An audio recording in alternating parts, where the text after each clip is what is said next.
Hello, welcome. I'm Greg. This is an evening of old-time radio, and you are in for almost 9 hours of chilling and thrilling old-time radio shows. I don't like to use the word horror, even though many of these shows were described as horror shows back in their broadcast days, because our modern definition of that word has really changed over the decades. Nowadays, it means splatterfests, blood and gore, and truly violent, shocking content that really bears no resemblance to the quote-unquote horror tales of these old radio shows from the 30s, 40s, and 50s. I myself am not really a big fan of today's horror movies, although I do love a lot of modern horror novels and podcasts. But these old-time radio shows on tonight's lineup are still quite chilling, most accurately described as thrillers by today's standards in my opinion, thus the name of this collection. So if you are a fan of this genre and you like some good spine-tingling tales from the golden age of radio, then you are in for some great stories and some good scares. As always, I've remastered and optimized each episode, although I will say that some of these were in pretty bad shape, but I've included them anyway because they are such great stories, and I did the best I could. First up, one from CBS Radio Mystery Theater, You're Going to Like Rodney, from March 10th of 1980. A couple babysit their nephew, and it becomes obvious that he is far more sinister than the young, innocent child that he appears to be. Then one from Dark Venture, a psychological thriller show that only ran from 45 to 47, but put out some really good stories, like this one, The Border, from August 10th of 1946. This one was presented on the Mystery Playhouse. And then one you probably haven't heard before, Chamber of Horrors. You will notice right away that the narrator is the same narrator from Inner Sanctum Mysteries, Paul McGrath, and that the show sounds a lot like that one, complete with his corny jokes and puns. I can't find any more information about Chamber of Horrors, and there's only a single episode surviving from it, this one, The Waxwork, featuring William Conrad, broadcast date unknown, a very scary tale. Next, of course, we have to do one from Lights Out, one of the earliest of horror radio shows created by Willis Cooper and then later continued by Arch Oboler. This is Knock at the Door from December 15th, 1942, about a mother who is murdered by her son's girlfriend and her ghost continues to haunt him. Then one you may or may not have heard before, Creeps by Night, a very short-lived show. It only ran from February to August of 44. It specialized in psychological thrillers, like this one, The Final Reckoning, which starred the great Boris Karloff. This is a fantastic story with a twist ending that will definitely surprise you. I will add that this is one of those that I mentioned wasn't in very great shape audio-wise, but I cleaned it up as best I could because it is just a really great story. And then the last one in this first set of shows, Sinister Estate from The Haunting Hour. This was another short-lived show from 45 to 46. It only did 52 episodes, of which 41 I think survive today, including this one, about a pair of brothers trapped by their father's will. I hope you enjoy the shows. I will see you in a bit. The CBS Radio Mystery Theater presents...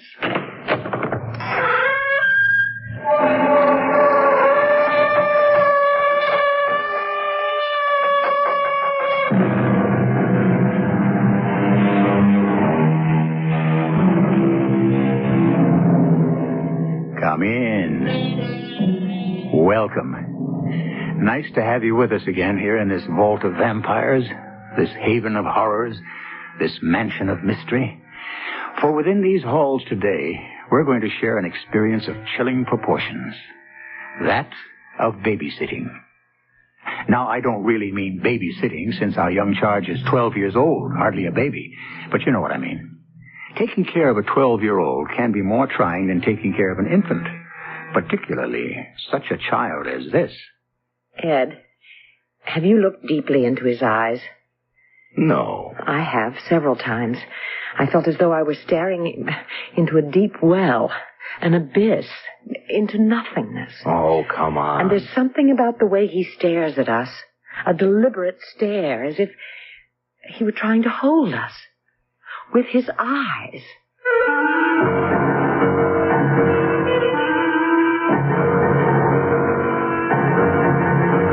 Our mystery drama, You're Going to Like Rodney, was written especially for the Mystery Theater by Bob Juran and stars Tony Roberts and Patricia Elliott.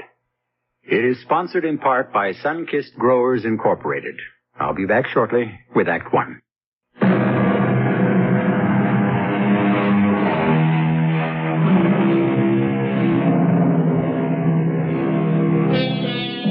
It's sometimes difficult for childless couples to put up with the activity of youth.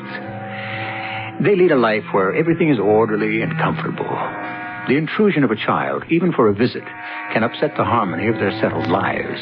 So it was with a certain amount of concern and yet a feeling of compassion that June and Ed Carpenter in San Diego, California, read the letter that arrived from Edgar's brother, George, a New York attorney.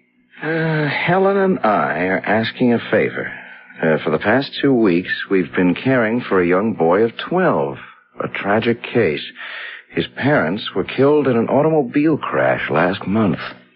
He's been living with his grandmother, a neighbor of ours, and only 2 weeks ago, she died from a fall.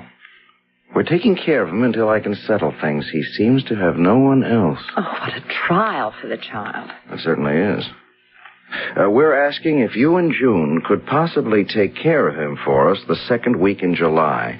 We're committed to attending the International Bar Association convention in Switzerland and can't take him with us. I realize you've not had much experience with children, but being my blood brother does create a bond of sympathy.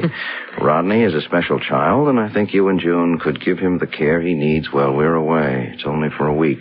I wonder what he means by special. Bright, probably.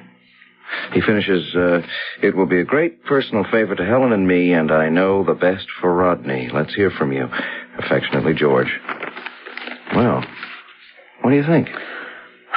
Well, there's no one around here for Rodney to play with. He'll be terribly bored. Well, July's our slowest month at the office. I mean, I could take more time off. I could take him to some Padres games, the zoo, the beach. I really feel we should help.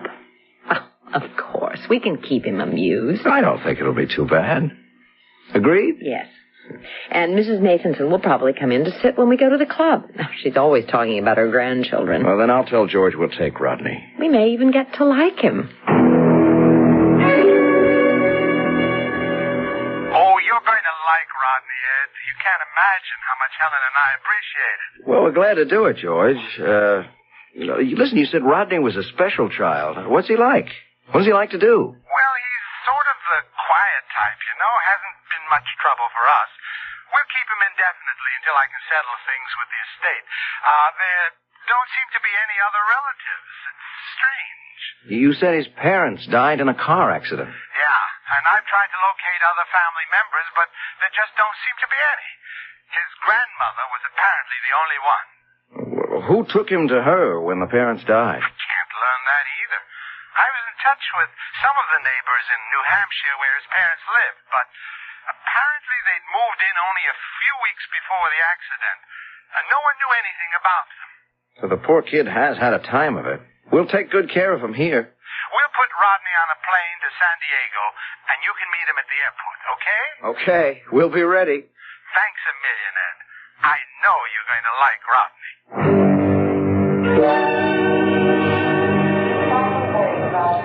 Oh, I wish we'd left earlier. The plane's in already. Oh, so the kid will wait. It may upset him not to find us there. Look, we're in time. They haven't opened the gate yet. I'm glad George sent a picture of him. At least we know who to look for. Well, there probably aren't many 12-year-olds traveling alone on this flight. We'll spot them. Oh, here they come now. Hey, there he is. Rodney? Rodney? Here we are. Oh, he sees us. Over here. He's a lot smaller than I expected. He looks awfully frail. Hi, Rodney. I'm Uncle Edgar, and this is Aunt June. How was the flight? Fun?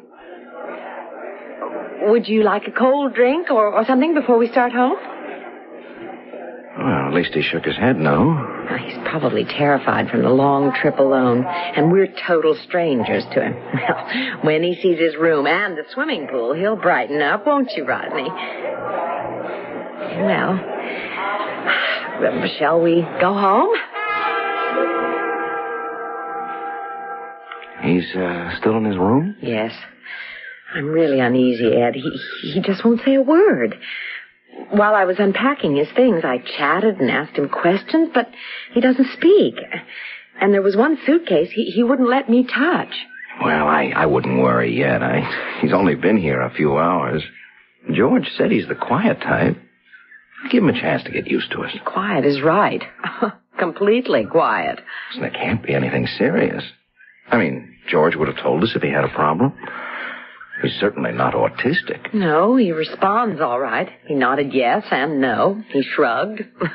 He just won't speak. I think I hear him in the kitchen. I'll get him out here and into the pool.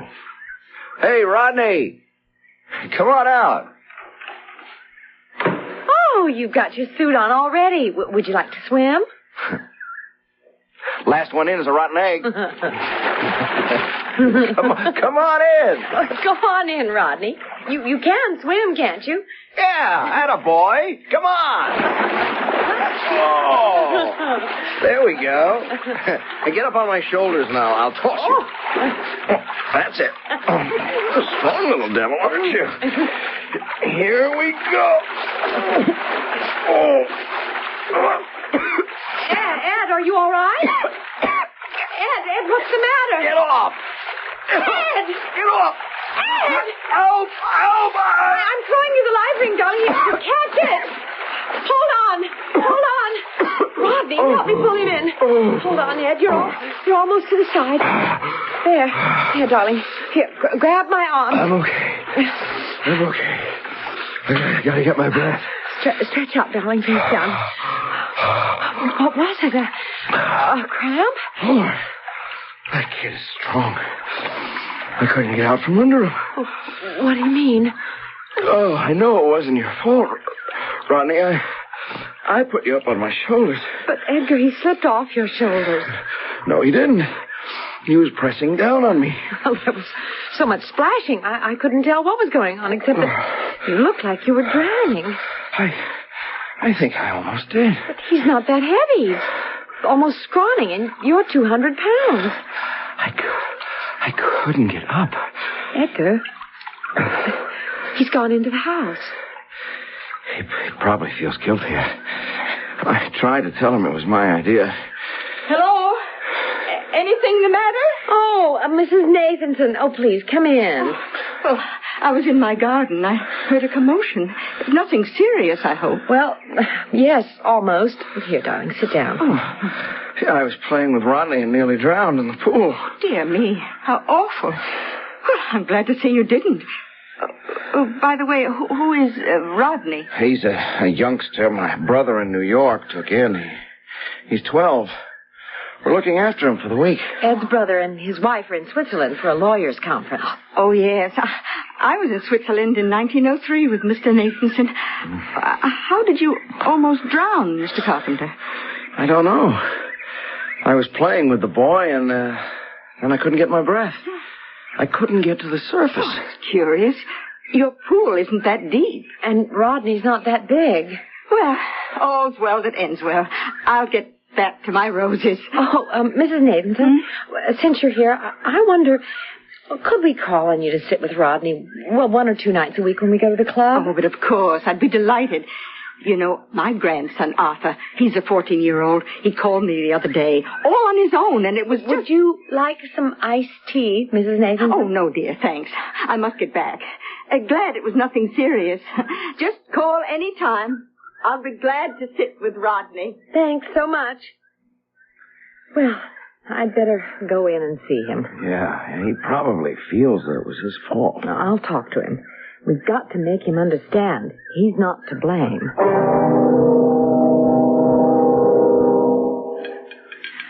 I brought you some lemonade, Rodney. I know you feel strange here, and that's understandable. You've never met us before, but please, we're your friends. Rodney, let me ask you, can you talk and just don't want to, or are we trying to make you talk when you can't? You can shake your head, yes or no. Oh, you don't want to answer. All right, Rodney. I'll tell you what. While you're with us, you can do just as you want. We won't press you. And if you feel like talking, we'll be happy to talk with you. I'm going down and start supper now. We're having steak outside. I'll call you when we're ready. Rodney? What is it? Oh, you want to write something. Oh, good. Wait. Let's see. There should be paper right here. Yes, here, Rodney. A pad and a pencil. I'm so glad you want to say something. Take your time.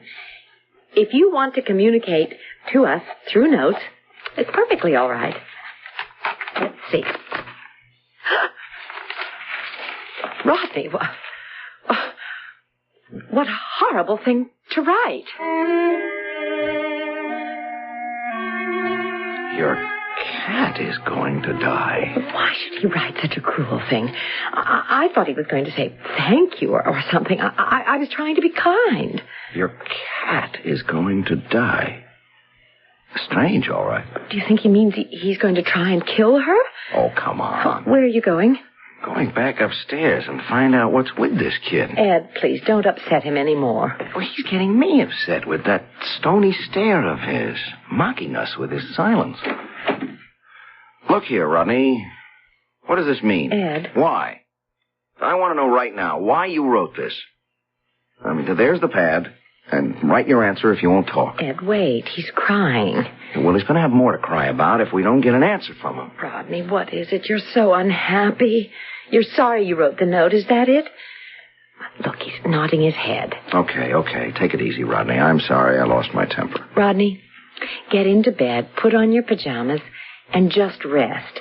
I'll bring you a light supper later. It's been a trying day for you. We won't bother you any more today. We'll leave you now. Okay? Okay. Brother George sent us a handful. I think you should get in touch with him right away and find out if this is Rodney's usual behavior. I don't see how they could have put up with this for even a few months. No, neither do I. Do you want to call him? No, let's wait. I can't see getting George upset on our first day. Let's give it a chance. After all, we ought to be able to deal with a 12-year-old boy.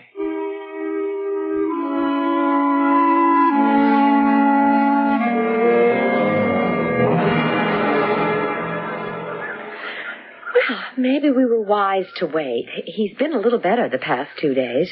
Yeah, he's getting used to us. If only he'd talk. He hasn't even written anything since that first note. Maybe he hasn't anything to say. We do the talking, and all he has to say is yes or no. Ed, have you ever looked deeply into his eyes? No, not really. I have. Several times. I felt as though I were staring into a deep well, an abyss, into nothingness. Oh, come on. Mr. Carpenter. Mrs. Carpenter. Oh, what's the matter, Mrs. Nathanson? You're all flushed. Here, sit down. Oh, no, that's all right. I don't know how to tell you. I'll just have to say it.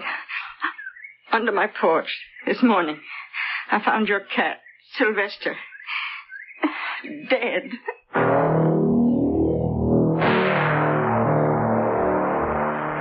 It seems that Rodney's prophecy came true. He told the Carpenters a cat would die. But was it a prophecy, I wonder? Or did Rodney have something to do with it? He's such a strange youngster. Would he go so far as to kill an innocent little cat that belonged to people he hardly knew? I hope a similar fate doesn't await the other people in our story. We'll find out when I return shortly with Act 2.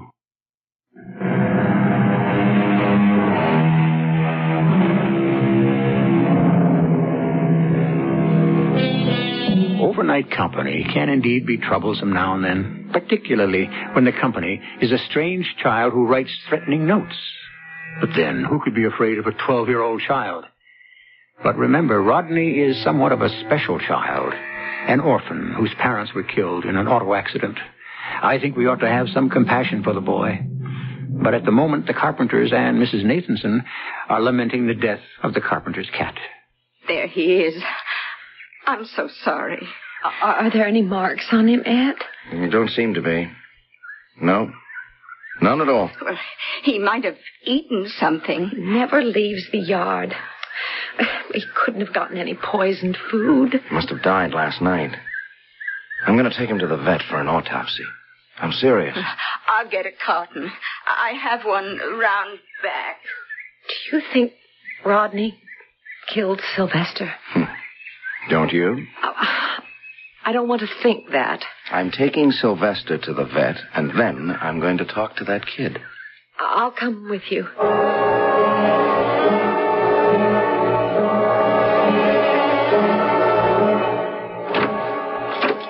I don't know what to say to him now. You heard the vet. No apparent cause of death. How could Rodney be responsible for that? Ed, we've got to stop blaming him and being suspicious of him. He needs some kindness. Maybe you're right. Well, look. What's that on the coffee table? A paper. It's his handwriting. Look at this. I told you so. That evil little devil. Rodney? Rodney? Come down here right now. What are we going to say to him? Plenty. He's going to be around here for the rest of the week. He's not going to get smart with us. This has got to stop. Rodney? Come over here. Right here. Rodney, I don't know what you meant by this note. You didn't kill Sylvester. And writing a note like this is cruel. Don't let me see another note like this in this house again. You understand? Oh, he's going to write something. Oh, good. Let's see what you have to say for yourself. He's not saying much. 2 words. Well, at least we're getting something out of him. Well, what did he write? What did I just get through telling you? Ed, what are you doing? You hit him. I'll teach this. What did he write? Here. You're next. You go to your room. Right now. No 12-year-old is going to intimidate me. Go on up, Rodney. He's a brat we're stuck with for the week, and he's not going to scare me with those threats. Ed, please, calm down. The child's just being belligerent. You're going to antagonize him even more. You're not afraid of him, are you? I don't know.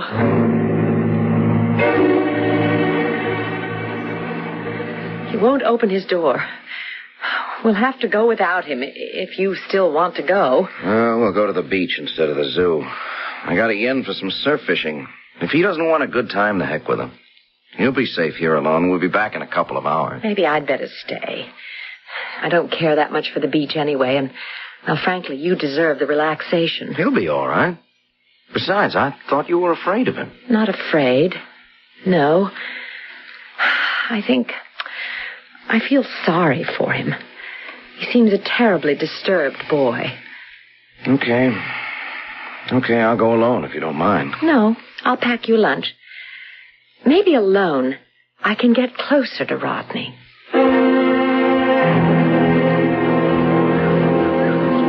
Hello? May I come over? Oh, please do, Mrs. Nathanson. Oh, well, I saw Mr. Carpenter drive off with his fishing gear. Tell me, what did you learn about poor Sylvester's death? The vet couldn't say. Just no apparent cause. Well, that's strange, isn't it? Oh, but it does happen, I guess. Oh, by the way, how is the young man who's staying with you? I haven't seen him at all. He's all right. He stays in his room a lot. Oh, well, that doesn't sound natural for a 12-year-old boy. Is something the matter with him? Well, we don't know. He never speaks. He writes the most ghastly notes. There seems to be something disturbing the child. Oh, well, what kind of notes does he write? Well, the first said our cat would die. Oh.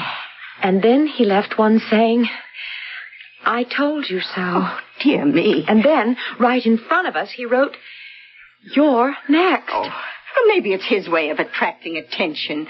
We don't know anything about him. Could he have killed Sylvester? Somehow? Oh, that doesn't seem likely. What does Mr. Carpenter think? Well, he thinks Rodney's just a brat. He doesn't take his notes seriously. Oh, well, the child's certainly not going to kill anyone. He's just going through a stage. Oh, excuse me. There's the phone. Oh. Stay here. I'll be back in a minute. Yes.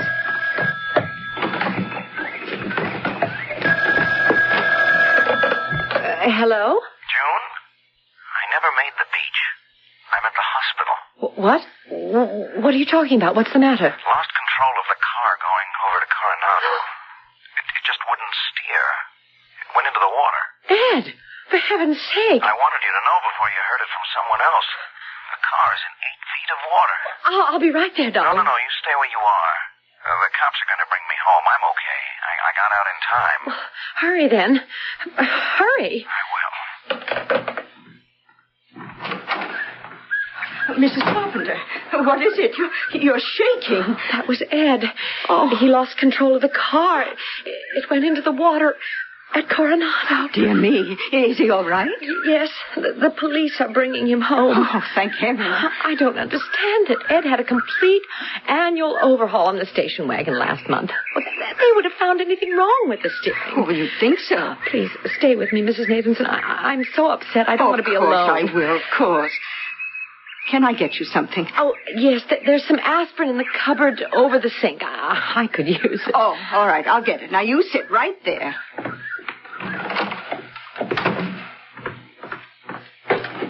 Oh, this is curious.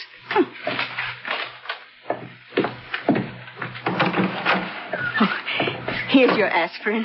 I found this on the kitchen table. Oh, no. It says mist. Just the one word, mist. That's his writing. Rodney's. What does he mean, mist?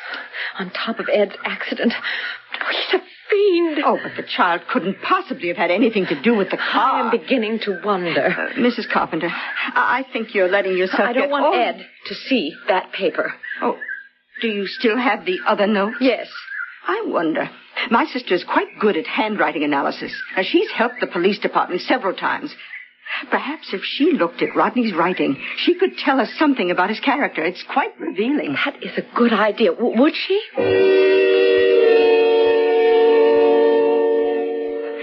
And how is Mr. Carpenter? That accident yesterday shook him terribly. He's staying in bed today. Ah. We have to go to the club dance tonight. He's the president. We can't miss it. Oh, I wish we could cancel. Oh, now, don't worry. Everything will be fine. And don't forget, I'll be sitting with Rodney. But I really came over to tell you what my sister says about his handwriting. Oh, yes, what? Well, she couldn't be as thorough as she usually is because the letters are printed, not written. Yes? Of course, I didn't tell her a thing about who Rodney is. She didn't even know he was a child. What did she say? Now, this is so curious. She said she got the impression, just the feeling, mind you, that the person was a very old man. An old man? Now, she admitted it was just a feeling. But an old man? What did she say when you told her Rodney is only 12? She looked rather strange and said, I'd never have guessed it. Hi. I couldn't stay in bed another minute. Oh, how are you feeling, Mr. Carpenter? Shaky, but okay. Hey, those look like Rodney's notes. They are, Ed. Mrs. Nathanson's sister analyzed his handwriting. She's an expert. Oh, you didn't tell me about this. Oh, well, she did it last night. I just brought them back. And what did she say? She thought that Rodney was an old man. What? Well, she couldn't tell much because the letters were printed. No. Mm-hmm. Did June ask you about tonight, Mrs. Nathanson? Oh, yes. I'm happy to come over. I got to go downtown and see about the car. I'll be home around 2. Please, drive carefully. I still feel uneasy with that child in this house. Well, he's troubled, and it's understandable after all he's been through. But really, Mrs. Carpenter, I hardly think he's dangerous.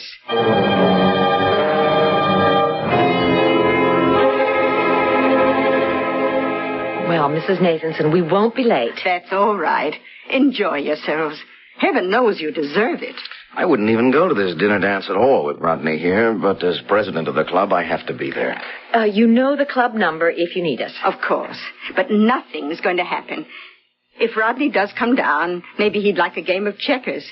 Don't have to talk to play that. Let's go, Joan. Well, bye, and relax. Everything's going to be all right here. Oh, help yourself to anything in the refrigerator. There's a fresh cream pie and coffee's in the pot. Oh, thank you. Have fun.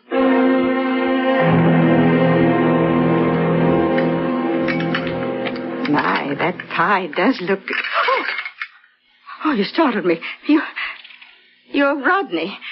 Well, I'm glad to meet you at last. I'm Mrs. Nathanson. You're just in time for some delicious cream pie. You don't want any? Oh, I'm surprised. I thought all 12-year-old boys had an empty pit. I wish you wouldn't stare at me like that. You're going to write something? Oh, good. Let's see. Do I like butterflies? Oh, why, yes. I think they're very beautiful. Another note. Would I like to see your collection? Oh, I'd love to, Rodney. How many do you have? Oh, it's upstairs. Okay. Lead the way.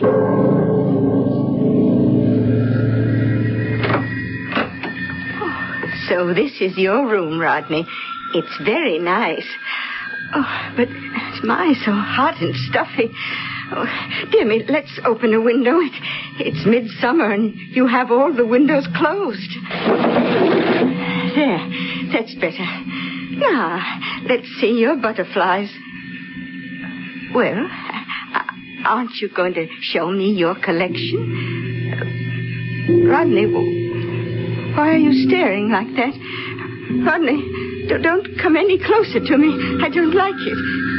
Rodney, what's the matter with you? Rodney!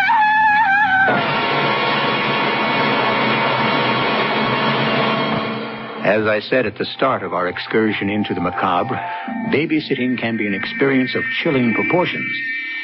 Rodney is indeed a handful, and he still has 2 more days to spend with the Carpenters. Frankly, I'd take him over my knee and give him what he deserves. We'll find out what else Rodney is up to when I return shortly with Act 3.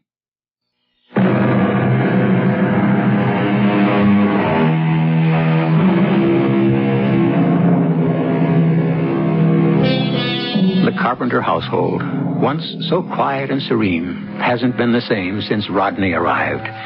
The Carpenters expected that the routine of their lives would change when they agreed to take care of the child for a week, but never in their wildest dreams did they imagine just how drastic the change would be. At the moment, they're trying to enjoy the dinner dance at the club without much success.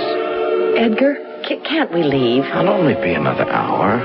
What's going to happen? I don't know. I just would feel better if we were back home. I call if it'll make you feel better. Talk to Mrs. Nathanson. I think I will. Do you think I should, warn her? Now, don't scare the poor woman. Rodney's certainly not going to threaten her. I'll be back in a minute.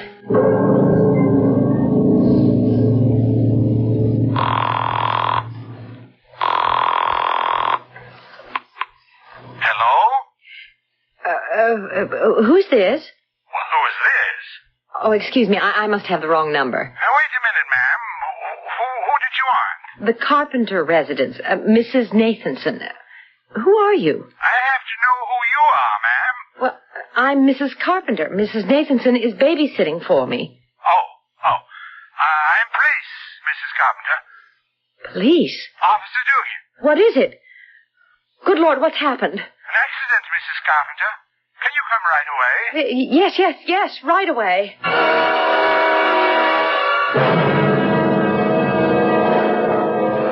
I can't believe it. Mrs. Nathanson. A neighbor out for a walk saw the body lying next to the house.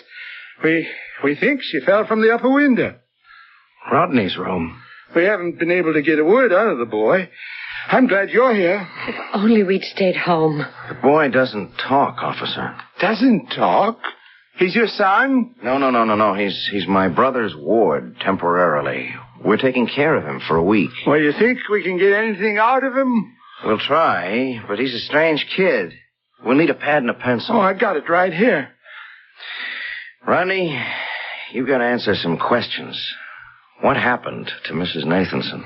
He's shaking his head no. Yes, you do know, Rodney. You were here with Mrs. Nathanson. She was found on the ground outside your bedroom window. Now, what happened? Answer me. Yeah, the kid's frightened, and it's getting late. Put him to bed. We'll try to talk to him in the morning. Okay. Go to bed, Rodney. I'll take him up. Well, there'll be an autopsy. It'll probably show she died of injuries from the fall. I hope that kid can tell us what happened.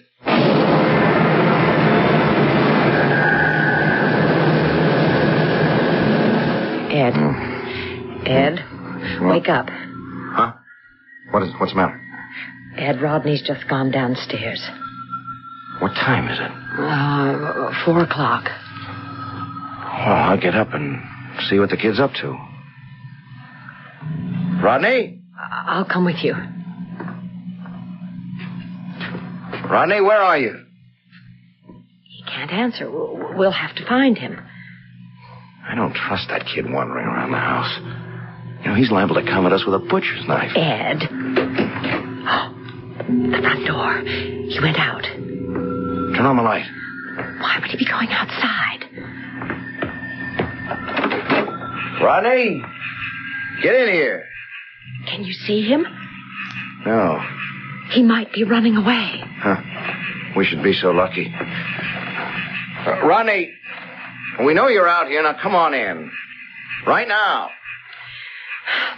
I don't like this. I'm getting frightened. You go in. You're cold. I'll find him. I don't want to be alone. He could be hiding anywhere. Shrubs. The front door. Little devil tricked us. He doubled back inside. Come on. What's he trying to do to us? Rodney! Rodney, come here. Right here, right now. Oh, this is giving me the willies. He's deliberately trying to bait us. I'm not going back to bed until I know where he is. Well, we know he's in the house. Do we? And we heard the front door slam when we were outside. That's all we heard. How do we know he actually came in? Well, when you put it that way, how do we know he actually went out?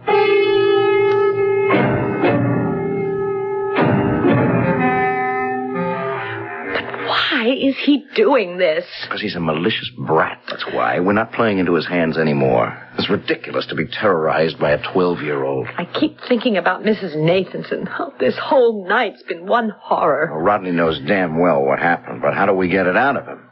What can we do? We're going back upstairs. I couldn't sleep if my life depended on it. Yeah? Well, it won't. I don't know what he's up to, but there's nothing he can do to us. Look, I'm not looking for him anymore. Oh, it's starting to get light. I might as well get dressed.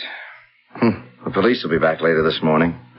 And if Rodney's not here, I don't give a damn. Ed, his door's closed. There's no way it could be. Oh, but he's in bed.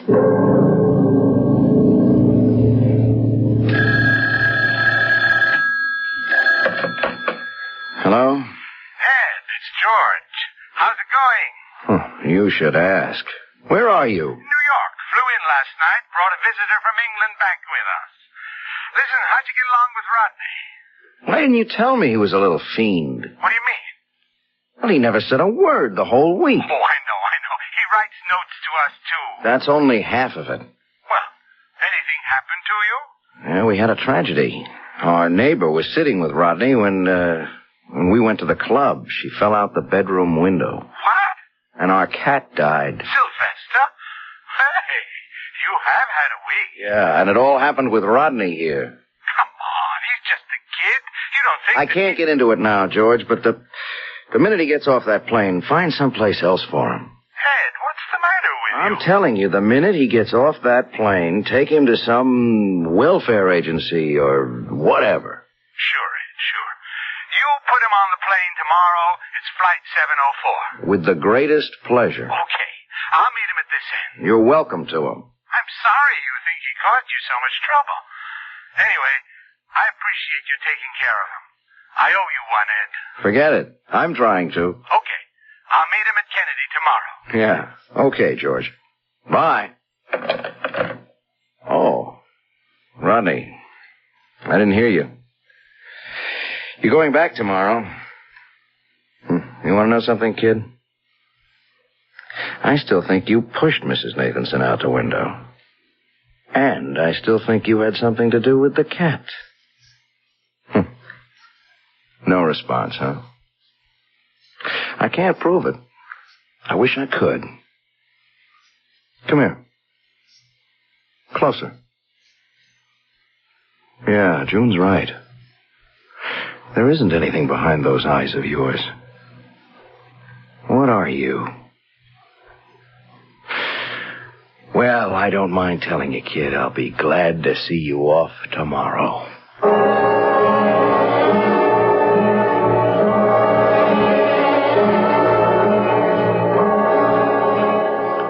But I can't find Rodney. We've got to leave in 10 minutes. Oh, it's another one of his tricks. Like Thursday night. If it's the last thing I do, I'll get him on that plane. Maybe he's afraid to go back. Oh, he's not afraid of anything.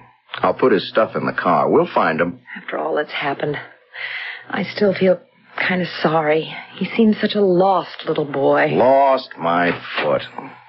Oh. Why, there he is. He's sitting in the car. I never thought of looking there. Good. He's as anxious to get out of here as we are to see him go. Okay, Rodney, you're on your way.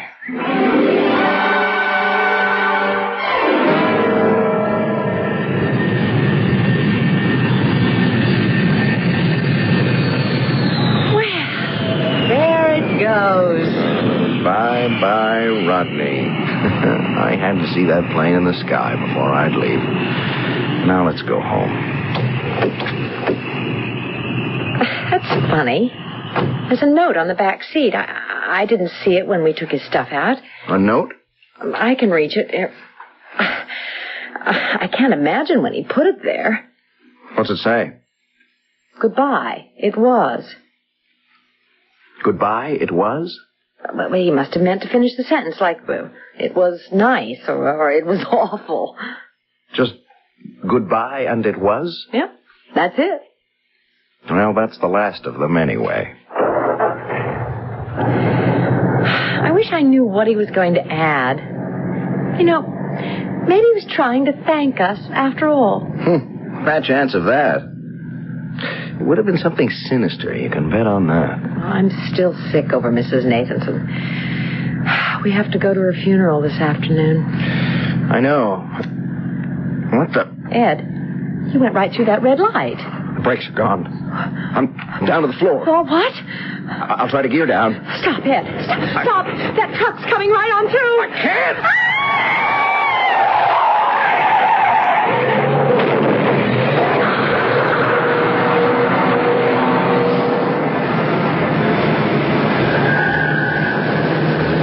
Well, I'm glad you could come to the airport with me, Mrs. Parker. Helen hates the trip. Oh, well, I'm here to see New York. I want to see as much as I can. Passengers are coming through the gate now. There he is. Hey, Rodney, over here, Rodney. Rather a pale young lad, isn't he? Well, I feel sorry for him. I hope they find him a good home soon. His parents were killed in a car accident. Oh. He was living with his grandmother until she died from a fall. How tragic. And it's nice of you and your wife to take him in. Rodney, I want you to meet Mrs. Parker. She's from England, and she's staying with us for a while. How do you do, Rodney? She'll be sharing your room with you. You don't have to be embarrassed. Mrs. Parker has grandchildren older than you. Just think of me as a grandmother. I'm sure we'll be good friends. Won't we, Rodney? Oh, I think so, Mrs. Parker. You're going to like Rodney.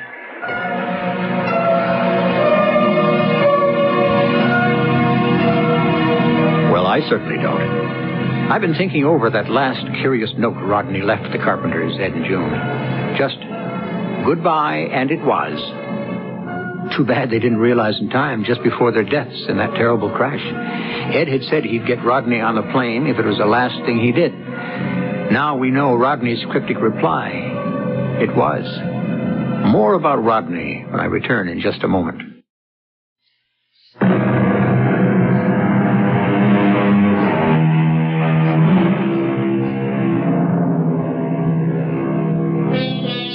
Who is Rodney? The bad seed? A bad boy who can't help himself?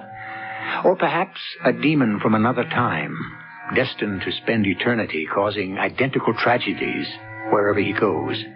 The empty eyes, the extra strength, and that curious mistake of Mrs. Nathanson's sister, thinking he was very old. Or was it a mistake? We can only speculate. Our cast included Patricia Elliott, Tony Roberts, Bryna Rayburn, and Earl Hammond. The entire production was under the direction of Hyman Brown. This is E.G. Marshall inviting you to return to our Mystery Theater for another adventure in the macabre. Until next time, pleasant dreams.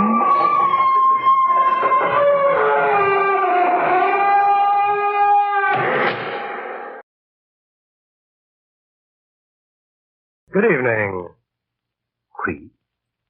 Welcome to the Mystery Playhouse. Creeps, over the minds of mortal men come many shadows. Shadows of greed and hate, jealousy and fear. Darkness is the absence of light. So in the sudden shadows which fog the minds of men and women, come the strange impulses which urge them into the unknown. Listen now to The Border, tonight's Mystery Playhouse presentation of Dark Venture.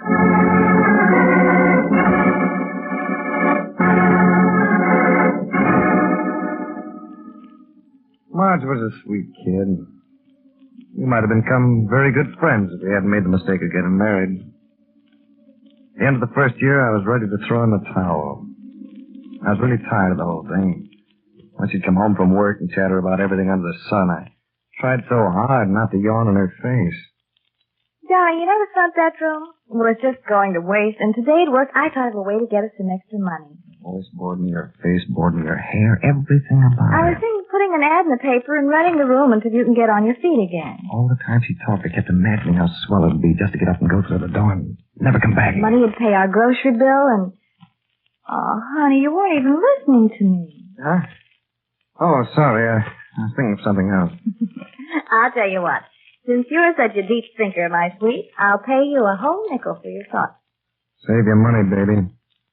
If I told you what I was thinking, you'd want a refund.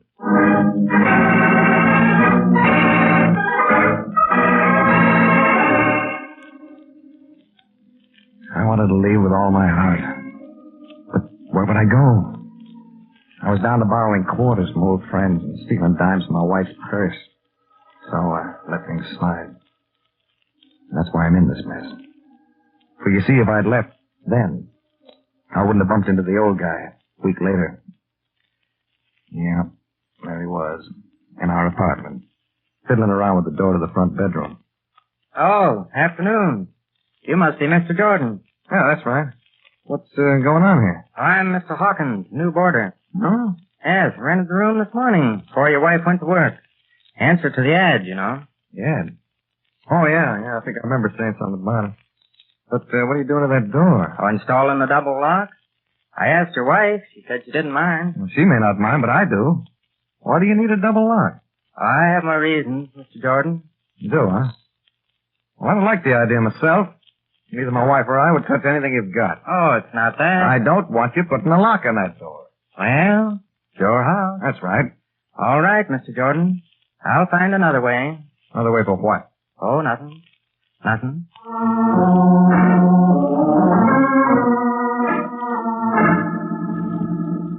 Yeah, that screwy little word if can really drive you nuts. If I'd been listening to Marge that first night, I wouldn't have let her rent that room. And if the old man hadn't been there when I came in, I wouldn't have gotten sore and left the house before Marge got home. I wouldn't have gone down to Jerry's bar. I wouldn't have met Ruthie. She was at the telephone when I came in. Then she started walking toward us. Well, still no answer, Jerry. She's not going to show up. Better luck next time, Ruthie. That's a lot of propaganda. Next time, it'll be just like this time. When I was born, the 8-ball business started booming. Don't take it so hard. Jerry, I think what the lady needs is a stimulant. Who asked you what I need? Yeah, I'm sorry. Okay. What I need is a bottle of strychnine and some nerve.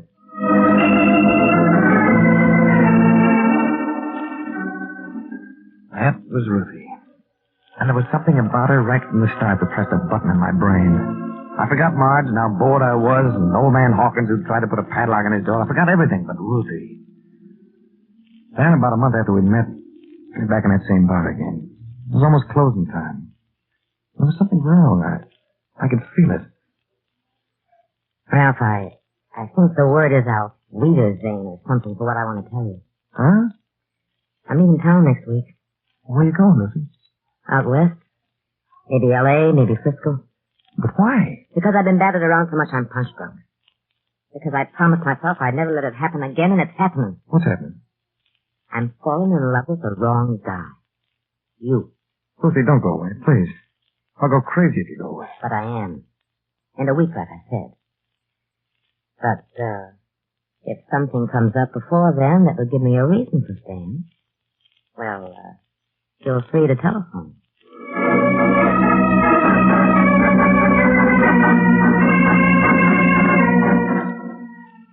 And she left. There wasn't a thing I could do about it. I wanted to bust the whole world right in the jaw. What could happen in a week or a month that would do me any good? I was dead broke. I didn't have enough money to follow Ruth to the edge of town. I'm just sitting there thinking. I started getting a funny feeling. Someone was watching me. I looked up quick. It was Mr. Hawkins, our boarder. Oh, hello there. Hi, Miss Jordan. Hey, what are you doing here, spying on me? Why should I spy on you? Ain't a crime to take a little drink now and then. Just had a few myself. Celebrating. Oh. Well, this place is closing up. You going home? Yeah. Mind if I walk along with you? Do as you like. It's all the same to me. That's the way you want it. Well, here we are. Up the stairs, huh? I hope you don't tell your missus I was drinking. Some women don't like to rent rooms to tell us a drink. I won't tell her. And someday I won't have to worry about things like that. Someday I'm going to have a sweet little grocery store. Rooms in the back, and I'll do what I please. Yeah, let me open the front door. Yep. $5,000 all I need. I almost got it. You better be quiet or you'll wake my... You almost got what? What do you think I wanted that double lock for, huh, Mr. Jordan? I come into my room. I want to show you something. $3,500. Where would you get $3,500? Am I working for 25 years for other people? Living in rented rooms all my life? Now, look here, Mr. Jordan. Right here in this dresser drawer here. Now, if you don't believe me, look here. $3,500. Nobody knows about it. You wouldn't know about it either. If I wasn't so drunk. $3,500. Yes, fellas really do things with this kind of money, eh, Mr. Jordan?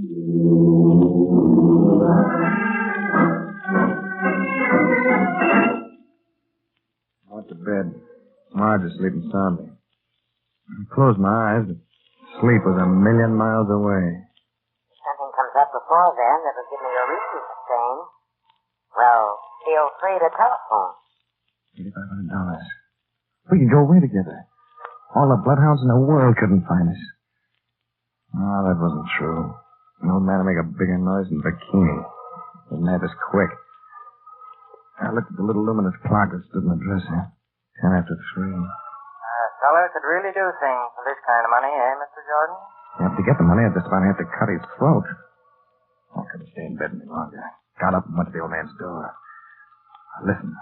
There wasn't a sound. $3,500. And it was so close. Yeah. What was that? I turned quickly and I wanted to sink through the floor. Marge was there. In the dark hallway, watching me. I couldn't sleep. I was just going to ask the old man if he had some cigarettes. I said I was... Hey, what's wrong with you? Marge? Marge? She's sound asleep.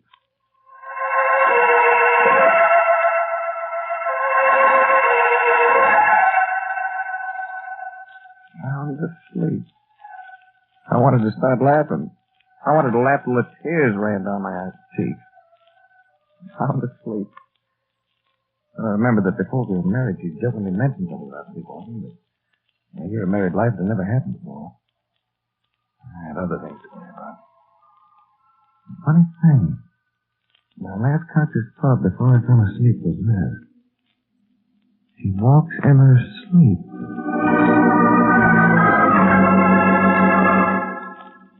I told Marge about her sleepwalking at breakfast. She said she hadn't done that since she was a kid. It worried her. I told her there was nothing to worry about, but after she went to work, old man Hawkins, who ate breakfast at the house, shook his head. I don't want to scare you, Mr. Jordan. I'd send your wife to the doctor. About sleepwalking? Ah, it's nothing. I don't know. I knew a fellow once, walked in his sleep. One night, he bumped into a bed where another fellow was sleeping, started beating him up. Ah? Yeah. The next morning, this sleepwalking fellow wakes up all covered with blood, and he doesn't remember a thing. I had to put him away. You can believe me or not, Mr. Jordan, but it's the truth. I believe you.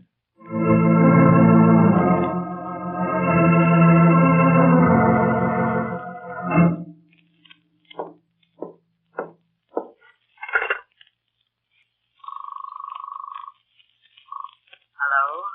Baby, you told me to call if something came up. Well? Does $3,500 sound like some, Ruthie? Yeah. Oh, but it's still not as important as us being together. We'll be together. Sit tight and be a good girl, sweetheart. Everything's gonna be all right.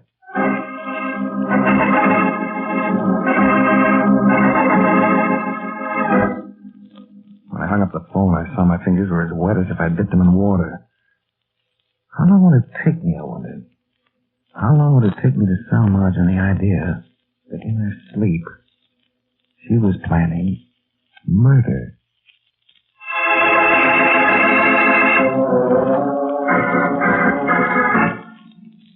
I waited a few days, getting everything straight in my mind.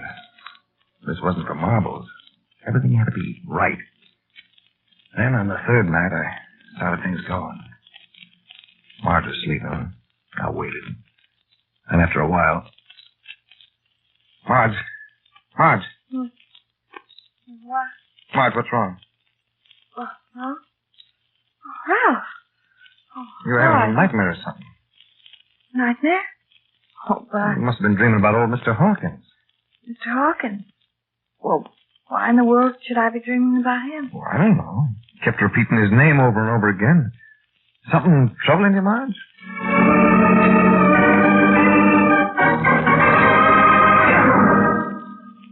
2 nights later, the house is very quiet. I went down the hall to Mr. Hawkins' bedroom. I listened. No sound. I started rattling the knob as someone might in their sleep when I tried to get in. Who's there? I rattled the doorknob violently. Then I pounded on the door. Oh, what do you want? Go away. Then I heard him getting out of bed. I hurried back.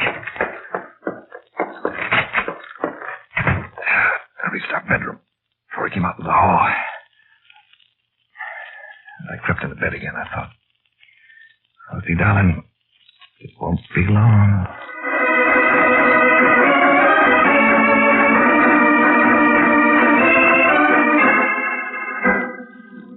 Next morning at the breakfast table, the old man acted just as I hoped he would.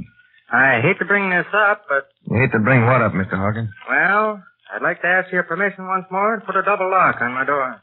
Double lock on your door? Why? You folks hear anything unusual last night? What do you mean? Someone tried to break in my room. That's what I mean. Break into your room? Oh, it's ridiculous. Now, who'd want to do that? I don't know. I ain't accusing anybody, you understand? But, well, Yeah? Well, Mrs. Jordan did walk in her sleep that other time, and Me? Do you think it was me? Well, now, I didn't say that. You most certainly did, Mr. Hawkins. I just want to put a double lock on my door, that's all. Well, you won't put a double lock on your door, Mr. Hawkins. My husband disapproved last time, and I most certainly agree with him. But Oh, there's George coming to pick me up.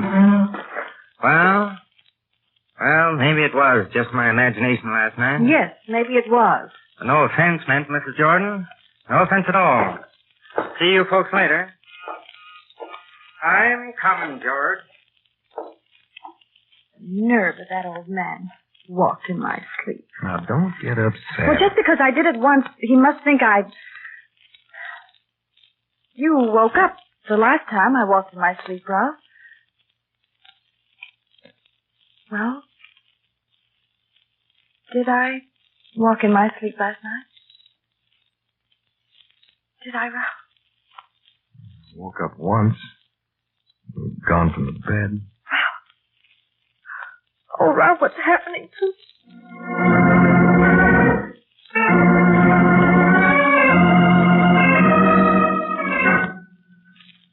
Ruthie? Yeah, I was wondering when you were going to call. I'm getting a little tired of just sitting here, Ralph. It's not going to be much longer now. You remember we met a guy named George Burroughs down at Jerry's Tavern one night? What's that got? You remember him? Yeah, I think so. Why? Well, listen, you go down to Jerry's today and find out where we can get in touch with this Burroughs. That don't make sense. Do what I say, Ruthie. Someday I'll tell you about it. You'll see it makes beautiful sense.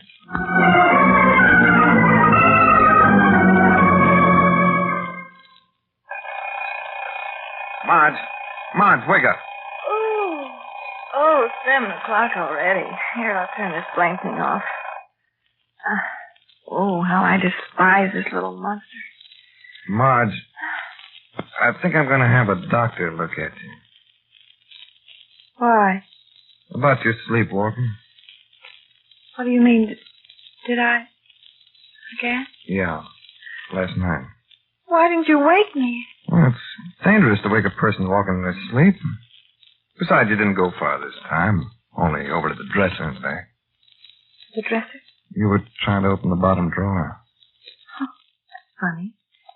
We don't keep anything in the bottom drawer except some papers. And what, Marge? And your gun. That's right. My gun. Ralph, I don't remember getting up. You didn't remember the last time. Ralph, I'm frightened. Don't be frightened. Tonight when you come home, the doctor will be here.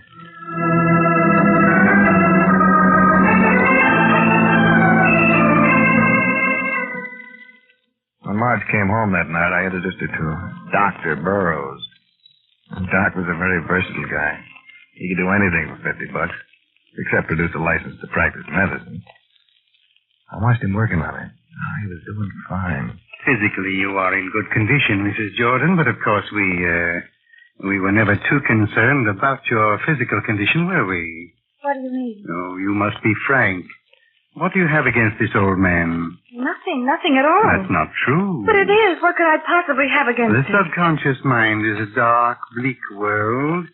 Somewhere in that subconscious is this hatred. But... Perhaps you resent him because his presence in your house is a symbol of your economic difficulty. No, I don't think that's it. Then why do you hate him? I don't hate him. I'm trying to help you. You're in grave danger. Danger? This hatred festering in your subconscious mind, it could even lead to murder. Me? Yes. Kill someone? Yes. I'd kill myself first.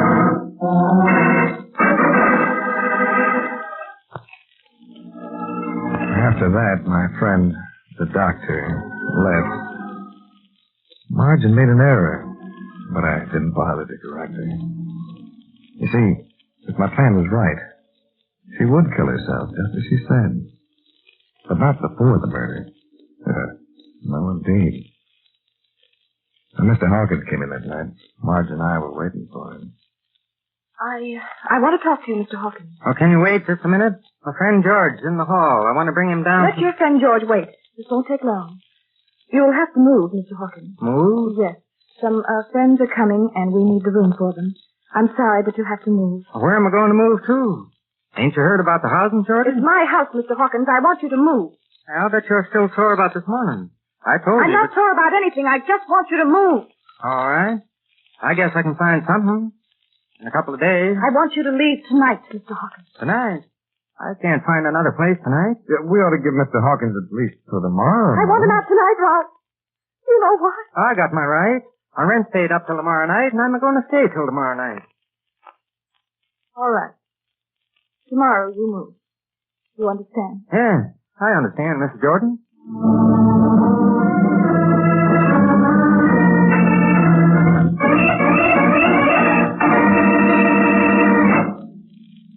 downstairs in the hallway, I could almost see Hawkins' friend George straining to catch every word of the argument.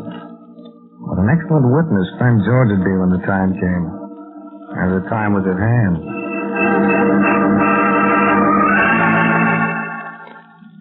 Then something went wrong.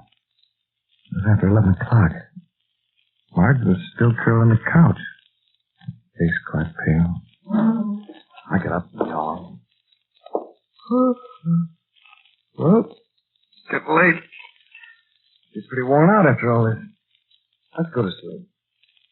No, Ralph. Huh? I'm not going to sleep. Why? I'm afraid to go to sleep.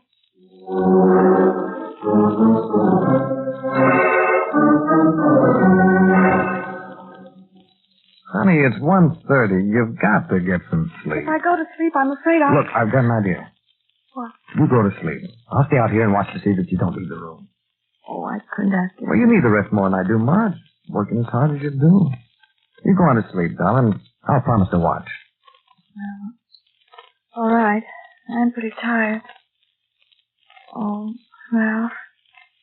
You're so considerate.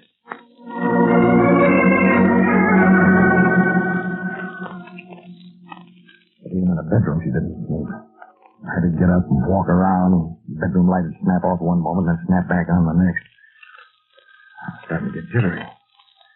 Why didn't she go to sleep? This was the last night the old man would be in our house. This is my last chance.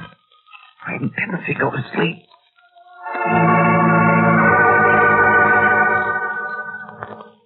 And then, finally, she was asleep. It was almost 4 o'clock. I had to move quickly. I went over to the dresser and found a gun. I started getting nervous. This was a big payoff.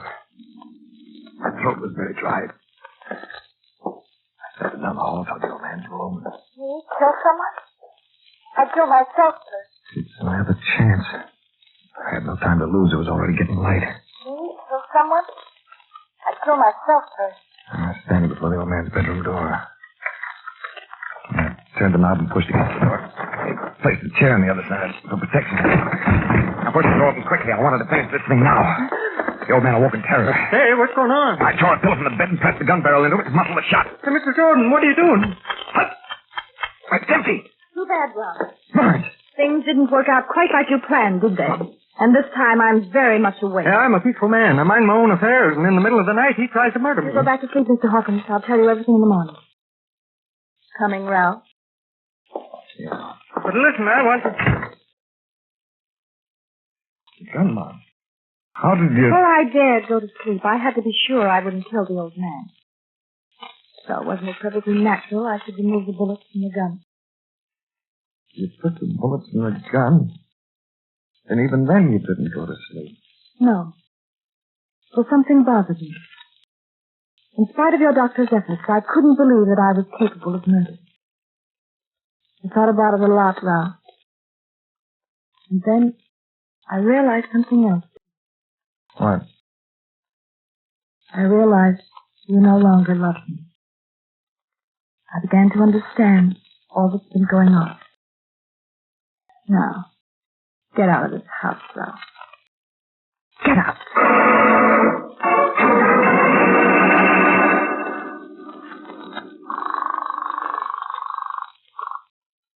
Hello? Ruthie? This is Ralph. Well, everything all right? Everything set? Oh, not exactly, sweetheart. Not exactly. Yeah, I didn't get the money like I figured. Something came up. I'll tell you all about it when I see you. But I'm free now, Ruthie. And I remember you told me that money wasn't nearly so important as us being together. Well, now we can be together. We don't need money. Ruth. Ruth. Ruth! What number were you calling, sir? Oh, never mind, operator. I guess I'm all through.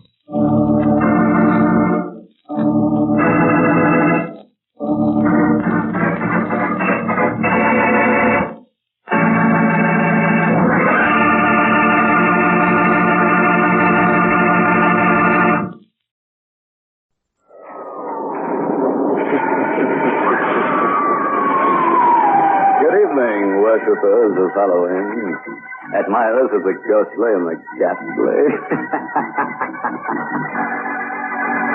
Welcome to my chamber of horrors.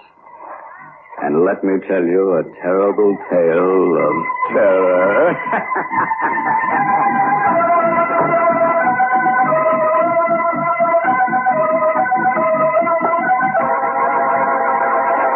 My wife will be so pleased you've come. I'm sure she'll want to serve you for dinner.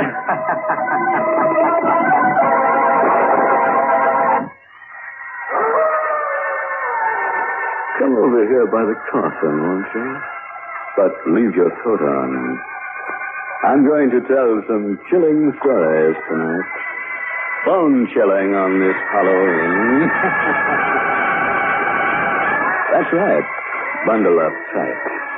It would really be a pity if you caught a cold, because then you might leave here coughing.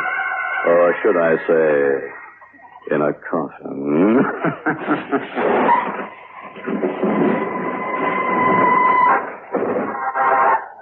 And now, friend, turn your lights down low. If you have the nerve. In fact, turn them up. I dare. And listen to a classic tale of terror. The Waxwork. No actors other than Mr. William Conrad. Oh, yes, originally there were 15, but 14 died in rehearsal.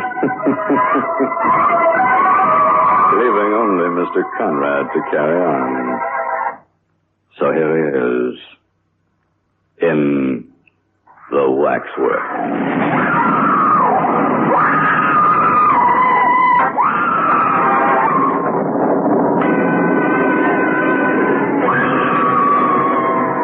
While the uniformed attendants of Mariner's Waxworks were ushering the last stragglers through the great glass-paneled double doors, the manager sat in his office interviewing Raymond Hewson. The manager was speaking. Oh, there's nothing new in your request, sir. And in fact, we refuse it to different people, mostly young bloods who've tried to make bets about 3 times a week, I should say. We have nothing to gain, something to lose by letting people spend the night in our murderer's den. If I allowed it and some young idiot lost his senses, what would be my position, eh? But your being a journalist somewhat alters the case. Hewson smiled. I suppose you mean that journalists have no senses to lose. No, of course not. But one imagines them to be responsible people. Well, besides, we have something to gain here. Publicity and advertisement. Yes, exactly, said Hewson. And there I thought we might come to terms. The manager smiled. Yes, I know what's coming. You want to be paid twice, do you? You know, it used to be said years ago that Madame Tussaud would give a man £100 for sleeping alone in the Chamber of Horrors. Well, I hope you don't think that we've made any such offer. What is your paper, Mr. Hewson? Well, I'm freelancing at present, sir, working on space for several papers. However, I would find no difficulty in getting the story printed. I'm sure the Morning Echo would use it like a shot. A night with Mariner's murderers. No live paper could turn it down, sir. Yes. How do you propose to treat it? Well, I shall make it gruesome, of course. Gruesome with just a saving touch of humor. The manager nodded and offered Hewson his cigarette case. Very well, Mr. Hewson. You'll get your story printed in the Morning Echo, and there'll be a £5 note waiting for you when you care to come and call for it. But, first of all, you realize it's no small ordeal that you're proposing to undertake. I'd like to be quite sure about you. I'd like you to be quite sure about yourself. I own I shouldn't care to take it on. I should hate having to sleep down there, alone, among them. Why? asked Hewson. Oh, I don't know. Isn't any reason, I suppose. I don't believe in ghosts. If I did, I should expect them to haunt the scene of their crimes or the spots where their bodies were laid, instead of a cellar which happens to contain their waxwork effigies. Well, it's just that I couldn't sit alone among them all night with her seeming to stare at me in the way they do. After all, they represent the lowest and the most appalling types of humanity. Well, the whole atmosphere of the place is unpleasant. And if you're susceptible to atmosphere, sir, I warn you that you're in for a very uncomfortable night. Houston had known that from the moment when the idea first occurred to him. His soul sickened at the prospect. But he had a wife and a family to keep. So here was a chance not to be missed. The price of a special story in the Morning Echo with a £5 note to add to it. Besides, if he wrote the story well, it might lead to an offer of regular employment. The manager smiled at him and rose. Well, I think the last of the people must have gone by now. There is one condition I'm afraid I must impose upon you, sir. I must ask you not to smoke. We had a fire scare down on the murderer's den this evening. I don't know who gave the alarm, but whoever it was a false one.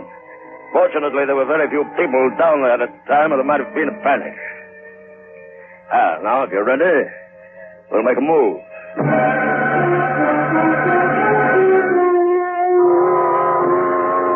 He led the way through an open barrier and down ill-lit stone stairs, which conveyed a sinister impression of giving access to a dungeon.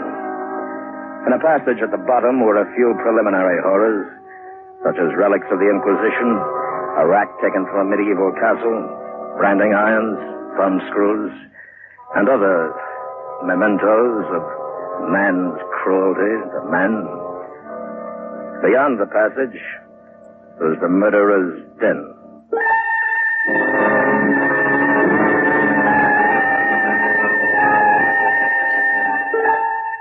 It was a room of irregular shape, with a vaulted roof and dimly lit by electric lights, burning behind inverted bowls of frosted glass. It was, by design, an eerie and uncomfortable chamber, a chamber whose atmosphere invited its visitors to speak in whispers. The waxwork murderers stood on low pedestals with numbered tickets at their feet. Recent notorieties rubbed dusty shoulders with the old favorites. Fertel, the murderer of Weir, stood as if frozen in the act of making a shop window gesture to young Bywaters. And there was Lefroy, the poor half-baked little snob who killed for gain so that he might ape the gentleman. Within 5 yards of him sat Mrs. Thompson, that erotic romanticist hanged to propitiate British middle-class matronhood. Charles Peace, the only member of the vile company who looked uncompromisingly and entirely evil, sneered across a gangway at Norman Thorne. Brown and Kennedy, the two most recent additions, stood between Mrs. Dyer and Patrick Mahan. The manager, walking around with Houston, pointed out several of the more interesting of these unholy notabilities. That's Cribbin. I expect you recognize him, insignificant little beast who looked as if he couldn't tread on a worm. Oh, and that's Armstrong. That looks like a decent, harmless country gentleman, doesn't he? And there's old Vaquier. You can't miss him, of course, because of his beard. And this one... Who's that? Houston asked in a whisper. Here, come here. Have a good look at him. Huh? This is our star turn. He's the only one of the bunch that hasn't been hanged. The figure which Houston had indicated was that of a small, slight man, not much more than 5 feet in height. It wore little waxed mustaches, large spectacles, and a caped coat. There was something so exaggeratedly French in its appearance that it reminded Houston of a stage caricature. He could not have said precisely why the mild-looking face seemed to him so repellent, but he'd already recoiled a step, and even in the manager's company it cost him an effort to look again. But who is he asked. That, said the manager, is Dr. Baudet. Houston shook his head doubtfully. I think I've heard the name, but I forget in connection with what. The manager smiled. You'd remember better if you were a Frenchman. You know, for some long while, that man was the terror of Paris. He carried on his work of healing by day and of throat-cutting by night. Why, he killed for the sheer devilish pleasure it gave him to kill, and always in the same way, with a razor. After his last crime, he left a clue behind him which set the police upon his track. Oh, but he was much too clever for them. When he realized that the coils were closing about him, he mysteriously disappeared. And ever since, the police of every civilized country have been looking for him. There's no doubt that he managed to make away with himself. and by some means which has prevented his body coming to light, one or two crimes of a similar nature have taken place since his disappearance, but he is believed almost for certain to be dead, and the experts believe these recrudescences to be the work of an imitator. It's queer, isn't it, Miss Hewson? How every notorious murderer has imitators. Hewson shuddered and fidgeted with his feet. I don't like him at all. What eyes he's got. Yes, this figure's a little masterpiece. You find the eyes bite into you, huh? Well, that's excellent realism, then, for Baudet practiced mesmerism, and was supposed to mesmerize his victims before dispatching them. Indeed, had he not done so, it's impossible to see how so small a man could have done his ghastly work. There were never any signs of struggle. I thought I saw him move, said Hewson with a catch in his voice. The manager smiled. You'll have more than one optical illusion before the night's out, I expect, sir. Well, I'm sorry I can't give you any more light because all the lights are on. For obvious reasons, we keep this place as gloomy as possible, eh? Well, Mr. Hewson, good night.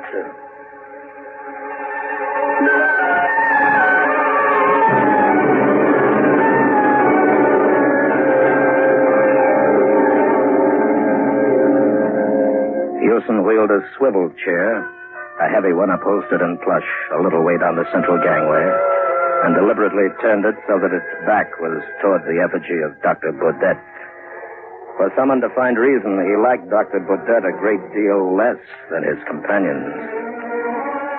Busying himself with arranging the chair, he was almost lighthearted. But when the manager's footfalls had died away, and a deep hush stole over the chamber, he realized that he had no slight ordeal before him.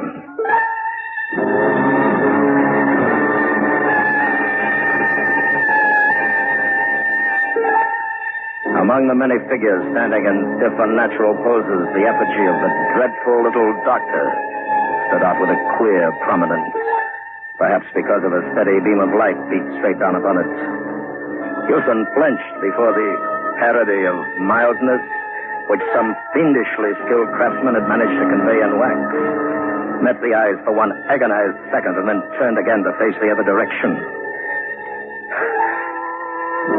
He's only a waxwork like the rest of you, Hewson muttered defiantly. You're all only waxworks. They were only waxworks, yes. But waxworks don't move. Oh, not that he had seen the least movement anywhere, but it struck him that in the moment or two while he'd looked behind him, there had been the least subtle change in the grouping of the figures in front. Crippen, for instance, seemed to have turned at least 1 degree to the left. Or, thought Hewson, perhaps the illusion was due to the fact that he had not slewed his chair back into its exact original position. Oh, but there were Brown and Kennedy, too. Surely one of them had moved his hands. Hewson held his breath for a moment, and then drew his courage back to him as a man lifts a weight. He took a notebook from his pocket and wrote quickly, Memo, deathly silence and unearthly stillness of figures, like being at bottom of sea. Hypnotic eyes, Dr. Baudet. Figures seem to move when not being watched. He closed the book suddenly over his fingers and looked around quickly and awfully over his right shoulder. He had neither seen nor heard a movement, but it was as if some sixth sense had made him aware of one. He looked straight into the vapid countenance of Lefroy, which smiled vacantly back as if to say, it wasn't I. No, of course it wasn't he, or any of them. It was his own nerves. Or was it? Then why all that silent unrest about him? A subtle something in the air which did not quite break the silence and happened whichever way he looked, just beyond the boundaries of his vision. He swung round quickly to encounter the mild but baleful stare of Dr. Baudet, and then without warning he jerked his head back to stare straight at Crippen. He'd nearly caught Crippen that time. You'd better be careful, Crippen, and all the rest of you. If I do see one of you move, I'll smash you to pieces. Do you hear? He ought to go, he told himself. Already he'd experienced enough to write his story, or 10 stories for the matter of that. Well, then, why not go? The Morning Echo would be none the wiser as to how long he'd stayed. Nobody'd care so long as his story was a good one. Yes, but the manager... One never knew. Perhaps the manager would quibble over that £5 note which he needed so badly.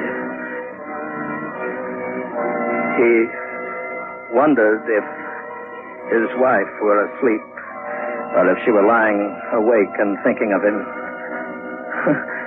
She'd laugh when he told her that he'd imagined...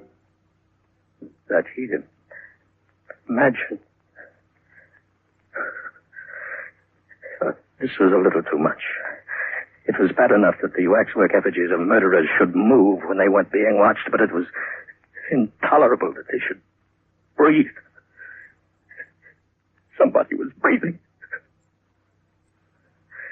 Or was it his own breath which sounded to him as if it came from a distance? He sat rigid, listening, straining, until he exhaled with a long sigh. His own breath, after all. But if not, something had divined that he was listening and had ceased breathing simultaneously. Houston turned his head swiftly around and looked all about him out of haggard and hunted eyes. Everywhere his gaze encountered the vacant, waxen faces. And everywhere he felt that by just some least fraction of a second he had missed seeing a movement of hand or foot, a silent opening, a compression of lips, a flicker of eyelids, a look of human intelligence, now smoothed out. They were like naughty children in a classroom, whispering, fidgeting, and laughing behind their teacher's back, but blandly innocent when his gaze was turned upon them. No, this would not do. This distinctly would not do. He must clutch at something, grip with his mind upon something which belonged essentially to the workaday world, to the daylight London streets.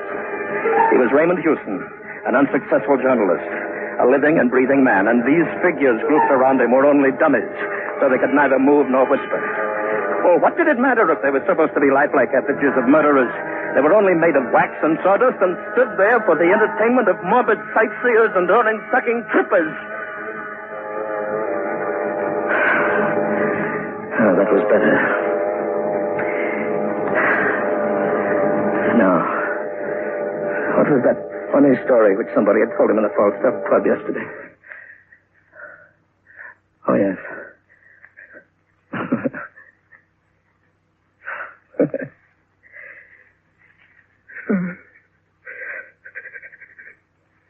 He recalled part of it, but not all. For the gaze of Dr. Baudet urged, challenged, and finally compelled him to turn. Houston half turned, and then swung his chair so as to bring him face to face with the wearer of those dreadful hypnotic eyes. His own eyes were dilated, and his mouth at first set in a grin of terror, lifted at the corners in a snarl, and then Houston spoke and woke 100 sinister echoes. You moved! Yes, you did, you moved! I saw you! You moved!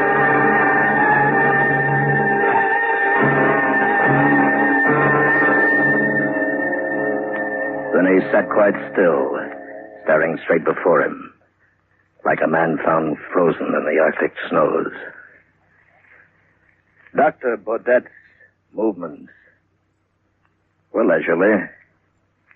He stepped off his pedestal with the mincing care of a lady alighting from a bus. The platform stood about 2 feet from the ground. Above the edge of it, a plush-covered rope hung in arc-like curves. Dr. Baudet lifted up the rope until it formed an arch for him to pass under, stepped off the platform, and sat down on the edge, facing Houston. Then he nodded and smiled and said, Good evening.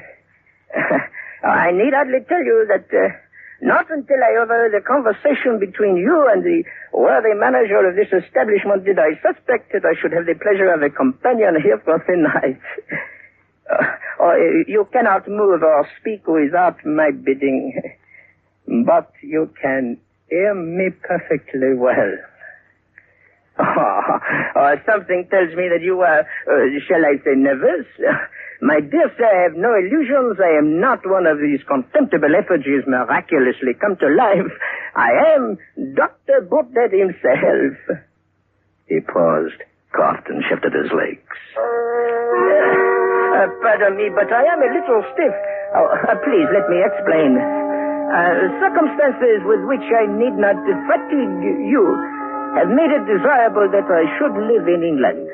I was close to this building this evening when I saw a policeman. Regarding me, I thought a little too curiously. I guessed that he intended to follow and perhaps ask me embarrassing questions, so I mingled with the crowd and came in here. A coin bought my admission to the chamber in which we now meet, and an inspiration showed me a certain means of escape. I raised a cry of fire!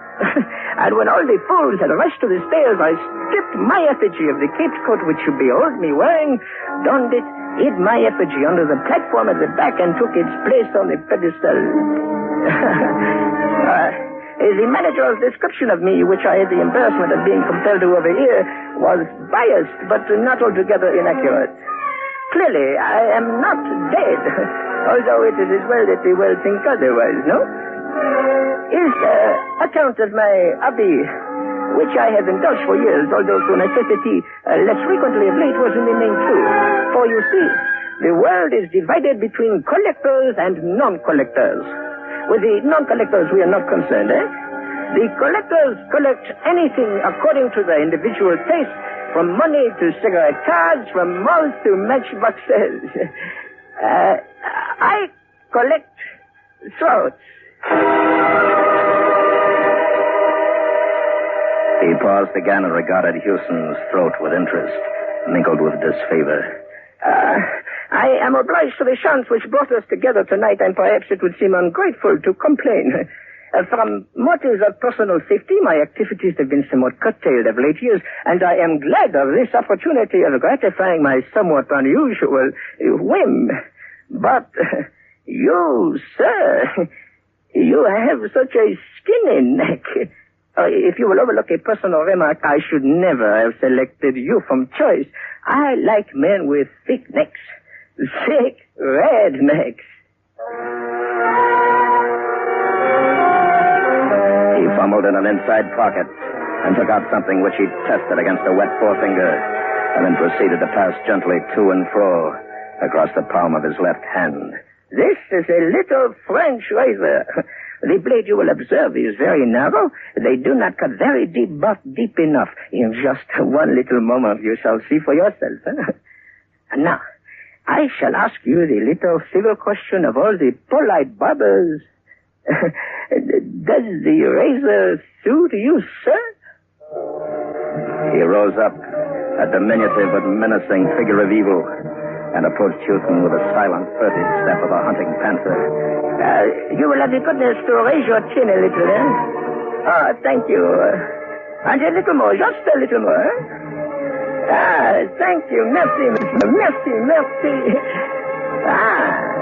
Merci.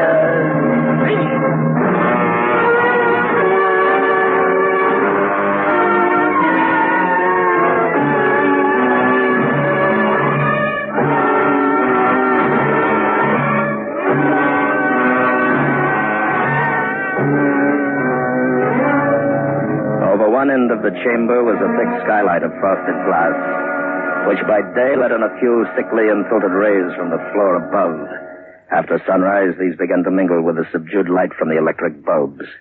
And this mingled illumination added a certain ghastliness to a scene which needed no additional touch of horror.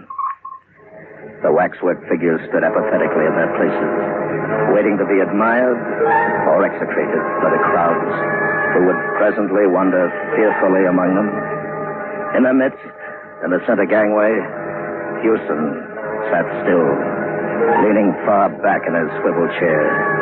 His chin was up-tilted as if he were waiting to receive attention from a barber. And although there was not a scratch upon his throat, nor anywhere upon his body, he was cold and dead. Dr. Baudet, on his pedestal, watched the dead man unemotionally. He did not move, nor was he capable of motion. But then, after all, he was only a waxwork.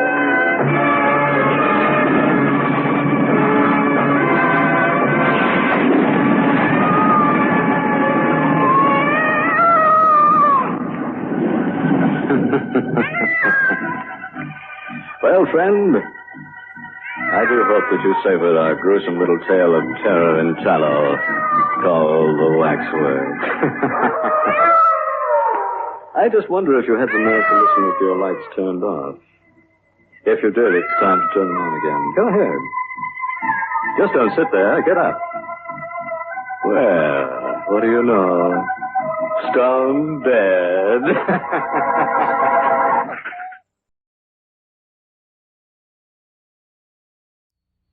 Ironized Yeast presents Lights Out. Everybody.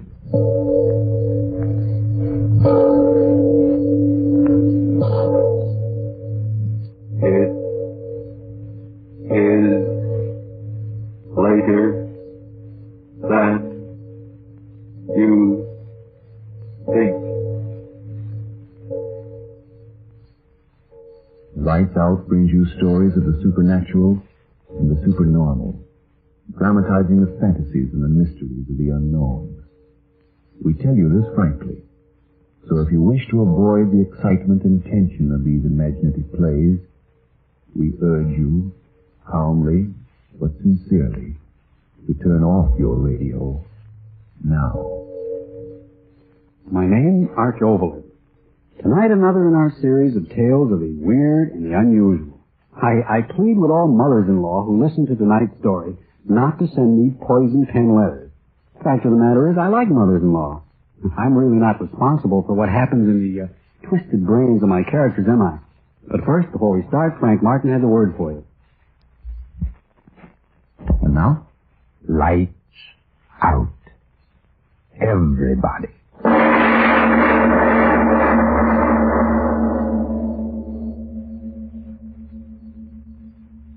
Afraid to die? Who isn't? When I was just a kid, I used to wake up in the night and see the dark pressing all around me. And I'd get so scared I'd think I was dead, buried. I'd try to scream. I couldn't. My voice, I'd know I was dead. I'd know it. I'd throw off the cover. I'd cry out, Mother, Mother! Oh, why? Why did I yell out like that? Why should I be scared now? I want to die. I gotta die. It's cold here in the basement. I wonder if the grave is cold. Why don't I get it over with? The rope's around my neck. One step off the ladder and I'll hang and die. And I gotta die. I gotta die. The wages of sin are death. Wages of sin are death. Funny how I seem to hear the words the way my father used to say them. The wages of sin. But was it sin? No. It was hate. I killed her because I hated her. I remember the first time we met. Jay had just married me. And we were walking along the street to his house.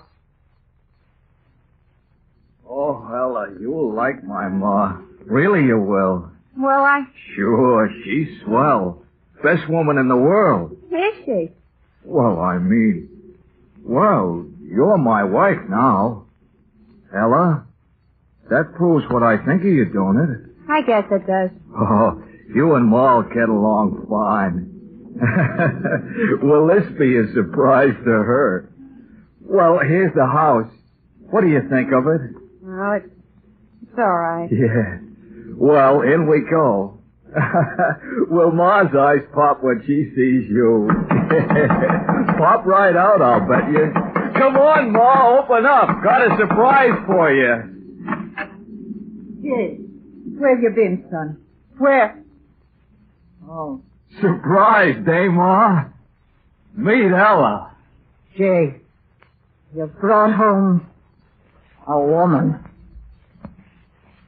When she said it that way, right from that minute I knew I hated it. And that's the way it was from then on. I wasn't Jay's wife to her, but a woman. Stranger in her house. And it was her house and everything in it. Nothing Jay's, everything hers. Ma, can I use your car to take Ella riding? Ma, mind if Ella plants some roses in your garden? Ma, is it all right if Ella uses... That's the way it was. Hers, everything hers. All I had was Jay, and he wasn't much. You can't blame me, you hear me? You can't blame me for not standing it. All my life I'd had nothing, and at last I was married, and I still had nothing. Her house, her car, her money, her son. I couldn't stand it, I tell you. So I killed her. The wages of sin are dead. Why do I keep hearing Pa's words in my head? I'm going to kill myself. I'm going to do it. It's just that I want to sit here on top of a ladder and think and talk about everything for a little while. The last chance I'll get. Oh, like I said, I killed her. Well, not right away. I stood it for weeks and months. But all the time inside of me, something was talking. Kill her. Everything will be yours. Kill her. Soft like. And then louder and louder until my head was filled with it. Louder and louder until I couldn't stand it no more. Louder and louder until I said, yes, I'll do it. Yes. Yes. And everything would be mine then. Everything. I always wanted it that way. It had to be that way. Here in this basement. That's where it happened. Jay went to work. I came down here. Oh, it wasn't very hard to do what I had to do. I remember every minute of it so well. Every minute. I called her, and she came down into the basement. You called me, Ella? Yes, I called you. What's the matter? Somebody took the lid off the sewer down here. Land sakes alive. Now, who could have done that? Heavy iron cover like that. Jay wouldn't have done it. Is it deep down there? Of course it's deep. Ain't a sewer anyway. Covers an old well this building was built over. Oh. What are you owing about? Heard my son Jay tell you the same thing weeks ago. Yes, he did tell me. Funny, I forgot. Oh, look. What? Down in the well. Look. I don't see nothing. What? Oh, it's your well, isn't it, Mama? Your well. Everything is yours, so stay in it. Stay in it, Mama. Stay in it. Your well, Mama, but everything else is mine now. Everything mine. And that's the way it was. Easy. Too easy. Jay came home. He said... Hey, Ella, where's Ma? I don't know. She wasn't here when I got back from the store. Must have gone out. Oh. Well, she'll be back. Leave it to Ma. But she didn't come back. How could she? Jay went to the police. They came around. They asked questions. They went away. And nothing happened. It was as easy as that. Wages of sin are dead. Wages of sin are dead. Oh, why do I keep hearing that in my head? Why? I'm gonna die. Rope around my neck. Just a little bit longer talking, just a little. She was gone. And I had her house and her son. And then I didn't want him. I tell you, he made me sick just to look at him. Mama. I wanted to forget. And then, one day, I got an idea. There was more room under that iron lid in the basement, wasn't there? That was it? Yes, that was it. Got free of her, now I get free of him. Sell the house, quick, get away, far away. Yeah, that was it, a free woman. With my looks and all that money, oh, would I have a time. I planned everything. Told the neighbors Jade was going on a trip. I'd said Jade wrote me to sell the place and join him out of town. I tell you, it was perfect. Came home that night. The night I was going to let him join his mama. Anybody home? I'm always home. Oh, you said that just like Mama used to. Did I? Say, that reminds me. I got a new detective agency working on the case. They think that maybe she lost her memory somehow. You know, like you read about. All right. What, Ella? Sit down and eat your supper. You want it to get cold? Oh, don't see why you don't want to talk about finding Mama. After all... Sit down and eat your supper. You'll find your Mama. You think so, Ella? Sure. Oh, say, that's good hearing you say that. Finding my Ma, that's something I feel like... He sat down to eat. I made him a good supper. Why not? His last supper. And then it happened. We were sitting there eating, and there was a knocking at the door. No. Who can that be? How should I know? Get up and answer it. Yeah. Peddler, I'll bet you. Nobody here. Then shut the door and come on back and finish your supper. Funny. I heard knocking plain, didn't you? Yeah, kid's playing jokes. Go on, eat. I want you to help me fix something in the basement. Fix what? You'll see. Finish your eating first. Okay. This crazy kid. Nah, sit where you are. I'll go and... Wait. Wait for what? Listen. That knocking. How funny it sounds. Those kids. But it's from the basement door. No. Well, I better go see. No. Jay, don't open that door. Don't, I tell you. Don't see why not. Somebody knocking, I gotta see her. Jay, leave the door closed. What's the matter with you? Gotta open it, gotta see. No, Jay. No. Mama. Mama. Mama.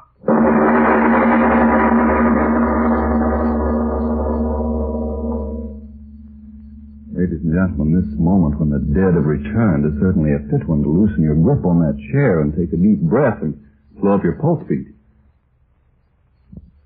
And now back to Lights Out. Ella goes on with her story.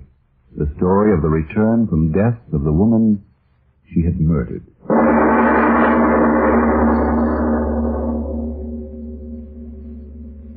Yeah. It was her, all right. There she was. Eyes glittering.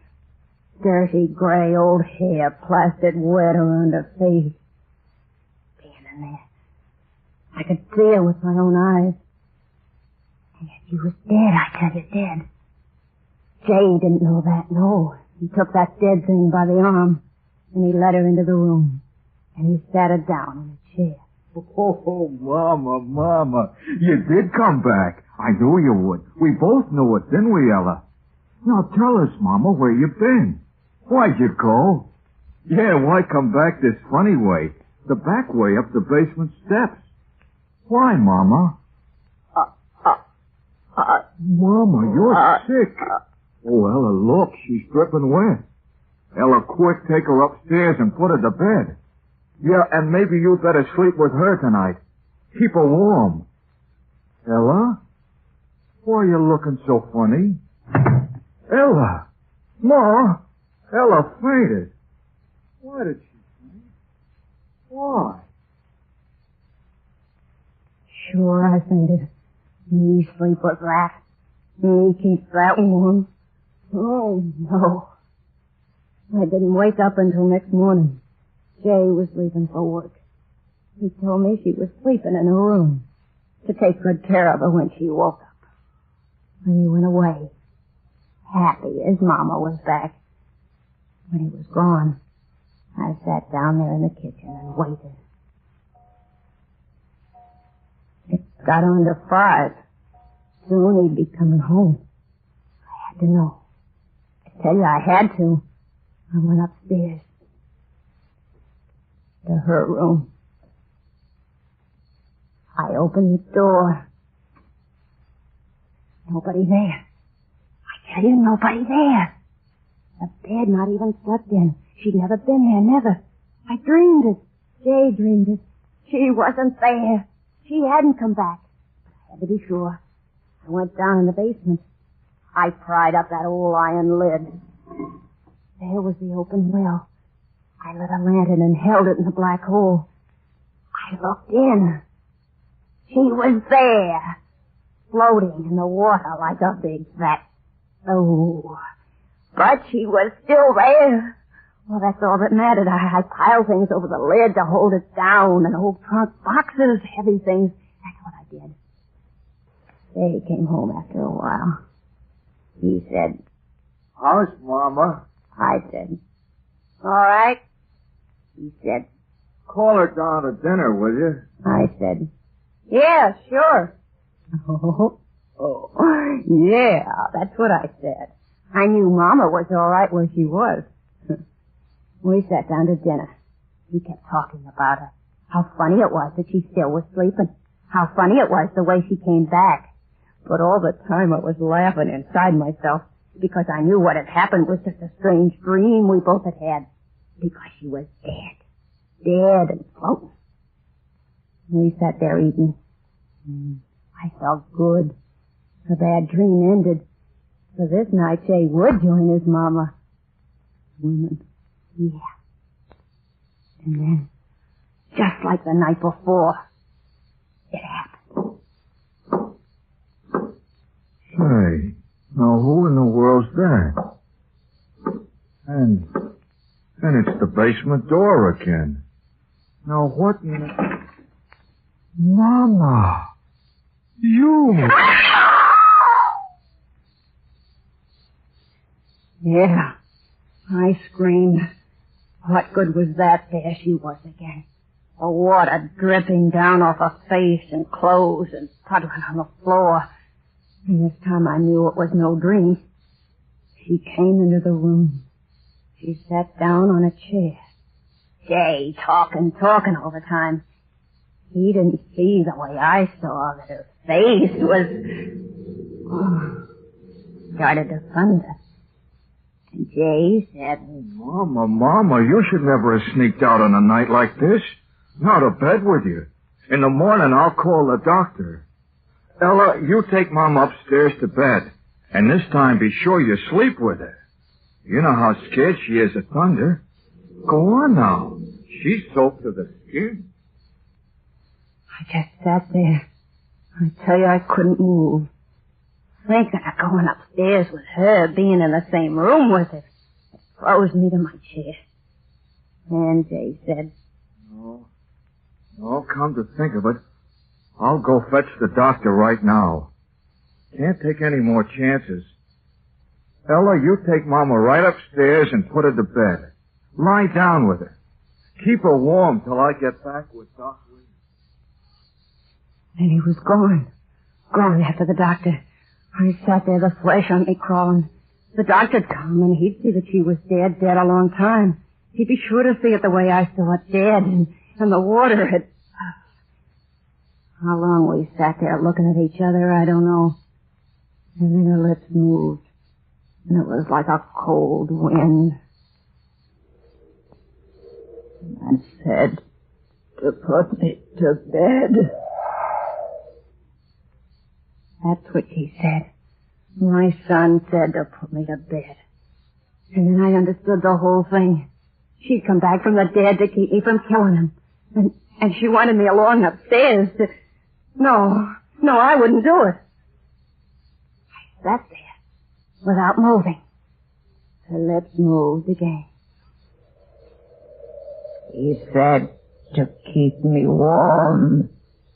Come upstairs, Ella, to keep me warm. Me keeping that dead thing warm. The wet, cold, dripping skin against... No, I wouldn't do it. She thought she'd make me crazy that way. Hold me in her bony arms until the sense in me ran out, the way the well water was running out of her. Make me crazy. Something to be locked away like they locked my own mother away. Crazy, crazy. Oh, no, that wouldn't happen to me. She wouldn't make me crazy, not me. I got to my feet. I turned quick before she could stop me. The basement door. I locked it behind me. I ran down the basement steps. Oh, I knew how to cheat her. The sure way, the only way. Oh, that's why I'm down here now. The rope around my neck. The other end tied to the crossbeam. I'll jump off this ladder. The rope will stretch. I'll be dead. Dead. And she'll never get me crazy. Still thundering. If I make noise as I choke, nobody'll hear me. And I'll die. And I'll never see her again. Why don't I do it now? There ain't much time. Jay and the doctor will be coming back. I gotta be dead then. Good and dead, or they'll find out the truth about her. Why don't I do it now? Why don't I do it? 'Cause I'm afraid. Afraid of dying. That's why I've been talking here in the dark, 'cause I'm afraid. Oh, it'll be so dark. Empty. Things will go on in the world, and I'll have nothing but the dark. Why should I die? Yeah, why should I? If I left this house, she wouldn't follow me, would she? That's all she wants, the house, her Jay. Well, she can have him. I'll go right away. Far away. They'll never find me, never. Oh, the rope. It's so tight around my neck. Oh, I gotta get it off. I gotta hurry and get away before Jay and the duck. I can't get the rope off. Who's there? Who's coming down the steps?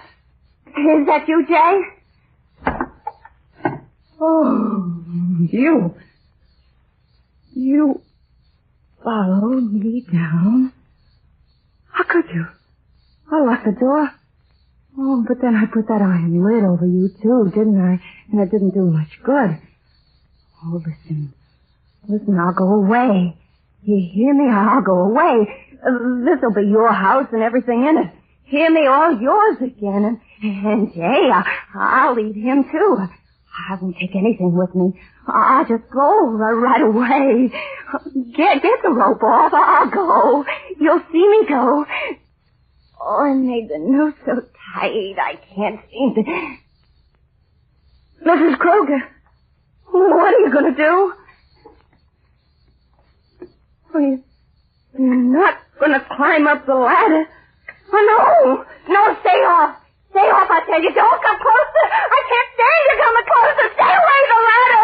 The ladder will fall. The rope is still around my neck if I fall.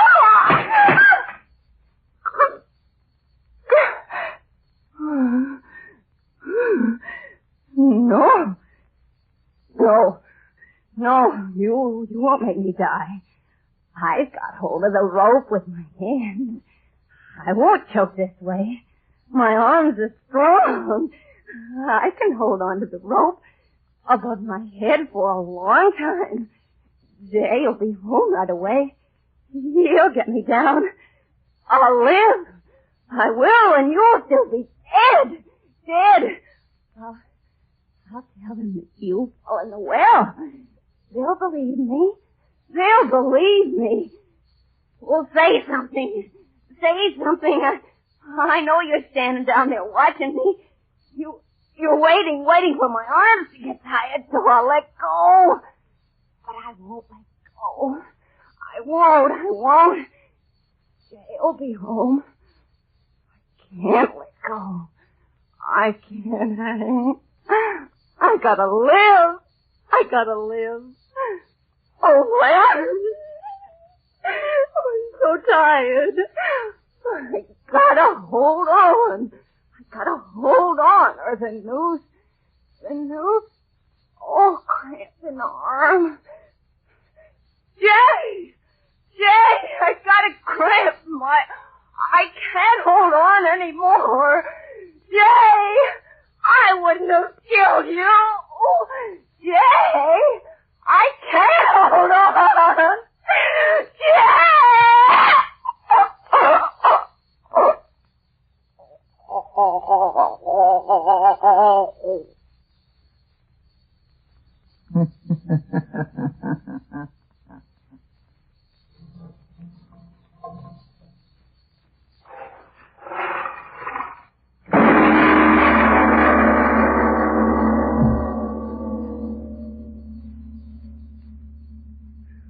Mr. Obler, last week and again this.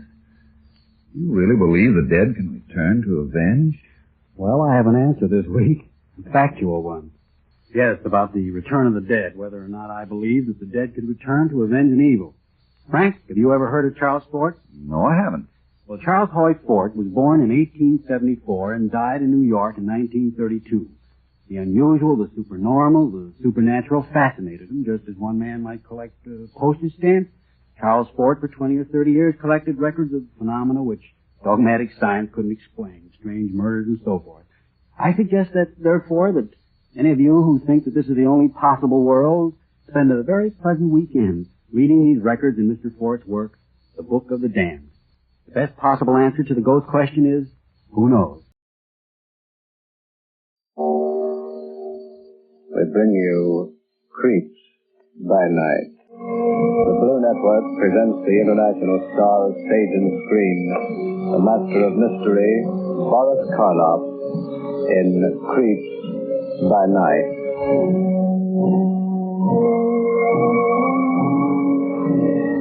How do you do? This is Boris Karloff inviting you to join with us for another dramatic exploration into the unknown darkness of the human mind. Our theme tonight is revenge. We have chosen for you a story that plumbs the very depths of one of man's primary emotions, the eternal seeking of an eye for an eye and a tooth for a tooth. This is the story of a man who waited 20 long and heartbreaking years before the opportunity came to seek vengeance. But when it did, he stalked his prey with the cold and horrible stealth of a black panther.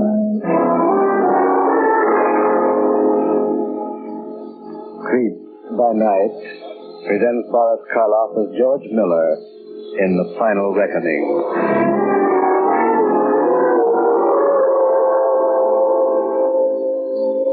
Our scene is the warden's office, the state penitentiary.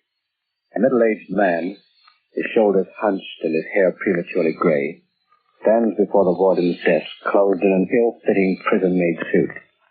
His face is yellowed with the pallor of long confinement, but his eyes, set deeply in dark-shadowed hollows, are bright and clear. Looking at him, the warden speaks. Well, I wish you'd reconsider, George. I don't like to see you walk out of here in your condition. I'll be all right, Warden. Don't be a fool. You've just gotten over a bad case of pneumonia. Why not spend the next week or so in the hospital? Let Doc Reed put you back on your feet.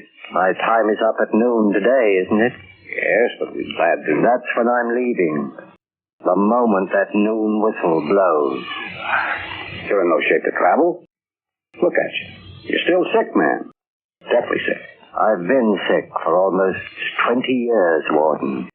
Ever since those iron gates out there closed behind me. I've waited a lifetime for the cure, planned for it. Now I'm going to get it. Well, you're just being stubborn, George. I don't understand it. You've been a model prisoner in every way. In the entire history of the penitentiary, only 3 men have had life sentences commuted. And you're one of them. And yet, in a matter that concerns your well-being, you act like an obstinate fool. Why? Because I've got something to do. Something very important. What's more important than your health? The thing I've got to do. Wait a minute. Are you going to do something that Might land you back in here. Is that it? Don't worry, Warden. You know, come to think of it, George, there's something I've always wanted to ask you. Something personal. Go ahead. In all the years you've been here, why have you refused to see visitors or mail? Why did you completely cut yourself off from the outside world? Well, it all boils down to this. A man ages a lot in 20 years.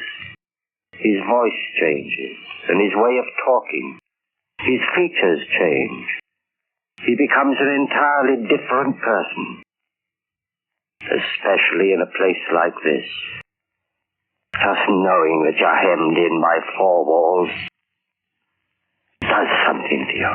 Something... Well, that's the answer. It's no answer at all. Yes, it is. I didn't want anyone to see me age, to see the changes that are coming over me. The way it is now, with the George Miller who's walking out of here at 44, is nothing like the George Miller who was brought in at 25. They're two different people. No one outside this prison will ever recognize me. And is that what you want? That's exactly what I want. Why? You've got nothing to be ashamed of. You've paid your debt to society. There's another debt I have to pay to myself. It's been owing for a long time. I don't like the way you're talking, George. What's behind all this? 20 years, Warden. The best part of my life. A minute ago, you asked me to look at myself. I don't have to look. I can feel it down inside. I'm an old man. An old man at 44. Self-pity is a bad thing, George. I'm not pitying myself. I'm thinking about what brought me here. You've got the record right there in front of you. I said I was innocent then, and it still holds. I'm innocent now. That's a closed book. Why not let it stay closed? Because there's an unfinished chapter still to be written. Remember, you haven't served your full term. You'll be on probation for 5 years. I'll remember. I've had a long time to think it over. Incidentally, while we're at it, there's one more thing that's been puzzling me. You'd better hurry. It's almost noon. 6 months ago, when it seemed pretty certain that your commutation was coming through, you made a strange request. You asked to be relieved of the job of running the prison library, a job you'd held as far back as I can remember. And you asked me to assign you as an apprentice to the prison barber. I granted that request, but I wondered about it at the time. Would you care to tell me why you suddenly decided to become a barber? I thought it might be a good idea to learn a trade. That's not true, George. There's the noon whistle. That means I'm a free man, doesn't it? Yes. Goodbye, Warden. Take care of yourself. You haven't answered my question, George. You mean, why did I suddenly decide to become a barber? Yes. I told you. I wanted to learn a trade. And I told you that's not the truth.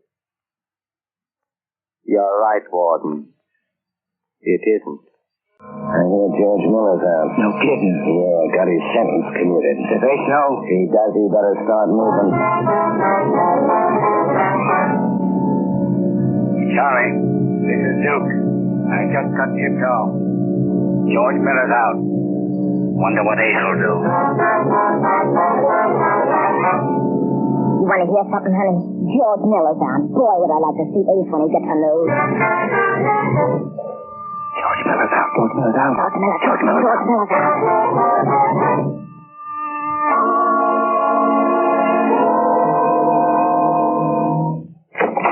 Well, what'd you learn? It's true, Ace. They commuted his sentence. He got out yesterday. What did I tell you? I spend $100,000 a year on smart lawyers, and where do I get my information? From a hothead. A barfly. But Ace. Oh, sure. I'm out of my mind. I don't know what I'm talking about. George Miller's dead. He died in prison 10 years ago, Well, that's what they told us. Who told you? Our sources of information. Your sources of information. Don't make me laugh. Now, look at it. And I'll get out before I lose my temper. If you don't Get out, I said! His sources of information. Vera, get me a drink. Oh, Ace, honey, don't get yourself all upset. Shut up. Ace, Shut up and honey. stay out of this. None of your business. Is that a nice way to talk? Who is this George Miller? I said it's none of your business. What's that? Just a doorbell.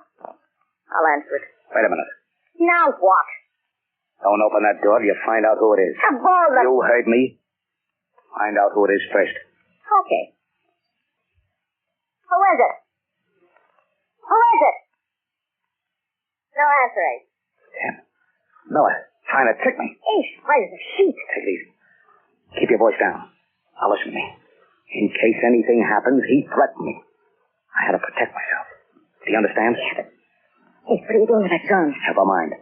You just follow orders. All right. Open the door. Slowly. Ace, honey. Open it, I said. Nobody here. What's that on the floor? What is it? Rat! A dead rat!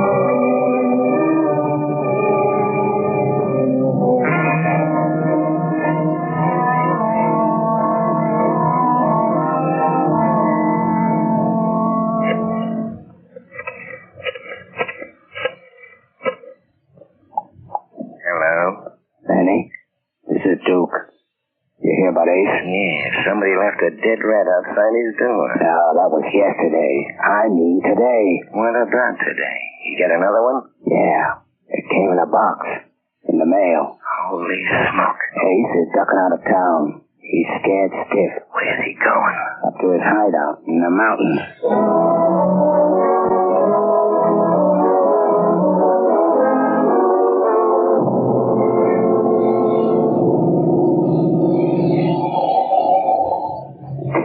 All right, take the car around to the back, Chuck. Okay, boss. What about the bags, Ace? Chuck will bring them. Come on. How long have you had this place in the mountains, Ace? Oh, a couple of years. Sure is gooey looking. Hell, what did you expect? A summer resort? All I want is a place to hole up. Lay low, the boys get Miller. Well, there should be a bell around here. Somebody in the house? Don't you ever get tired of asking questions, Vera? I told you on the way up there's a caretaker. The bell doesn't work. Let's ask me. This is all a lot of crazy. Nobody's asking you. Ace Danelli's running away from a stir bomb. Lie down. Somebody's coming. Good evening, Mr. Danelli. Oh, good evening. Everything all set? Yes, sir. The master bedroom is ready. Now we'll go right up. This is Miss Carroll. How do you do? Hello. You're not the same man was here last year, are you? No, sir. That was Edward, my cousin. He's been ill, and I've been substituting for him. My name is Walter. Okay. Bring up a couple of brandies. We'll be upstairs. Yes, sir. I sure hate to be holed up in a place like this for the rest of my life. Well, just say the word and Chuck will drive you back into town. Are you kidding me, honey? Well, stop it. Right now, I'm not in a kidding mood. Okay. Now there. What's wrong with this room? Well, it's very nice. Plenty of space, 4 closets, double exposures. What more do you want? Nothing, darling. Just a kiss. Now, wait a minute. Close the door. Since when were you bashful? Now, look, Vera. Get one thing straight. I came up here to play safe. There's a guy gunning for me. Until he's out of the way, I'm not taking any chances. Oh, sure, I understand, honey. What I don't get is why you're so afraid of this George Miller, whoever he is. What did you do to him? Yeah. I sent him up, put him behind bars. Did you? You know, one of these days, Billy, you're going to ask the wrong question. I know. It's none of my business. That's the ticket. You tell me one thing, Ace. What? Those dead rats. When we found outside the apartment door, and the one that came by parcel post in that little wooden coffin. What do they mean? What do you think they mean? I don't know. It's got something to do with George Miller. Yeah, well, you guessed right. Miller's trying to get me jittery. He knows I've got a bad heart. Planning these things to tell me he thinks I'm a rat. A dead one if he has anything to do with it. Hey, Tom. Now, don't worry. I'm safe up here. The boys will get Miller. Yeah? It's Walter, sir, with your brandy. Okay, come in. Just put the tray down on the table. Yes, sir. Will that be all, sir? I guess so. What about our luggage, Ace? Oh, yes. Did my man bring the bags up? Yes, sir. They're in the hallway, sir. Well, bring them in, will you? Yes, sir. Soda or water, Ace? Yeah, I'll take it straight. Where shall I put the bags, sir? Oh, just set them down any place. Yes, sir. Will that be all, sir? Yeah. And don't forget to lock up. I won't, sir. Good night. Night. Night. Oh, that yes and no sir routine is gonna drive me nuts. Talks like one of those fancy movie butlers. Looks like a zombie. Here's your drink, honey. How about you? No, I better get the bags unpacked first. All the stuff will be wrinkled. Well, here's how. I needed that drink. Now, maybe I can relax. Sit down and take it easy, honey. You know, it's not going to be so bad staying up here for a week or two. Hey, how do you open this bag, Ace? Which one? Yours. Black leather. Oh, there's a little gadget on the lock. Just press it and it snaps open. You got it? Uh-huh. And we'll get a good rest. Oh! What's the matter? Look! What's that? What? Another dead rat.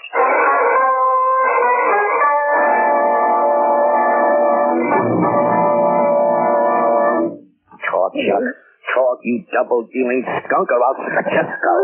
Ace, believe me, I didn't do it. I'm sorry. Talk, I said. Spell it. I ain't got nothing to spell. Now, listen, Chuck. I know your kind. I know them from way back. You tell your mother for cash on the line. George Miller got to you. He paid you to slip that dead rat into my suitcase. Get up. I don't trust you either. I don't trust anybody. You're all a bunch of blood-sucking double-crossers. Boy. You heard me. You'd like to see me dead, wouldn't you? Get out of your mind. Get out, both of you. No. Get out, I said. Get out of the house. And stay out.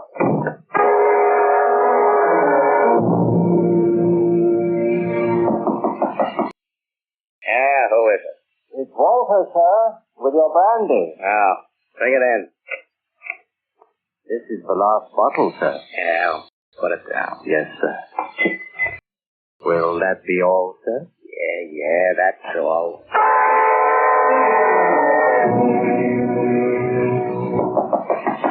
Who is it? It's Walter, sir. Come in.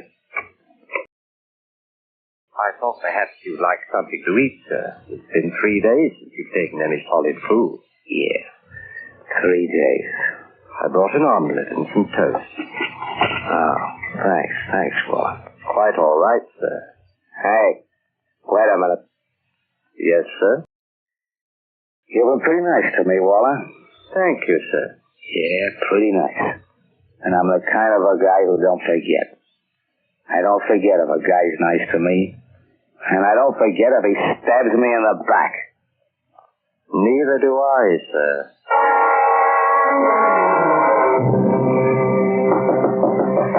Come in. I'm sorry to disturb you, sir. It's all right. Come on in and close the door. Yes, sir. What do you got there, Waller? Well, I thought now that you're feeling a little better, sir, that perhaps you'd like to be shaved. Been almost a week, you know. Yeah, don't tell me you're a barber, too. I have been a barber, sir. Well, I could use a shave, I guess, all right?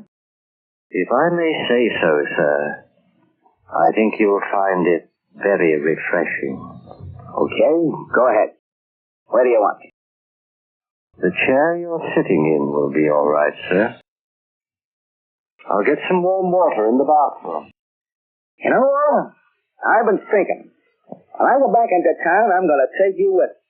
Yeah, I could use a man like you. That's very kind of you, sir. I like people like you around me. People who don't ask questions or get in your hair. Take care of what you're supposed to, and that's the end of it. I try to keep my place, sir. You got the right idea. Yeah, well, I do. Lean back. In just a moment, sir. I'll have to fasten the strap to the back of the chair.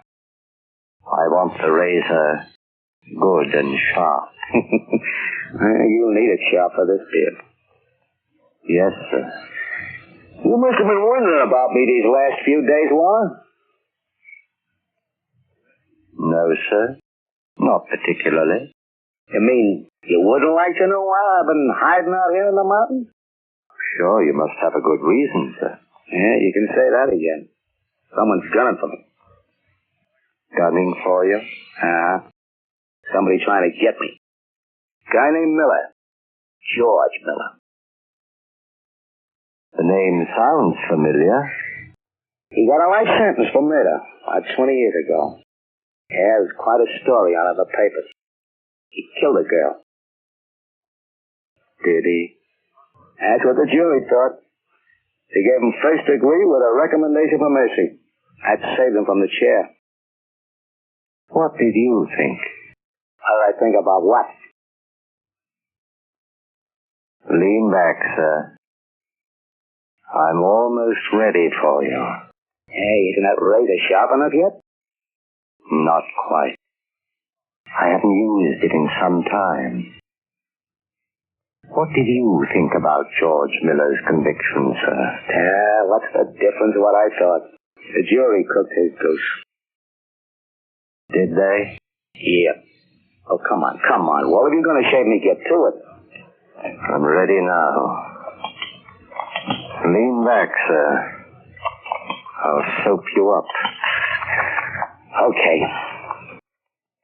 I assume this George Miller is out of prison now. Yeah. Got a commutation. Hey, you sure you don't need a lawnmower to get this beard off? I can do very well with a razor, sir. You know, I'm going to feel like a new man when you get through. Yes? A completely new man. You're a funny guy, Walter. You talk like a college professor. I've had a lot of time to read and study in the past 20 years. A lot of time. Yeah? That's enough soap. Now just relax. Does the razor pull? Nope. Feels all right. That's fine.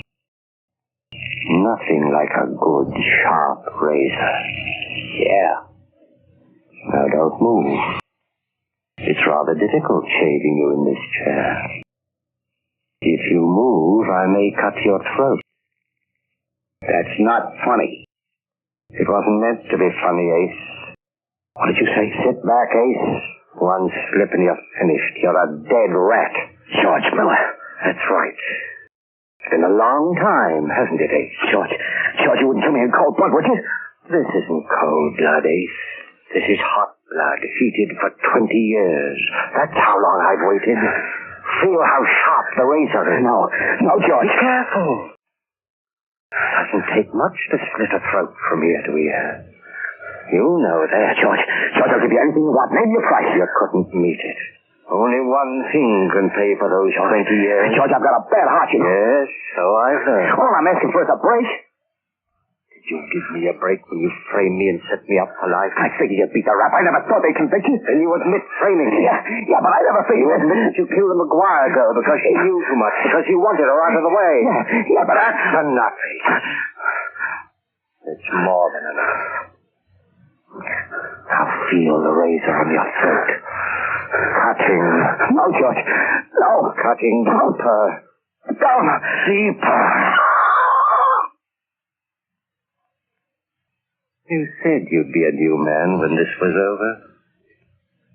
But you're wrong, Ace. You're only a dead rat. Who is it? It's there, Ace. I've come back.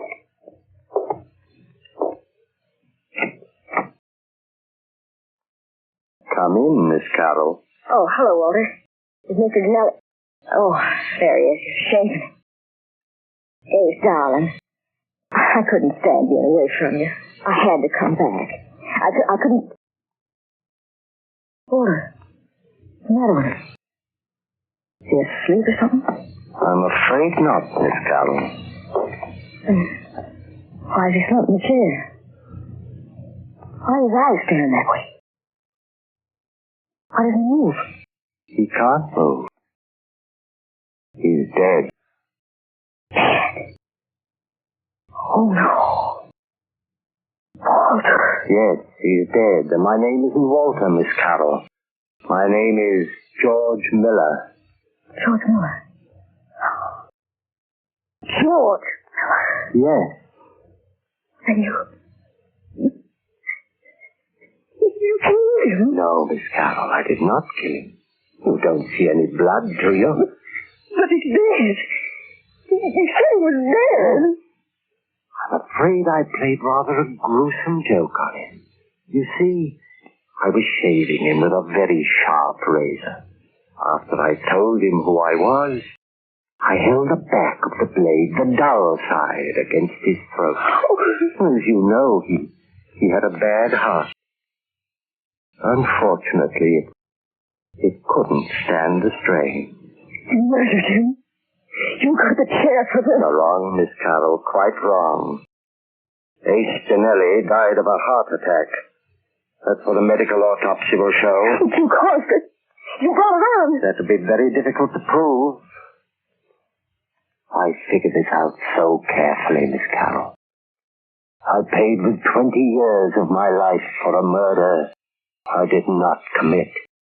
And now there's nothing the law can do to me for one that I did commit. Creeps by Night has just brought you Boris Karloff in The Final Reckoning. Be with us again next Tuesday night at the same time over most of these stations when Mr. Karloff will present another weird mystery of the mind, The Hunt.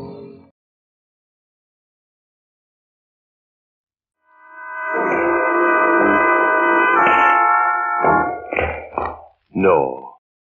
No, stay where you are. Do not break the stillness of this moment. For this is a time of mystery. A time when imagination is free and moves forward swiftly, silently. This is The Haunting Hour. Sinister Estate.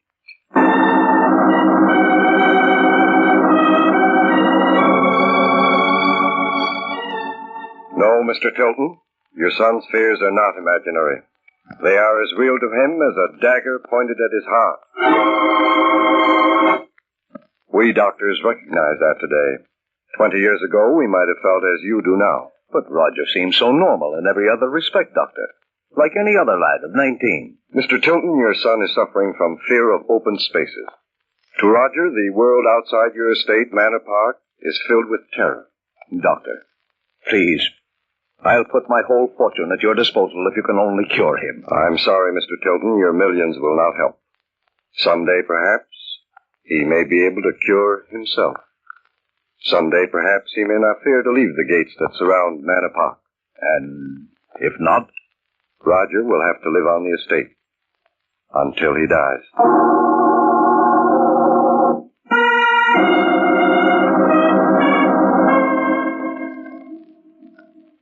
Amos, I came here to your office to face facts. I won't live much longer. Gerard Tilton, you'll reach 100 for sure. Don't be ridiculous. Roger's illness has cut 25 years from my life in a few short months. It's time that you drew up another will for me. Very well. What do you want in it? My entire fortune is to go for the upkeep of Manor Park until Roger is well, or until he dies. And what about his brothers, Charles and Edward? I can't risk Roger being without a home and companions. They will share only after he dies or is cured.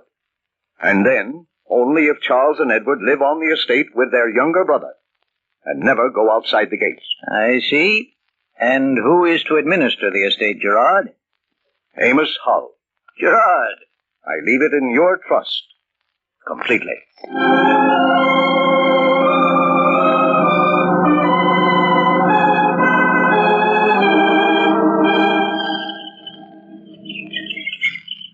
But, Abby, please be patient. I've been patient, Charles, and I'm through being patient. Perhaps in a little while. A little while.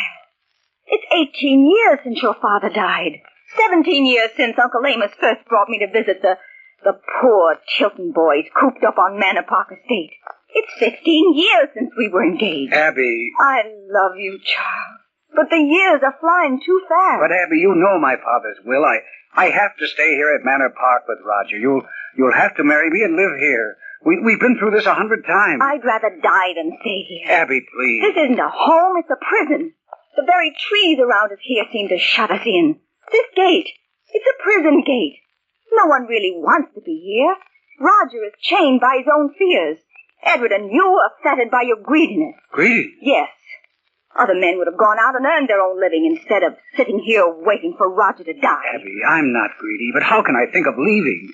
I'm 42, not a lick of business experience. Oh, Charles, you'll just have to solve these problems for yourself. I'm tired. I'm desperately tired.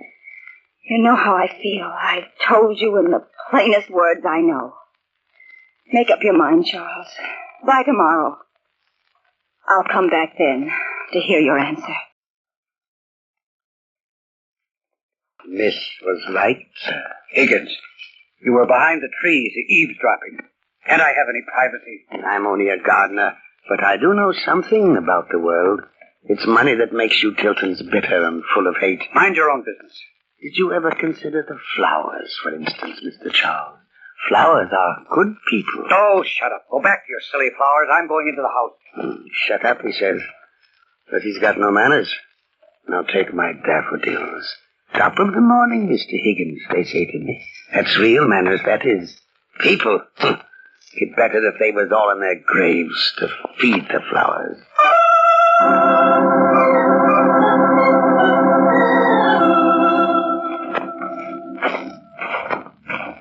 I don't like to walk down here, Charles. It's too near the gates. Now, don't worry, Roger. It's safe here, isn't it? Yeah, yes, of course, but not out there. You're rather smug, aren't you, Charles? You feel quite contemptuous of me, don't you? Healthy people never really understand those who are ill, no matter how sympathetic they are. And you're not even sympathetic towards me. Oh, it's nothing like that at all. It's just that, well, you're no fool. You know there's nothing out there. I just can't step beyond the gates, Charles, that's all. Now look, we're standing almost on the boundary of the estate. Feel safe? Yes. Then take one more step. No. Come on, Roger. Just one more step. Just to prove there's no harm. No, that's impossible. I can't do it. Ah, you stubborn fool. You were right before. I am contemptuous of you. Your sickness would have been cured a long time ago if it weren't pampered. But I'm tired of pampering it. And tired to death of your being an invalid. All your life you've had your own way. Now this time, for once, you're going to do what someone tells you. You're going over the boundary line if I have to carry you. Stop shoving me, Charles. Now you're behaving like a man. Come on, get going. No, stop it, Charles. Stop it. I won't go over. You can't make me. Never think you'll stop it. Charles, Tilton, what are you doing?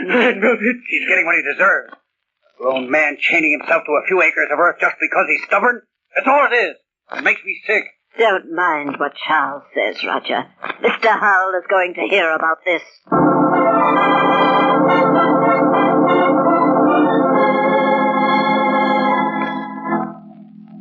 Now, Charles, let's be perfectly clear about this.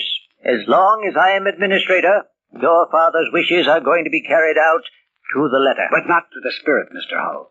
If my father were alive, he'd be spending money to have Roger cured, not forcing my brother Edward and me to waste our lives in confinement. But Roger is incurable.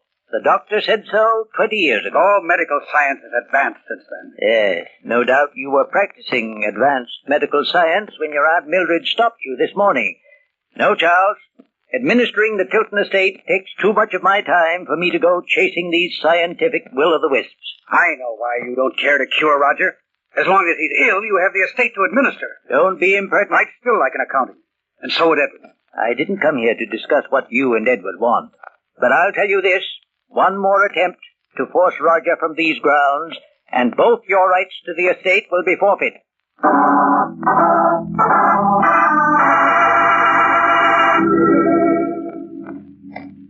So old man Hull gave you a dressing down, Charles? Yes, Edward. I don't know what to do. Through all these horrible years, only the thought of Abby has kept me going, and now she's going to leave me, unless I can find a solution by tomorrow. Why wait until tomorrow? Perhaps we can work out a solution tonight. Wait a minute, Edward. If you're planning... Listen to me, Charles. Haven't you had enough of this birdcage life? Aren't you sick to the teeth of Roger and the whole setup?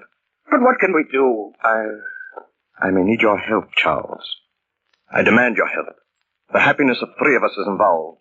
You, me, and Abby. But what are you planning? We get the money if he is cured, or if he dies. You tried curing him. I won't do it. I can't do it. Why not? You hate him, don't you? But Roger's our brother.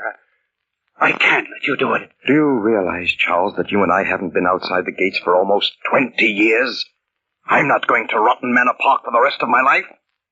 And remember, if you blab out anything about this, I'll take care of you, too. Understand? I understand, Edward. Now, get that scared look off your face. We're going outside as if nothing had happened. Outside? Open the door, Charles. The door? Yes. All right, Ed. Roger, how long have you been standing there? Just a few minutes, Edward.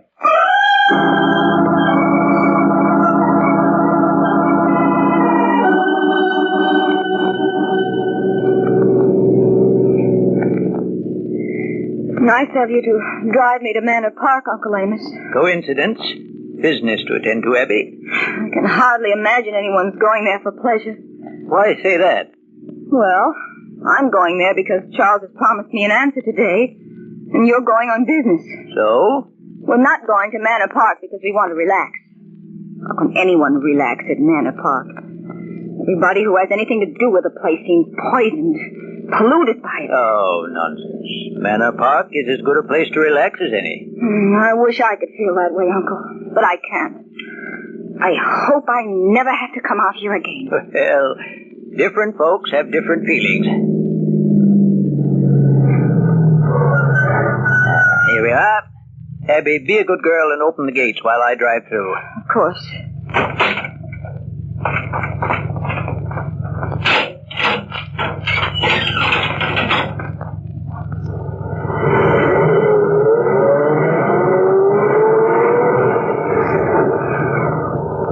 Hop in now, Abby. I'll drive you to the main house. No, I'll wait here.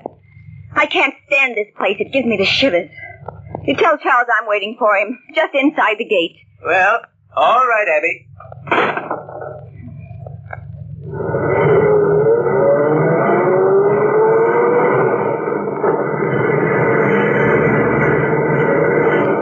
Have you seen Roger, Abby? No, Aunt Mildred, I haven't. I've been looking for him all over. Oh, Roger wouldn't be down near the gate. I'm waiting for Mr. Charles. I wish I could find Roger. Have you seen Charles recently? I wonder what Roger's up to now. Oh, can't anyone around here even answer a civil question? I can't stand it. I can't stand it, Aunt Mildred. Why, Abby? Tell Charles that if he wants to see me, he'll have to come outside. I'm not going to stay in Manor Park 1 minute longer. Do you hear? Do you hear? I'll be waiting outside the gate here. Tell him that.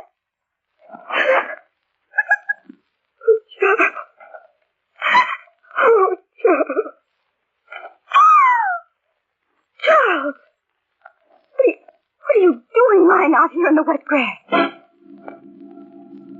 Charles! Charles! Charles!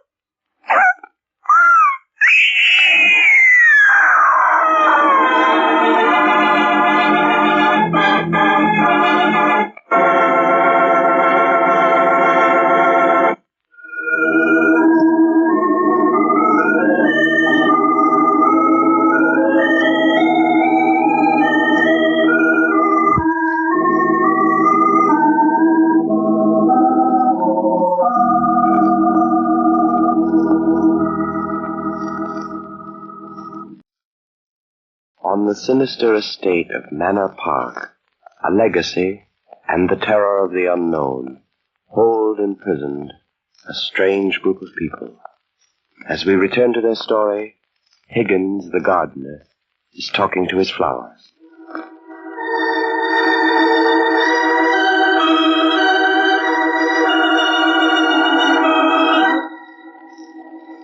People are supposed to be something special.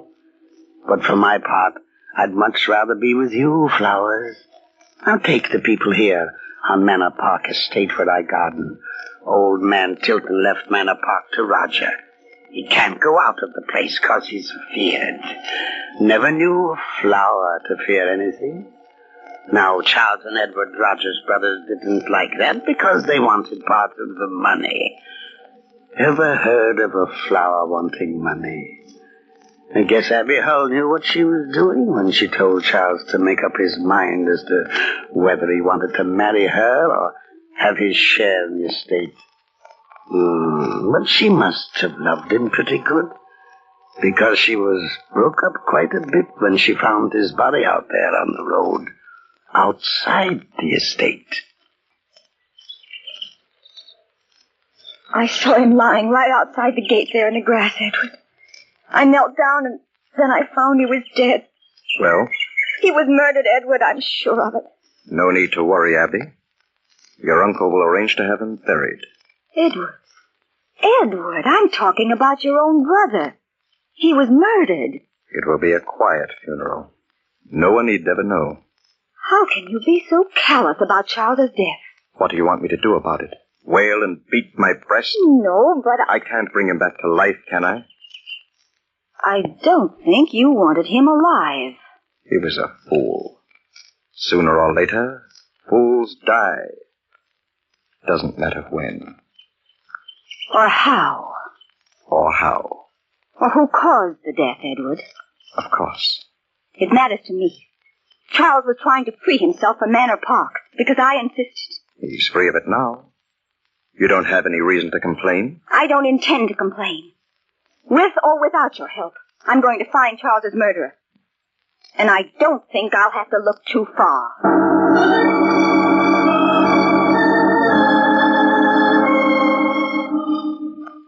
There, Abby. Now, this thing out at Manor Park will blow over. After a while, you'll feel better. Stay in town here. Try to forget. I don't want to feel better, Uncle Amos. I don't want to forget. Not until I found out who murdered my poor Charles. Well, aren't you being a little hasty, assuming that it was murder? What else? Suicide, perhaps. Or an accident. Who'd want to kill Charles, anyway? I don't know. Yet. But I'm going to find out. I can't understand why Edward won't help me. Death in the family doesn't change a man's nature. It's not just his selfishness. He was trying to discourage me from investigating. Well, that's nothing. So was I. How about Roger? Did you ask him any questions? No. Why not? He couldn't have had anything to do with it. I found Charles outside. That rules out Roger. Does it? Uncle Amos, I think I'd better get in touch with the police. No, I'd wait until I found some real clues, Abby. Otherwise, they'll treat you as though you were a crank. You're right. Edward won't like it. But I'm going back to Manor Park. I'm going to examine that place firsthand. Excellent. I expect to be at Manor Park tonight. Perhaps I can help. Oh, would you please, Uncle Amos? Please. Well, now... Now, please. First, I have to attend to the burial arrangements. After that, I'll help you. Let's make it after dinner tonight. Around 10. Oh, thank you, Uncle, thank you. I've got some questions I'd like to ask Edward Tilton. I'll go out there immediately.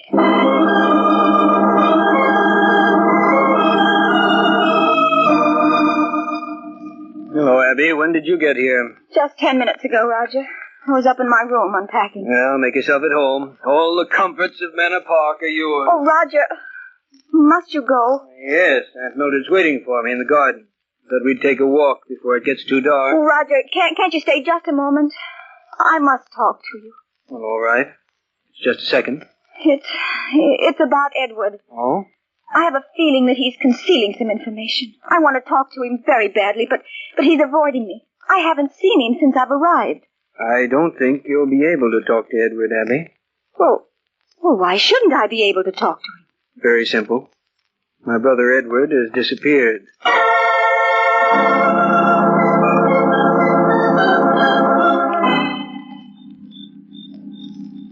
Roger, don't wander too far away in the dark. No, Aunt Mildred. I'll just sit down here under this tree. All right, dear. Aunt Mildred, do you know who killed Charles? No, Roger, I don't. You sure you don't know? Of course I'm sure. You wouldn't lie to me, would you, Aunt Mildred? You know I wouldn't, Roger. Do you think anybody else knows who killed Charles? Roger, be quiet. You never can tell who's listening. Do you think anybody knows? The one who did it knows. Yes, he knows. That's right, he knows. Where are you going, Roger? Be careful, dear, it's dark. I have a flashlight. Just going down towards the road, Aunt Mildred. Just going down towards the road. Everything all right, ma'am? Mr. Higgins, Were you eavesdropping on my boy? I never listen to what humans say. It ain't worthwhile. You didn't hear what he said about the killing, did you? Which killing? There's only been one. Two. Who's the other one? I don't know. Nonsense. If you really knew someone was killed, you'd know who it was, Mr. Higgins. Not if the body were in a flower bed, ma'am. What? My spading fork uncovered the legs. Yes? But I've already planted some flowers over there. You ninny. Ninny, am I? I'm not going to rearrange my flowers just because of some worthless corpse. Oh, of course. Of course. Tell me, Mr. Higgins, which flower bed was disturbed? The one between the fountain and the hydrangeas. Inside Manor Park? Yes, Miss Randolph. Inside the park. Oh, Roger. Roger, my poor nephew. You shouldn't have done it.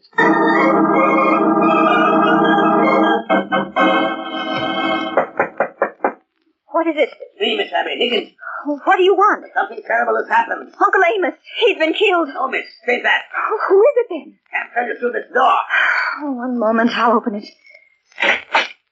Come in quickly. Yes, Miss Abby. Now, tell me everything. Miss Abby, tell your uncle that he'll have to get another gardener for the estate. Uncle won't arrive until 10 this evening. Tell your uncle in the morning, then. Higgins, you didn't come rushing in here just to tell me you're quitting. I can't stay any longer after what's happened. What has happened, Higgins? They took my shovel. Yes?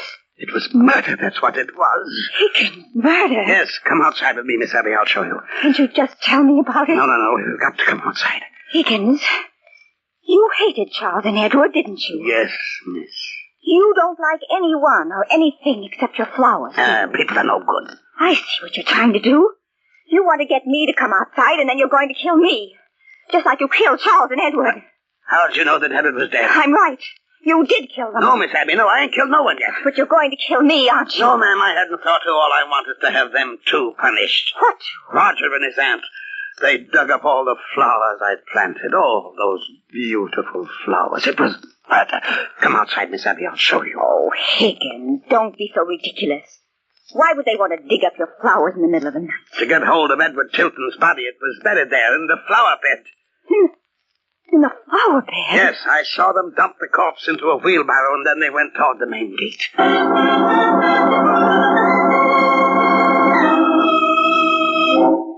All right, Higgins. Keep walking ahead of me. Yes, ma'am, we'll soon catch up with them. You keep moving.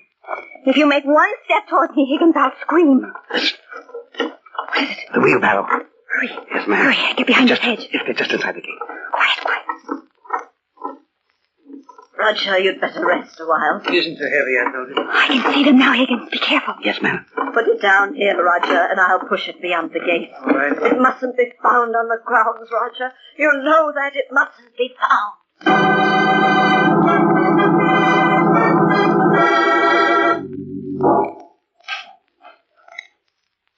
Can you see what she's doing, Higgins? Pretty well, ma'am. She's got the whole Niantic filled up. Oh, my uncle will be here soon, I hope. When he comes, we'll have to track down Roger. That's right. I'd feel much safer here in the dark if I knew where he was. Well, he can't be wandering far. He's somewhere inside the park, for sure. Who's that? Someone else here, and I don't like it. Wait a minute. I can see him now. Oh, it's Uncle Amos. All right, Mildred. Drop the shovel and keep your hands up. Amos, how? I can explain this, Amos. I didn't have anything to do with it. I don't know who did. Save your explanations. There's no one here to listen to them. Very well, Amos. I'll tell them to the police. I'll make them understand. I'm afraid you won't get to see the police, Mildred. What do you mean? The only one who's going to see the police is Roger, when they arrest him for the murder of his two brothers and you. Come along. Move over near that hole you were digging. What? Very considerate of you to dig your own grave. Saves me the trouble. So it was you all the time. You planned it all, didn't you? Go ahead and rave, Mildred. No one will hear you. Roger! Roger won't come out here. You know he wouldn't move out of Manor Park to save his life. Wouldn't he? Now drop that gun, Amos. Drop it. Hold him, Roger. Don't let him go. I'll get his gun. Oh, don't get out. You can let him go now, Roger. I'll shoot if he tries anything. Come on, Higgins. We may be able to help. Give me the gun, Aunt Mildred. Here. I've got you covered, Amos Ho. I don't understand. I thought you couldn't leave the estate, Roger. I know you did. Well, it's been a long time since I've really been afraid. Will you call the police, Aunt Mildred? Roger, why did you pretend to be afraid to cross the boundary? Why didn't you let us know you were well? If I had let you know I was cured of my illness, I'd have collected only 1/3 of the estate. Now I can have it all.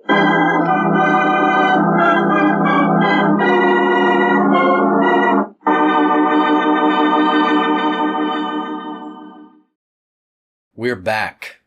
Did you find the first 6 shows chilling and thrilling? Let me know in the comments. And be sure to give the video a like if you do. I really appreciate it. Next up, we begin with one of my favorite shows, Inner Sanctum, and the episode Dead to Rights from May 22nd, 1945. This is all about murder for money and that old axiom that crime does not pay. Nice twist ending. After that, another short-lived show, Dark Fantasy, which got its start on WKY in Oklahoma City and ran from 41 to 42 on NBC Radio. It did a blend of horror, murder mystery, suspense, with a few sci-fi shows thrown in for good measure. Here is The Demon Tree from December 5th, 1941. This one was loosely based on the Welsh legend of the Strangling Oak of Nenau, a very creepy tale. Then we have to do one from Suspense, a great psychological thriller called The Night Reveals, from May 26th of 1949. This has to be one of my favorite stories from this show, a really great story with a big surprise ending. No thriller collection is complete without Peter Lorre, so next up we have to do one from Mystery in the Air, and the episode Crime and Punishment from September 25th of 47. Lorre reprises his role as Raskolnikov from the 1935 film of the same name, Crime and Punishment, although I will admit that compressing a 1.5-hour movie into a 30-minute radio adaptation does take a little bit away from it if you've seen the film.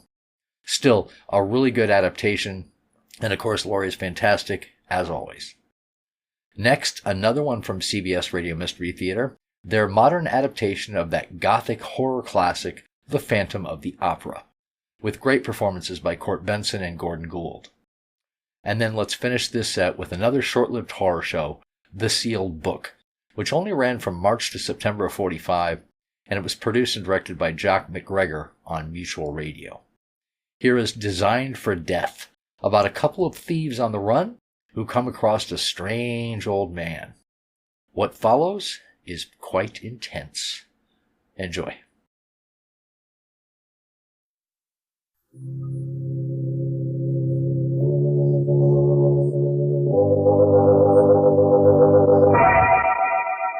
Lipton Tea and Lipton Soup present Inner Sanctum Mysteries.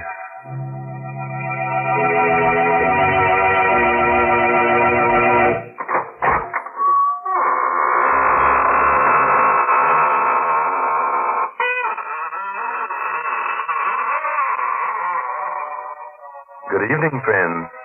This is your host of the Inner Sanctum, welcoming you again through the squeaking door for an hallucinating good time. Why am I smiling? But I always smile when I open the squeaking door on Tuesday night. You see, each week when I say good evening, I think to myself, a good evening for what? And of course, there's only one answer to that question. A good evening for murder.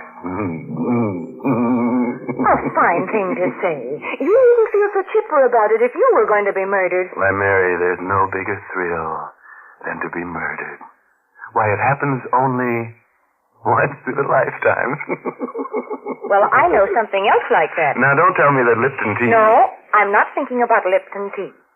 I'm talking about that solid sterling silver medallion that the Lipton tea people are offering to the ladies. Yes, ladies, it's the chance of a lifetime to get a lovely piece of jewelry. The kind you find at those smart shops on Fifth Avenue in New York. Now, let me tell you about the medallion. It's made of real sterling silver. It's about 1 inch in diameter, and it's decorated with a Chinese inscription.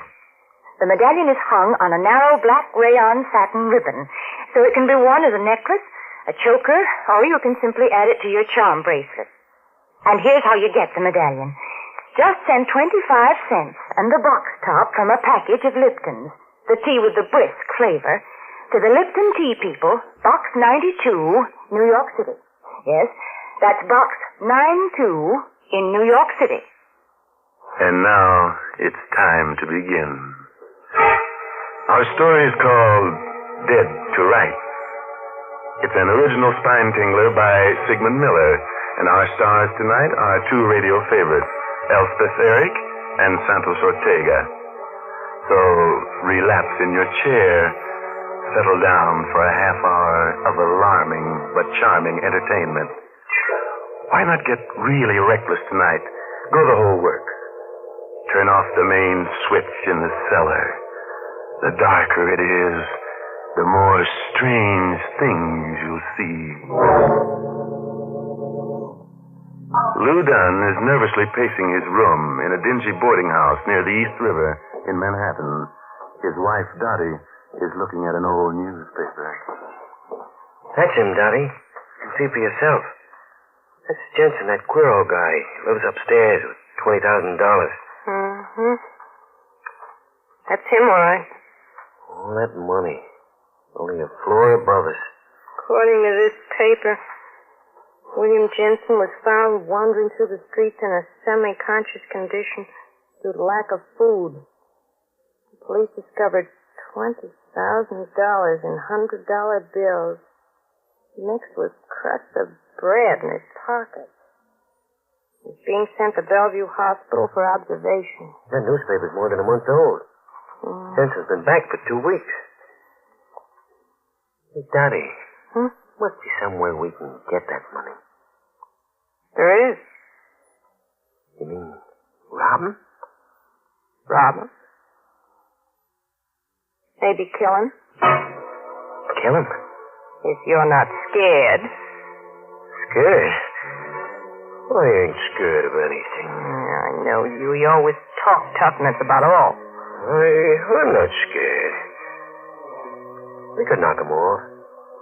Make it look like suicide. You really want to do it? Yeah, sure. I'd like to put my hands in that $20,000. Boy, what we couldn't do with that money. It'll be easy. If we do it smart. Very smart. Sure. Maybe you could sort of visit him. Just before he goes to bed. Turn on the gas. That'd make it look like suicide. Then we could go back and pick up the money. Not all of it. We'll leave half of it so it won't look like robbery. Sure. He's a crazy guy. It's natural for a crazy guy to knock himself off. Mm-hmm. When do we do it? Well, if we're gonna do it, we gotta do it right now. We'll never have the guts to do it later. Now, you're sure you want to do it, Lou? Sure I do, Dottie. Mrs. Scully was going to the movies. What time is it now? It's, 5 to 10. She won't be back till after 11. Well, that only gives us about an hour. Oh, you got plenty of time. Jensen goes to bed just about this time. You go on up, stay with him until he's in bed. And then, on your way out, you turn on the gas. Not too much, because that'll make a lot of noise. And keep your finger off the spigot. Use a stick or a glove or something. Yeah, I understand. Well, okay. What are you waiting for? You want me to go now? Well, what do you want to do? Die of heart failure worrying about it? Go ahead.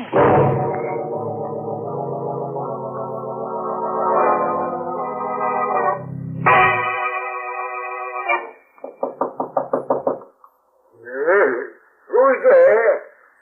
It's me. Lou Dunn, the guy that lives right under you. Oh, just a minute.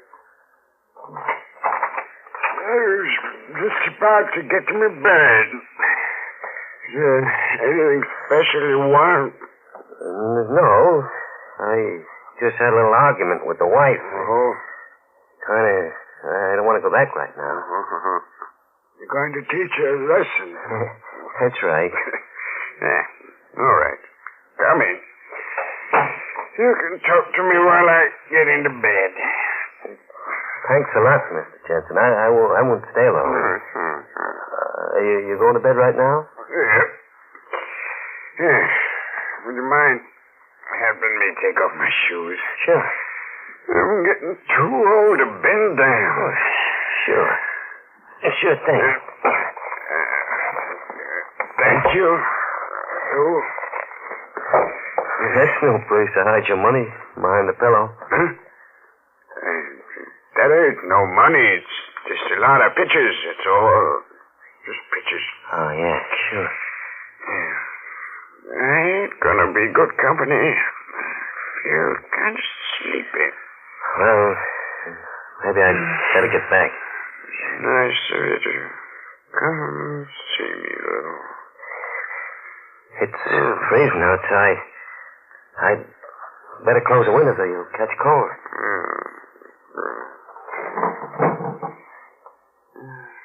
Well, good night, Mr. Jensen.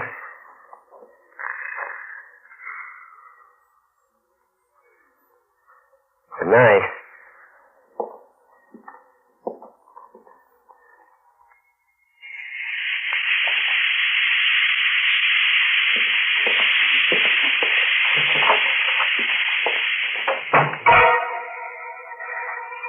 Oh, it's beating like a drum. If I get downstairs without being seen, everything will be all right. Hey, someone's coming up the steps. It's Mrs. Scully, the landlady. It's dark. Maybe she won't recognize me. I pull my hat over my face. Mr. Dunn? I beg your pardon. Oh, I'm sorry. I thought you were Mr. Dunn. It's all right. Good night. Good night.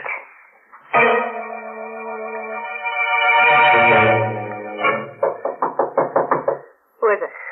It's me, Lou. Everything all right? Close the door. What's the matter with you? Anything go wrong? We're going to be caught. Calm down. Tell me what happened. I did everything you said. Everything worked fine until I got outside. I met Mrs. Scully in the hall. I pulled my hat over my face. She recognized you? She called my name, but I disguised my voice. Nothing to worry about. I'm sure she knew it was me. We're going to get caught. Did you come right down here? No. I went outside for a few minutes in case she was watching me. That's good. Now you got to go back and get that money. He's dead by now. I can't go back. You gotta go now before the gas leaks into the hall and everybody knows about it. I can't do it. All right, I'll go myself. Where'd you say the money was? The pillow under his head. Stay here till I get back. Maybe we ought to forget No. it. Not after we've gone this far.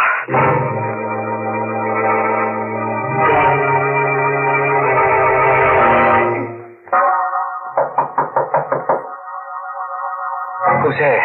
It's me, Mrs. Scully. Let me in. What do you want? Well, the people downstairs have been complaining. There's water leaking down the ceiling. Water? Yes. I'd like to take a look at the sink. Sure. Funny. Pipes aren't leaking. Just a mistake, huh? Oh, they must be cranks. Floor's dry. Is that all, Mrs. Scully? No. You're a couple of days over on your rent. We'll have it for you tomorrow. Well, you better.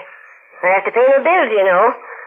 Sure, I promise you. Well, all right.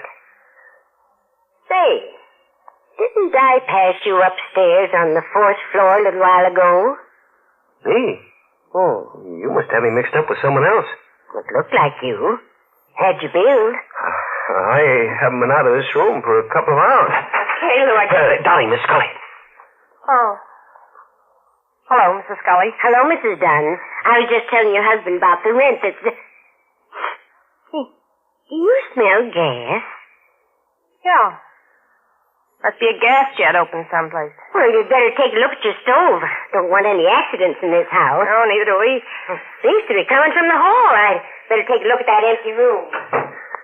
You should have knocked before you came in. You almost gave the whole thing away. Yeah, I know.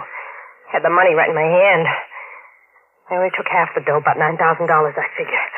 The cops questioned Mrs. Scully. We'd be done for. Yeah, she smelled the gas on me.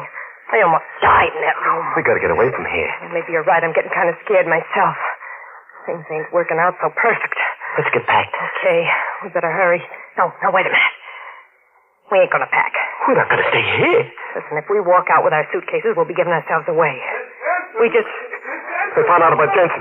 We gotta stay calm or we're dead pigeons. What should we do? We gotta get out of this house first. We can't go out the front door, not now. Maybe with all this excitement going on, we can sneak out without them noting. I tell you, I'm scared, Daddy. Oh, my. Come on. It's now or never. There's nobody at the front door. Let's break. What's going on here? The cops, they just came in. Quick, get back in the room before they see us. We'll never escape. I'll escape. There must be some other way.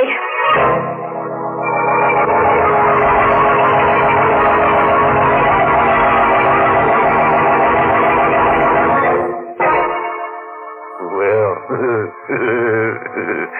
Dottie and Lou are in bad shape. My only hope is that they don't die of heart failure before the end of the program.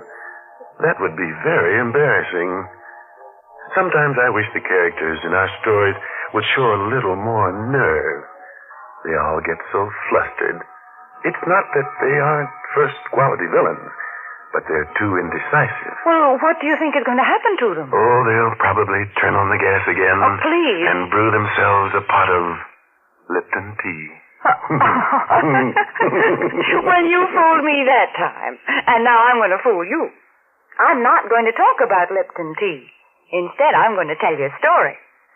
Yes, it seems there's a true story behind that sterling silver medallion that the Lipton people are offering to the ladies. It's really a good luck charm. The original was given to an American flyer by Chinese guerrillas who rescued him after he'd bailed out over enemy territory. The flyer was told that the Chinese letters on the medallion would identify him and bring him safely through the lines. Well, he did get through, and only then did he learn that the medallion said, "Good luck," in Chinese. Now, ladies, there's something to tell your friends. And to get this good luck charm, this lovely sterling silver medallion, just like the one the flyer carried, all you have to do is send 25 cents and the box top from a package of Lipton's, the tea with the brisk flavor, to the Lipton Tea People, Box 92. That's Box 92, New York City. Well, now let's go back to our pale and panicky pair of murderers. If you remember, they ran back into their room when the police came in, and since then, they've been trying to figure a way out. Maybe they've got a plan. So let's take a look, shall we? We've got to think of something. How about that back stairway? I don't know where it goes. Well, it's better than staying here. Cops will see us. You gotta take that chance.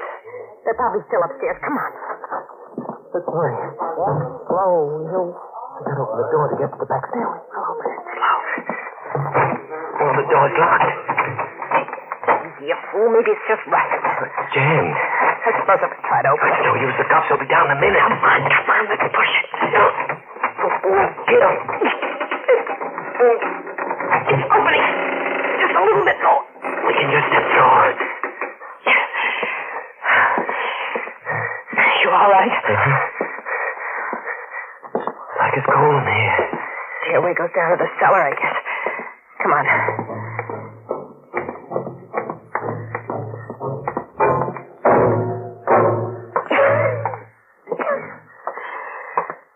Stuck down here. It's choking me. There's another exit that leads out into the alley. Listen, that's the cops coming down to look for us. They're coming from the hallway stairs. We've got to hide. Here. Get behind this old sofa. Lie down on the floor. There's nothing you'll find down here. I hope you don't mind, lady, but we'd like to look over the premises. Look, this dust is killing me. I'm going to sneeze. No, I can't do it. It's just a waste of time looking for anything here. All right. Let's get out. There's too much dust here. Dottie.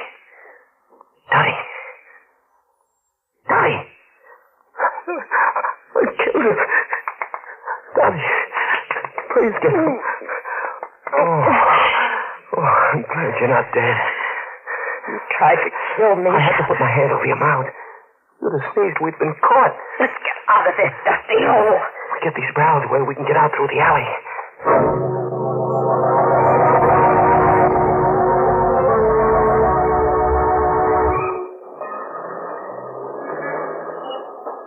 Well, feel a little safer out on the street. Please, will you stop looking back? There's someone following us. There's nobody following us. I tell you, there is. By now, all the detectives in New York must be looking for us. Stop acting so suspicious. Turning around all the time.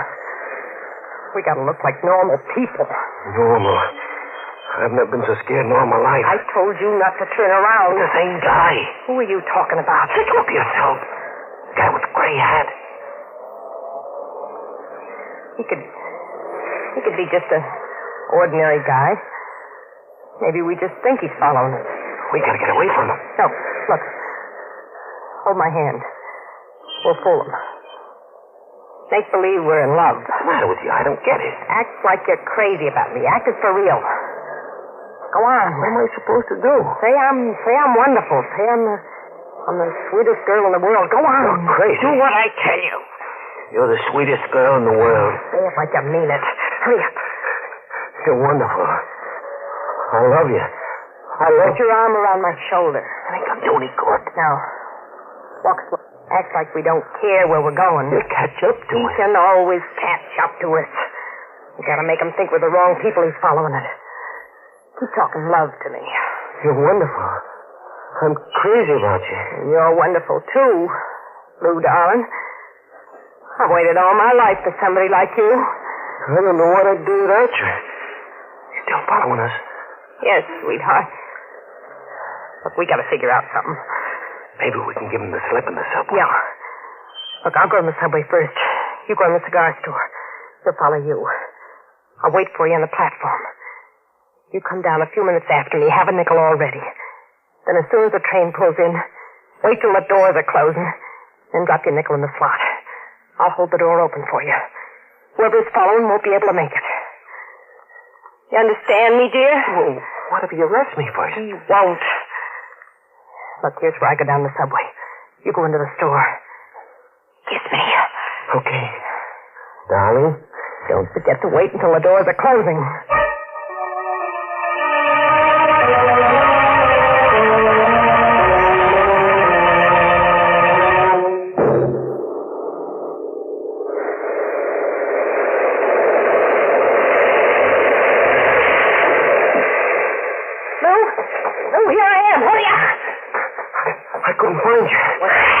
Of the platform for everybody to see me. I thought you'd run out of me. Maybe I should have. You had. I'd give myself up to you. Yes, you would. Where are we going? Next station. We'll get a bus going to New Jersey. Maybe we ought to ride on the plane.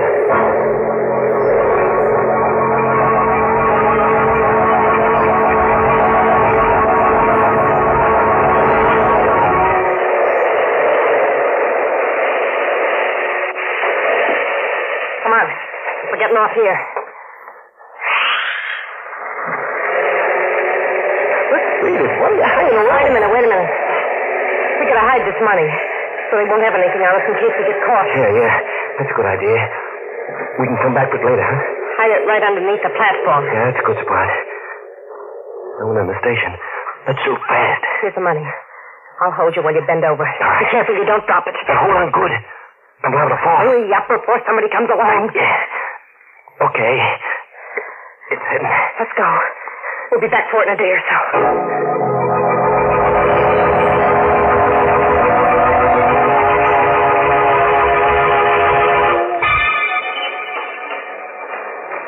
Now put your arm around me while we go up into the street. I can't do it anymore. You don't do what I'm leaving you. No, don't. That's better. Sweetheart. Yeah. I guess you're the best girl for me. You just wouldn't know what to do without me. Would you, darling? Don't turn around. There's nobody following us. There's a cop right behind us. They must have radioed a description of us. Cops don't follow people. They arrest them if they think they're guilty. Well, maybe he ain't sure. Maybe he's watching us first. We'll turn the corner. Without hurrying. You do love me, don't you? I love you more than anybody else in the world. I love you, too. You're right, we are being followed. What are we going to do? There's a factory up ahead. We'll make believe we're going in on the night shift. That ought to throw them off the track. We'll get caught in the building. Well, it's worse out here on the street. When the cop sees us go into the factory, he'll think he's made a mistake and he'll leave us alone. Now hang on to me tight and walk slow.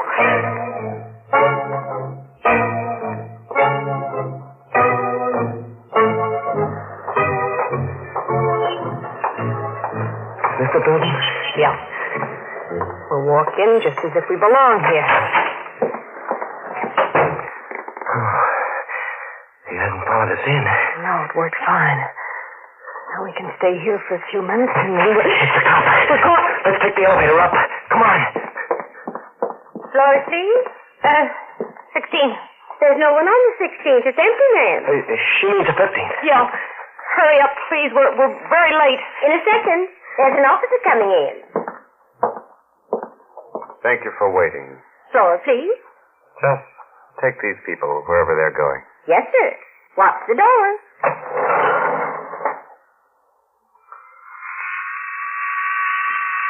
Where are you two going?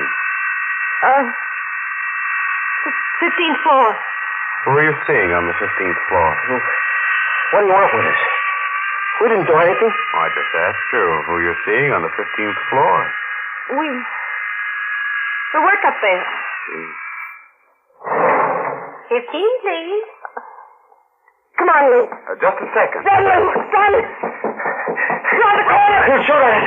Hurry up. He'll kill us. Stop or I'll shoot. There's the freight elevator. Open it. If we can make it, we can slam the door and run it ourselves. Wait a minute. Hurry up, Lou. As fast as I can. Wait. Stop. The elevator. Stop. You next.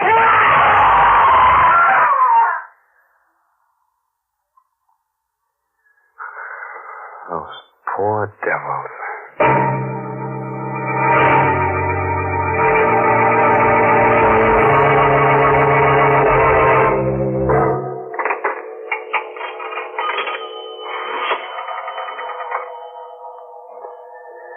Operator, get me precinct 23. Oh, hello, Lieutenant. This is Officer Malone. I want to report a double suicide. Their names are Lewis and Dorothy Dunn. I knew they were going to do it, and I tried to stop them. I saw him in the subway station. The man was trying to jump off the platform, but the woman was holding him back. He changed his mind, and they went upstairs. It looked like a lover's suicide pact to me. I saw them holding each other around, kissing on the street. I followed them from the subway into this building, and when I asked them a few questions, they got frightened and got off on the 15th floor. Well, I did. I tried to stop them, Lieutenant. They ran down the corridor and then threw themselves down an empty elevator shaft. Dead? There's doornails, yeah. Lieutenant, you know, the funny part of it is, they lived in the same house where that old crackpot, Jensen, committed suicide by gas a few hours ago. You know? What? Yeah. Yeah, that sure is an unlucky house.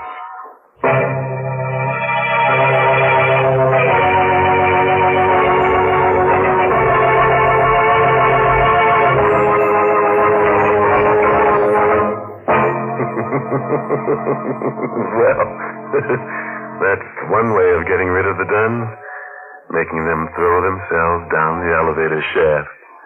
Not a very pleasant way, I'll admit, but business is business. We just don't fool around with characters like that. Well, I can't help feeling sorry for them. Those poor people probably never had a lucky day in their lives. And it's your fault, Mary. You should have given them one of those good luck charms you've been talking about. You know, the medallion with the black ribbon. Yes. If the medallion didn't bring them good luck, they could always hang themselves with the ribbon. Now, you stop that kind of talk. Because Lipton's sterling silver medallion on its black rayon satin ribbon is a lovely piece of jewelry. But you may never own it if you don't act now. The Lipton tea people make it easy for you. Listen, just send 25 cents and the box top from a package of Lipton's, the tea with the brisk flavor, to the Lipton Tea People, Box 92, New York City. The 25 cents includes the full cost of packing and postage.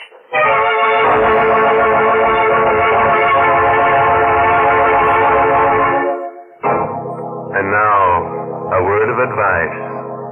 If the elevator service is bad and you're in a hurry, just throw yourself out of the window. Oh, by the way, this month's Inner Sanctum mystery novel is The Red Right Hand by Joel Rogers. Oh, and I must tell you about next week's story. It takes place on the high sea, but it's about a man who doesn't like singing.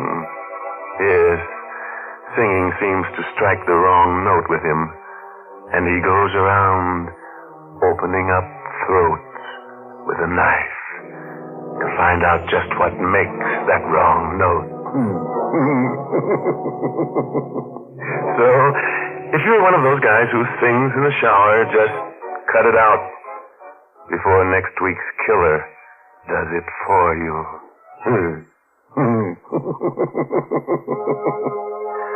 Now it's time to close the squeaking door until next Tuesday, when Lipton Tea and Lipton Soup present another Inner Sanctum Mystery, directed by Hyman Brown.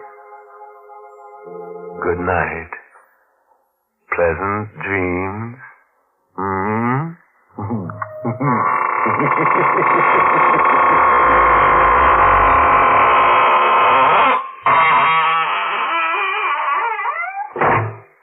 Folks, it's wonderful how quick and easy cooking is these days. I guess lots of you remember when it used to take half a day to make a pot of chicken noodle soup. But now we have Lipton's noodle soup mix. And what delicious chickeny tasting soup it is. Yes, Lipton's has an old-fashioned homemade flavor, and it's brimful of tender golden egg noodles. Lipton's is economical, too. It costs less and makes more than canned soups. Of course, sometimes it's hard to get in some stores these days, but there's lots of good things scarce in wartime. So, folks, remember to ask for Lipton's Noodle Soup. And remember to tune in next Tuesday night for another Inner Sanctum Mystery. This is CBS, the Columbia Broadcasting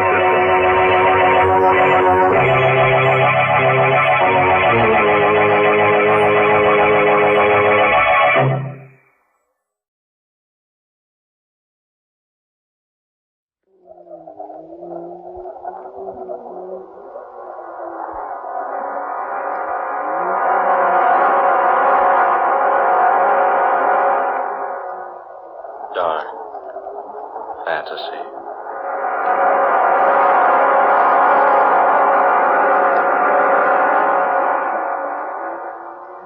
I am the spirit of the demon tree.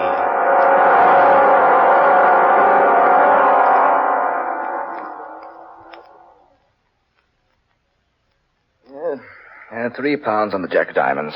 You should tear your money up, Humphreys. It would last you longer. Perhaps you're right, Crane. But this way I get a sense of honest toil. I say, isn't anyone else betting? Oh, let's quit. I'm tired of losing. Oh, look here, old girl. Could I loan you a few pounds? No, thank you, Crane. I have enough to get me back to London. If we ever do get back. Now, why do you say that, Clara? It's only a matter of a stage getting through here to the resort, taking us out of this beastly place. Beastly place is right. Why people come here for a rest is more than I can determine. Honestly, I've never spent such an uncomfortable week in all my life. Well, think of me. I've been here 3. So have you, Humphreys. Oh, look here, you two. It's 3:00, and they're expecting the stage around 8 tonight. What do you say the 3 of us go for a bit of a walk through the forest? I say, why not? Oh, here comes Danvers. Perhaps he'll join us. Anything to get away from this place. Good afternoon, Danvers. Greetings, good people. I take it you're no happier than when I left you a while ago. Oh, the place is as gloomy as a morgue. We've just agreed to take a walk in the forest back of the inn. You're invited to come along if you like. Sounds like a good enough way to pass the time. Oh, good. And we all go together. Besides, I'm quite interested in that forest out there. You remember, of course, the story the night clerk told us last evening. Yes, I don't like him. He talks through his nose. People should talk through their mouths. No. I mean, what he told us about the forest. What about the forest? I didn't hear it, Humphreys. Well, the clerk said it was a gorgeous place. Lots of beautiful foliage, vivid colors, clear water lakes. But nobody goes there. So beautiful. That's just it, Clara. You see, people have gone there and never come back. Rubbish. A lot of nonsense. Why, the clerk is just superstitious, that's all. I'm inclined to agree with you, Danvers. Why, he even told us an absurd story about a tree out there in that forest that's supposed to strangle people. Strangle them? How? Oh, I don't know. With its branches, I suppose. Just some absurd legend the people around here like to believe. I believe it's more than just a legend, Crane. Eh? And what makes you say that, old man? Here. I talked to the clerk again later last night. He dug out this old newspaper clipping for me. Read it, Danvers, aloud. Old is right. Almost illegible. Well, read it. It says, London, England, April 21st, 1857. It is reported that Sir Horace Wakefield, Earl of Dorset, was found strangled last night in Barlow Forest. His body was discovered entangled in the branches of a huge oak tree. Oh. Go on. Read the rest of it. Earl's death recalls to mind the weird tale of the witch of Barlow Forest, who is said to have lived in the 16th century. An evil old hag who, upon having a falling out with Sir Thomas Holly Wakefield, cursed him and warned him that any of his descendants who entered Barlow Forest would surely perish. Charming old girl, wasn't she? Oh, no. Don't scoff until you've heard the rest of it. Go on, Danvers. She also added that any person or persons with the Wakefield descendant would also die. She is said to have planted an acorn, smeared with her own blood. The acorn is supposed to have grown into a towering oak, capable of moving about from place to place in Barlow Forest. Sir Horace is the sixth of the Wakefield line to have perished by strangulation in the forest. Thomas Hurley Wakefield. I wonder. You wonder what, Crane? My mother's name was Wakefield. I was just wondering if she was related to Sir Thomas. Oh, of course not, Crane. It's just a story. But an extraordinary story, wouldn't you say? Yes. Wouldn't do very well as a bedtime story, would it? A demon tree. I wonder if we could find it. Well, let's have a try, shall we? I'm game. Don't let anybody say I'm not. Then let's go. Oh, Humphrey's going along. I say, Humphreys, are you daydreaming? No, I was just thinking. Wouldn't it be odd if the whole thing were true? If we all went in there and didn't come back.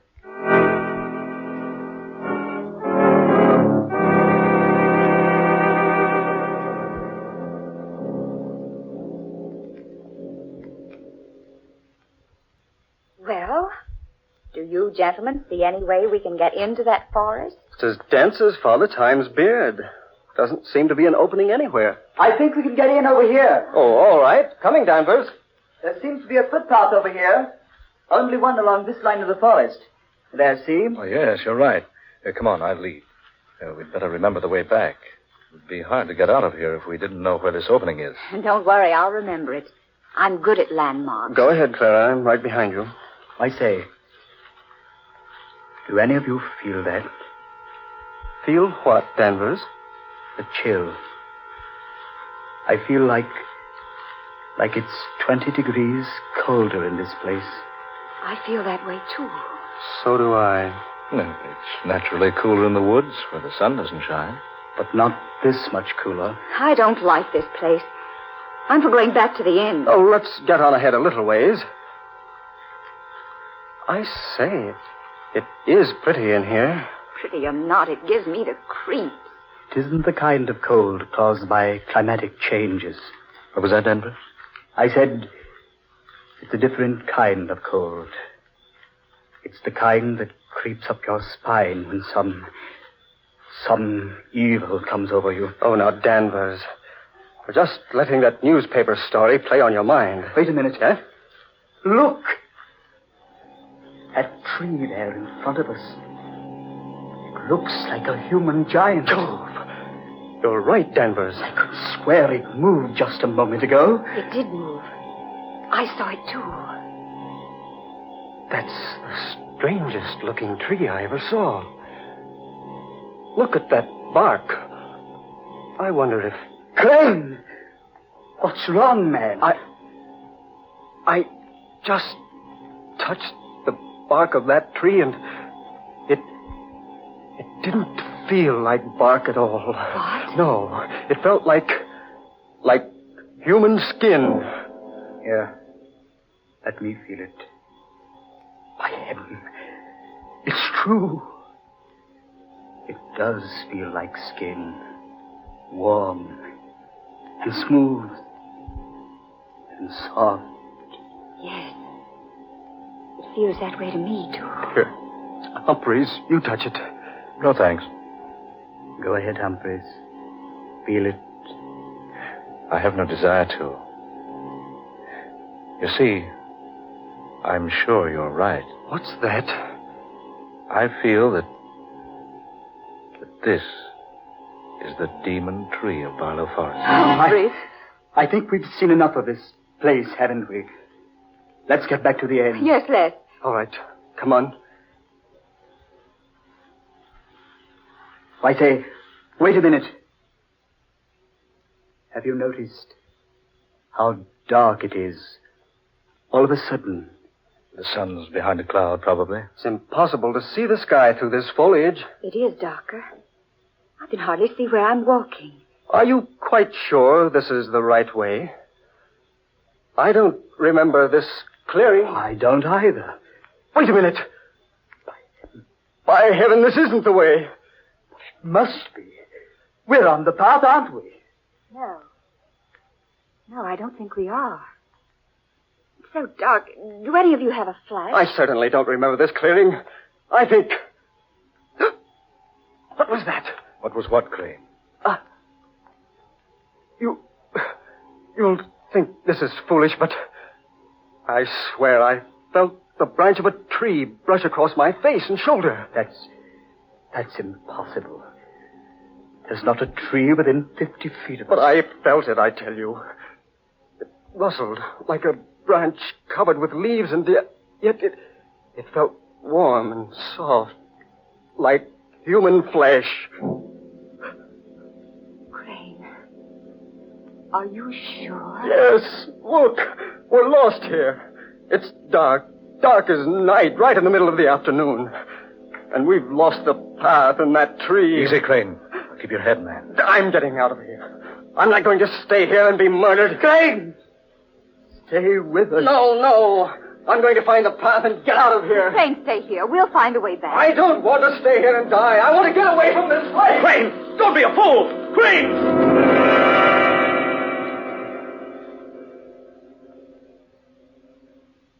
He's gone. Now he is in for it. We're better off by staying together. I don't know whether we are or not. Listen! It's Crane. Sounds like he's strangling. Come on. Oh, he couldn't have gotten far. Right over here, I think. Now, take it easy now. Be careful. Oh, there he is. Yes. Stretched out on the ground. Like he was dead.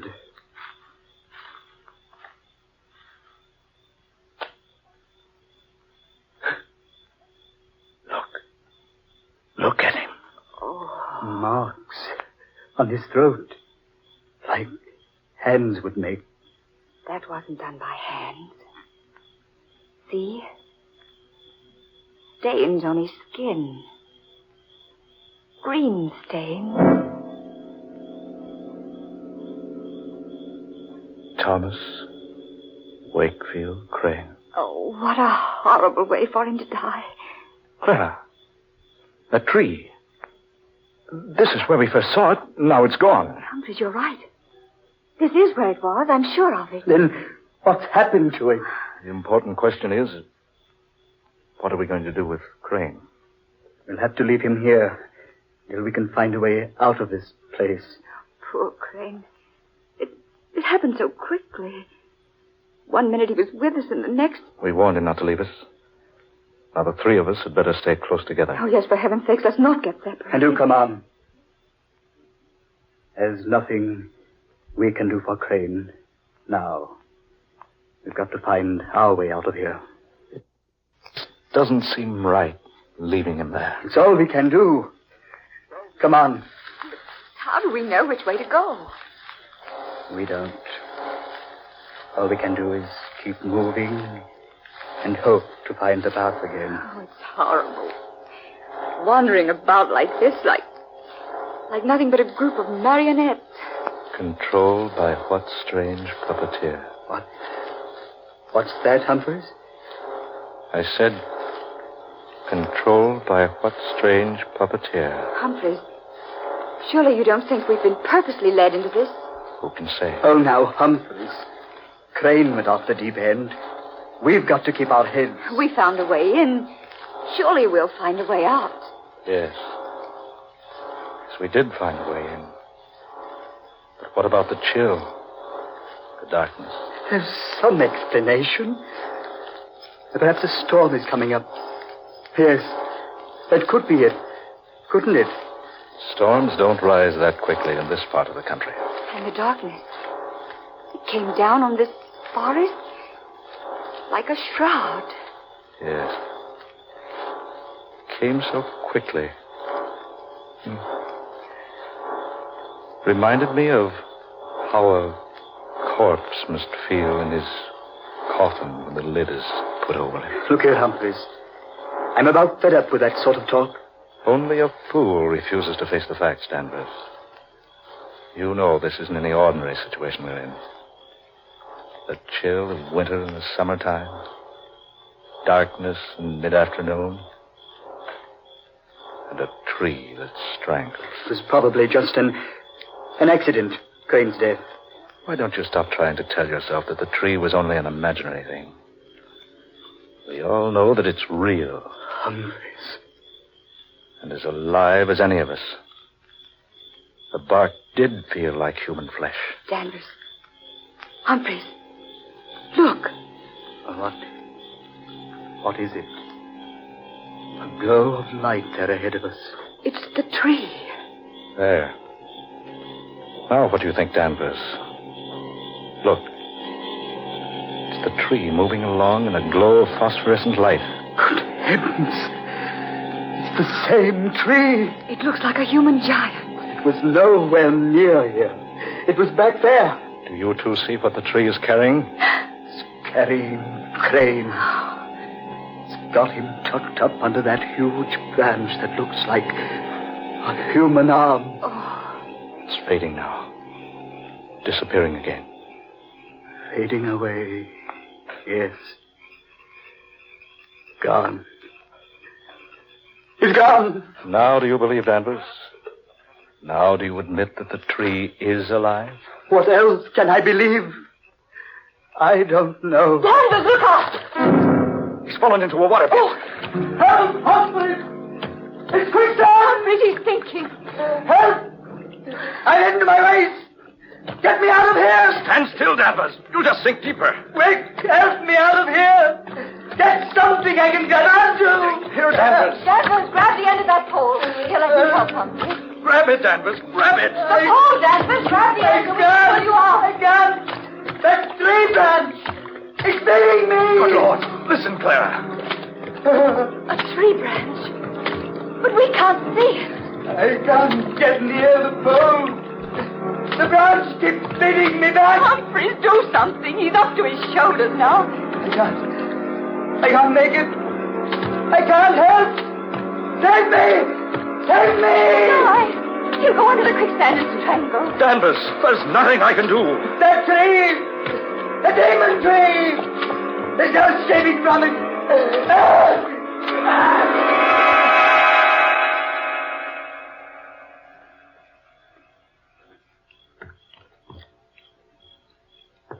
He's gone. Poor devil. Didn't have a chance. Humphreys, we've got to get out of here. We're all doomed. It's the Wakefield curse. Clara, stop it. It is the curse. We're helpless. There's nothing we can do to save ourselves. Clara, stop it. Humphreys. Now, we can't give up. We've got to find a way out of this place. Follow me. Be careful where you step. Whatever happens, keep your head, Clara, for heaven's sake.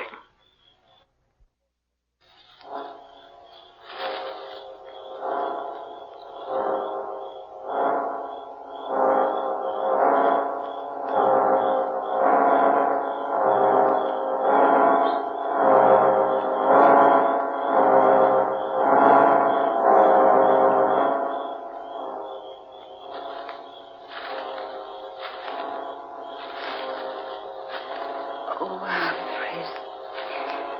I'm so tired. We've walked for hours. I say, it's getting a little lighter. Clara, up ahead there. Isn't that a path? What? Oh, you're right, Humphreys. It's the path we came in on. And look, there's an opening through the trees. Yes, I remember the landmarks. Oh, thank God for the light. Come on, Clara. Out of this place.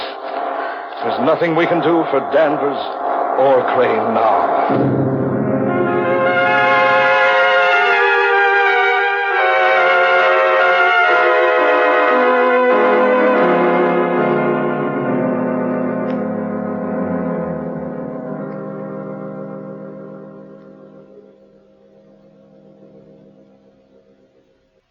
Clara. Yes?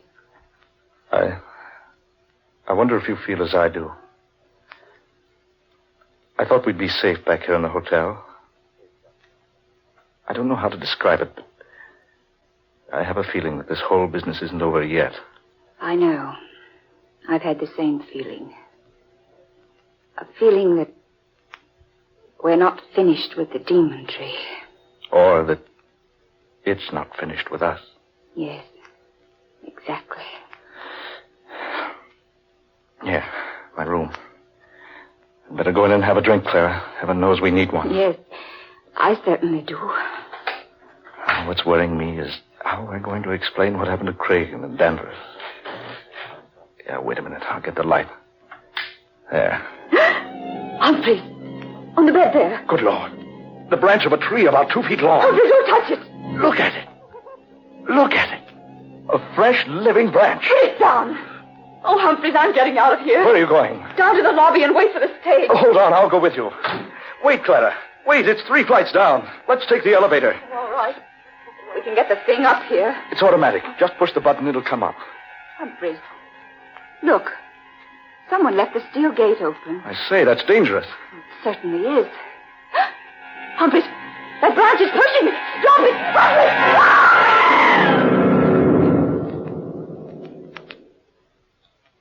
Good Lord. Clara! Clara! That branch! It pushed her down the shaft. It's after me. Get away! Get away!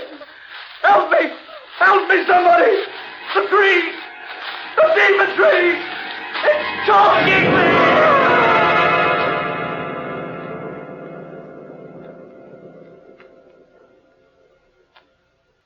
Any descendant of Sir Thomas Hurley Wakefield who enters Barlow Forest is doomed to die, and all who enter the forest with him are likewise doomed.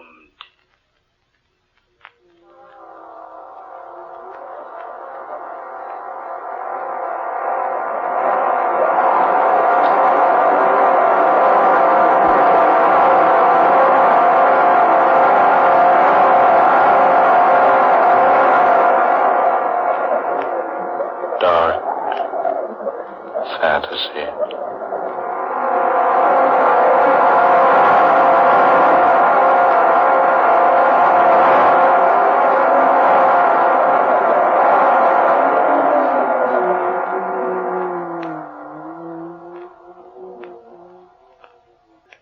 You have just heard The Demon Tree, an original tale of dark fantasy by Scott Bishop.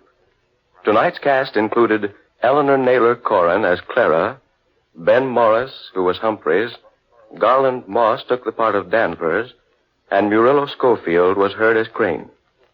Dark fantasy originates in the studios of station WKY, Oklahoma City.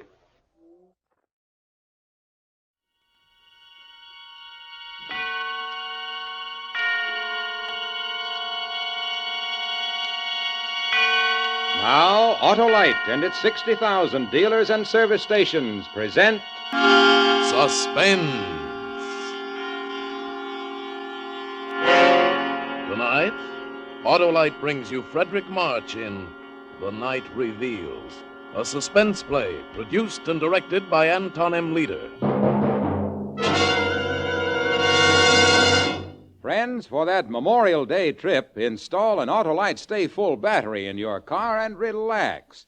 An Autolite Stay Full battery needs water only 3 times a year in normal car use. Yes, sirree, only 3 times a year. Why, it makes a Camel look like a drinking fountain. And in addition, an Autolite Stay Full battery has extra plates for extra power. Protected by fiberglass insulation for stronger life and longer life.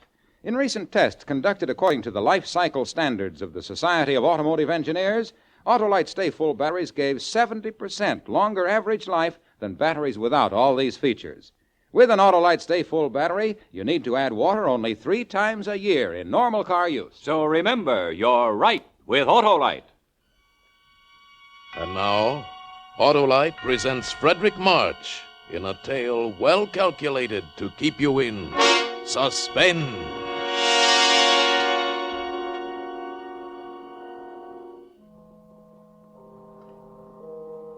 I should have known before that something was wrong, gentlemen. You should have known by your eyes. It was a queer looking, staring at me one minute and avoiding me the next. Well, I came home late one Monday night, and they were asleep. My son Johnny, my wife here, Marie. I lay in bed reviewing my day's work. I'm an investigator for the Herkimer Fire Insurance Company. And while thinking about the fire on 2nd Avenue, I fell asleep. And suddenly I was sitting bolt upright, wide awake, with a strange feeling of being alone in the room. I looked toward Marie's bed. It was too dark to see. I called, Marie. Marie.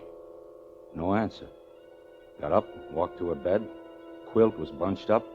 I pulled the covers down. The bed was empty. In the bathroom? No, she wasn't there. Not in Johnny's room either. Johnny was alone. Marie wasn't in the apartment. I put on the light. I looked at my watch. It was 2 a.m. I got dressed and I walked out. Rang for the elevator. It was nothing, of course. It was nothing important, but my heart kept hammering away. Morning, Mr. Jordan. Kind of late for you. Yeah. Good morning, Steve. Did, you see my wife get on? Oh, yes, Mr. Jordan. About half an hour ago, I'd say. Oh, yeah. Yeah, of course. You see which way she went? Oh, yeah. She went towards 3rd Avenue. Said she was going to the... Yeah, went to the drugstore, I guess. That's right. There's one over on 96th Street. Open all night. Thanks, Steve. That was it. She went to the drugstore. I was worried over nothing at all. But I didn't know what to do quite. I didn't want to follow her, but the elevator boy was watching me, and so I strolled easily along towards 3rd. I stood on the deserted dark corner. I looked up and down the street. And then I saw her coming. She was walking toward me briskly. Harry! What are you doing here? Well, I got up and saw you were gone. I couldn't sleep. I had a dreadful headache, so I decided to go down for some aspirin. Oh, yes. Yes, of course. The drugstore on 96th Street. Yeah, but you were coming from 97th Street. Oh, I took a little walk. I thought some fresh air would do me some good. Yeah, it's a nice night. I've only been gone about 10 minutes. Steve says you were gone about a half hour. It was only 10 minutes. What time is it now? 2:35. I've been out for almost 15 minutes. Oh, it's more than... It was about 15 minutes. No more than that. Yeah. Yeah, I guess so. Everything seemed all right, but still I felt something was wrong. We got into our apartment and we both went to bed. Just lay there. We didn't say anything. Listen. Huh? A fire. A fire! Yeah, not far. Over east a couple of blocks. By the river, I'd say. That's my district. Fire! Well, what the... Hello? Hello, Harry. Sorry to wake in the middle of the night. There's a bad one over near you between 2nd and 3rd. Maybe a total loss. Between 2nd and 3rd, Mr. Palmer. An apartment building? Yeah, 98th Street. 340 East 98th. I called you because I'd like you to go there direct first thing in the morning instead of coming to the office. Okay? I'll meet you there. Yeah, okay, Mr. Palmer. Good night. A fire on 98th Street. Yeah. I couldn't see Marie in the dark, but I knew. I knew she was staring at me. I was very tired. Good night, Marie. Good night, Harry. For Suspense, Autolite is bringing you Mr. Frederick March in radio's outstanding theater of thrills, Suspense.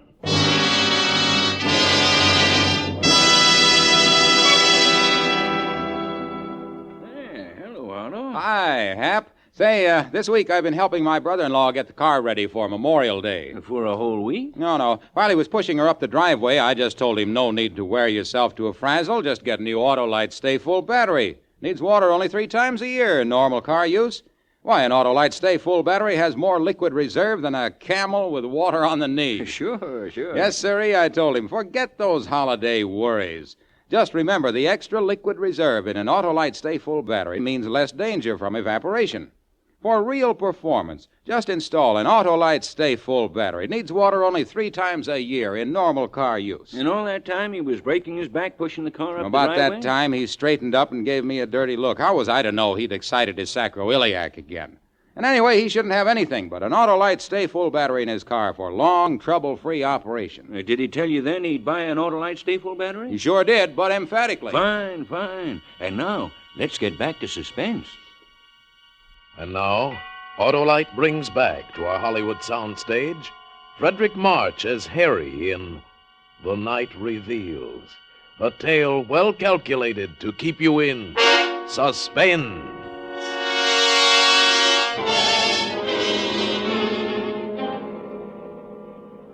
Well, next morning, I went over to 98th Street to inspect the remains of number 340 and to see if there was evidence of anything suspicious about the origin of the fire. Mr. Parmenter was there. Yeah, there it is. Got it. Guess we'll be paying off on this one, all right. Completely burned out. Anyone hurt? A few, but no one dead. Lucky they just installed the new fire escapes. Just the walls left. Hey, that fire must have been quite a sight in the height of its glory. Yeah, quite a sight. Say, those walls look pretty bad. Might collapse almost any time. Yeah, the building will have to be raised. Gee, that fire did a good job. Oh, there's the commissioner. Hello, Parmenter. Jordan. Hi, Mr. Morrell. Know anything about the fire, Commissioner? No, not a thing. Well, now that you're here, we'll take a look. No, I wouldn't go in there, Jordan. Those I walls. can take care of myself. Maybe you'd better not go inside. Don't worry Harry. about me. I know fires as well as anyone. You stay outside, Mr. Palmer. I'm going in. I went gingerly into the blackened, ruined hallway, ashes and debris up to my ankles, until I reached the remains of the stairway. Underneath were several baby carriages, just twisted pieces of metal. A burned fragment of something fell nearby. Come on back, Jordan. I'm all right. I poked around near the carriages, sifting through the fine, clean ashes. Something caught my eye. It was a blob of yellow metal. I picked it up, and then I worked my way out.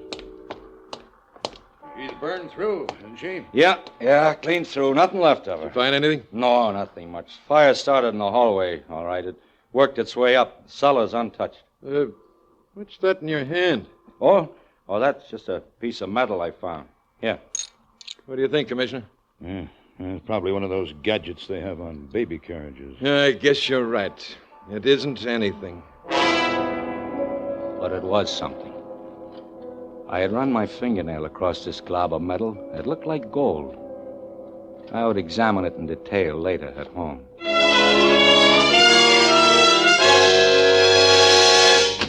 Hello, Daddy. Well, how are you, Johnny? Mama says I was bad today. Harry, you're home early. Yeah, I got through sooner than I expected. What is it, Harry? Your locket. You're not wearing it.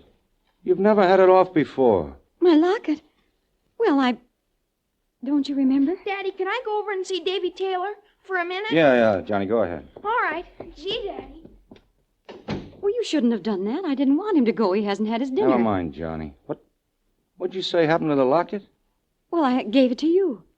To me? Well, I put it in your pocket to have it fixed. The catch was loose. I don't remember. I put it in your pocket, Harry. I forgot to mention it to you. I wanted you to take it to the jeweler's and get the catch fixed. I just put it in your coat pocket while you were shaving. When? Yesterday? Yes, yesterday morning. Well, it should be in my pocket now. I wore this suit yesterday, too. Nothing in my pockets, Marie. Well... Marie. Yes, Harry? Is anything wrong with you? I'm perfectly all right. There's not a thing wrong with You me. look worried, as if you'd got something on your mind. It's nothing. I've just been having a headache. Maybe you ought to see a doctor. No. Really doesn't amount to much. Well, I think I'll take another look for the locket. Which suit did you say you put it in? Your blue suit? I think. Or maybe it was the gray, though. I couldn't make it out. What had she done with the locket? Had she pawned it? She given it away? Then I remembered something. I went in the bathroom, locked the door. I looked at this shapeless little glob of yellow metal. I rubbed the blackened spots away until all of it was gleaming. I took a nail file out of the medicine chest and began to file it. I kept filing until I had enlarged the crack to the full length of the piece of gold. And I slipped the nail file inside and pried it open. Tiny fragments of glass, and then I saw a piece of scorched paper. It was a photograph. It was a picture of my son, Johnny. This glob of metal was my wife's locket. I put the locket and the picture in my pocket and walked out.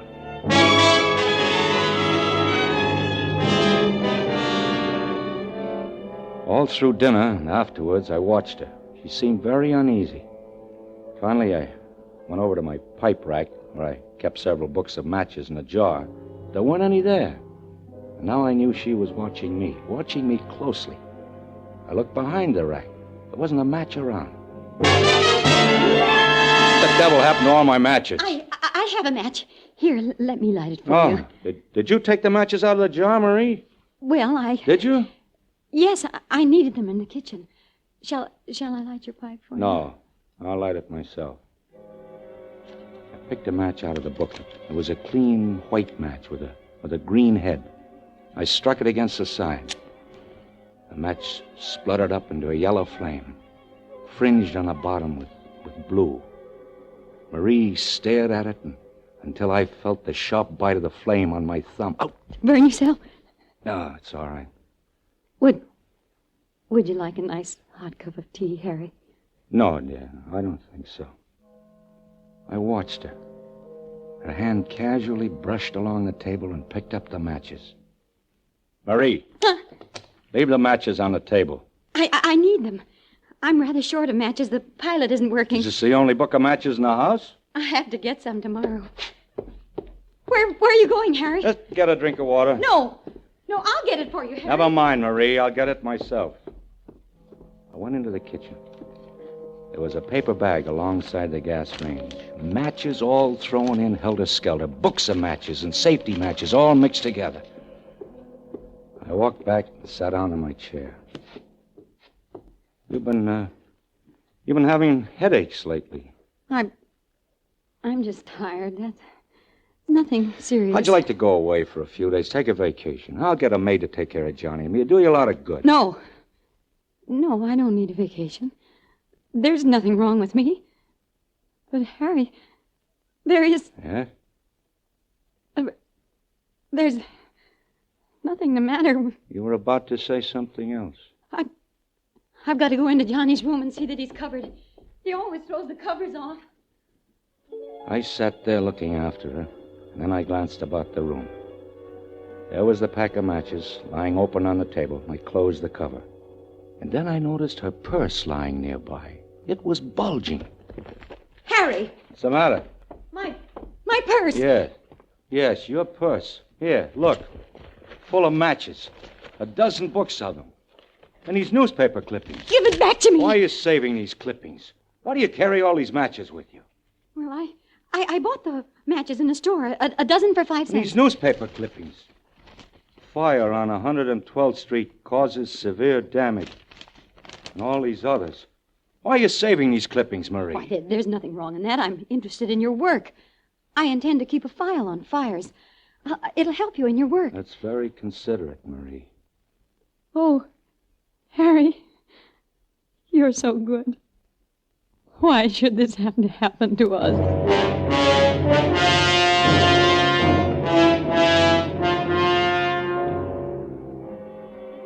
About midnight, I went to bed. Marie didn't follow me. I lay in the semi-darkness, wide awake, trying to think what I should do. Couldn't collect my thoughts. Every time I closed my eyes, I could see the flame of that match, yellow and blue, crawling along the matchstick. Drink this, Harry. It'll help you sleep. Oh, what is it? It's cocoa. It's very good for you. I'm not the one that's having trouble falling asleep. We both couldn't sleep last night. I'm taking some of this myself as soon as I go to bed. All right, leave it on the nightstand. Well, be sure to drink it while it's hot. Yes, Mary, I will. Good night, darling. Good night, Mary. Cocoa. And then suddenly I knew. I looked around quickly for something to pour it in. There was a radiator pan. It was empty. I poured the cup of liquid into it. Then I lay back and waited. I waited for her next move. About an hour later, I heard the door open softly and Marie tiptoed toward my bed. Harry. Harry?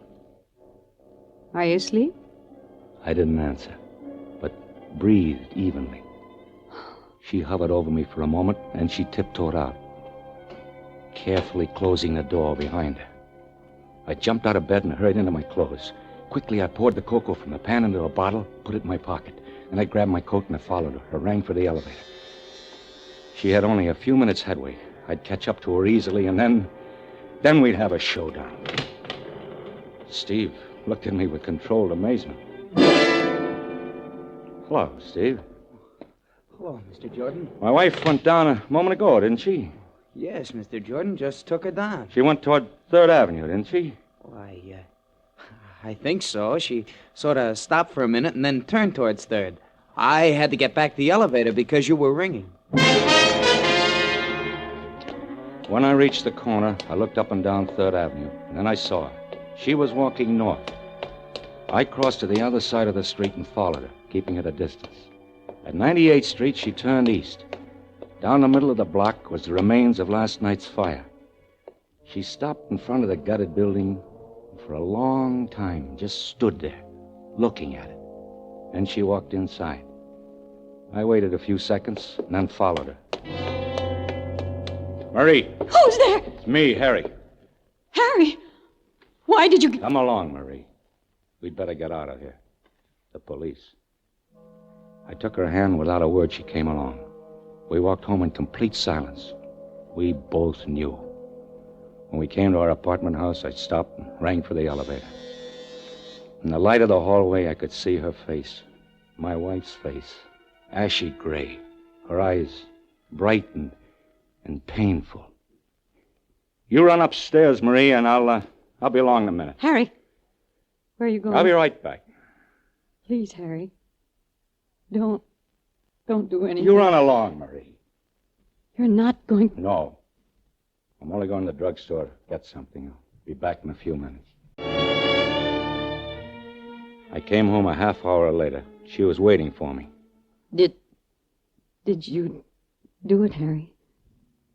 Please, Harry, tell me. I've got to know. I had the cocoa you gave me analyzed. Oh, I'm sorry. I had to do it. Don't you see? I couldn't help it. It's very easy for the druggist, especially when I told him what I thought was in it. That stuff that makes you sleep through an earthquake. Please, try to understand, Harry. You must understand. Is the kid asleep? Uh-huh. Johnny's all right. I was sorry for Marie. She looked so haggard and worn. It wasn't her fault. I was sorry for myself. My head was roaring. I wasn't feeling too well. I kept seeing sparks in front of my eyes. I closed my eyes for a moment.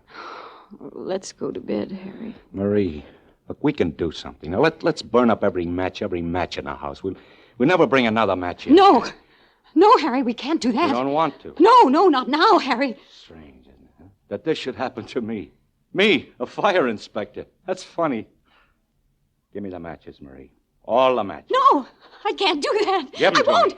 Me. Please don't take them. I'll do anything you want, anything. Where did you hide them? Tell me, where are they? Inside the range behind the paper bags. I dropped her hand. She sank to the floor in a huddle, weeping. And then I went into the kitchen and got all the matches. Please, Harry. Don't burn them up! Look, Marie, look. Look up. See? I'll light each book of matches one at a time until they've all gone up in smoke. The yellow flame licked its way down the matches.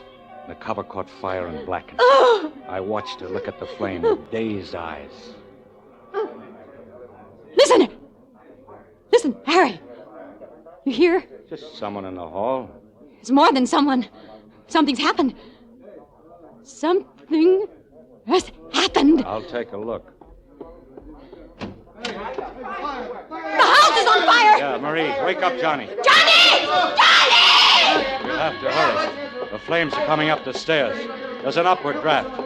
What's the matter, Mother? The house is on fire. We've got to get out. It's too late to go down. We'll have to go up through the roof.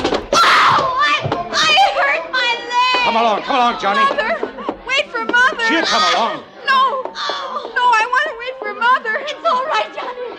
Go along with Daddy. I'll follow you. No, I won't go.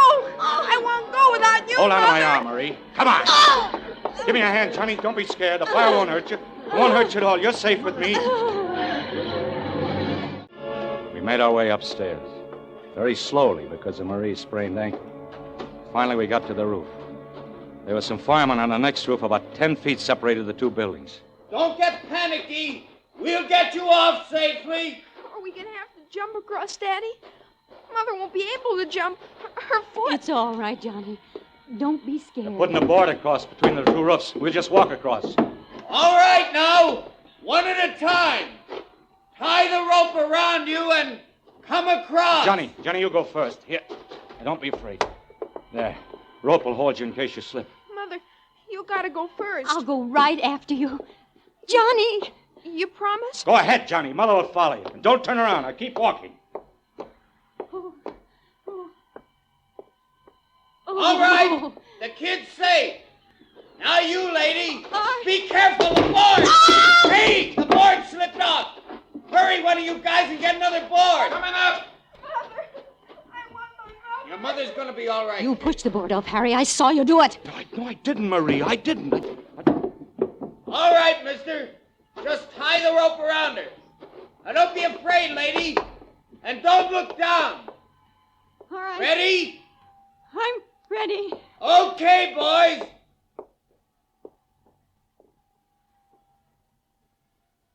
She's all right.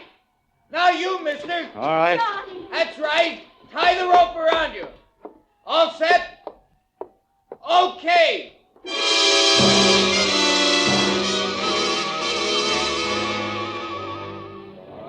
On the ground, we stood there, the three of us, watching the fire. Great flames shot out, stabbing at the sky. The top of the roof was burning now. A red flame crawled along, searching out the inflammable spots. And the wind was helping. All this time, Marie was shaking violently, but not with cold. I pitied her. And then she threw up her hands and shrieked.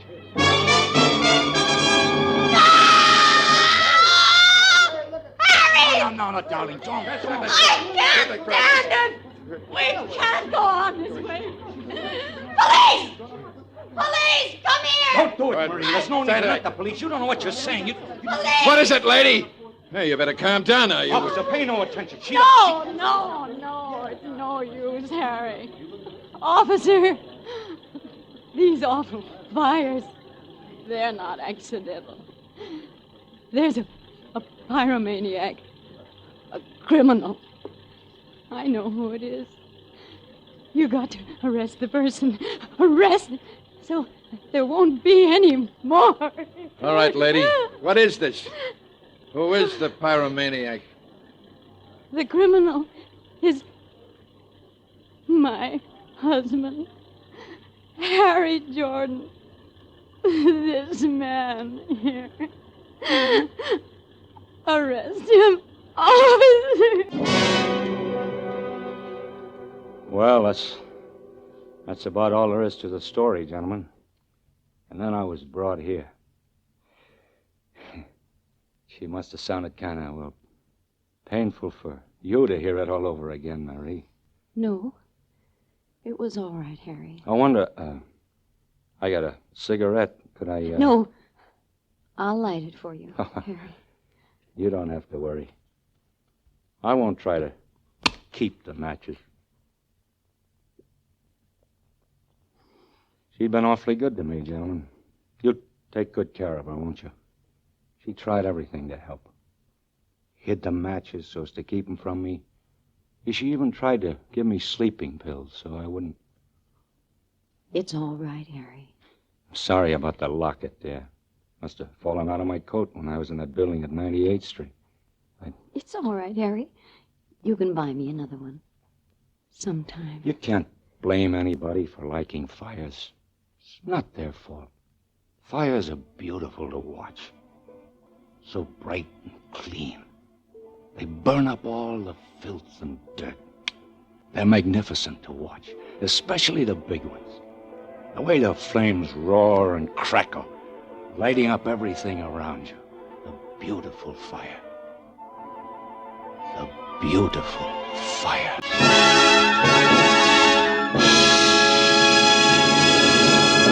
Thank you, Frederick March, for a splendid performance. Say, Harlow, you and your brother-in-law still friends? Why, of course we're friends, Hap. We have so much in common. Both of us think an Autolite Stay Full battery is wonderful. Why, it needs water only 3 times a year, normal car use. And he appreciates the fact that Autolite Stay Full batteries are made by Autolite, the makers of over 400 products for cars, trucks, airplanes, boats, in 28 Autolite plants from coast to coast. Yes, sirree, and Autolite also makes complete electrical systems for many makes of America's finest cars. Batteries, spark plugs, generators, starting motors, coils, distributors. All engineered to fit together perfectly, work together perfectly, because they're a perfect team. The lifeline of your car. So, folks, don't accept electrical parts that are supposed to be as good. Remember, you're always right with Autolite. And now here again is Mr. Frederick March. It's been a real pleasure appearing on Suspense tonight, working with this fine cast, especially Jeanette Nolan, who played Marie.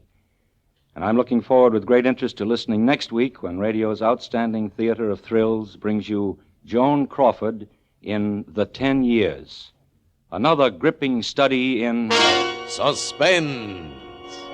Frederick March is soon to be seen with his wife, Florence Eldridge, in the new film Christopher Columbus. Tonight's suspense play was adapted by Sigmund Miller from the story by Cornell Woolridge, with music composed by Lucian Morawick and conducted by Leith Stevens. The entire production was under the direction of Anton M. Leader. Next Thursday, same time, hear Joan Crawford in The 10 Years.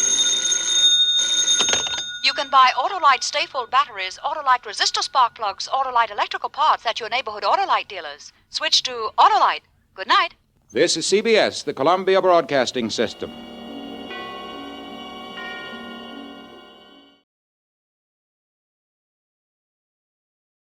And it is now my great pleasure to confer our academic degree with honor on the most distinguished student of this class. Roderick Raskolnikov, step forward.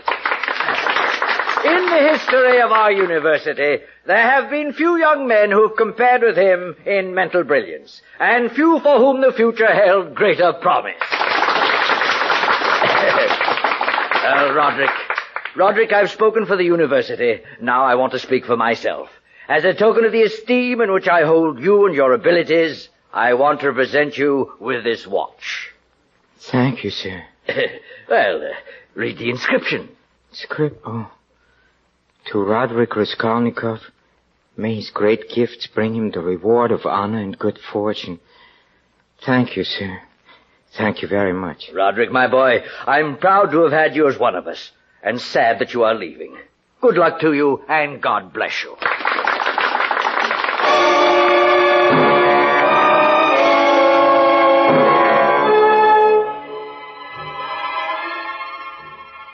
Tonight, Crime and Punishment, adapted from the motion picture starring Peter Lorre and based on the novel by Fyodor Dostoevsky.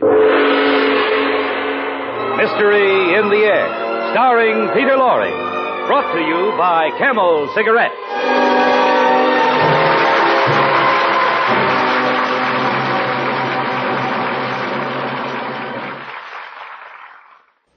So I, Roderick Raskolnikov, went to the city to achieve honor and good fortune.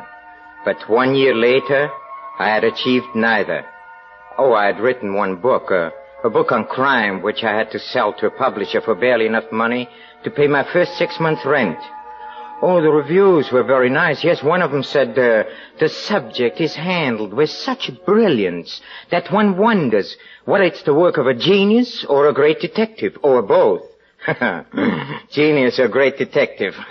Can't eat reviews. All the time I was starving in a garret room. Come in. Oh, it's you, Mrs. Barnum. Yes, it's me. I haven't had a penny out of you in 6 months. I know. How much longer do you expect me to wait for my rent? Well, can you stand the strain another half hour? Oh, so you're going to pay me in half an hour? Yes. Just how you going to raise the money? Oh, that's very simple. I'm going to rob a bank. Think you're funny, huh? Well, I don't. You're a disgrace to my house. Maybe, but someday they'll put a sign on this house that I, Raskolnikov, had the privilege of starving here.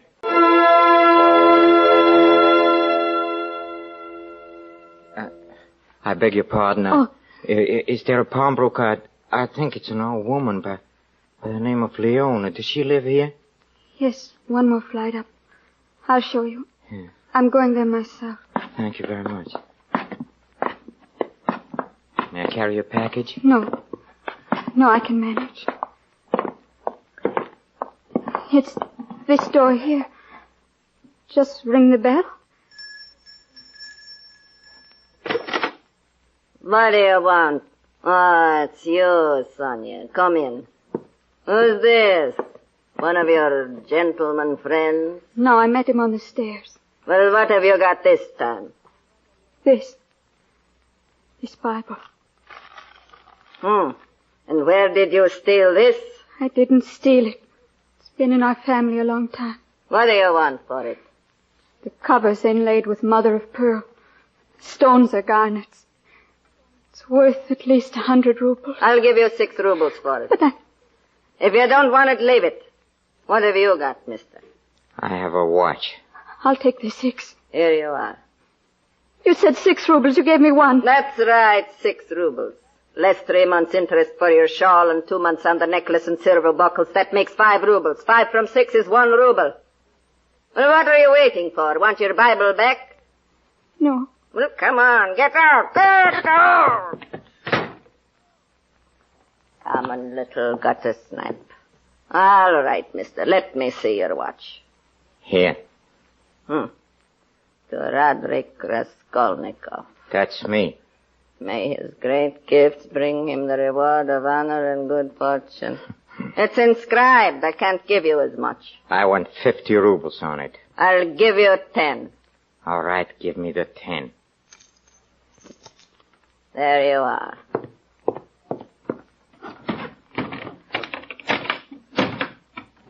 What are you staring at?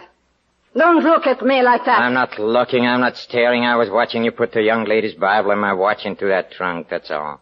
But I've got nothing in here. Nothing but a lot of trash. A lot of trash. Get out of here. As you say.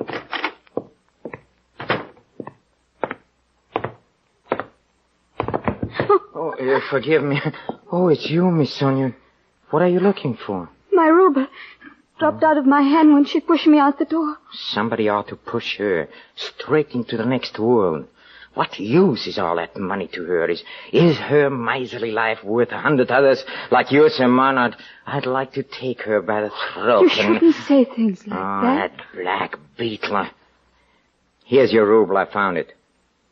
You didn't find that? You took a ruble out of your pocket. I didn't know. I swear I didn't. Well, Thank you. I forgot there was still some kindness in the world. I forgot there was still some beauty in it.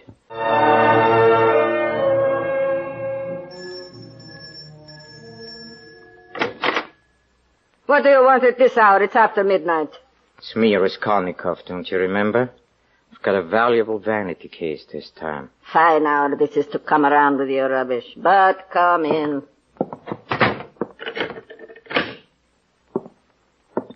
Let's see this valuable vanity case. Here. It's heavy enough. What's it made of? Lead? Gold.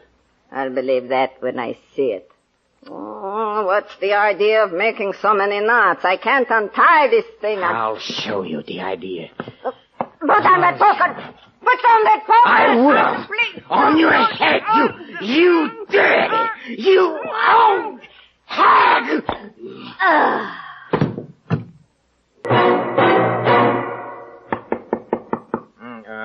Come in. Oh, good morning, Miss Possum. Fine day, don't you think? Very fine day, huh? I didn't come up here about the weather. Oh, no. It's about the money, yes. Well, I'll have it today. I promise I'll have it today. Not about the money either. No, about what? There's a policeman downstairs. Policeman? What is he? Here he is now. Ask him yourself. Are you the writer Raskolnikov? Yes. Well, come along with me. You're wanted at headquarters. There must be some mistake. Yes, there must be some mistake. I haven't done anything. What have I done? You'll find out when you get there. Come along.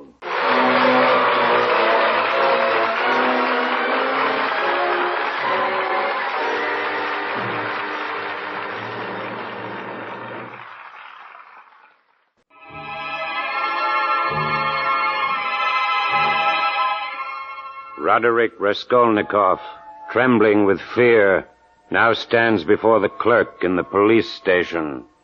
Raskolnikov. Let's see. Oh, yeah. You owe your landlady 30 rubles, and you refuse to vacate the premises. Is that why? Is that why I've been brought here? Yes. Are you going to pay, or must we throw you out? No. I'll pay. I'll pay tomorrow. No, it's Quiet. my rent. It's not funny. Quiet. No, it's the rent, you see. Quiet, I say. 30 rubles. That's why I've been brought here. Oh, it's wonderful. Stop that shouting! No, stop it! What's going on here? Who's that maniac? He's a writer named Raskolnikov. Huh? Oh, Raskolnikov. Just the man I want to see. Me? Why, sir? I'm Inspector Porphyry. Oh, Commissioner. I read your excellent book about the criminals. Oh, you flatter me, sir. Oh, no, I really mean it. You know, I thought I knew something about the subject, but your book put me and my staff in the kindergarten class. I must talk to you. Come into my office. Thank you, sir. By the way, perhaps you'd like to help us on a new murder case. It'll give you a chance to see how the blundering police work. A murder case? An old pawnbroker was killed last night. Huh? A well-known character named Leona. Yes, I've heard of her. Oh? What do you know about her? Nothing. Nothing at all. Think you'll get him easily? Guilty man? Who knows? We may have him now. What do you mean? We brought a man in this morning, a house painter. He had been working in a flat under Leona's. Oh? Do you think he did it? Well, it doesn't really matter. He was found with a pair of earrings. He had blood on his hands. Oh, of course he has an explanation for these things, but he'll do as a suspect, just to keep our records clear. Oh, you mean that... Of course. But come, let's discuss your book. Let's see if your theory can be applied to this case. My theory? What? Yes. You wrote that ordinary men must obey the law because they are ordinary. But extraordinary men have the right to transgress the law. No. Isn't that right? No, not exactly. What I said was that extraordinary men shouldn't be judged by ordinary standards. For example, take Napoleon. I doubt if Napoleon murdered the old pawnbroker. Oh, I'm glad my theories give you a chance to be witty. If your theory is right, it would make it a lot simpler for us policemen. If your extraordinary men had some distinguishing mark, say a medal or a ribbon, or a resemblance to Napoleon. What do you mean? Like yourself, for instance. But to get back to our murderer in this case, he was ordinary enough, all right. Nothing but a stupid coward. What do you mean? If he hadn't been in a panic, he'd have found the old woman's money. 1,500 rubles tucked away in the mattress. Instead, he took a lot of junk that's no use to him, and he can't unload it. I've got my men watching every outlet. Yes, Inspector, you've promised to show me your blundering police methods, and you certainly have. You're holding a man who's probably entirely innocent just to keep your records clear, huh? Well, the painter will do until the real murderer comes in, and he will come in. He'll give himself up through fear. Fear of the law or of God. Oh, yes? In the meantime, I'll just wait. Oh, I admit I was furious, stupid, coward indeed, but then I realized that I wasn't a coward at all. On the contrary, in facing the inspector so calmly, I'd learned not to be afraid. Still, I needed money, and now I didn't dare to sell any of the old woman's stuff. I determined to try my newfound courage on a publisher of my book. Sit down, Mr. Raskolnikov. I'm glad to see you. We had very nice response on your book. Oh, that's good. I've almost finished another one. Oh, is that so? Oh, you might let us see it when it's done. Well, you see, as a matter of fact, another publisher, he has offered me an advance of 750 rubles on it. He has? Yes. The pirate, you're my discovery. Well... Look, I'll give you 1,000 rubles advance. How's that? Oh, that's fine. That's wonderful.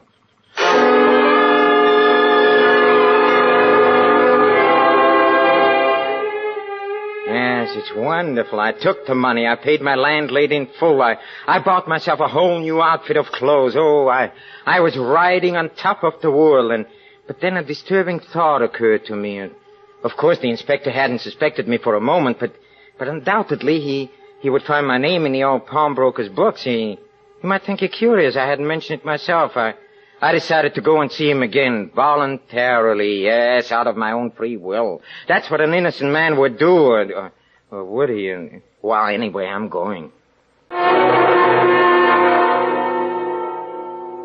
The inspector will see you in just a moment. Thank you. I'm in no hurry. Oh, Mr. Raskolnikov. Sonia, what are you doing here? The inspector sent for me. He returned my Bible. He asked me a few questions. Questions? What kind of questions? About the day I went to the pawnbroker. Did he want to know anything about me? Yes. What did you tell him? About the money you gave me. Oh. And then he wanted to know. What? What did he want to know? Before I knew what had happened, he made me tell him what you said. What? That she deserved to die. Well, she did, The inspector will see you now, Mr. Raskolnikov. Sonia, I must see you later. Where do you live? Catherine Street. First house from the bridge, second floor. I'll be over as soon as I can. Wait for me. This way, sir. Thank you. Ah, Mr. Raskolnikov. I'm delighted to see you again. Come to claim my watch. Yeah. Your watch? Come on, let's not beat around the bush. I hated to part with it, but I need the money, so I took it to the old woman and... What old woman? Oh, you know, the pawnbroker, the one we were talking about. Oh, did you have dealings with her? Did I? You know I had. You know I was there. I mean, isn't my name in her book? Oh, wait a minute. Why, so it is. Funny, I didn't notice it. What are you trying to do, upset me? Upset me? No, not at all. And I'm sorry, but there's no watch listed among her effects. I'm afraid it's still in the murderer's possession. Well, thank you very much. I must be going out. Oh, by the way, that's a new suit, isn't it? Yes, it is. What of it? Why shouldn't I be wearing a new suit, huh? Things have taken a turn for the better, eh? Yes, things have taken a turn for the better. I sold another book. Congratulations.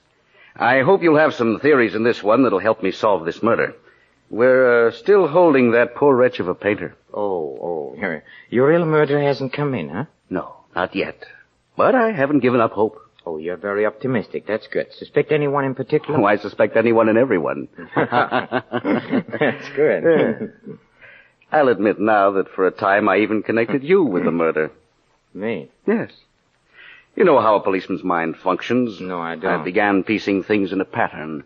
Your desperate poverty, the fact you almost fainted when I mentioned the murder the first time. Your talk of supermen being above the law. Oh, now I can see. Your going around town flashing all that money, which I didn't know until just now came from your publisher. You had me followed, huh? Well, a matter of routine. Yeah. Well, let me tell you something. If I were the guilty man, I'd be too smart to try to sell that junk. I'd have gone into the country and buried it under stone. You hear me? Yes, under a big, heavy stone. So? Come on, accuse me of murder if you like, but don't insult me by believing that I'd overlook 1,500 rubles in a mattress. Try your clumsy methods on half-wits, like that poor fool you're going to sacrifice, just to keep your records clear. But I'm not accusing you. I don't accuse a man I think is guilty if I have no proof. I just sit and wait. Yeah, you sit and wait. Stop playing this cat and mouse game with me. If you think you have a case against me, come on, arrest me or bring me to a trial. I'll show you how. Yes, I did it. Inspector, this man just confessed. Yes, I confess. I'm guilty. I'm the murderer. Punish me. You're lying, you fool. You didn't kill her. I hit her over the head with a poker. I hate her. You idiot. You didn't even know about her until we arrested you. You didn't know anything about it until we beat it into you. Take him away, officer. He wants to go to Siberia that badly. I'm guilty, I tell you. I'm guilty. Get him out of here. Oh, what a triumph for your methods, Inspector. First you tried to make him confess, and now you tried to make him believe he's innocent. Doesn't your conscience ever bother you? No. Let the real murderer suffer from his conscience. And it'll trouble him. He's no Napoleon. No, he's not hard enough. He'll come in, and I'll be waiting for him. I'll be waiting.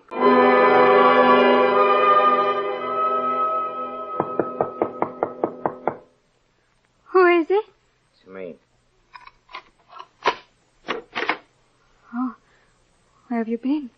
Oh, I'm walking the streets. I don't know how long. I know it's late. I had to talk to you, Sonia. I may never see you again. You're going away? Yes. Where are you going? I don't know. And why? Because I'm free now. Yes, I'm free. Free to go where I please and do what I please. And Free? From what? Police, they suspected me of the murder. Oh, it's all over now. Sonia, come away with me. Did they find the guilty man? They had him all along. He confessed this morning. Who was it? Oh, a painter who worked in a house. Why all these questions? Leave me alone. I've been questioned enough. Please put that Bible away. I don't want to be reminded of that old hag. And Jesus said, take away the stone. What stone? What stone are you talking about? How do you know I hid it under a stone? It's the stone under which Lazarus was buried. Huh? Then they took away the stone from the place where the dead man was. And Jesus lifted up his eyes and said, Father, thou hast heard me. And when he had thus spoken, he cried in a loud voice, Lazarus, come forth. And he that was dead came forth. Sonia. Sonia! You should kneel to me. Have mercy on me, Sonia. I killed that old woman. I killed her. Why did you do it? I was mad. What shall I do now? I don't know what to tell you. Because you have no faith. But I did have faith. Then I would tell you to confess. Huh?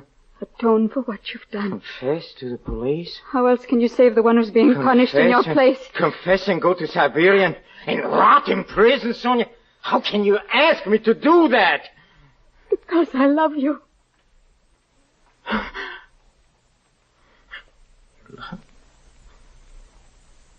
Sonia, I know it now. I have faith. You have given it to me. You have made me see myself, as I really was, and just a coward who thought himself brave. All right, Sonia, I'll go and do as you say. Oh, my darling. I'll wait for you. I'll always wait for you. Forever.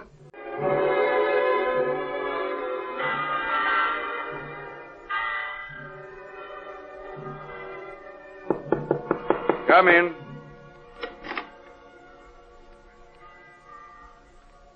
Good evening, Inspector.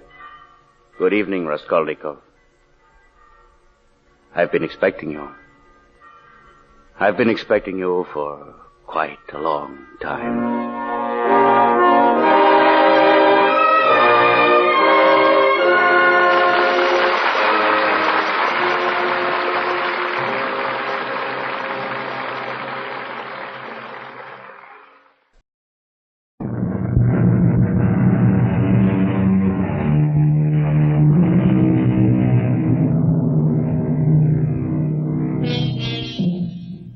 Blackmail is an ugly word.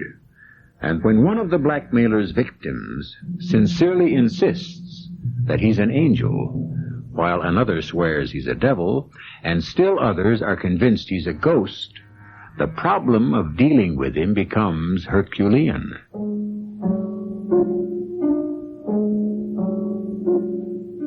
My name is Robert Grand. I'm a 38-year-old bachelor. Music is my life and my love. And it was all I needed until now. Now I'm driven to tell this story, which happened exactly as I will describe it to you. It started on the day when I took over the management of the great Paris Opera House from the elderly and famous René Castelot. And last, Robert, but certainly not least, is this contract. A contract in a memorandum book? Why, René? Because that's the way the ghost wants it. I never knew that the revered opera manager René Castelot had such a delightful sense of humor. Contract with a ghost? Surely you're not serious. The opera ghost professes to be primarily concerned that the management give to every performance the splendor that belongs on what he calls the premiere lyric stage of France. And of course this ghost will be the sole judge of the artistic splendor of a performance. Of course. However, there are two other conditions on which he places equal importance. Any attempt to perform an opera will meet with disaster if my allowance of 20,000 francs a month is more than 10 days late. Well, let me see. That monthly figure would amount to 240,000 francs a year. And this joker has further conditions? Oh, yes. If you'll allow me. Box 5 on the grand tier shall be placed at my disposal for every performance. Oh, surely you don't mean to tell me that you took these ridiculous demands seriously? I observed them scrupulously. You never defied him? Or threatened to have him arrested? How does one arrest a ghost? Well, when he comes to take his seat in Box 5. He never occupied Box 5. And you still kept it vacant? Certainly. Well, you won't find me wasting a box that way. I intend to sell it. Well, that's your privilege as the new manager. But if you will take my advice, you'll never sell Box 5. I didn't know whether to laugh at Castelot's foolishness or to cry because such a brilliant impresario had obviously fallen victim to some hoax. However, more immediate problems were demanding my attention. My soprano sent word that she was too ill to appear that evening in the role of Marguerite in Faust. I replaced her with a young girl named Christine Donat, who, to mine and everyone else's amazement, gave a performance which brought down the house.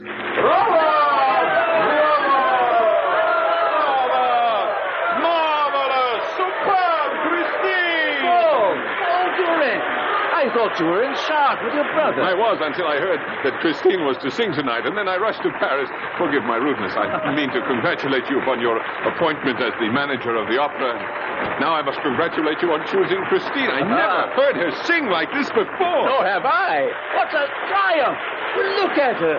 She seems quite overcome. Overcome? Nothing. She's ill. She's fainted. I led Paul Durand quickly backstage to Christine Donat's dressing room. A crowd had gathered outside her door. I made my way through with Paul by my side. I opened the door and saw that the house physician was by her side. To my surprise, Paul Durand walked swiftly to the couch on which Christine was lying and knelt down beside her.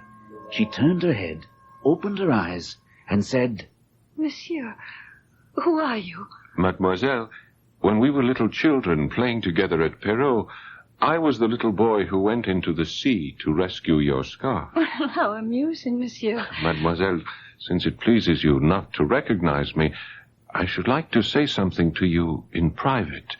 Something very important. When I'm better, please. And I should very much like to be alone. I want all of you to go away. Please. I wasn't aware that you knew Christine. Oh, I've known her for a long time, Robert. Ever since we were children. But we are no longer children, my friend. So why should we hang about outside her dressing room door like a pair of... And I know her well enough to understand that she asked to be alone because she wanted the chance to talk to me privately. I didn't get that impression. But if you're convinced... Look, I'll prove it to you. Come on, let's go back and knock at her door, and you'll see. I don't know what you want of me. Oh, she seems to have someone in there with her. But that's impossible. We saw everyone leave when we did. Christine, you must love me. I do. You know I sing only for you. Nevertheless, someone must have stayed behind. Maybe we can learn something. I do not listen at doors. I'm going in. No. Wait. For my sake. Are you very tired? Tonight I gave you my soul, and I am exhausted. Your soul is beautiful, child, and I thank you. The angels wept tonight. I must go home. Of course. They're sure to catch us eavesdropping. No. Come here. Quickly. They'll never see us in this corner. She's alone. There's no one with her. He must have remained in her dressing room. And she didn't lock her door. I'm going in and find out who was with her. Are you with me? Of course, Paul. Come on. There's no light in here. He must be hiding. Strike a match, please. Hiding isn't going to help you. We know you're here. We heard you. Now come out. Can you see anyone? No. He must be here somewhere, and we'll find him wherever he's hiding. You may as well come out now and save us trouble. I intend to find out who you are. There's no one here, and no place to hide. We're talking to the walls.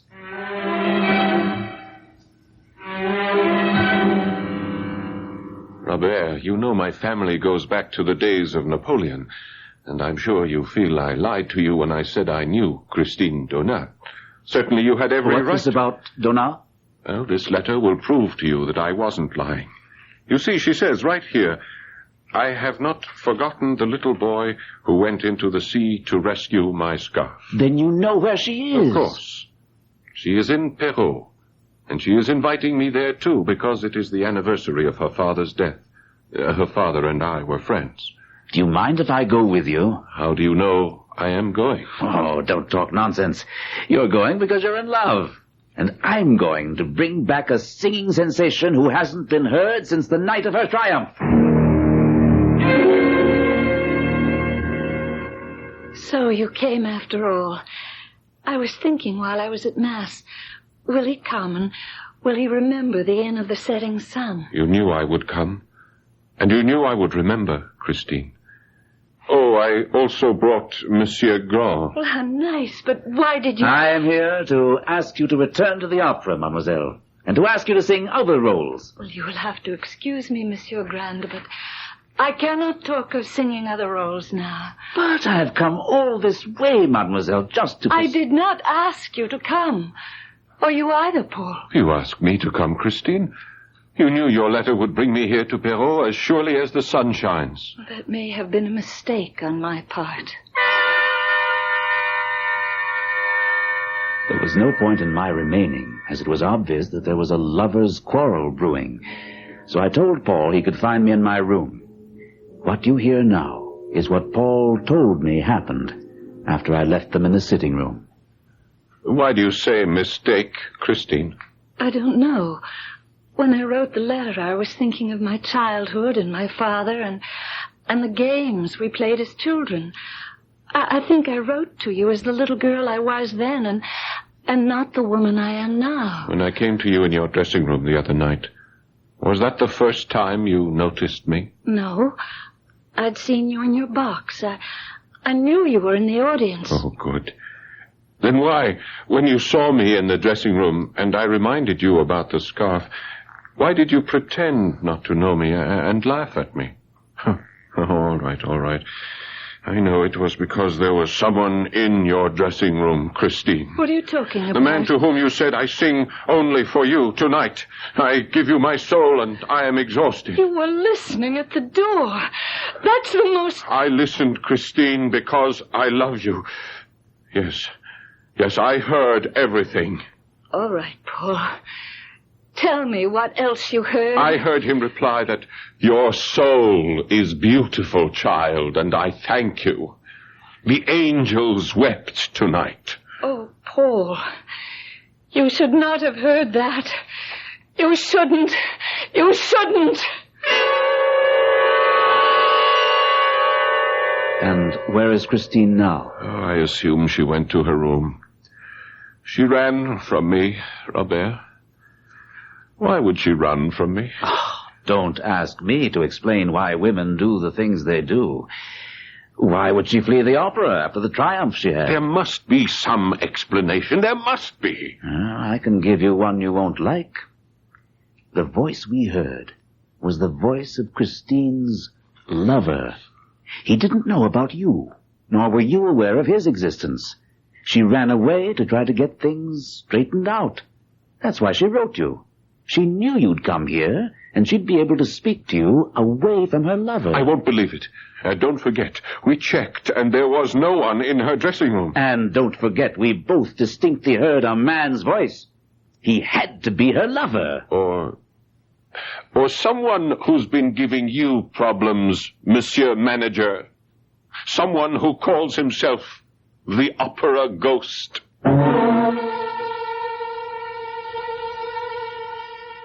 At this point, I think I can say that I've become an authority on ghosts and their habits. Now, I've heard of ghosts who clank, ghosts who moan, ghosts who scream, wail, and even gnash their teeth. But this is the first time I've encountered a lovesick ghost who's also an opera lover. I'll be back shortly with Act 2.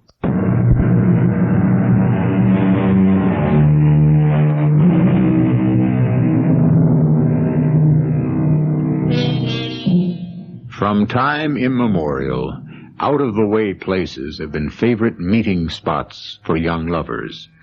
And when a quarrel interrupts the course of true love, it's a common occurrence to find one of the unhappy pair sitting and waiting at their favorite trysting place, certain that the other must turn up. A cemetery, however, would seem a most unlikely place for a girl to expect to find her lover. Christine. I knew you'd come to pay your respects to my father at his grave, Paul, and I waited here to tell you something very serious. Paul, do you remember the Angel of Music? Oh, yes. Your father never told a story without mentioning him.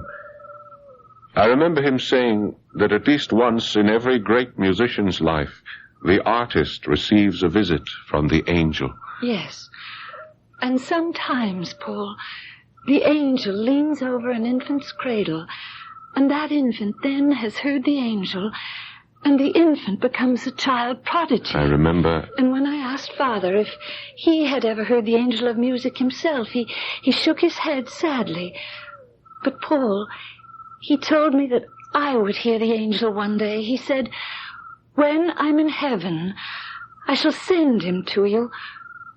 Paul, I have been visited by the Angel of Music. I don't doubt it. How is it that today you understand so well? You forget that I've heard you sing many times. And I never heard you sing the way you sang the other night. You were touched by genius. Yes, the Angel of Music. He comes every day to give me lessons in my dressing room. In your dressing room? The Angel of Music. What does he look like? You should know better than to ask that, Paul. I've never seen him. I only hear his voice. He speaks to me, and it's like in a dream. Are you sure you didn't dream all of this, Christine? How could I? I'm not the only one who heard the voice of the angel. Someone else has heard this voice? You, Paul. It was his voice you heard when you listened outside my dressing room door. Oh, Christine. You needn't have gone to such an elaborate lie to try to deceive me about the voice I heard. You think I lied? After all, I know what I heard. I'm beginning to understand. You think that was a real man's voice. Well, if you had opened the door, you would have seen that there was no one in my dressing room. After you left, I did open the door, and there was no one there. And you still don't believe... I do not. Oh, how could I have ever loved you? Go away. I never want to see you again.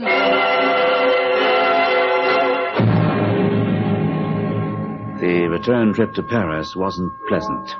Paul Duren wanted so desperately to believe that his darling Christine was the victim of some cruel hoax, while I was convinced that Christine was an artful minx who was trying to keep two men on a string.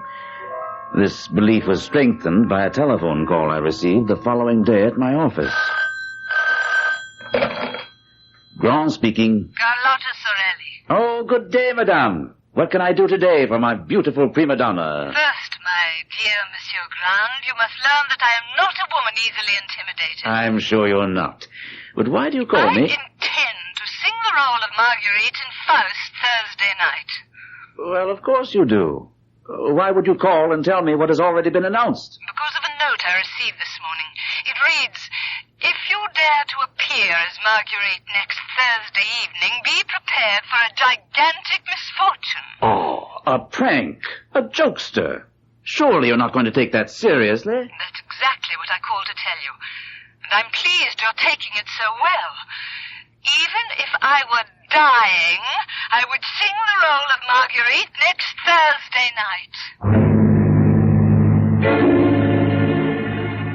Before that Thursday night, I had to face the problem of the first masked ball to be held in the Opera House under my direction. This was to be a truly gala affair, with everyone in fancy dress.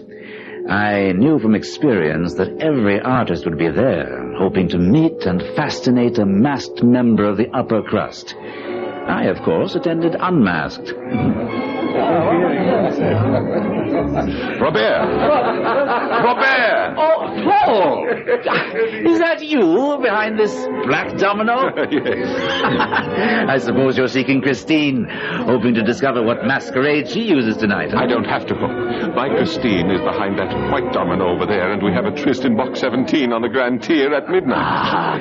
And you're no longer concerned about that voice you heard in her dressing room? In her note making this assignation, she as much as admitted that she'd made a dreadful mistake about that voice. I see. Monsieur Directeur. What? When Sorelli fails to appear for Faust next Thursday, you'll replace her with the magnificent Christine. Who said that?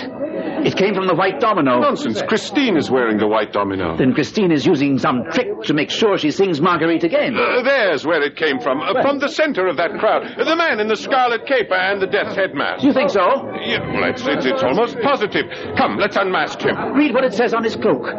Don't touch me, for I am the Red Death stalking abroad. Hold that man in the scarlet cloak. Quickly, after him. No, don't touch him. He wears the mask of death.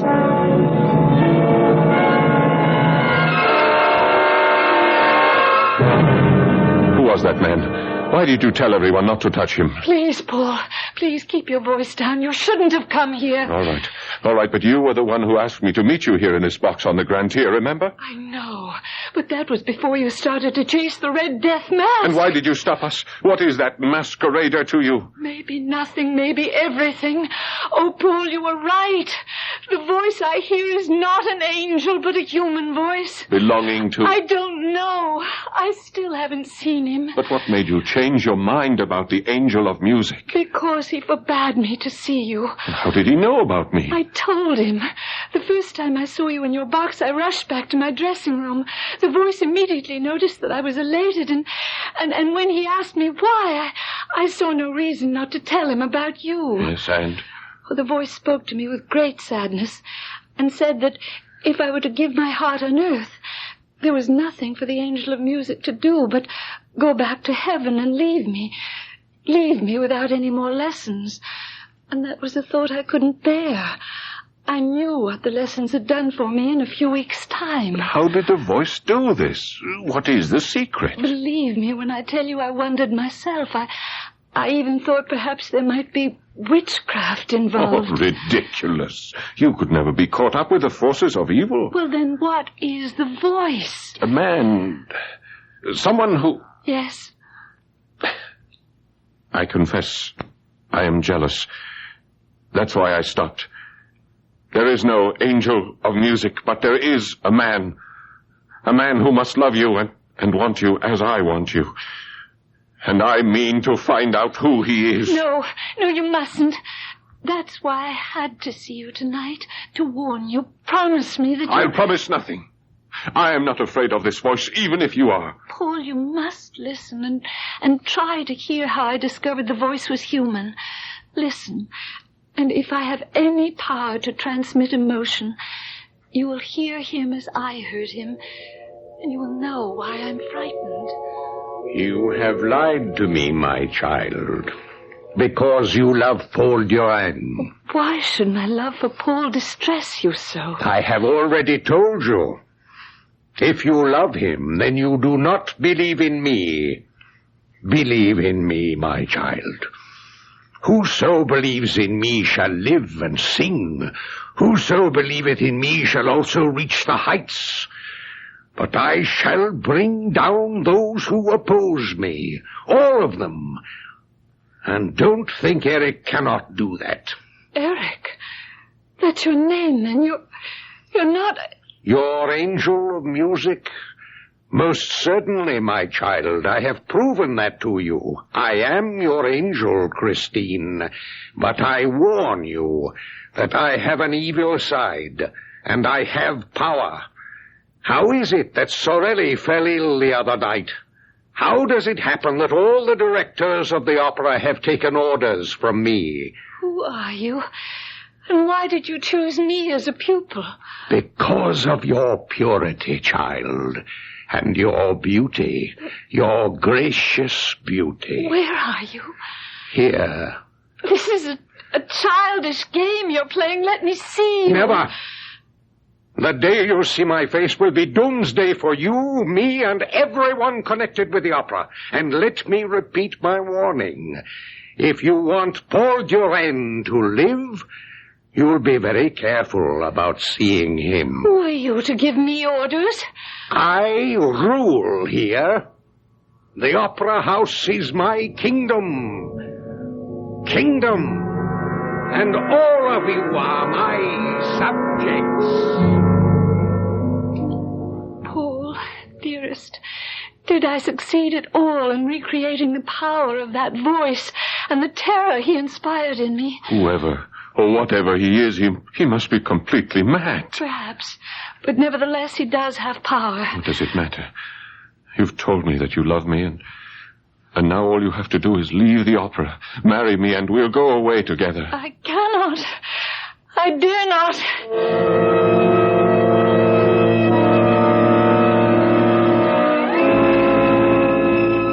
That's the most fantastic tale I've ever heard, Paul. And you believe it? Every word. It's obvious that someone doesn't want Sorelli to sing Marguerite tonight. This whole rigmarole of not seeing the voice, this nonsense I don't believe. Then what do you intend to do about that note?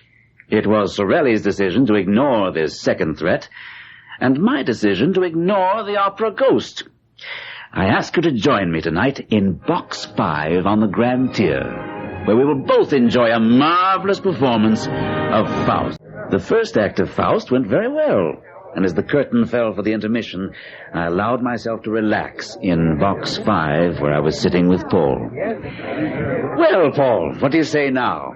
Do you still think we could have used the police? The police would have been useless, Monsieur Grant. Did you say that, Paul? I didn't say a word. But you heard it. Tell me you heard it. Yes, I did hear it. Where is that voice coming from? Not from this box. We're alone in it. You are not alone. This is Box 5, my box. Show yourself, whoever you are. I must leave now because the house lights are dimming for the second act. And there will be a terrible calamity. Now listen, you... Raise your eyes to heaven and see and pray. The voice is coming from our left, 2 boxes down. No, I thought it was on the right. The lights are dimming. The chandelier. Look, Robert, what's swaying? It's going to fall right into the orchestra. Oh, no. Look out! Look out!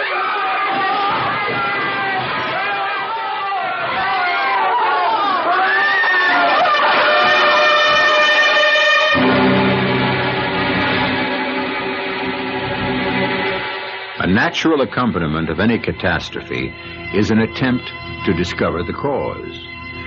And so it was with the collapse of the chandelier in the Paris Opera House.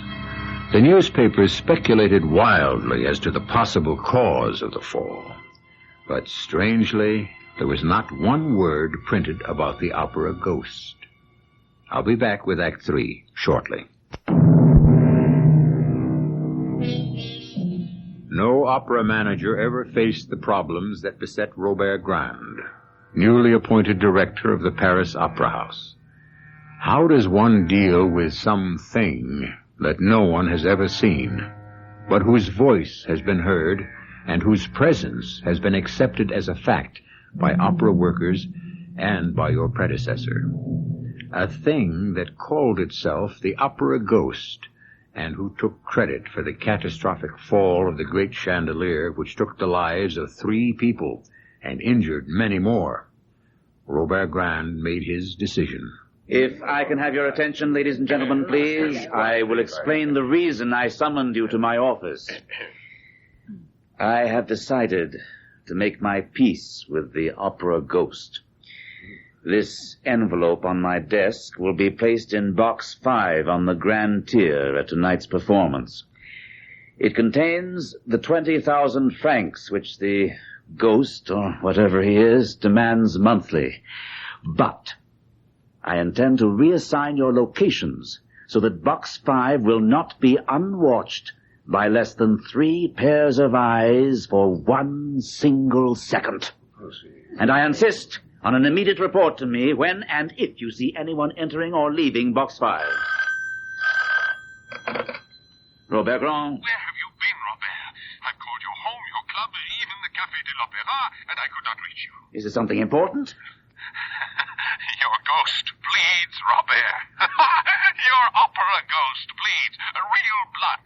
Are you drunk? Or just raving? And if he bleeds, as I know he does, then he's no ghost at all, but real flesh and blood. Isn't that so, Robert? What are you talking about?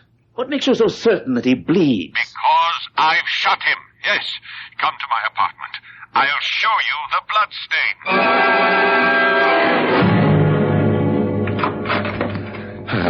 Robert, you're here. And now I will free you from your ghost forever. I've already called the police. Here, come, let me show you the balcony. I don't want to see anything until you calm down and explain what happened. His eyes. You have to see those eyes to understand, Robert. You have to see them. Are you trying to tell me the ghost was here? Exactly. And I know how to get him here. I played on his weakness, Robert. His human weakness. His love for Christine. I told you that, but you wouldn't listen. I can't make head or tail out of what you're trying to tell me. Now, I'm willing to listen, but only if you calm down. All right. All right, Robert. Everything I suspected is true. Now, I'll try to give you an exact picture of what happened. It started when I saw Christine yesterday. Where? At her mother's. She didn't go to the opera. I went to tell her mother that I wanted to marry her and take her away. What did Christine think about this? Yes, she was frightened, terrified by this man posing as a ghost. Well, I left after telling her I would expose him. And I came home here, and it was very late, and prepared to go to bed. Come, let me show you. Let me show you my bedroom. Oh, I'll admit that my mind was filled with wild thoughts that night. Well, I turned out the light, and as I climbed into bed, suddenly, at the foot of my bed, I saw 2 eyes, red and glowing like coals, just the eyes. I switched on the light, leapt out of bed. The room was empty, but I saw a shadow on the balcony. I ran to the bureau, opened the drawer, and took out this revolver, and I fired twice. You see? Look, here. There are 2 empty chambers in my gun. Huh? Now, come to the balcony, and I'll show you the blood. Where the door's open? Yes, of course. Here. Now look. Is that blood? Yes, it is blood. Yes, of course. Now, a ghost who bleeds can be found. A wounded ghost can be traced, huh? Well? I see the blood. I also see a cat. No, there was no cat. Not on the balcony, but limping along the roof, trying to find a gutter to climb down. Oh, my dear Paul, I don't know about the eyes you think you saw glaring at you, but I'm afraid you've shot a cat.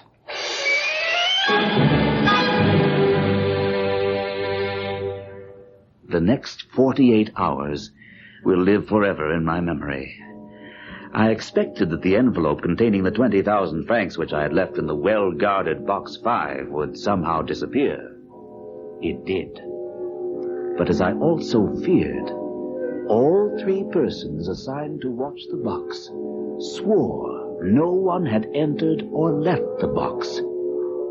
Far more disturbing was an unannounced visit from a dangerously quiet Paul Duren on the following day. Robert, I need your help. Of course, Paul, I'll do anything in my power. But don't you think that you'd better see a physician? Christine Donat will be appearing tonight in Faust. Yes, but not in the leading role. I've decided... That's not important. I think you should know, Robert, that she's agreed to go away with me. My carriage and coachman will be at the stage door promptly at 11.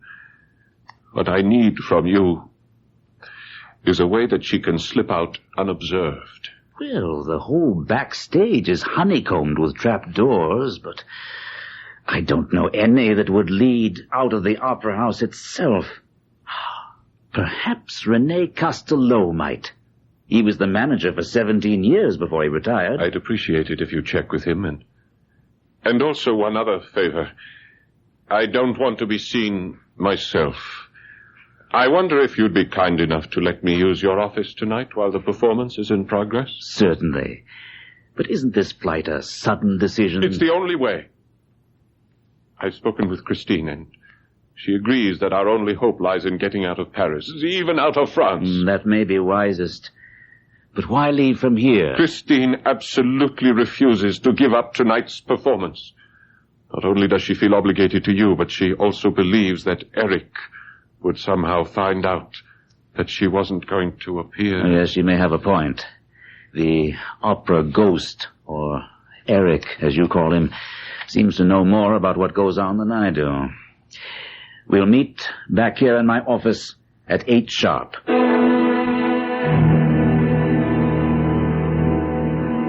May I thank you, Monsieur Castello, for taking the trouble to come here to tell me about the special exit. It hasn't been used in years, but I think the door still works. What time is it? Oh, relax. It's only 9:40. Plenty of time. She's disappeared. What's happened? I'd better get out and see what's happening.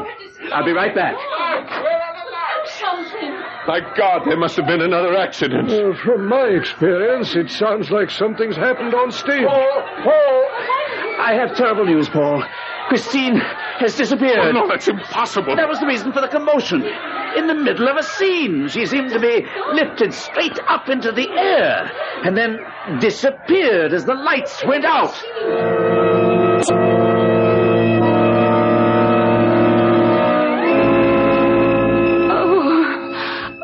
Christine, my love, please tell me you're not hurt. Who are you? And why are you masked? Oh, I'm sorry that I was so clumsy and made you strike your head when I... Eric, what have you done? Only what you made me do, Christine. I told you that if you'd continue to see Paul Durand, things would end badly. Where am I? In my house.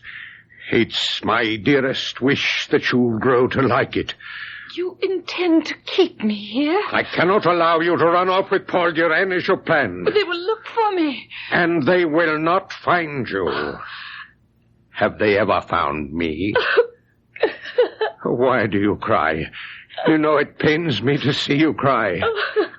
I would never keep you here against your will, but I warn you, if you leave, you'll sign Paul Durand's death warrant. You're afraid even to let me look at your face. Careful, Christine. But I will tear that mask off. You're in no danger, Christine. I will not hurt you. so long as you do not touch the mask. And you expect me to believe that? You have no better friend in the world than myself.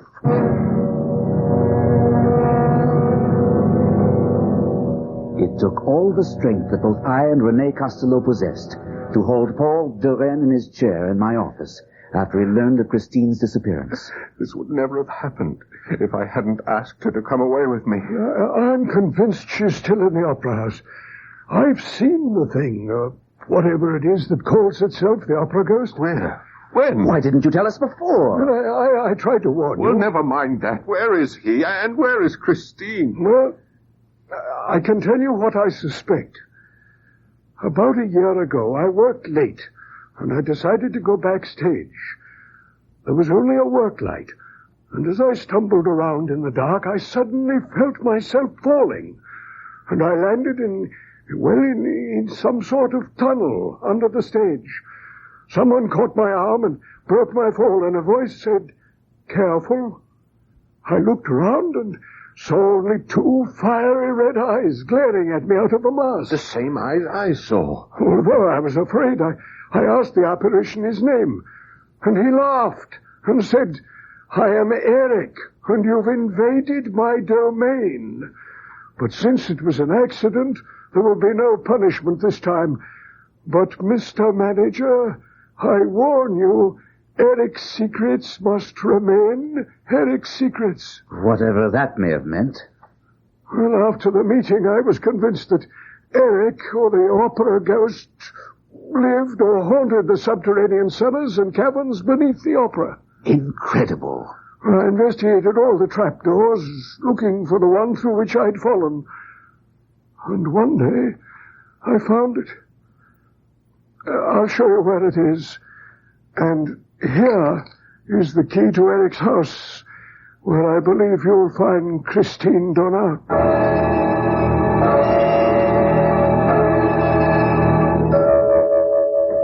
Wait. I see something. It's a door.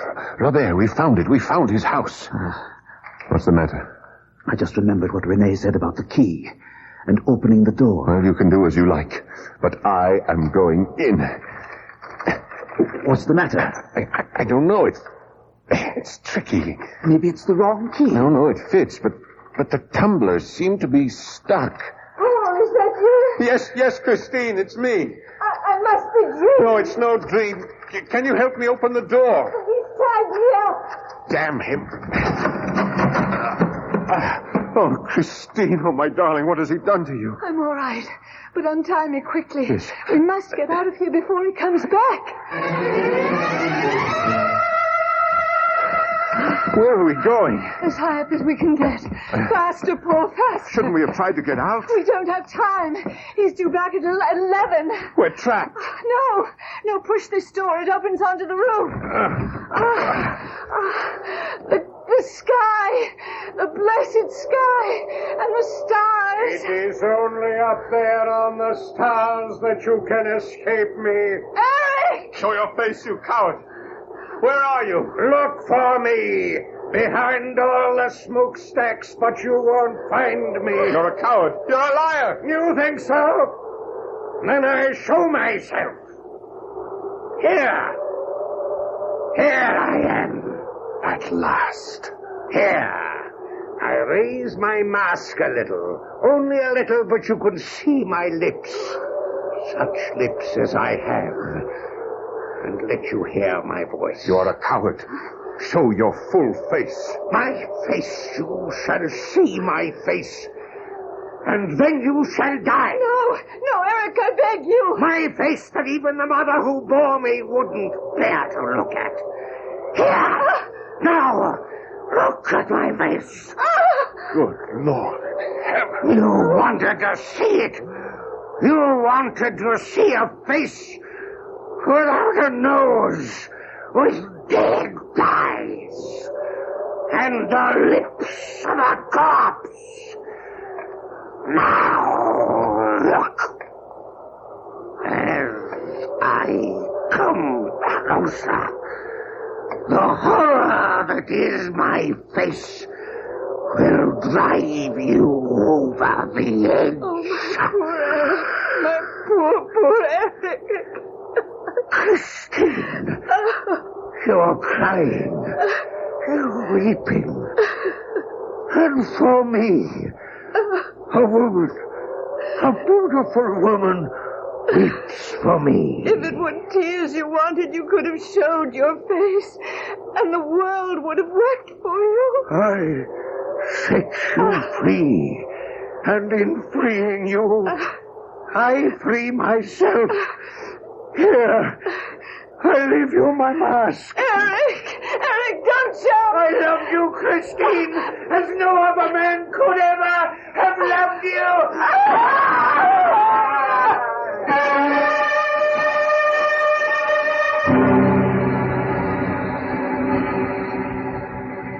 Even today, there are those people who say that the Phantom of the Opera was a ghost, that the story of Eric was manufactured to appease a frightened public. There are others who say it never happened, and perhaps it didn't. But to those who say it never happened, I say, perhaps not. But it could have. I'll be back shortly. In looking back over the story of the opera Ghost, I think I've made a discovery of some importance. If you recall, Eric, or the Ghost, wrote threatening letters to the manager of the opera house when he felt slighted. He also wrote contracts in red ink in a memorandum book. Now, if he really were a ghost, and he did write these documents, could we say that he was the first ghost writer? Our cast included Gordon Gould, Court Benson, Carol Teitel, and Paul Hecht. The entire production was under the direction of Hyman Brown. This is E.G. Marshall inviting you to return to our Mystery Theater for another adventure in the macabre. Until next time, pleasant dreams.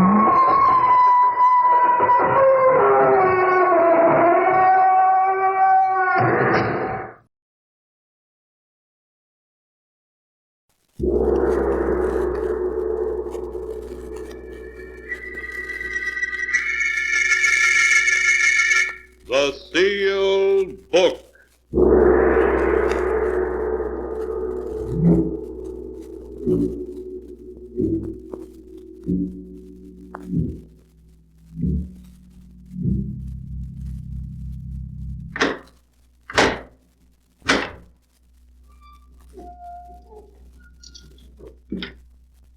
Once again, the keeper of the book has opened the ponderous door to the secret vault, wherein is kept the great sealed book, in which is recorded all the secrets and mysteries of mankind through the ages. Here are tales of every kind, tales of murder, of madness, of dark deeds, strange and terrible beyond all belief. Keeper of the book, I would know what tale we tell this time. Open the great book and let us read. Slowly, the great book opens.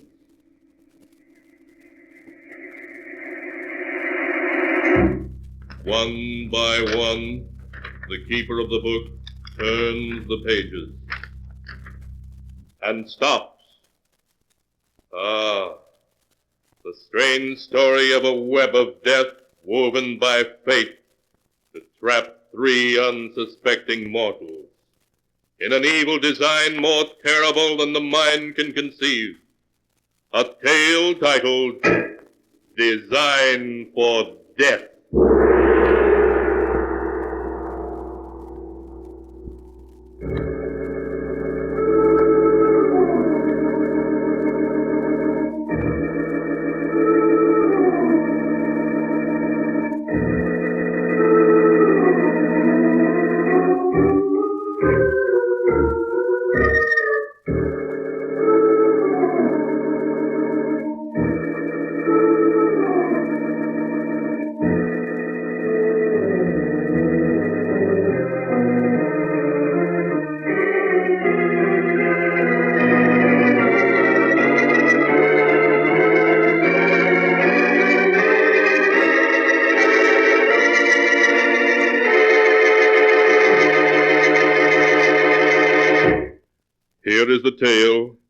Design for death, as it is written in the pages of the sealed book. The story begins deep in the lonely solitude of the Maine woods.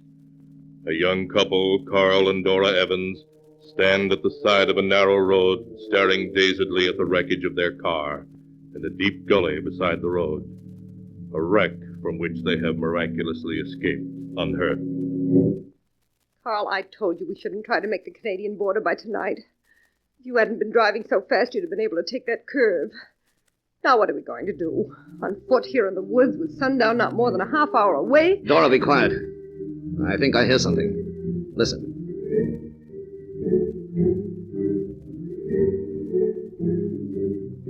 Music. Organ music. Now, we must be imagining. We're not imagining it. Look, there's a path leading into the woods. There must be a house back in there someplace. Aha. Oh, yeah. Yes, I can see it now. A stone house almost hidden in the trees. Carl, how strange. Strange? You mean lucky. That's where we're going to stay tonight, Dora. Come on. Carl, what'll we tell them? The people that live in the house, I mean. We'll tell them we're brother and sister on a vacation trip, that we accidentally wrecked our car. You act as if you'd sprained your ankle, and they'll have to put us up for the night. By morning, I'll have our next move figured out. All right, Tom. Look how big the house is. Who in the world do you suppose would live out here? So many miles from even a crossroads. How do I know? A hermit, maybe. Here we are. Now, come on, take my arm. That's it. Limp. Good. Wait, Carl. Listen to that music. That's no radio. That must be a real organ. Strange music. All right, so it's a real organ. What of it? I'm going to knock. Now remember, play up your sprained ankle big. We've got to get invited to spend the night here. All right, Carl. Here comes someone. Oh, good afternoon. I'm afraid I wasn't expecting any callers. We've had an accident. My sister has been hurt. May I bring her inside? Why, of course. Come in, by all means. Thank you. Oh, my ankle. Oh, I'm so sorry. Here, come this way, into the library. Can you make it? Yes, I think so. Sit down here. You'll feel much better. It's very kind of you, sir, if you let my sister rest here for a few hours. My dear sir, it's almost dark. You must both stay here until morning. I insist. Why, thank you. No, don't thank me. I lead a very lonely life, and I'm delighted to have some company. Truly delighted.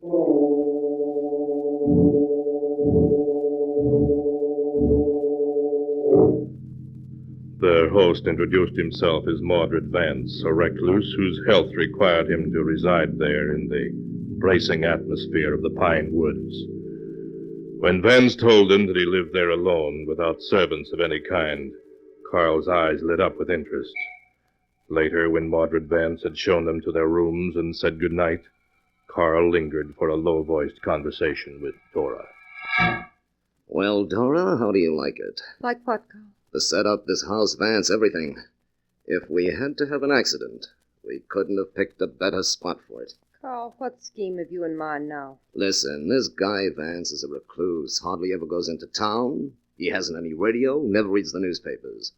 That means there's practically no chance of us ever finding out we're running away from the police. So you and I are going to stay here as long as we can. But will Vance want us here? Oh, sure, he went for you in a big way. Okay, it'll be 2 or 3 days before you feel well enough to leave. And by then, he'll be hooked. We'll make him want us to stay. And look, baby, he must be rich. You saw the rugs and furniture. Yes, and that big organ in the library. Must have cost thousands. At least. Well, of course, he must be a bit of a crackpot to want to live here with no servants, but he's a nice, harmless one. Maybe we'll be able to cash in on him.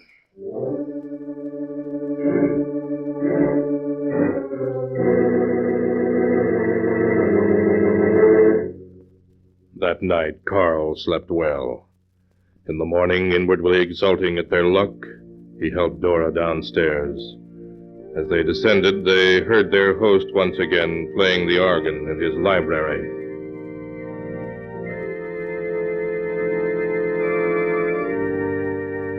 What funny music he plays. Last night, that weird stuff. This morning something sounds like church. Yeah, he's a queer dog, but he'll be easy to handle. Now remember, he likes you, so play up to him. Yes, I will. Good morning, Mr. Vance.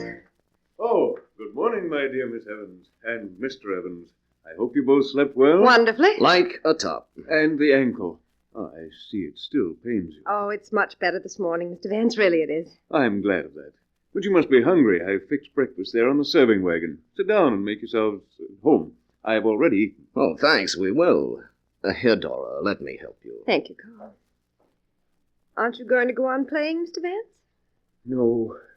Truth is, I was just playing to put out of my mind the tragedy which happened last night when I drove to town for a few extra supplies. A tragedy? The wife of my grocer died very unexpectedly. Oh. I dropped in there to pay my bill, and after I'd paid it, she invited me to drink a glass of wine with her and her husband, as she always did. While we were sitting drinking and talking, she was seized by a heart attack and died inside a few minutes. Oh, it must have been very upsetting. Yes, the sight of death moves me deeply. But why should we talk about death on a beautiful day like this? There's something else I want to speak of, Mr. Evans. Your sister's ankle must receive rest. I'm going to insist that you stay with me several days until it's properly healed. Well, that's very generous of you, Mr. Vance. Generous? Not at all. You will be doing me the favor by giving me your company. Well, when you put it that way, how can we say no, Mr. Vance? Good. Then it's all settled. You're going to stay with me just as long as I can possibly keep you.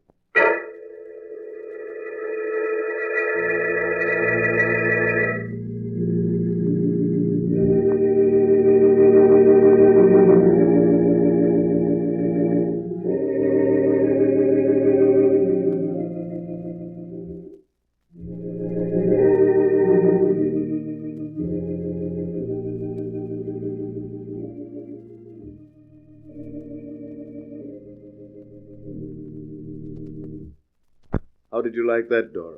That was lovely, Mr. Vance. You've never played like that before. So... Romantically? I was playing like that because of you. Because of me? Of course. Listen to me, Dora. You've been here a week, and surely by now you must know I'm in love with you.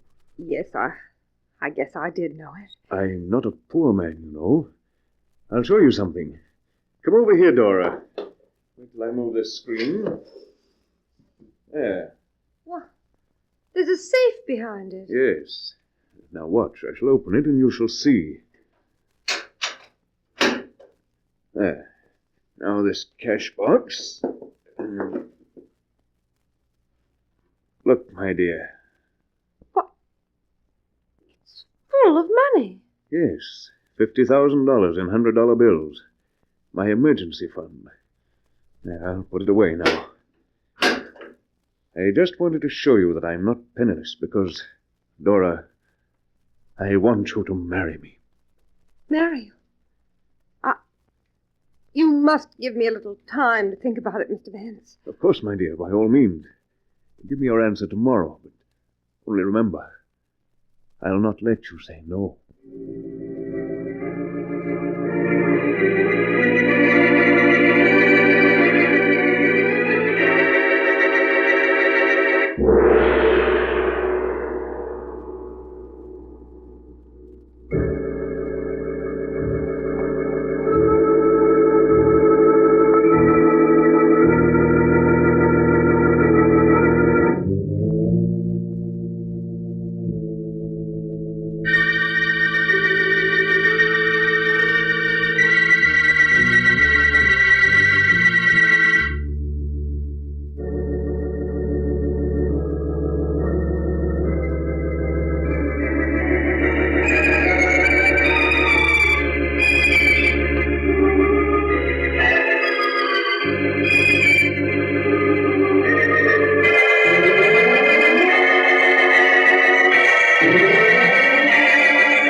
And now to continue the story, as it is written in the sealed book.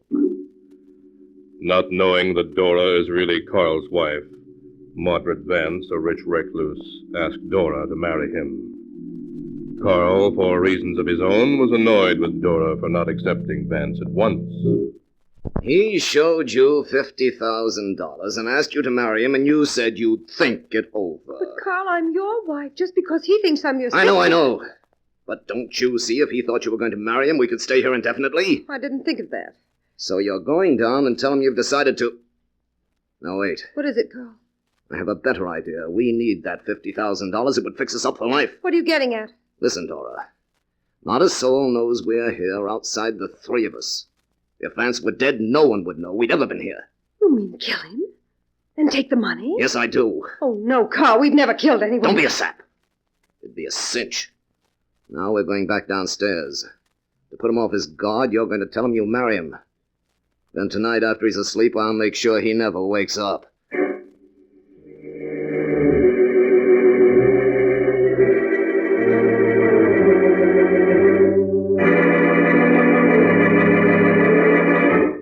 Obedient to Carl's instructions, Dora has told Mordred Vance that she will marry him.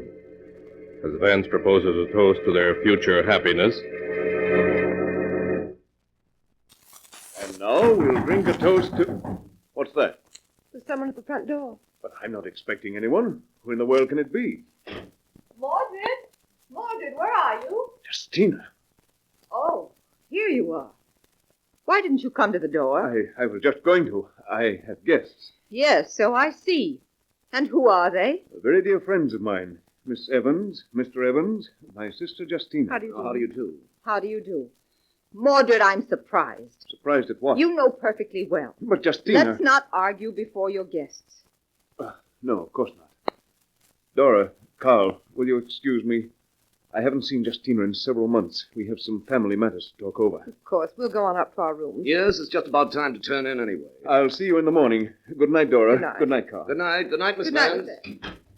Well, so you've forgotten your promise, have you, Mordred? What promise? You know perfectly well the conditions on which the family agreed that you could live out here in the woods, Mordred. No visitors, no trips, complete isolation. I think I should tell you, Justina, that Miss Evans has done me the honor to agree to marry me. Oh, she has she? Well, I'll fix that. Justina, you shall not interfere. Mordred, if they don't leave the first thing in the morning, this whole arrangement is canceled. Much as the family will regret it, we'll have to see that you go to an asylum. I'm perfectly well now, Justina. Just what brought you here anyway? An impulse brought me. I suddenly got to wondering about you, and I drove up here to see how things were. Just in time, too, apparently. I see. You just happened to drive up here. Very well, then. They shall go. I suppose you plan to stay all night. Yes, I do. I'll stay until after they've gone. Then you can have the front room. You look tired. Would you have a drink of wine with me before you go up? Well, perhaps. A small glass, please. Splendid. I know you have my interest at heart, Justina, so we'll drink to our continued friendship.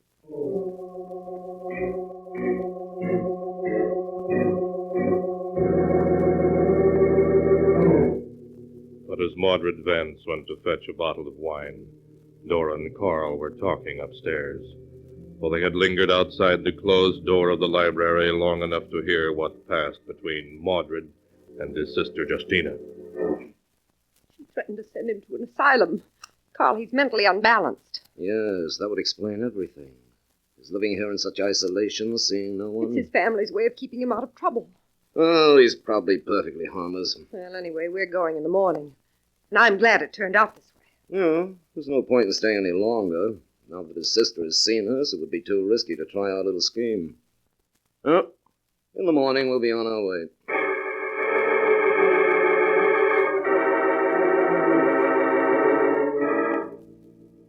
Relieved, Dora went to bed. Just as she fell asleep, she heard the sound of music from downstairs. Wild, strange music.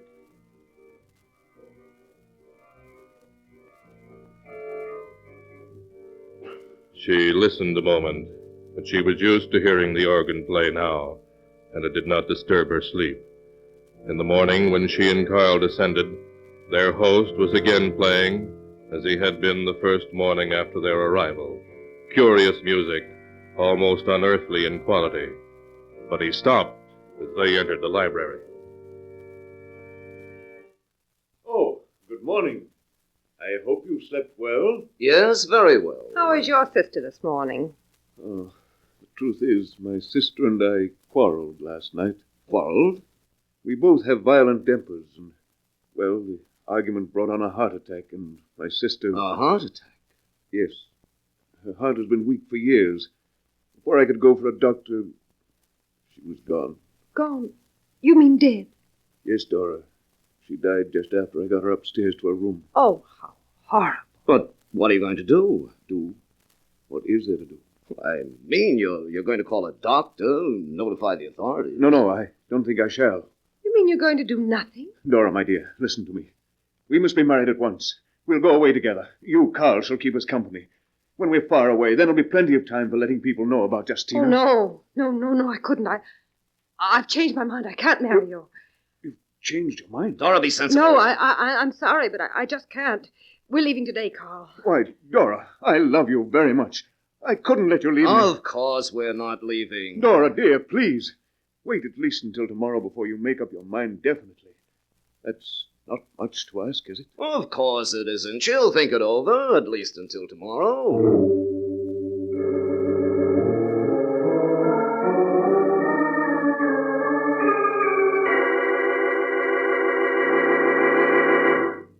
But why, Carl? Why can't we go today? Why must we wait? Dora, listen, I have a new plan.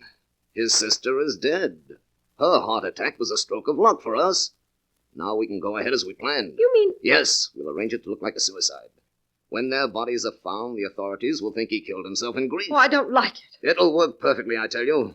And we need that money. Something will go wrong, I know it. Nothing can go wrong. Now, here's how we'll work it. I have my gun Carl, here. listen. What is it? He's playing that awful music Well, again. what of it? It frightens me. I don't know why. It's just so strange. Oh, forget about it. Now, just before it gets dark, we'll go down and I'll step up close to him and then...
And now to continue the story as it is written in the sealed book. In spite of Dora's forebodings, Carl is going ahead with his plan for murdering Mordred Vance and getting his money. Just as it was getting dusk that evening, Carl and Dora entered the library to find Vance sitting in his easy chair with a decanter of wine and glasses beside him. Oh, there you are. I was just wondering what happened to you. We were just out for a little stroll. Then you must be tired. Here, let me pour you both some wine. I don't think I want any. Of course you do. Here you are. In a moment. There's something I want to talk about first. Oh, indeed? What is it, Carl? This!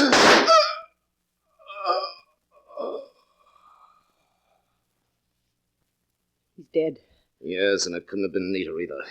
Now I'll clean my fingerprints off the gun. Then I'll put his fingerprints on it like this. And with the gun on the floor here beside the chair and his hand dangling over the chair arm, it's a perfect case of suicide. Please hurry, Carl. I want to get out of here. Yes, of course. Well, we can use that wine now. You need a drink, and so do I. Yes, I do. Thanks. That helps. But now let's get that safe open. Over here behind the screen, isn't it? Yes, that's it. Yes, here it is. I hope you were smart enough to notice the combination when he opened it for you. Yes, I did. I'll open it. There. Good.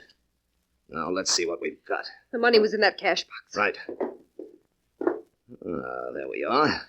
Did you ever see a prettier sight? Just take the money and go, please, Carl. Don't be in such a hurry. Let's see what's in this other box.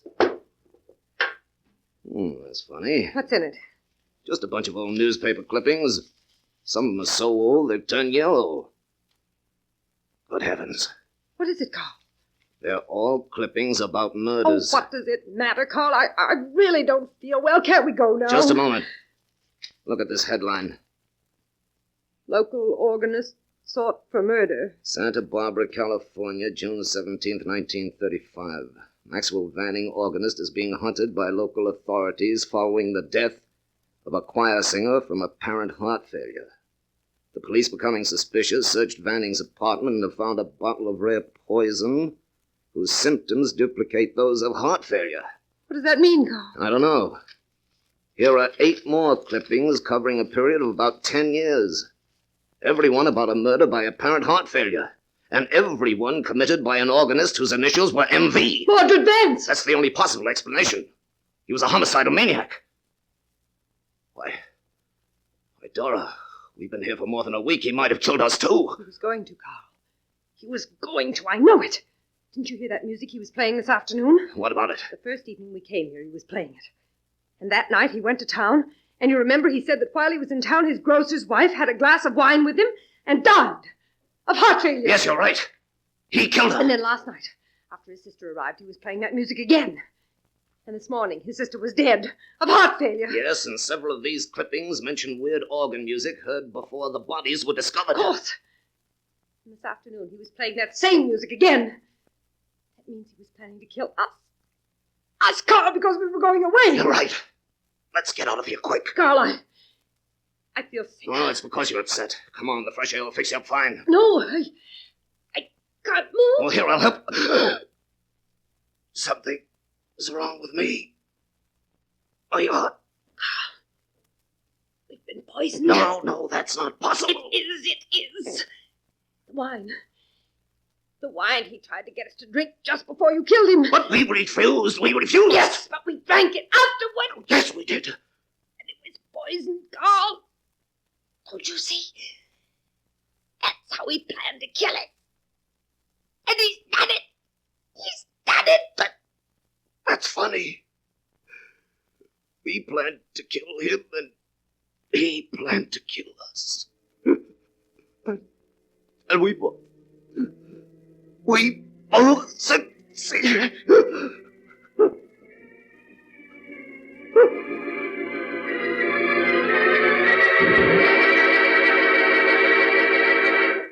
And that is the story of the strange and incredible web woven by fate, as the tale is written here in the sealed book.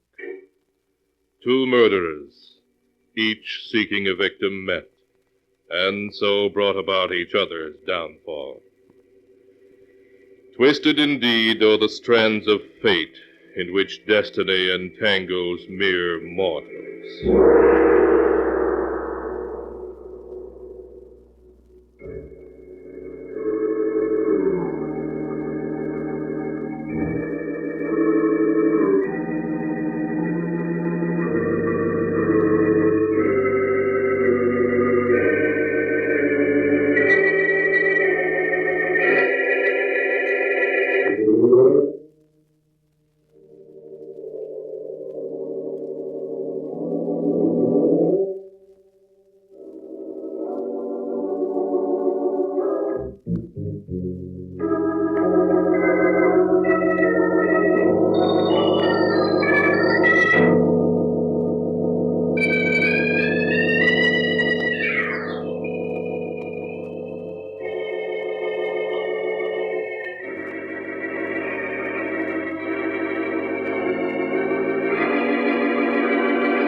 And now, keeper of the book, before you close the great volume, show us the tale we tell next time. This one, yes, a tale of two men who tried to drive an old woman insane by turning themselves into ghosts while they were still alive, and of the strange and terrible success that crowned their efforts. The tale is called The Ghost Makers.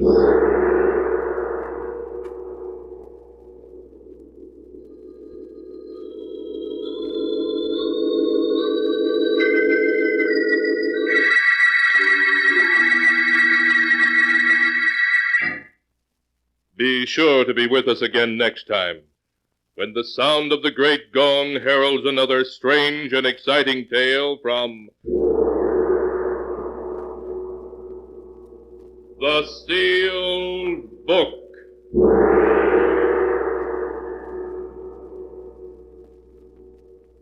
The Sealed Book, written by Bob Arthur and David Cogan, is produced and directed by Jock McGregor. We are ready to dive into the last 7 shows of this Chillers and Thrillers Volume 2 collection. We begin with Bring Me to Life from Quiet Please, that very unique thriller show created by Willis Cooper, the same man who created Lights Out, and narrated by Ernest Chappell. This is a great story about a writer who discovers that the characters he creates on his typewriter are coming to life in a rather sinister way. It aired on August 10, 1947. Next, House on Lost Man's Bluff from the Hermit's Cave, produced by William Conrad. The narrator spends most of his time cackling insanely, which is rather annoying, but it did some really great stories. This one is a haunted house story, and a very good one at that. Then we have one from South Africa, The Creaking Door, which focused mostly on supernatural tales. This one is A Room for the Night, about a couple who are caught out in a storm, and they ignore the warnings not to stay in a local hotel. So of course they do, and you'll find out why they were warned not to do so. Next, another short-lived but excellent show, Hall of Fantasy, which ran from 52 to 53 on Mutual and did some original stories and then some adaptations of famous literary works. Here is one of the original ones, The Shadow People from September 21st of 53, a psychological horror thriller about a woman whose family is being stalked and killed by mysterious dark forces. A very chilling story. And then one from the very first horror show on radio, The Witch's Tale, which ran from 1931 to 1938. Old Nancy, the Witch of Salem, and her cat Satan narrate each story. Here is The Suicide, broadcast date unknown, about a man who's tormented by the vengeful spirit of his dead first wife. Another excellent, chilling story. And our last 2 tales are from Macabre and The Weird Circle. Macabre was produced by the Far East Network in Japan of the Armed Forces Radio and Television Service, created by William Verdier, and it was acted out by military personnel and other unknown talent. Only 9 episodes were produced, including this one, The Man in the Mirror, from November 27th, 1961. And The Weird Circle was a show that's adapted famous thrillers and chillers from famous literary works, producing 78 episodes in total. This one is The Spectre of Tappington, based on the 1840 Gothic story by Richard Harris Barham. A man staying in an old haunted house finds his pants being stolen each night by a vengeful, legless ghost. I hope you enjoy the shows ahead and that you've enjoyed the shows so far in this collection. I'm Greg. Hopefully, I'll see you on the next one. Thanks so much for watching and listening. Quiet, please. Quiet, please.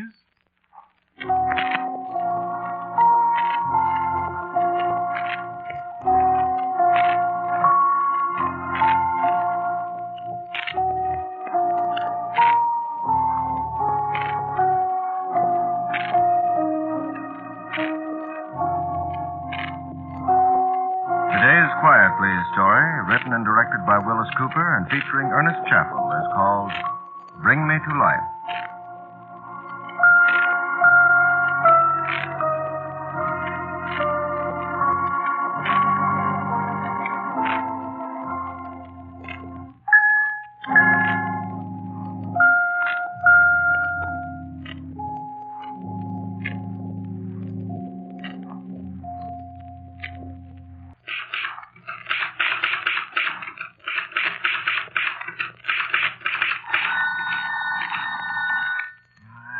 shut up.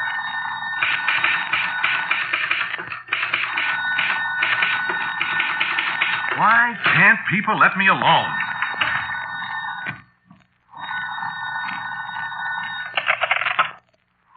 Yeah?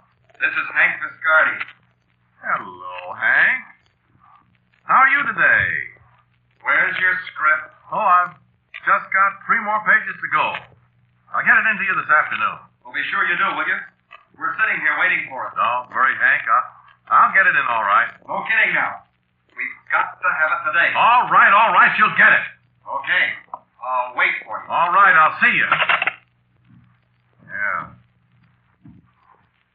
Yeah, I'll see you. See if I get an idea. Got no more idea than a rabbit.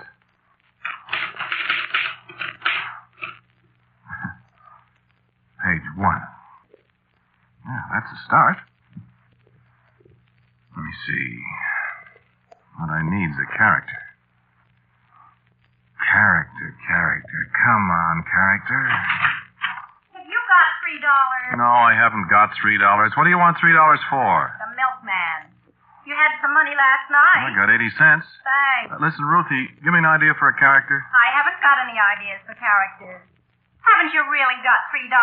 He's been here twice. Give him a check. What I want's a character for this script. The only one I can think of now is the milkman. You get to work. Yeah. Get to work. Sure. If I get a character, I'll get to work. That's all I need, then I'll get a story all right. I think. Come on, character. Now what she want? I said I haven't got $3. Oh, come on in, Ruth.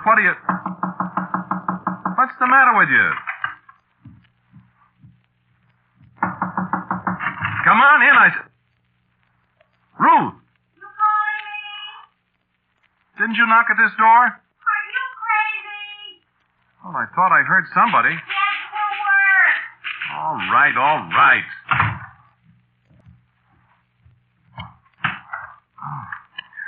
Doggone it, I must be going. No, I didn't write that. How did that get on that paper? Bring me to life. I didn't write that. No, I did. Ruth! Ruthie! Hey, Ruthie! What's the matter? Ruthie, come here. Come here, quick. What's the matter with you? Come here. Look at my typewriter. Well, what about it? Look what's on the paper. Bring me to life. What's strange about that? Well, I didn't write it. What? Are you... Look. See what it's doing? Underlining those words. How are you doing that? Not, I tell you. Look, I said I didn't write it, and the typewriter just said, no, I did. Who is it? I don't. C-H-A-R-A-C-T-E-R. Character. Now look. This is a gag of some kind. How are you doing I tell you, it isn't a gag. That typewriter's haunted. This is impossible now, I tell you. It is, huh? Well, look at it. Bring me to life. You see? All right, smart guy. It's a great trick. How do you do it? Ruth, I swear I'm not doing it. You are, too. Look, now wait. Wait a minute. I'll go way over here, and you'll see. Now, it'll write. Watch now. I knew it was a gag. Listen, I've got housework to do. Now you go on and get that script written. Oh, go on, Ruth. I have to think up a character first. There it goes again.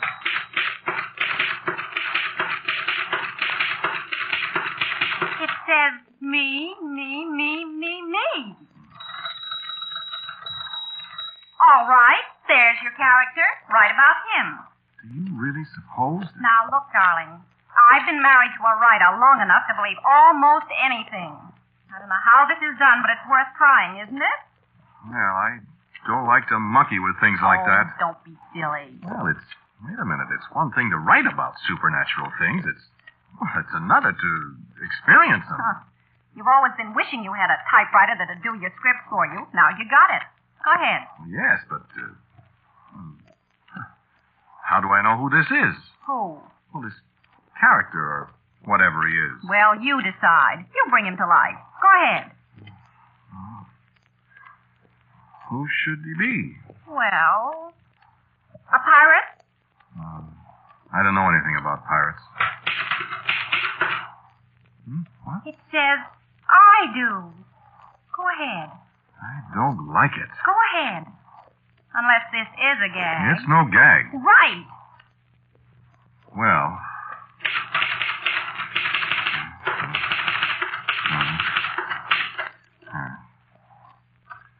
It was a dark and stormy night. What's that? Sounds like thunder. There's a storm coming up. My gosh, does this thing control the weather, too? Go on. Write some more. This is getting interesting. Well, all right.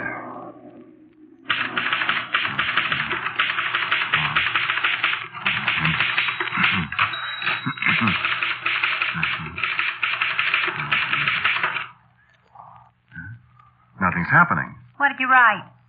Here, read it. The pirate ship scudded through the roaring waves, all her sails straining under the howling wind. Do you smell anything? Smell? Yeah, I sure do. It smells like the ocean. Go on. Read some more, Ruth. I think I know how this works now. Oh, what do you mean? I think you have to read it to make it happen. Well, you read it then. No. You. I don't want to read it. I'm scared. I don't like it either. Look, the typewriter. It says, read it. Well? Well, Captain Jabez Thorne, Scourge of the Spanish Main,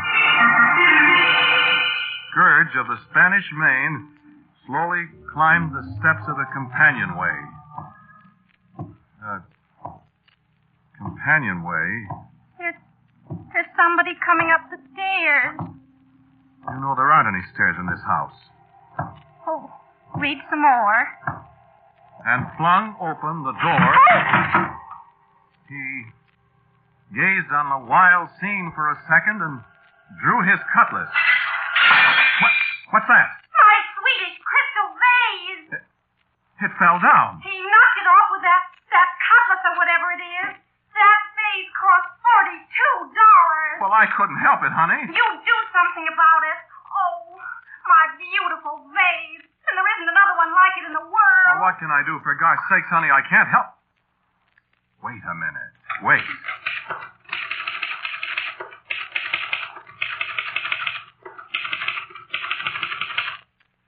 He returned the cutlass to its scabbard. You see? That doesn't bring back my vase. Well, listen. He turned to the beautiful girl at his side. Hey, don't read that. And put out his arm. Oh! What? Hands! What? What's the matter? Hands! Great big hands! Oh! Ruth, what's happening? Ruth! Somebody kiss me with whiskers! Oh, you pirate, you! I'll fix you! Ruth, no! I'll fix you! Ruth, stop! I'll stop him! There's your pirate! Oh, Ruth.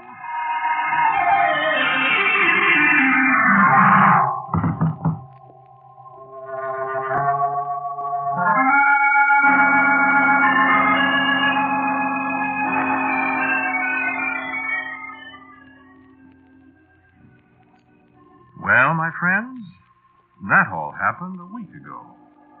Sure, it really happened. No, I haven't got any explanation for it. All I know is that stuff appeared on my typewriter. All the other things happened just the way you've heard them. And Ruth made the pirate disappear when she tore up the sheet of paper. All I know is it gave me a good idea for a story about a pirate, and I wrote it. People thought it was swell. And here it is deadline time again, and me without an idea again, and any minute that Hank the Scouty will be on that phone again asking for my script. You see? Getting psychic. Oh, okay. Hello, Hank. How'd you know it was me? I always know when it's script day. I've only got about 3 pages to go, Hank. When do I get it? Tomorrow morning for sure. Okay. See that you do. Okay, Hank? You'll get it. You'll get it. Here we go again. Here we go again. What do I write about this time? Oh, no. No, not about pirates again. Now, let me think.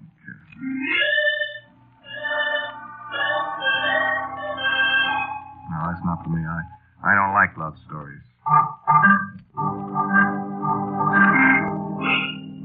No.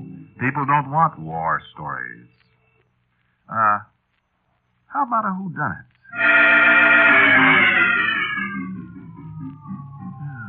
A crime story, a murderer, detective, spies, maybe.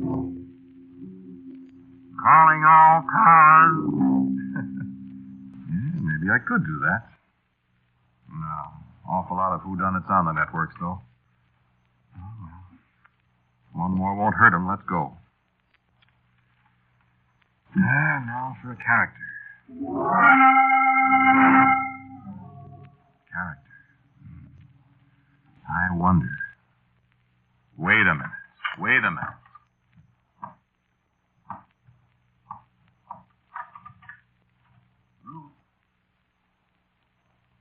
Ruthie?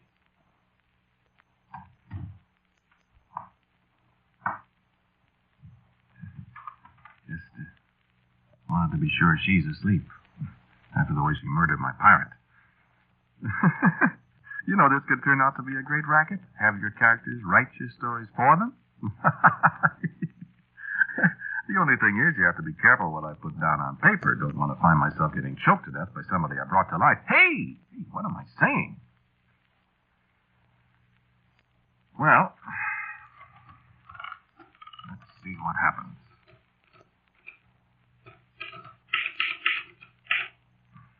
Page 1. You know, you don't have to believe this, friends. I'm not so sure I believe it either, even though I've been mixed up with supernatural stories for so long, I guess I'm a sucker for them. Maybe all that didn't happen. Maybe Ruthie and I dreamed it. The only thing is, 2 people don't usually dream the same dream at the same time, you know. And that Swedish crystal vase of hers is sure busted. You know, I didn't do it. Okay, hypnotism maybe. Okay, hypnotism or something. And I'm going to try it again. Sure, just for laughs. But we'll see who'll do the laughing, huh? Me or you? How's your imagination? Mine's all right, thank you. Shut up a minute while I try this, huh? Just keep quiet and let's see what happens, okay? Hey, character. Character. Come on, character. Come on, character.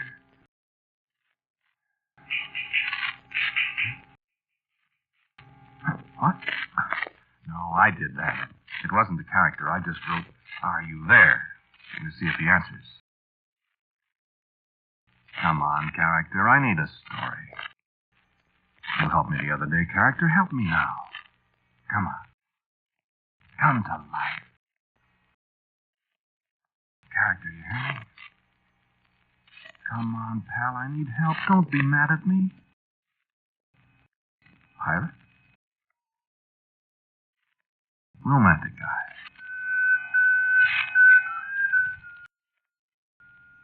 Yeah, soldier. a detective.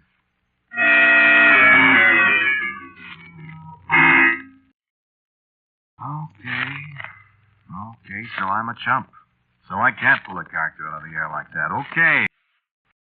So go on and laugh. I'm sorry. And if you were sitting around waiting in the country at this time of night, all alone, your wife sound asleep, and this is the only light in the house, and you've got to write a supernatural story before morning. Try it sometime, Frank. So just keep quiet and let me try to work, huh? You got nothing to do but listen to the radio. How'd you like to have to write those things you listen to, huh? In the middle of the night. All alone by yourself. Okay. Quiet, please.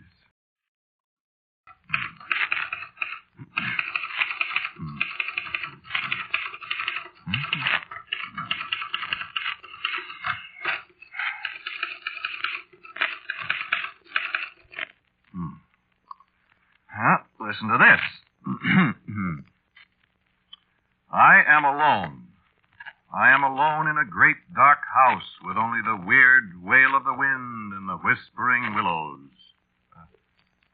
You think that's too much alliteration? Weird wail of wind, whispering willows? I kind of like it. In the whispering willows to keep me somber company. That's okay, huh? Maybe I'll get a story yet. Just keep quiet. I sure wish that character would give me a hand, though. Now, what could happen to a guy sitting here like I am? Could be a ghost. Nah, no ghost. Chains clanking and stuff. Corny sound effects. No. A burglar. Well, burglar might be good.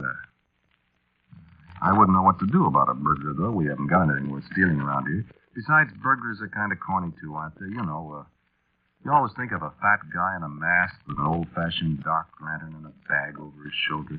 Like those fellas drawing codgers. What's the name of the fellow that does it? Larry Reynolds? The big fat guy and a little old one. Now, burglars are funny. Burglars are out. Well, what then? Who'd come sneaking into your house in the middle of the night? Let me see. Hey, what about an escaped convict? Escaped convict, that'd be all right, wouldn't it? You could do a lot of things with an escaped convict. Guy's wife asleep. You know, desperate character. I could have left the door unlocked. He could have sneaked in. I'd never know it. He could be looking over my shoulder right now. Hey, stop that! Scare myself. Hey, this'll be all right. This'll be all right. He could have sneaked into Ruthie's room. Oh, did I wake you, Ruthie? Oh, I'm sorry, talking to myself. Ruth! Ruth! What's the matter, darling?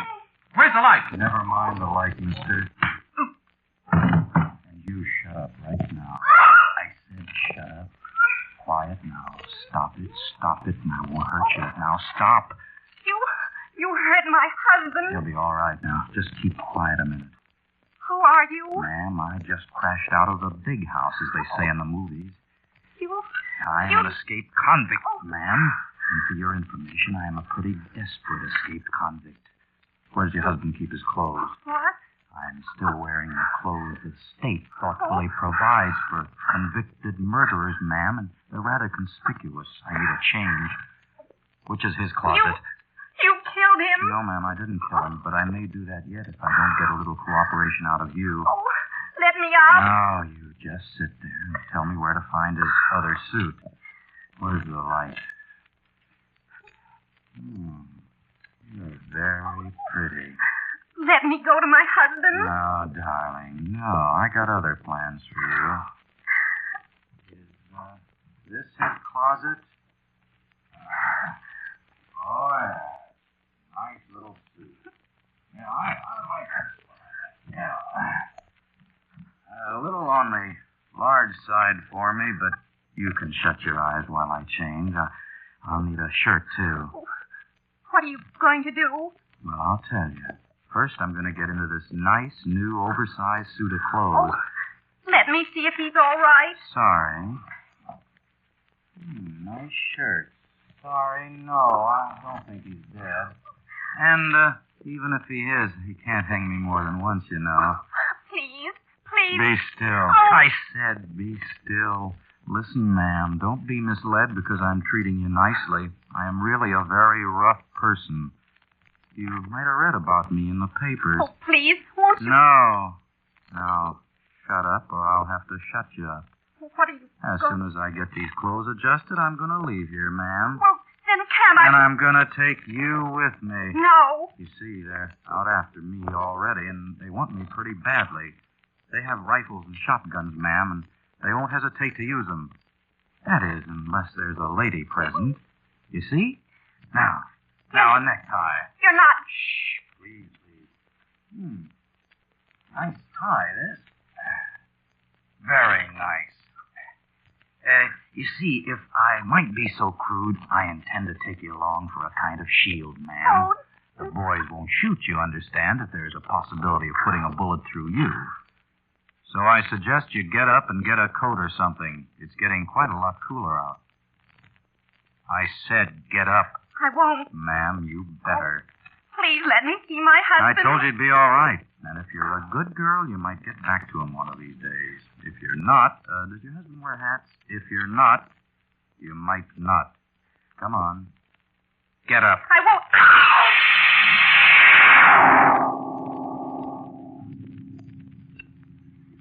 I suppose it was Ruth screaming that brought me back through the darkness to a kind of semi-consciousness. The light was still on in their room. I could hear them talking. He's still out cold, man. I kept my eyes shut. I don't know why. I suppose I ought to have got up and helped Ruth. I was still pretty groggy. I just lay there. I could hear them. Come on, ma'am. I haven't got much time to wait. I'm not going. I got my eyes open just a little then, and I could see Ruth with her heavy coat thrown around her, and he had her by the hand, and he was pulling her toward the door. Come on. No. Come on. Seemed to be a long time before I could get up on one elbow. My head hurt. I wasn't sure what happened. Ruth was gone. Who was the man I saw dragging her away? I tried to think. Finally, the fog cleared away enough so I could figure out what to do. It seemed hours later that I got to my feet. I staggered out to the other room where I'd been working at my typewriter. I should do something I knew. What should I do? My mind wouldn't work. I wanted to go after them, but something stopped me. Something wouldn't let me go. I didn't know what it was. Something was making a noise through the ringing in my ears. What was it? And at last I recognized the sound. It was my typewriter. I fell down as I staggered across to it. I crawled the rest of the way. Forced myself to look at the paper. The keys were tapping away. And slowly, painfully, I read the words. Bring me to life. Bring me to life. Bring who to life? Me, said the typewriter. Me. And at last, my pirate. Oh, come on, character. Come on, pirate. And the typewriter clacked away. Hurry, it said. Painfully, oh, so painfully. I got one hand on the keyboard. The letters were blurred. When I found them,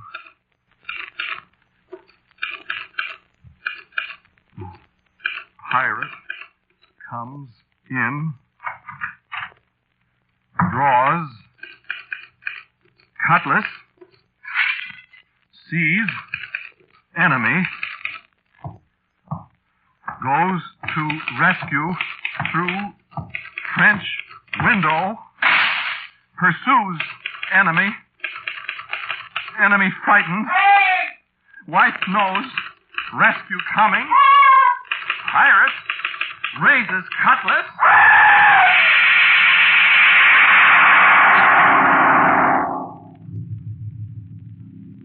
Yeah, I'm on bail now.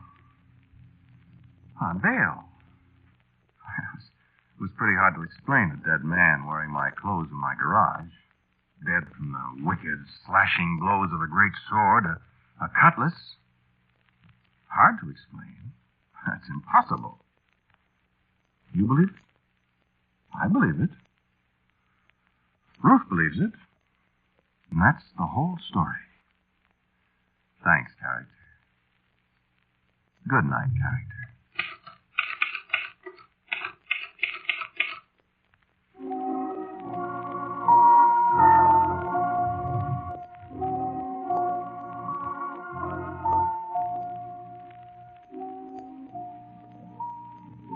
You have listened to Bring Me to Life, a Quiet Please story written and directed by Willis Cooper. The man who talked to you was Ernest Chappell. Aunt Ruth was played by Helen Marcy. Walter Black was the murderer. The man on the telephone was Warren Bryan. The music was composed and played by Gene Perazzo. And the character? And now for a word about next week's Quiet Please. Here is our writer-director, Willis Cooper. Next week's story is called A Mile High and a Mile Deep. It's a story about the copper mines in the mountains above Butte, Montana, and the people who work there.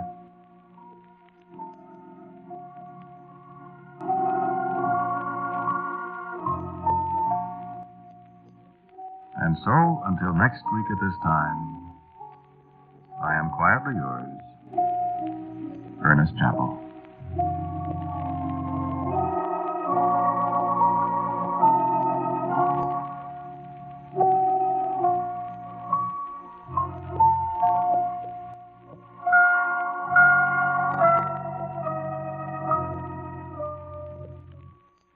This program came to you from New York. This is the world's largest network, the Mutual Broadcasting System.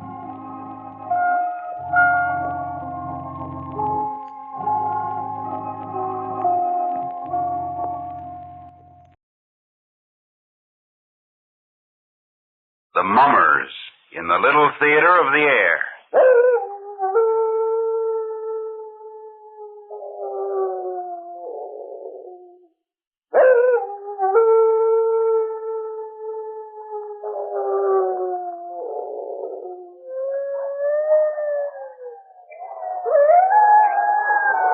Hermit, you're next.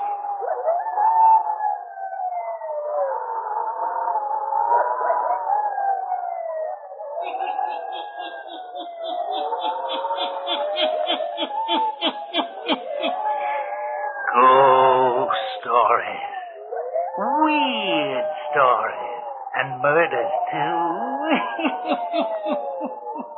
The Hermit knows of them all. Turn out your lights. Turn them out. Have you heard the story? The house on Lost Man's Bluff, eh? Then listen while the Hermit tells you the story.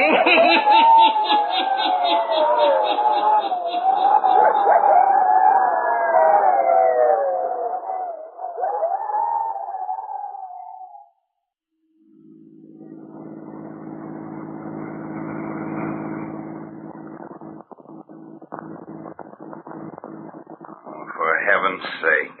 What is it, Denton? Gas? Couldn't be, Charles. Denton filled up at the last stop. What is it, Denton? For heaven's sake, man, how do I know?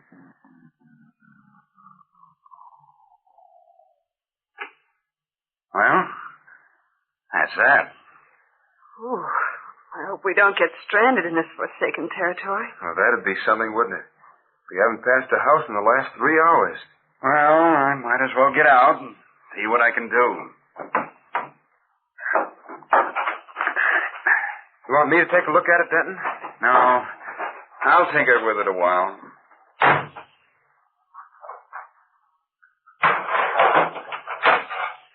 You and Nan sit down on the side of the road. I might be able to find the trouble for you, Dan. Charles was only trying to help, Denton. Never mind, I say. I'll have the thing going in a moment. Do as I say. Sit along the road. I'm going to work. Come on, Charles. Let's do as he says. Just as you say, Denton. Here's a nice place to sit, Charles. We can look right down into a valley from here. Why, it is nice, isn't it? See? You can look all over the valley. Wonder what they call this place. I wouldn't know. Oh, look. We're not so far from civilization as I thought. A town at the lower end of the valley. Yes. Now, that's still a long way away. You see? The road takes a roundabout way along the rim of the valley. Uh-huh. Say, I bet that's where I'm going to work. Do you think so? I'll just bet you that's where the job is that Denton got for me. Way out? Away from everything? Oh, I don't know. Looks like a nice little town. I'll make out all right. I hate to have you leaving us, Charles. I'll be terribly lonesome. Oh, I'll get back to the city occasionally. You must be sure to do that. Sure I will. Man, Denton can't hear us talking from here, can he? No. I have a feeling that he managed this job for me way out here because he didn't want me living with you two anymore. Oh, no, Charles. Why should he object to my own brother living with us? You've got me there. I can't figure it out. When I first came to stay with you, Denton talked of getting me work close by. I know he did. Man, there's something strange about it. I don't know exactly what you mean, Charles. Yes, you do. Ever since Denton came back from that road trip, he's acted strange. Now that you mention it, I think I have noticed something different about Denton.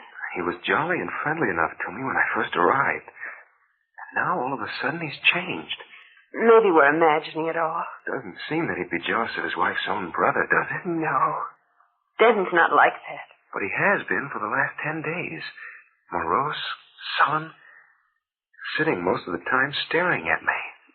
Maybe he feels I've been paying more attention to you than to him. Maybe that's it. It's only natural that I'd be solicitous of my own brother, whom I haven't seen for so many years. Well, we won't talk about it anymore. All I hope is that he isn't ill, that you aren't going to have trouble with me so far away. You said we mustn't worry about it. We won't. No. I do wish he'd get the car started. He wouldn't let me help him. Fairly pushed me away. Denton's frightfully independent. But I wish he'd hurry. Nervous? I think we're going to have a storm. We should be getting out of these hills and down into town quickly. Say, the sky is getting black and gloomy. Look over to the west. Clouds are piling up fast. Something of a wind coming up, too. Denton just stands there looking at the car as if he didn't know what he was doing. Maybe he doesn't. Well, let's go back over. Maybe you'll let me help him now. All right. Watch your step. There are jagged pieces of rock here. The wind's getting stronger every minute. It sure is. Looks like we might be getting a tornado. How are you making out, Denton? What? Located the trouble? We should hurry, Denton. There's a terrific storm coming up fast. Can't make the car go if it doesn't want to. Look at the sky, Denton. We're in for a real storm. Wow. There goes my hat. No use chasing it now. Please, hurry. Get the car started. All right. All right, get inside. Maybe it'll go now.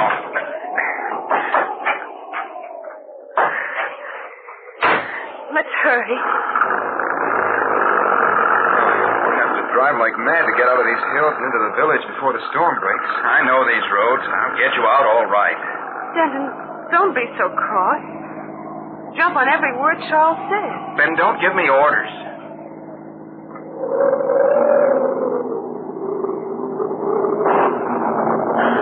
Oh, look. The sky was lighted by the streak of light. Now look how black it is. Turn on the lights of the car, Denton.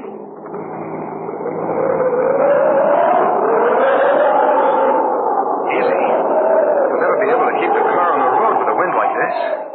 What are we going to do, Denton? It'll blow the car off the road and hurl us down the hill.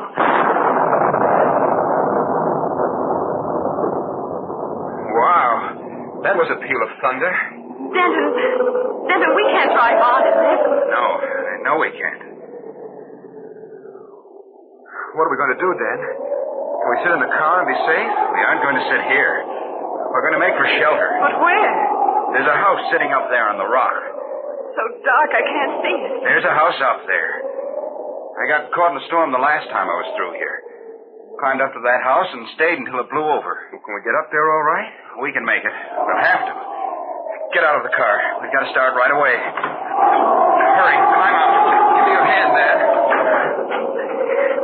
It's in the middle of the afternoon and black as night. Now, we've got to climb fast. We'll all take hold of hands and start up the rock.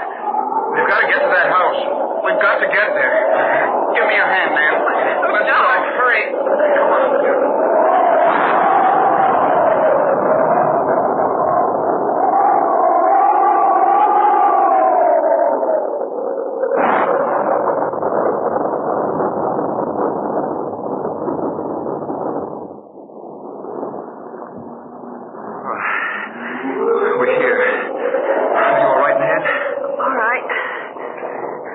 The door, Dan. We don't have to knock. We walk right in. What? Hurry. Get inside. Oh. Boy, what a relief. I thought for a few minutes we might not make it. I'll bolt this door so the wind won't rip it open.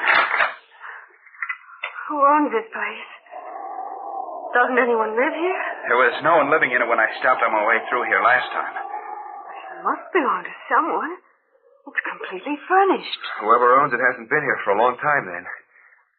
Everything's covered with dust and cobwebs. I can see them even in this pale light. It's so dark in here.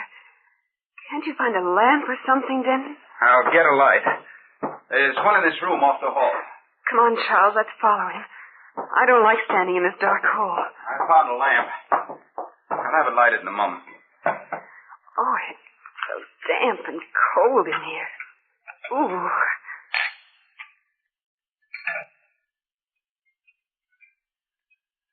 There. Huh. Light makes it better, doesn't it? Some. Maybe. I don't like the looks of this place. At least we're out of the storm, Nan. You stopped here on your last trip through, Denton? And there was no one living here then? That's what I said, wasn't it? But it's completely furnished.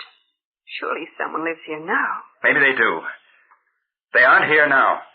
Almost like a dungeon in the room. Windows are built so high. Something like a fort. But it's grand Denton knew of this place. Its shells were out of the storm. The wind couldn't blow this building over. Denton? What? What are you staring at? What? You heard what I said. What are you staring out into the hall for? Say, Dan. Are you all right? Don't clench your hands that way. What do you see? Did I say I saw anything? What's the matter with you? Don't keep asking me questions. I've got you out of the storm. Isn't that enough? Now leave me alone. Where are you going? Where are you going, Denton? Stop him, Charles. Don't you think we all of us sit in here? When the storm blows over, we can drive on. What's wrong with him? He's moving like a person in a trance. Get him to come back in this room. Are you ill, Denton? Is there something we can do? Stay right where you are. Both of you. What is it? I'm going into that room across the hall. But why don't we all stay together? It's dark in here. I don't like it. I want you to stay near me. I said I'm going into that room across the hall. And I'm going alone. Your brother Charles will take care of you. You prefer his company, don't you? Is that what's wrong with you? Why do you act this way toward my brother? You might as well make up your minds. Both of you. That we'll stay in this house until morning. I'm going into this room to sleep.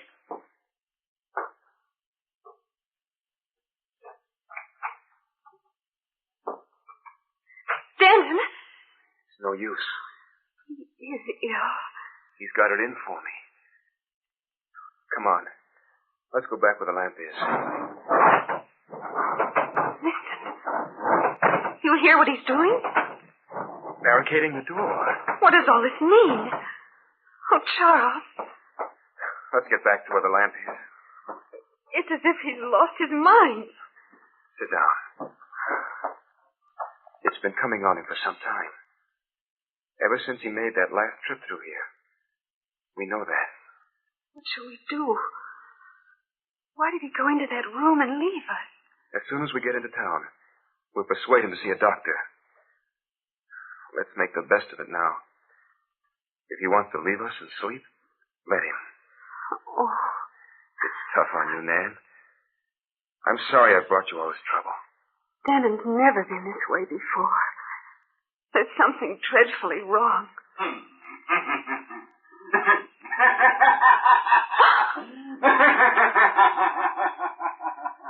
What was that?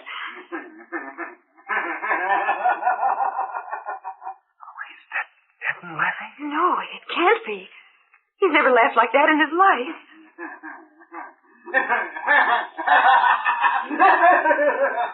It's coming from the room Denton went into. That's for sure. He's going mad. Oh, Charles. Come on.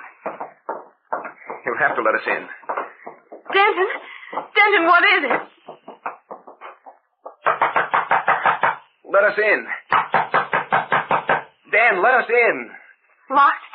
Bolted and barricaded. Denton, please let us in. It is coming from in there. But it's not Denton. It can't be. Oh, what are we going to do? What shall we do?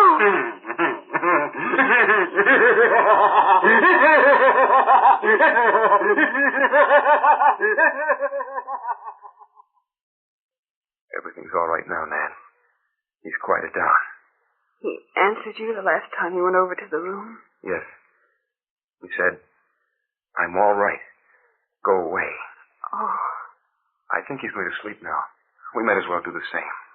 I can't sleep in this horrible house. Yes, you can. It'll only be a few hours before morning. But what if Denton refuses to come out of that room in the morning? He'll be better in the morning. The storm's passed over, too. Everything will seem different in the morning. Leave the lamp burning. I'm scared. Sure. I'll set it on the mantel. It won't bother our eyes, but it will shed some light. Yes, that will be all right. You think Denton will sleep? I think he's asleep now. I'd break the door down, Nan, if I thought it would do any good. But I think it's best to let him get over this spell by himself. I'll never believe it was he laughing. Who could it have been but Denton? Oh, now don't worry anymore. Try to get some sleep. If he calls out, I'll wake you up. It seems like a nightmare, doesn't it? It will in the morning. Everything will be different then. Go to sleep now. You need the rest.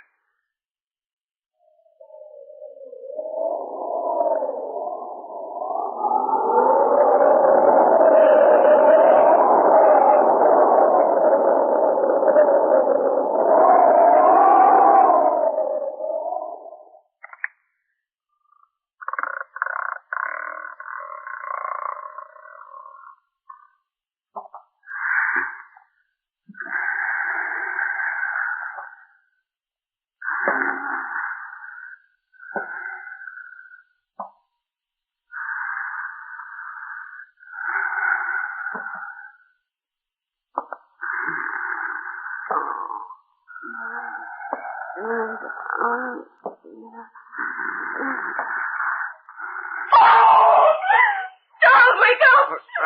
Wake up! What is it? Wake up! There's someone standing over you. What? Wake up! There's someone standing over you. They're going to kill you. Charles! Good heavens! What is it? What was that? Oh, Charlie. He stood right over you with his hands reaching out for you. Who?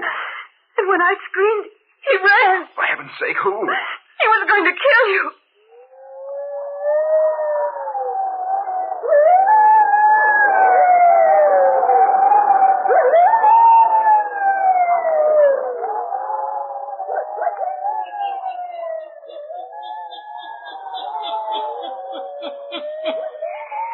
Who stood over Charles ready to kill him, eh? The Hermit will tell you before the night is done. Now, back to the Hermit.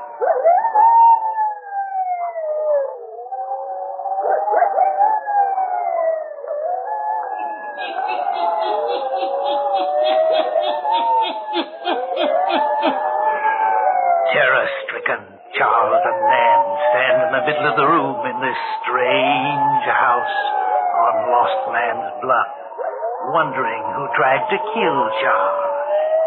Listen.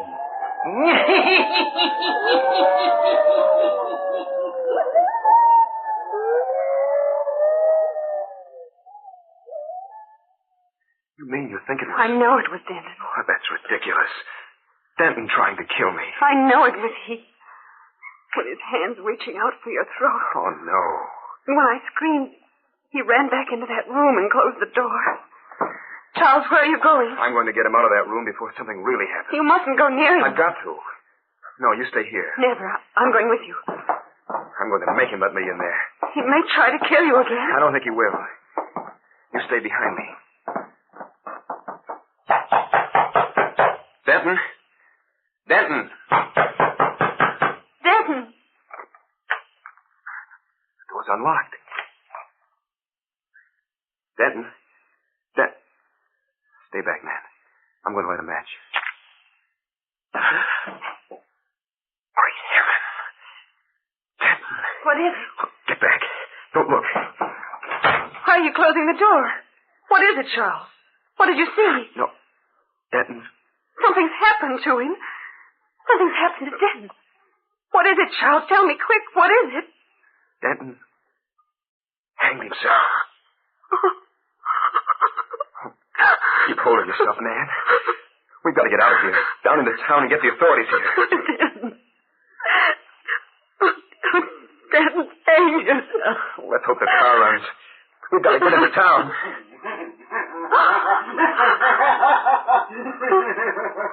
The laughter again. Look. Up at the top of the stairs. What is it? In this faint light, it looks like the figure of a man. Yes, but you can see right through him.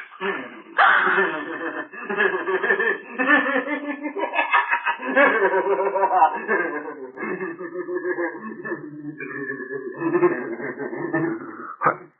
Disappeared. Standing there at the head of the stairs, pointing at us. Then vanished. That same laughter. Charles, you're not going up there. We're going to get out of this place right away and get help. Quick, hurry, we must get help. Well, I tell you, it's urgent. You've got to go up there right now. Go up to that house on Lost Man's Bluff before daybreak? Right now. Oh, no, not me. But my husband is dead in that house. Would never enter the door of that house at night. No, sir. Neither would anyone else in this town. Denton is dead. He ain't the first one to die up there. What do you mean? Ain't never heard of the house on Lost Man's Bluff? No. We don't live around here. Oh, well, that explains that. What did you mean when you said that Denton was not the first man to die there? 5 years ago, a fella that owned that house killed his brother, then hanged himself. What? That's right. But hanging didn't seem to take him out of this world. Now, I ain't the only one that's been there, passed there at night and heard his wild laughter. It's fit to make the hair stand right up on a man's spine. Other folks tried to live in that house. But you know what happens to them when they go in a certain room in that house? The room Denton tried to sleep in? The desire to kill enters in them. And the laughter of him that belongs to the other world drives them mad.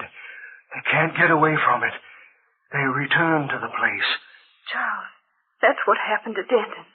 He said he'd been in that house before. They try to kill, if there's anyone near to kill, and then they take their own lives. It's happened to 3 other people. One man got back to town and told his experience, but he went back up there a few weeks later and took his life, hanged himself. Oh, no, sir. You'll have to wait till morning. Won't get nobody to go up there in the night to that house on Lost Man's Bluff.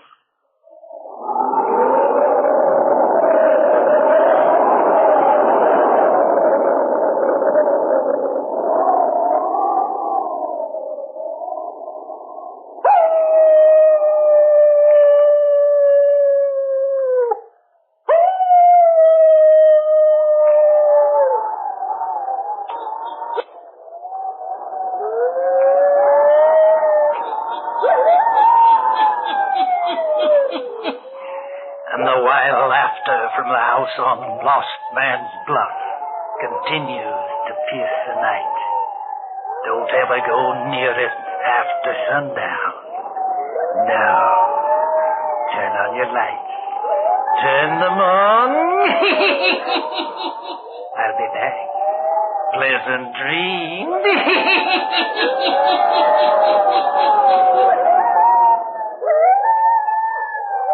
All characters, places, and occurrences mentioned in the Hermit's Cave are fictitious, and similarity to persons, places, or occurrences is purely accidental.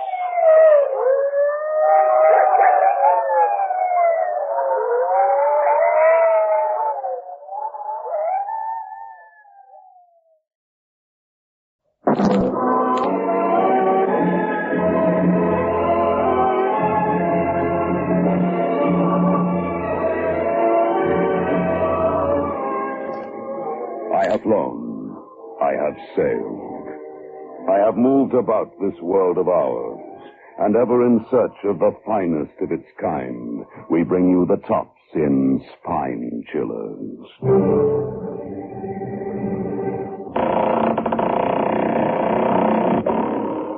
The Creaking Door.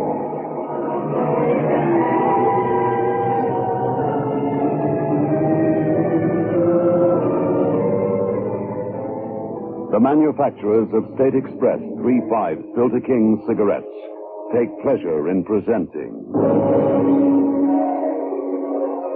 The Creaking Door.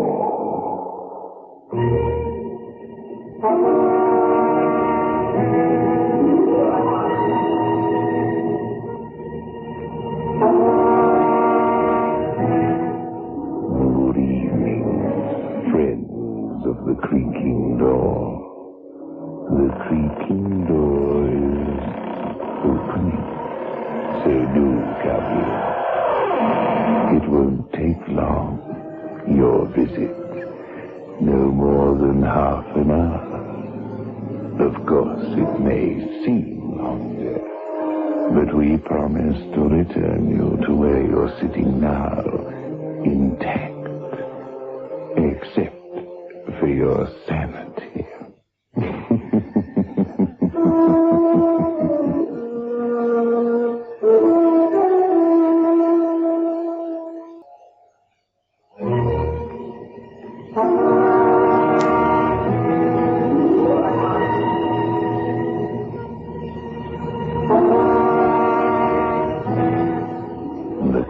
Battles forward over the rough coastal road against the elements of wind and rain. Shivering slightly, Sally Nibble snuggles closer against her husband, as if seeking protection from the malignant forces of nature. Oh, it's all so frightening. Depends on the way you look at it. Some would regard those trees with their branches bending against the wind and the rain as a scene filled with dramatic grandeur. Oh, John, you're not writing one of your books now. I'm cold and I'm wet and I'm hungry. What a way to treat one's wife. Oh, I'm sorry, my sweet. The coast road looks so attractive on the map. John, I'm frightened. We could get into a skid or something and go hurtling down that cliff. All right, the next place we come to, we'll see if there's an hotel or something where we can stay the night. Oh, maybe, John. I don't feel like driving another 40-odd miles in this weather. Frankly, neither do I. Well, if you can find somewhere to stay, we'll telephone Jack and tell him to expect us sometime tomorrow. Yeah, it's difficult to see through the windscreen, but I think we're coming to some sort of habitation. Well, let's hope there's an hotel or something. Oh, look, there's a petrol pump. We'll inquire there. Looks like some sort of general store. Look further along, darling. There seems to be a cluster of buildings. Well, let's hope somebody can put us up.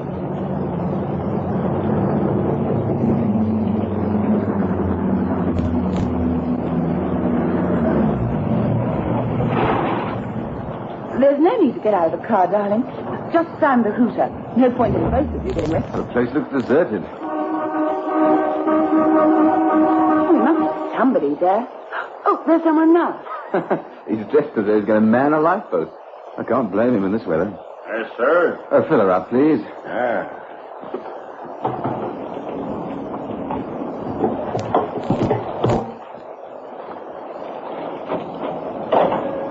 I've been pretty wild today. Reckon this has gone on all night. Going much farther, mister? We're making for Bridgeport. What's the road like? Very bad until you get a Haley. That'd be about 25 miles from here.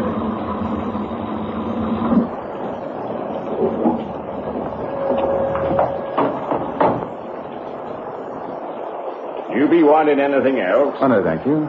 Yeah, I think that's right. That'd be just right. Thank you. I say, my wife and I are not keen to drive all that distance in this weather. Is there any accommodation in the village? Village? You'd hardly call this place a village.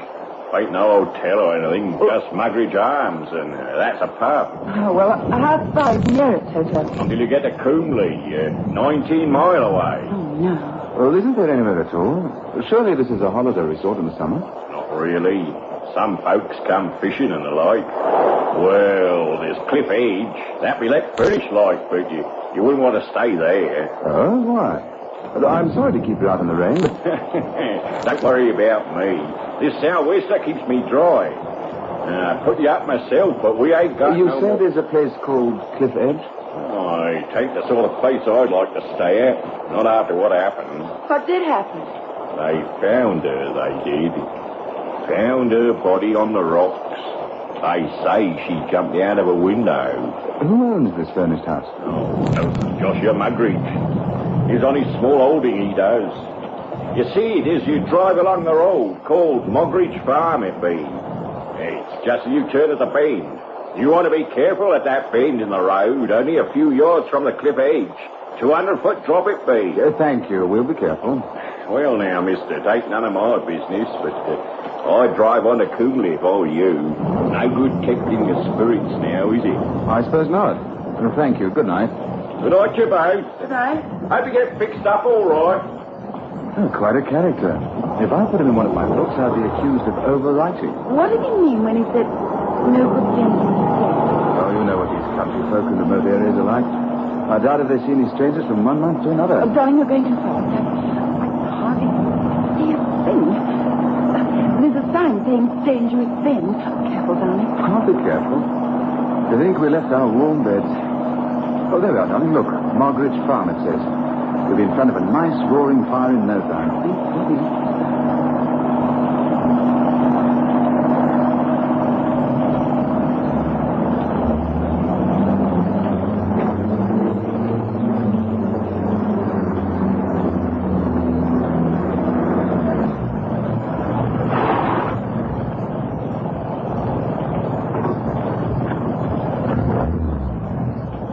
You stay here, dear. There's no point in us both getting wet.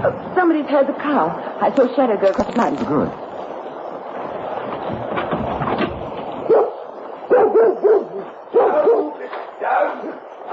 All right, boys. Rufus doesn't like strangers. Boys come any closer, you'd better stick to your business. Well, they told us at the petrol pump that you might be able to give us accommodation for the night. Accommodation here? He said something about a furnished house called Cliff Edge. See. You've got someone with you in the car. Oh, yes, a young lady. Excuse me, most inhospitable. It's difficult to see in this rain. You stay where you are, and I'll get an umbrella. Won't be a moment. Oh, well, looks as though our troubles are over. Perhaps we ought to drive on to Coombe. Will I ever understand them? Here am I trying to get us food, warmth, and shelter because you've complained of the cold, hunger, and rain, and now you've changed your mind. I can't help thinking of that man at the petrol pump. He suddenly had an odd expression on his face when he talked about this cliff edge or whatever it's called. And what did he mean when he said... Here we are. Don't mind, Rufus. Now that his inspection is satisfactory, he'll go back to his kennel. He likes these storms no more than we do. Let me help you out, madam. Thank you. I'll come back for you, sir. I'll make a run for it.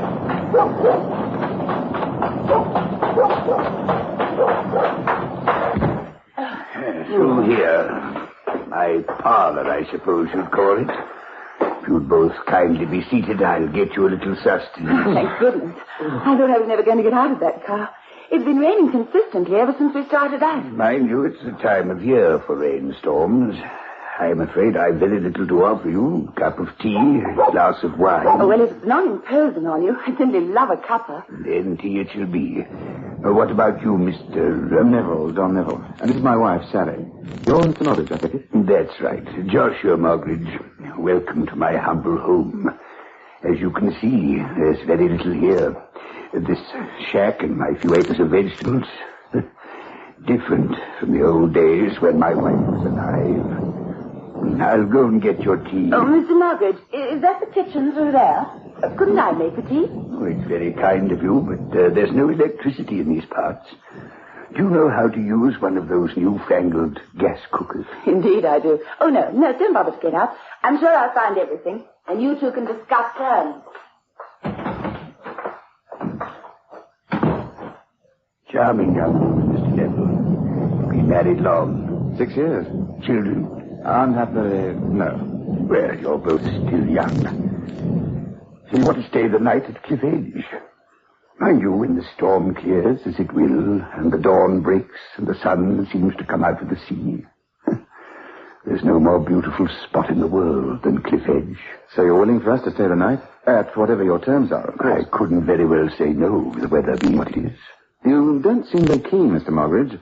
Well, I shouldn't worry unduly if the sheets are... Oh, it isn't that. You'll find plenty of clean sheets and blankets in the cupboards. It's just that... Well, Mr. Neville, although it's my house, there's some malignant influence occupying it. Oh, come now. Look, if you don't want us to rent your house... I do, but I think I ought to warn you that... Who's warning who about what? Now, you go on making the tea. There's a good girl. I've got everything ready. I'm just waiting for the water to boil. I was about to tell your husband, Mrs. Neville. Yes? It's almost 3 years to the day. My wife, Jessica, she hadn't been well and insisted on sleeping in the guest room rather than I catch her cold. Ever since we moved into Cliff Edge, we'd heard strange noises, for which there was no reasonable explanation. I'll never forgive myself for allowing Jessica to sleep in the guest room. I woke up in the middle of the night. You may not believe it, but I was awakened by a cold, icy hand touching my forehead.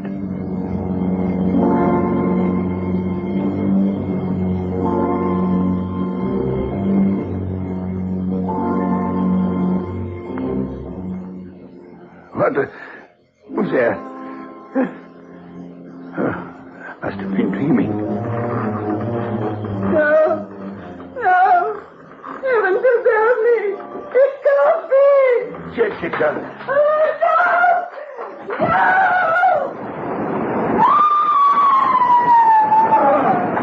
Oh, heaven help us. Jessica.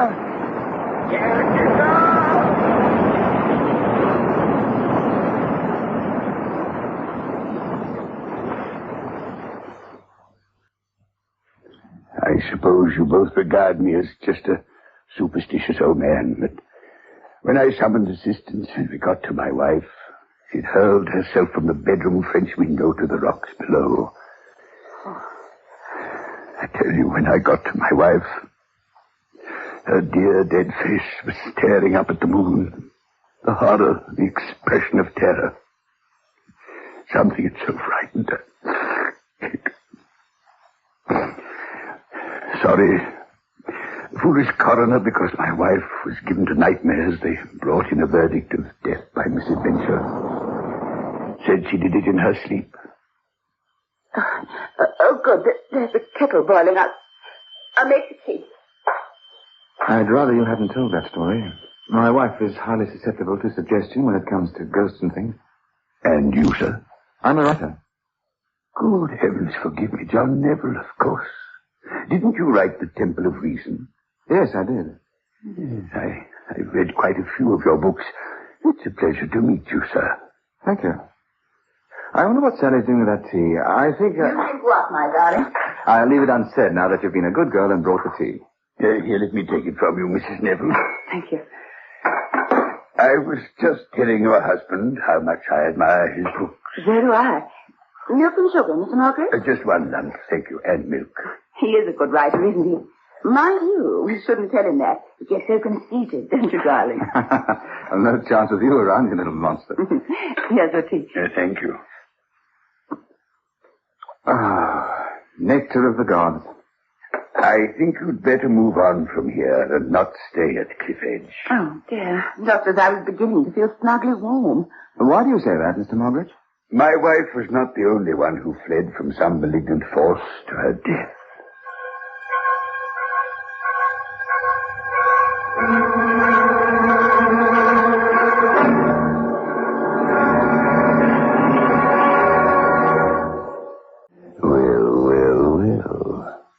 I wonder what Mr. and Mrs. Neville will do now. Will they dare to spend the night at Cliff Edge? I suppose they will, if the spirit moves them. You say there was another death? Unhappily, yes. Until the night of my wife's death, I too scorned what I used to regard as the superstitious nonsense of the uneducated. Yet nothing would have persuaded me to spend another night under that roof. I moved out of Cliff Edge and bought this small holding. As you see, I'm a man of modest means. Like yourself, a stranger inquired as to the possibility of obtaining accommodation in the district. I allowed a not unnatural sense of greed to get the better of my instincts. He rented Cliff Edge for a fortnight. After he'd been there 3 days, some children playing among the rocks found his mangled body. He'd obviously fallen from the same window. He, too, had a look of horror. Awful. Now, my dear, you understand my reluctance to offer you the shelter of Cliff Edge. What sort of shelter can it be that causes human beings to leap to their death? In your book, Mr. Neville, The Temple of Reason, your hero was a man who exposed a fake religious organization. But have you been through what I have experienced? Yeah, I've just noticed it. The rain has ceased. And you're not required to stay at Cliff Edge. Oh, we'd like to very much. The roads will be in a shocking condition after all this rain. If you could tell us where we could buy some food... Oh, there are cooking facilities, I assume? Of course. Darling, don't think me acting like a silly schoolgirl, but I think I'd be too afraid. Oh, nonsense. I'll be there to protect you. Take my advice.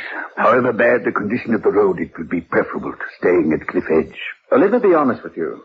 Were the roads tarmac all the way to my brother's house, were the sun shining and my wife and I had not driven so many miles, I would still relish the thought of staying at Cliff Edge. Oh, darling, don't be silly.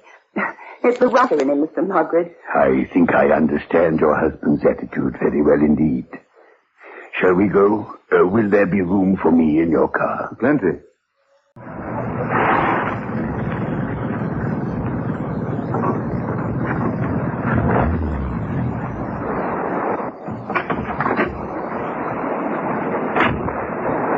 So this is Cliff Edge. I wish you'd change your mind, John. Now, darling, you said yourself you didn't want to act like a silly schoolgirl. How'd you guess? Yeah, the rain has stopped.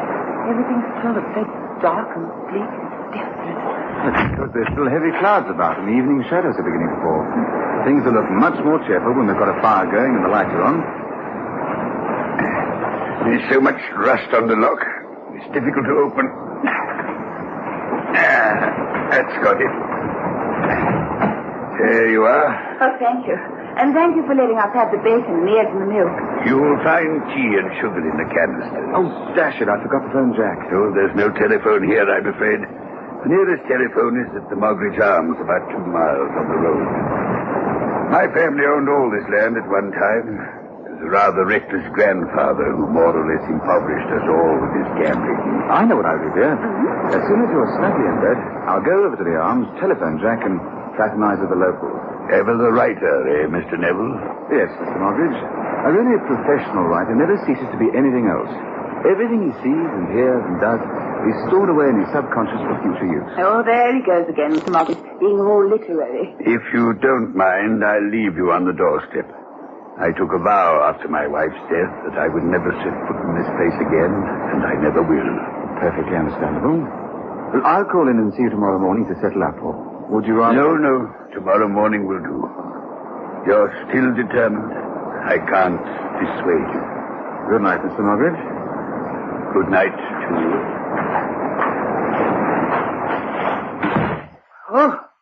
Oh, so musty in here. Well, of course it is. It's been shut up for so long.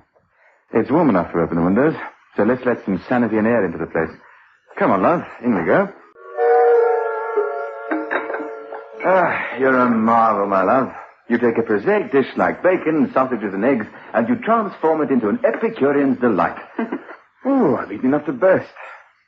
You, still worried, darling?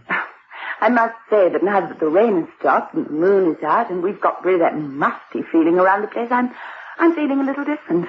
But still a little apprehensive. John, you may be scornful, but the fact remains that 2 people left to their death from this house. You feel safe and secure down here. You don't have a feeling that there are phantoms, poltergeists, malignant forces. Now stop teasing me.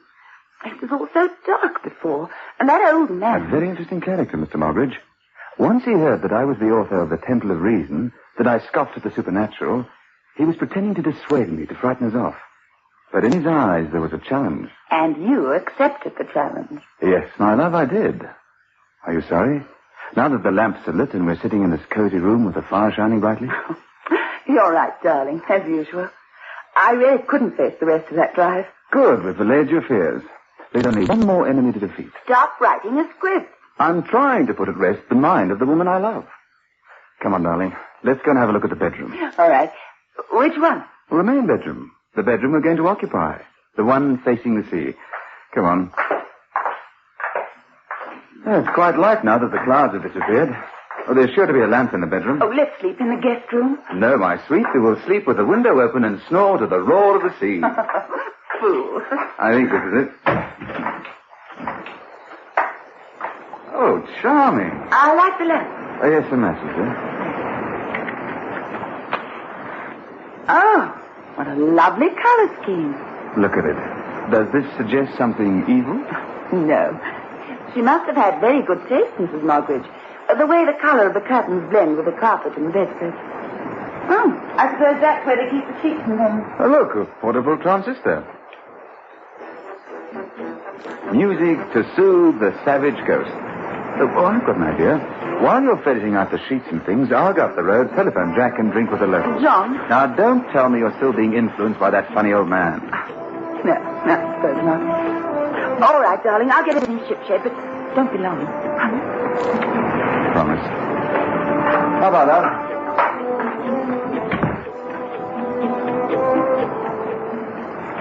You have been listening to The Benny Morris Show. And now here is a summary of the programs you can hear. There's the sheets. Now I wonder where the blankets are. John?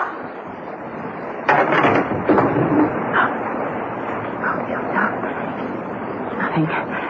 Oh, where's John? We should come back. Don't be a fool. Could be a stray cat.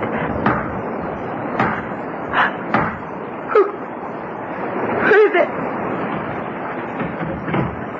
No! No! All right, darling, everything's all right. It's not a ghost. Joshua Morgan. Let's seat off him. Now, don't move or I'll kill you as you killed your wife. It was only a joke. I was only playing a trick. I wasn't going to do any harm. Chloroform. I can smell chloroform. Yes, dear. He'd have tried to paralyze you with fear and then chloroform you. Keep still, or I'll break your arm. And then he'd have thrown your body through that window and the sea would have washed all traces of chloroform away. You don't understand. I only wanted to frighten you. You don't understand. You don't understand. Stop him!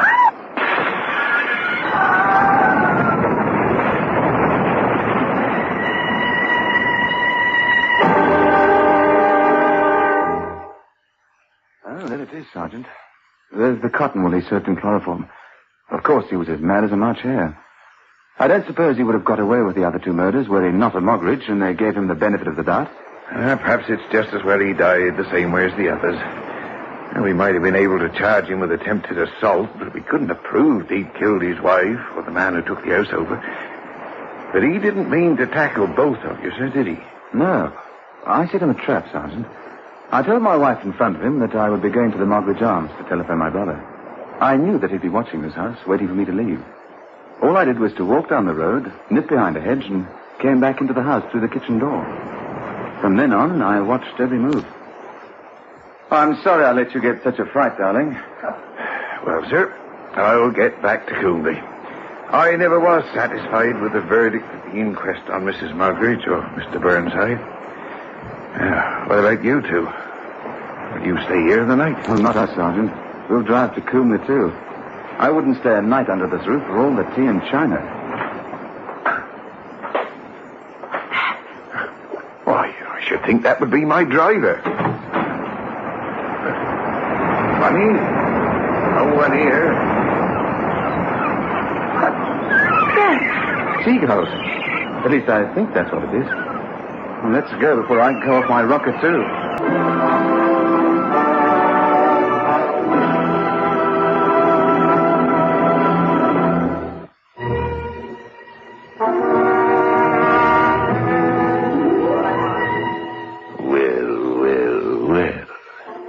One can understand John Neville not wanting to go off his rocker. After all that he and his wife have been through, their only hope for a good night's rest is to rocker themselves to sleep.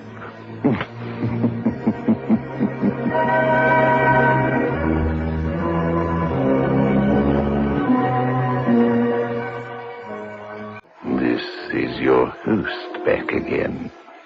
Just a reminder of our rendezvous next week.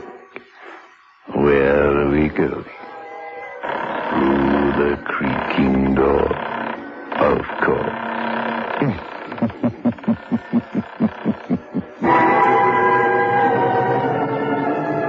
The manufacturers of State Express 3/5 Filter King cigarettes invite you to listen next Saturday at 9 o'clock, when they will again present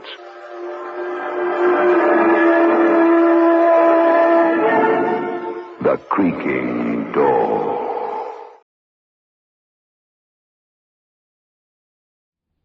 And now, the Hall of Fantasy. Welcome to the Hall of Fantasy. Welcome to the series of radio dramas dedicated to the supernatural, the unusual, and the unknown. Come with me, my friends. We shall descend to the world of the unknown and forbidden, down to the depths where the veil of time is lifted, and the supernatural reigns as king. Come with me and listen to the tale of the Shadow People. Elaine, have you seen anything else since you spoke to me last? No, I haven't. Ever since Mother died, nothing's happened. Well, I only hope... It came from upstairs. Come on. I don't know what to think. I only hope that... David, if anything's happened to him... We'll see in a moment. There's no light in this room. You wait here, Elaine. Where's the light? Over to your left.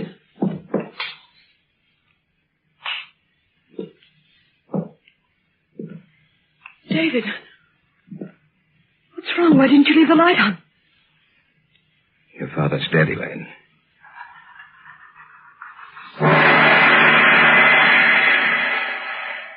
In just a moment, the Hall of Fantasy will present The Shadow People. And now for our story. An original tale of fantasy by Richard Thorne entitled The Shadow People.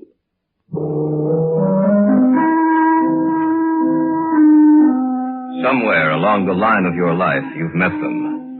You have come in contact with the Shadow People. When did we first discuss it? Oh, yes, Brian and Elaine and I. It was in my apartment. There was only one light on in the entire place. What's wrong? Elaine, what's the matter? Oh, it's silly, I know, but I thought I saw something in that doorway over there. Where? Over there, right over there. Where are you going, David? Over to that archway, just to let you know that nothing's here. Huh. You see, Elaine, nothing's wrong, nothing at all. Are you satisfied that there's no one else here but us? Yes, Oh, I'm sorry. I just thought that Leave the overhead lights on. I'm sorry. I thought that... Put them back on, David, please. All right, Elaine. Look, what's bothering you, sis? I don't know. It's just that... I don't know. Tell us about it, Elaine. Tell us what's bothering you. You promise that you won't laugh at me? Of course not. Brian? Oh, Elaine, I'm your brother. If something's troubling you, I'd like to know about it. All right, then. The reason I was so upset was the fact that I saw someone or something standing in that archway. But Elaine, David showed you that there was no one else in here. When the lights were put on, you saw for yourself that we were alone. I'm not talking about something you can see in the light, Brian. I'm not talking about a human being. And what's it all about, Elaine? In the darkness, I saw something that can't be seen in a lighted area. And I've seen it several times before. You sure you're not imagining this, Elaine? Oh, I don't have that good an imagination, Brian. How long have you seen this thing, Elaine? Well, it started about 6 weeks ago. You were in Detroit on business, Brian. Mom and Dad were on vacation. I was in the house by myself, in the library. There was only one light on. I sat in the chair beneath it, reading. Several times I thought that something was watching me. I felt there was someone in the room with me, standing right in back of me. Every so often I'd glance back over my shoulder, but there seemed to be nothing there. And then I thought I heard someone whispering. I wasn't sure, but when I heard it again, I got up and I looked all over the house. Oh, I'm not easily frightened, you know that, but out in the hallway, it was almost entirely black. Luckily, I was near a light switch. I looked back over my shoulder, and I saw this huge, hulking shape for the first time. And I heard a voice, or rather the whisper of a voice. I couldn't distinguish the words, but that dark shape seemed to be moving towards me. My hand was on the light switch, and I turned it on. In a minute, the light flooded the hallway. The shape was gone. There was nothing there. I was alone again. As long as there's light, I know it can't hurt me. I know it can't reach me. You might have imagined it, you know. Of course, that's possible, but I'm sure I didn't. It was so real. So real, that shape in the darkness. It was the very essence of evil itself.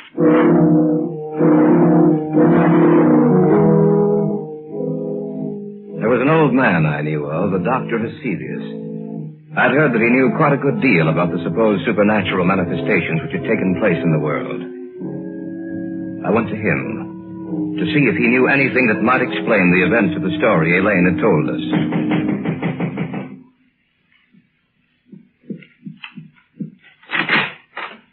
Yes, my good sir. What do you wish? I have an appointment with Dr. Hesidius. Oh, yes. He mentioned something about it. You are Mr. Drake? Yes. If you'll come inside. Thank you. Dr. Hesidius is in the study. Please come with me. Doctor, a visitor for you. Oh, yes. Bring him in. You may go now. Yes, Doctor. Mr. Drake? Yes. Sit down, please, in that chair over there. Thank you, sir. Now, what is the nature of your visit to me? Well, I understand, Dr. Hesidius, that you have a great knowledge of the supernatural manifestations which have occurred on the earth. Great knowledge, Mr. Drake? No, hardly that. I have only scratched the surface in my years of study. Perhaps I can help you. Then again, perhaps I cannot. Well, may I tell you the story? By all means, my good sir. All right. Now, this didn't happen to me, Doctor, but to my fiancée. It seems that about 6 weeks ago, she was alone. But when the light was on, the dark form disappeared. And that's the story, sir. As much of it as I can remember. I see. It's a strange tale you tell. I'm fully aware of that, Dr. Hesidius. You say she seemed to hear whispered voices? Yes, that's what she says. I see. A moment, please. I have a book in my file. Oh, yes. Here it is. This is the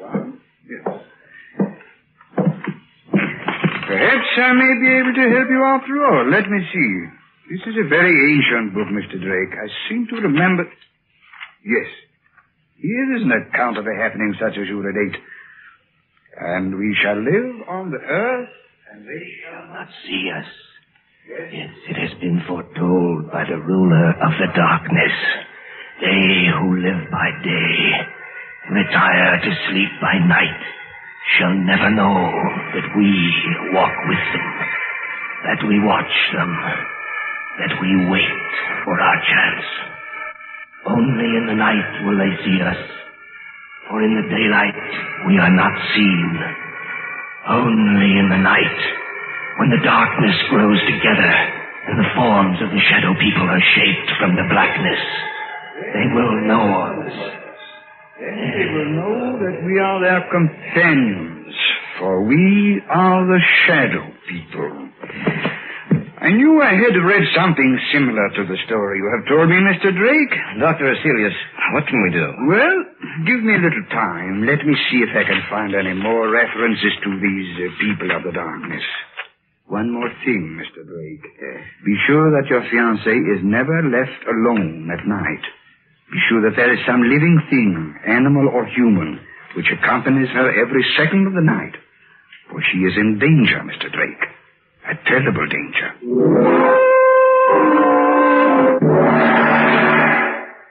Back now to our story. An original tale of fantasy by Richard Thorne entitled The Shadow People.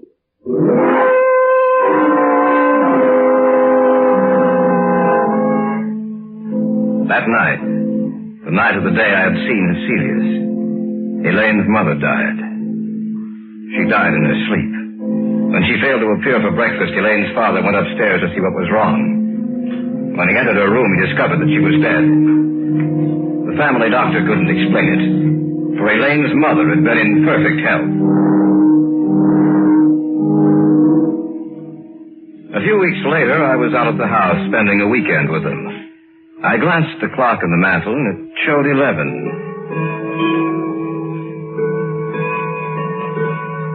I can't understand why Brian hasn't returned from town. Well, he said he had some extra work to catch up on. He told me this morning that he might be late. 11 o'clock. I'm going upstairs. Glad you came out, David. Good seeing you again. It's a pleasure to be here, sir. Well, don't stay up too late. See you both in the morning. Good night. Night, Dad. Good night, Mr. Davis. He isn't the same, David. Ever since Mother died, he hasn't been the same. I didn't realize that until tonight. It's changed. I only hope that he'll start living again. Ever since she died, it seems that a part of him died with her. Elaine, have you seen anything else since you spoke to me last? No, I haven't. Ever since Mother died, nothing's happened. Well, I only hope. Came from upstairs. Come on. You don't... I don't know what to think. I only hope that... David, if anything's happened to it... We'll see in a moment. There's no light in this room. You were here, Elaine. Where's the light? Over to your left.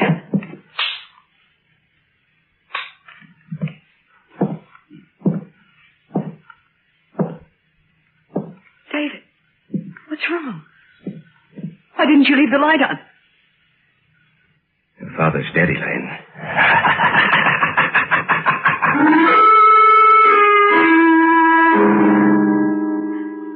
I had walked into the darkened bedroom. On the bed was Elaine's father. It didn't take a second look for me to know that he was dead. I switched off the light and walked back into the hallway to tell Elaine what happened. And then from the room there had come an eerie, quiet laughter. In the darkness of that room was some unknown evil power. The voice itself was unearthly. There was no substance to it. It sounded as if it came from the darkness itself. No. No, I don't believe you. It's the truth, Elaine. There's nothing more I can do. We'll have to notify the police. Tell me it's not the truth, David. Tell me it's not true. I'm sorry, Elaine. I wish I could. Your father's dead.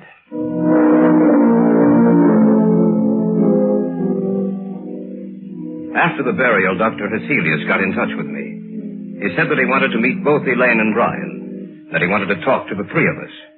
Accordingly, a few nights later, he came out to their house. Miss Davis, will you tell me just when you saw the first manifestation? The night Brian was in Detroit.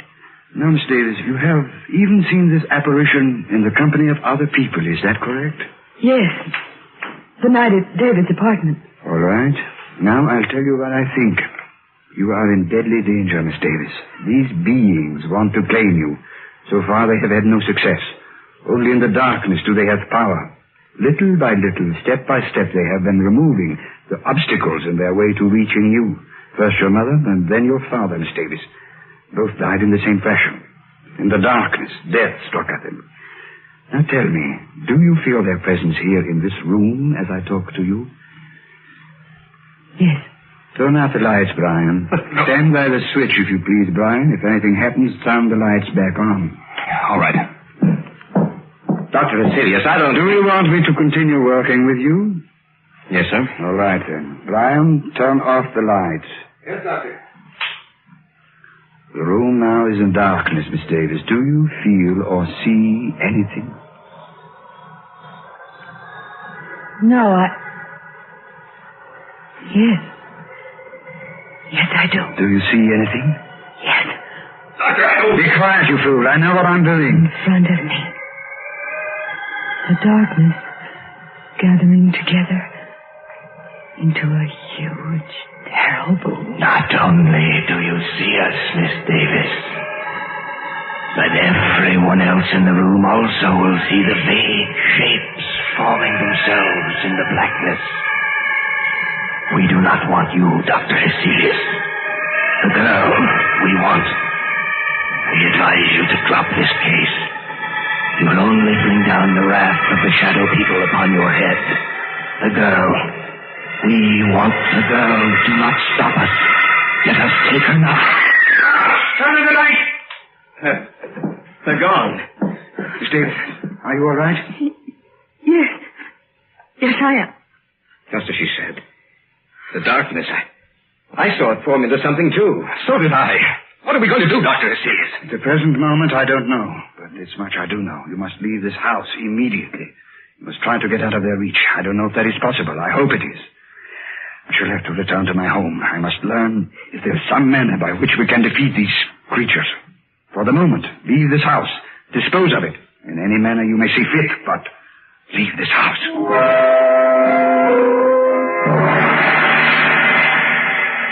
Back now to our story. An original tale of fantasy by Richard Thorne entitled The Shadow People.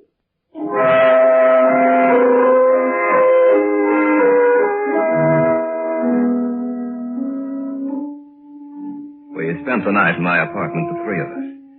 The following day, Brian and Elaine made arrangements to dispose of the house. In the afternoon, Dr. Heselius called me and asked that I come to see him. David, I'm glad you're here. Anything new, Doctor? Yes and no. You realize, of course, that this spiritual manifestation is not new, that it has gone on for centuries. No, I wasn't aware of that. It's true, David. De Maupassant wrote what was supposedly a fiction story about the manifestation, David. He called it Orla.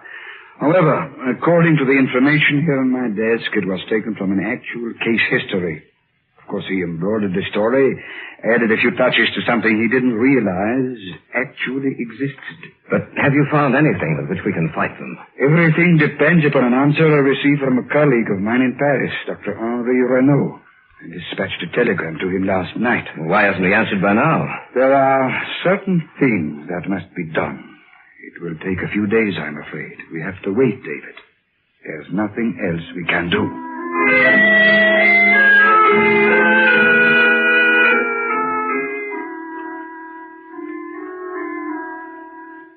In the next few days, the house was sold, and Brian and Elaine moved into a newer, more modern home a few miles from my apartment. Cecilia said it might take a few days for them to build up their power. I spent the night at the new house. The lights were left on, and I watched for any unusual occurrence. In the daytime, I'd return to my apartment and get some sleep. About 4 days after Elaine and Brian moved into the new house, I was at home when Heselius phoned me.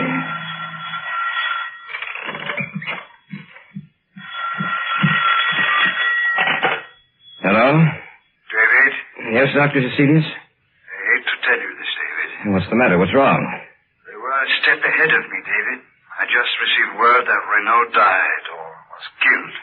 At the very moment I sent the telegram to him.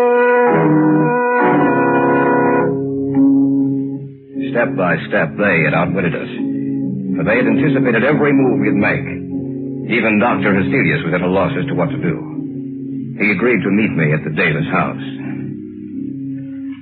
What did you want to see us about, Dr. Hastelius? Did you find out anything more? I'm sorry to say that I haven't. At the moment, I'm at a complete loss. I don't know what to do. But what did you want to see us about this evening? Merely to check, to see if anything else has happened. Miss Davis, have you seen or heard anything? Not in the house. Only in my dreams. Your dreams? Yes. When I go to sleep at night, in my dreams, in the darkness, I see them. And it's grown worse, much worse. I was hoping that it would not have progressed so far. There has been no disturbance in this house, but now they disturb your sleep, Miss Davis. Now, you must stay awake for as long as you can. I want the three of you to move into my house.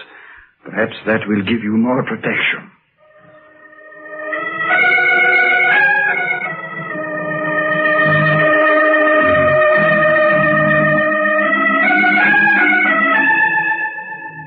That night, we moved over to Cecilia's house. Perhaps Elaine would have more protection there. From there, we might be able to devise some plan of action, some way to beat those beings. For a few days, things were quiet. The shadow people seemed to have withdrawn. For a while, I thought that we might have succeeded in thwarting their purpose. Elaine no longer complained of troubled sleep. But that condition lasted for a few days only. About 10 days later, they made themselves known and felt again. That night we were in the study, when suddenly Hastelius whirled around and... Elaine, what are you looking at? Outside the house. Right where the light leaves off, I see them. She's right, Dr. Hastelius. I can see them, too. What should we do, Doctor? Nothing. What do you mean, nothing? There's nothing we can do. We can't just... We can't do anything, Brian. Don't you understand that they have us at their mercy? The greatest man in my field was Henri Renault. If he could do nothing against them, what do you think we can do? He's right, Brian. There's nothing we can do. As long as the house remains lighted, just so long will they remain outside. If the lights were... That sounds... When my father was killed. The same sound. We heard the same sound. The lights. What's happened to the lights, all right? Be quiet, please. I thought of this emergency. A candle. That's right, Miss Davis. As long as this burns, this one candle will be safe. For they cannot advance into the light. They are limited by the darkness. As long as the candle burns, they will have to remain outside of this room. Around you, in every room of the house, in the darkness outside, we are around you. This time you shall not escape. This time we will blame you. Take it easy, Brian. I can't stand it. Brian, come back. Don't be a fool. I'm going after him. Stay here. We just can't let him You go. won't have a chance. I doubt it. Miss Davis, I'm afraid that your brother is dead.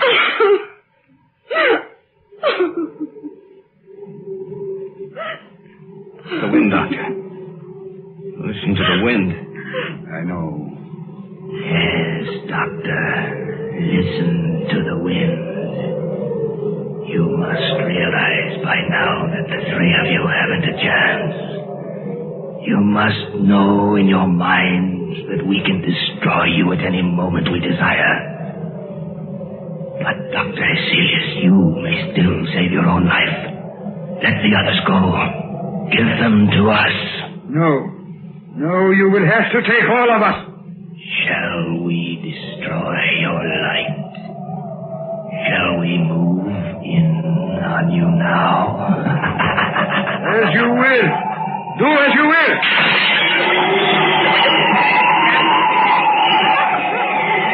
Sorry, baby. The candle is out.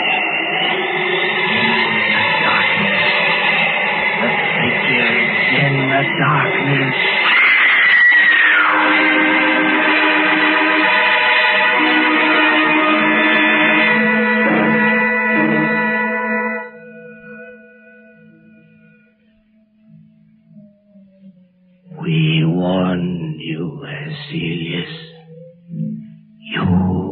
and the others are dead now. And we shall live on the earth, and man in the day shall not see us. They will know that we wait for our chance, that we walk with them. Only in the night, when the darkness grows together, and the forms of the shadow people are shaped from the blackness, will they see us. Then they will know that we are their companions. Look next to you, there in the shadows.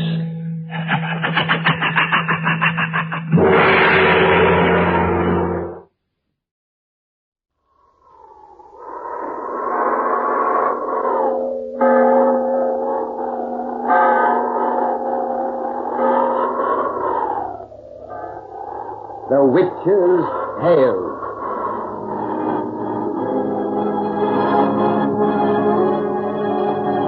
The fascination of the eerie, weird, blood-chilling tales told by old Nancy, the witch of Salem, and Satan, her wise black cat. They are waiting for you, now.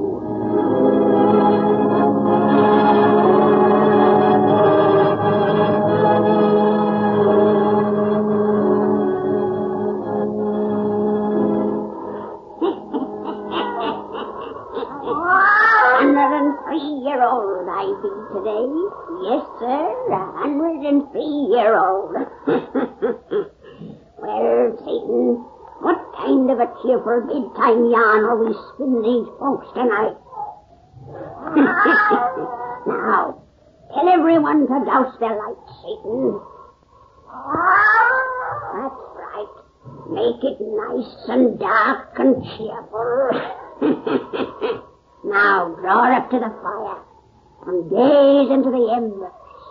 Gaze into them deep. And soon you'll see into the parlor of a fine big house in a great city. Soon you'll see a woman sitting there afore a table on which there lies an open letter and a knife. She's a-crying. Crying as if her heart would break. And blending with her sobs, you'll hear the ticking of a clock. A clock whose hands are moving towards the hour of 4 in the morning. And so begins our story of the suicide.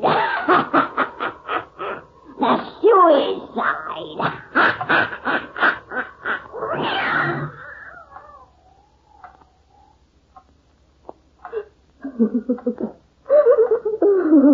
I can't live this way any longer. I can't. Robert! Is that you, Robert? Who do you think it was? Will you come in here, please? I want to talk to you. Now, that's nothing new. You're drunk again. That's nothing new either. Where have you been? It's nearly 4 o'clock. You should be in bed. Stop mocking me. Where have you been? Darling, I've been out. With whom? Well, if you really must know, with your very best friend. Florence Knapp. I knew. I suspected you suspected. Oh, she's a very charming girl. I'm glad you introduced me to her. Florence is altogether different from you. She's a blonde. I like blondes.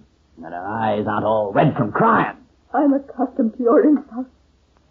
You're having an affair with her, of course. Am I? Yes, as you've had with a dozen others since our marriage. I can't live this way any longer. I can't. Well, what are you going to do about it, huh? I'm going to kill myself. Oh, how interesting. I see you got the table all set. Knife on the table and everything. Well, don't let me stop you. Why did I ever marry such a beast? Just that it was because you loved me. I did. God help me. I still do.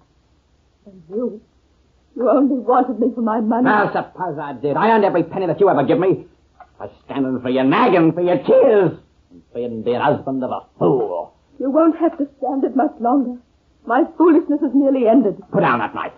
I know you haven't got the nerve to use it. No, you don't know. It doesn't take nerve to kill oneself when there's nothing in life to live for. Even tonight you might have saved me from the madness that you caused. But instead you goad me on to commit the crime I've planned. I can't live this way any longer. I can't. Give me that knife. I can't. Martha! Oh, God, you've done it! It's just a bluff. You only scratched yourself to draw that blood. Now, the blade is deep into your chest.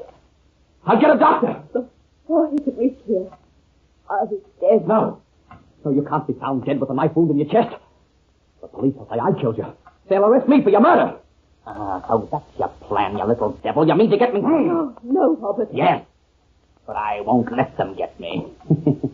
When they find you, I'll be gone. Robert, wait. And listen. There, on the table, is a note I wrote. It explains I'm a suicide. You're not lying to me. Look, please. I thought of everything to save you trouble. My will's in your favor, too. And there's nothing in the note that will hurt you. It doesn't tell the real reason why I couldn't go on living. Have you found it? Yes. That puts me in the clear, all right. You can't accuse me now. For a moment, I had visions of myself in prison. Oh, what a selfish beast you are. And I love you. Stop your whining. Robert. Perhaps I am a selfish beast. But I wouldn't have raised a finger to bring about the thing you've done. But since you're fool enough to do it, I'm glad. Glad I'll have to listen to your sighs no longer. Glad you're dying. No, oh, no. I didn't mean that. I didn't mean it. Yes, you meant it. And you could say it as that clock ticks out my last moments on this earth. I'm sorry. It's too late. Oh, God in heaven, listen to my prayer. If there's justice, let this man suffer. Let me be the instrument to bring him pain. Here, I cannot repay his wrongs. But from the grave, let my hand reach out. Martha, don't say such things. I didn't mean it. What are you staring at? Your future. I have been heard. I will be answered. You can't frighten me. Remember this day. The 31st of March. Remember the hour I die. For in that day and hour, I shall come. Martha! To bring you. Martha! Martha! She's dead. 4 a.m. 31st of March. Oh, I'm no superstitious fool. Doesn't mean anything to me. It can't mean anything to me. It can't mean anything to me.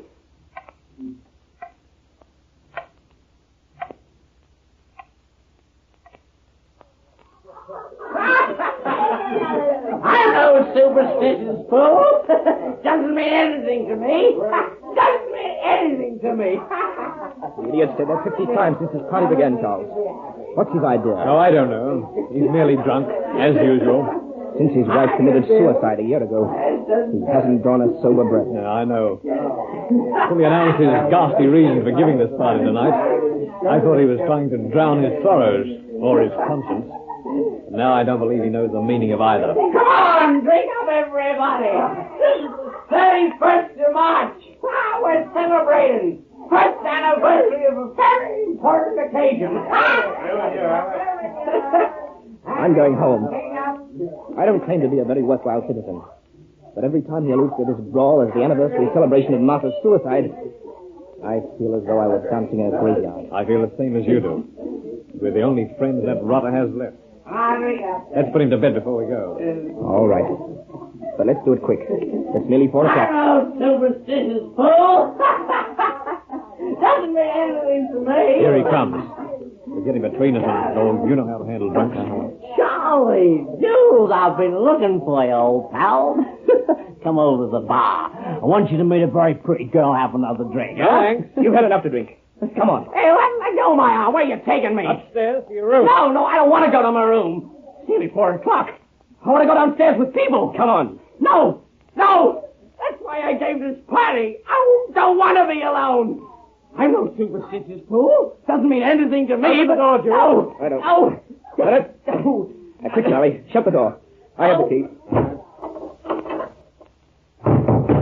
Open the door.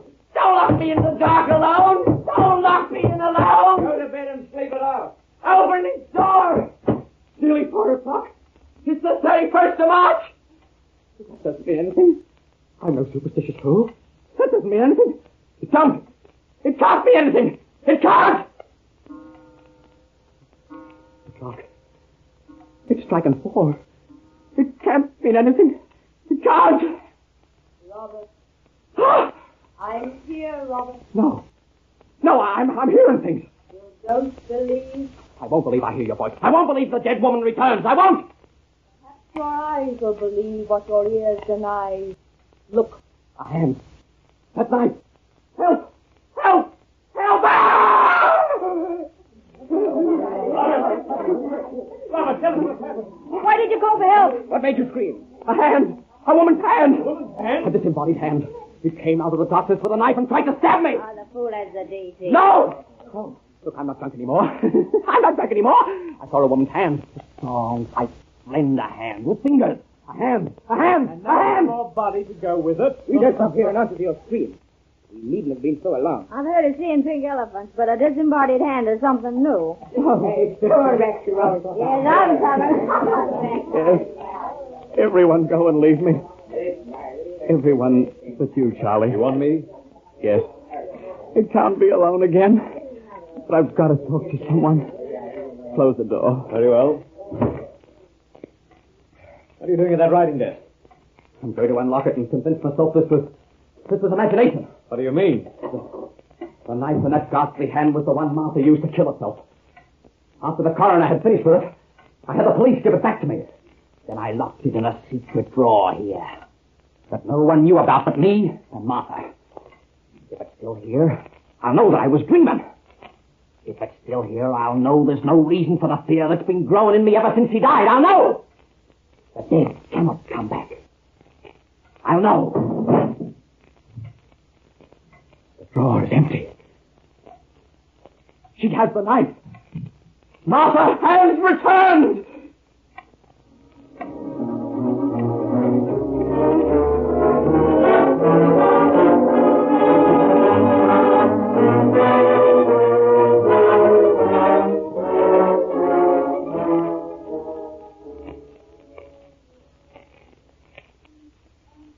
Robert, how much longer must we walk about these infernal docks? Oh, just for a little while, Charlie. Only until 4 o'clock. It's nearly that now. It's the 31st of March again. I think you're altogether insane to let that drunken imagination of a year ago leave such an impression on you. Did imagination remove that knife from its secret drawer? I can't see how you connect a solid, tangible knife with a disembodied hand and the ghostly voice of a dead woman. The parts don't fit together. Why, you've even told me the hand you think you saw wasn't Martha's. No. Her hand was dark and plump. The one I saw was very white and slender. A strong hand of living flesh and blood. I don't know how the pieces fit, but I know they do. But I'm afraid. Afraid! Oh, pull yourself together. Yes. Yes, I can't let myself go tonight. It's nearly 4 o'clock. I've got to beat her. Let's get away from this dark waterfront. No, I've got to stay here by the river. They say spirits of the dead can't cross running water. What mad notion have you thought of now? It said the soul of a suicide isn't allowed to rest. An old book I've been reading says sometimes they come back to Earth in the bodies of later suicides in order to finish the work they didn't live to do. And Martha prayed to come back. Wait. If that's true, it makes the pieces fit. What do you mean? A voice from the dead and a hand of living flesh that held a knife of steel. And it struck at me 3 times. I see the answer. Martha and I were married 4 years. 1 year had already passed. The gesture meant 3 more remained to me. So I'd live and suffer by her death the same length of time I'd hurt her during life. That's it. At last I found the answer to it all.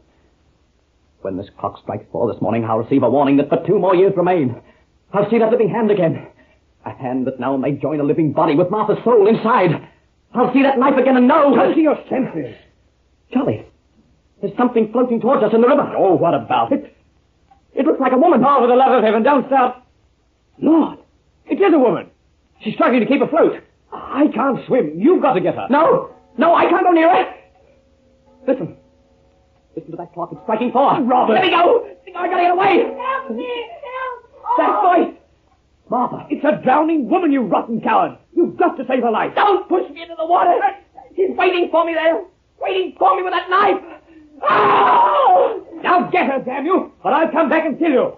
You hear me? Keep your head above water while I go for help. Help, somebody! Help me! Help me! Her arms around my neck! She's pulling me down! Down! Ah!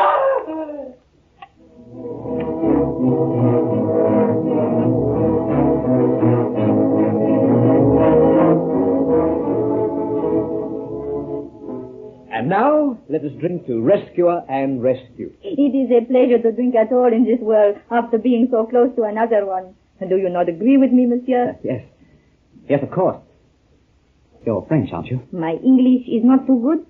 Without that accent, your voice would be very like another I used to know. I fail to note the slightest resemblance. Furthermore, this lady's displayed no knife upon her person. 4 o'clock's past. Another day's here. Forget it. I do not understand. There's nothing to understand. Except I've been a fool. Fill up these glasses again. And this time we'll drink to our new acquaintance. Ha ha, that's the idea. And in case you haven't noticed, she's a very stunning blonde. Oh, I've noticed that all right. You know my weakness. You have a weakness? Ah, a great one. For you to take advantage of. What's your name, pretty lady? My name is Eleanor. I am nobody. How did you happen to be floating in the water? I had sought it for my end. You mean? I was unhappy. I did not wish to live.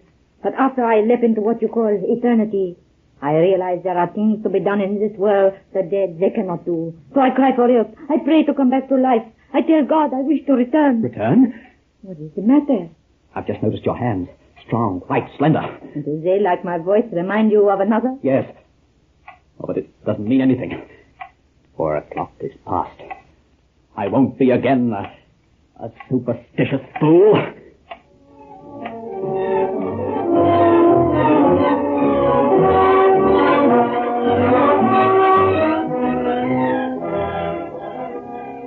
Mon cher Robert, is it not strange the way our lives have joined? Only 2 short months ago you will pull me back from death, and tomorrow I become your wife.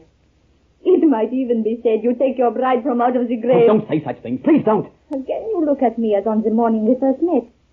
Is it my voice that troubles you this time, or my white hands? Whatever fear I had has gone since I've known you. Well, nearly gone.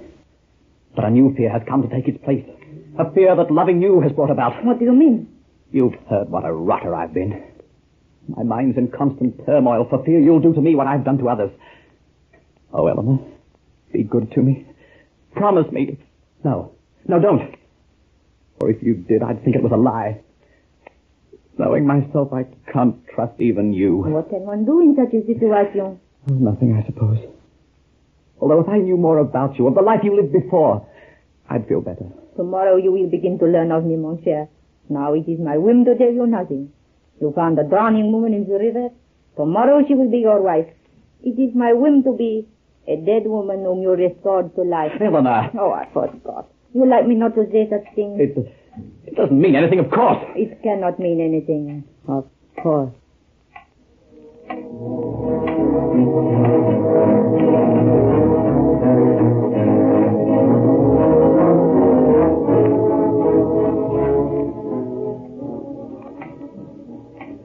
I can't stand this any longer. I can't. Eleanor? Is that you, Eleanor? Who do you think it is? Come here. I want to talk to you. That is nothing new. You always do when I come home this late. You've been drinking again. It's nearly 4 o'clock. Where have you been? You would really like to know? Oh, stop mocking me. We hadn't been married a week when you began to behave like this. I won't stand it any longer. I won't. What will you do about it? Oh, there's nothing I can do. Eleanor, I don't want to quarrel. I can't quarrel with you tonight.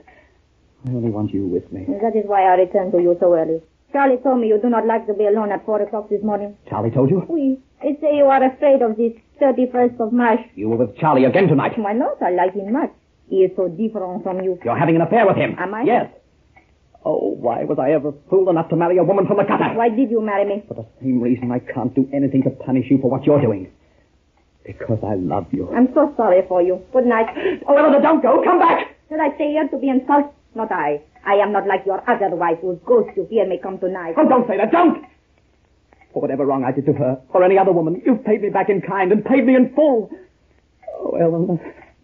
How can you make me suffer so? Stop your whining. I will be glad when I shall hear your sighs no longer. I will be glad if you were dying. Stop. I said that once and no one heard but her. How do you know? Have I repeated some words that you once said? You know you have. Who are you? Just a suicide you rescued from the river. You have her voice. Your hands are strong and white and slender like the one that held that knife. But you're living flesh and blood. Living flesh and blood. That is a privilege and a curse reserved for suicide. You mean... What do you think I mean? I know. Maybe you do, and maybe not. It is nearly the anniversary of our first meeting and of your rendezvous with the dead. I shall keep you company until the clock is strike. Then I shall leave this house and you until another year have passed, when I will return on the same morning, so you will not be alone. Return? For the last time. Martha. Eleanor. Your two wife's names sound pleasant as you say them so together. Oh, God. Oh, God! The clock strikes 4, and I say au revoir. Now you will not fear to be left alone, for your ghosts have failed to keep a rendezvous. But that, of course, cannot mean anything. A year from tonight. 1 year of life. 1 year of life.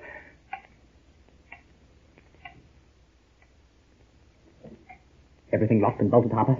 Yes, sir. You understand that not a door or window of this house must be opened under any consideration? I understand, sir. Is that clock right? Correct to the second. All right. Leave me. Yes, sir. Tick, tock. Tick, tock. 31st of March. I'm ready. Tick, tock. Tick, tock.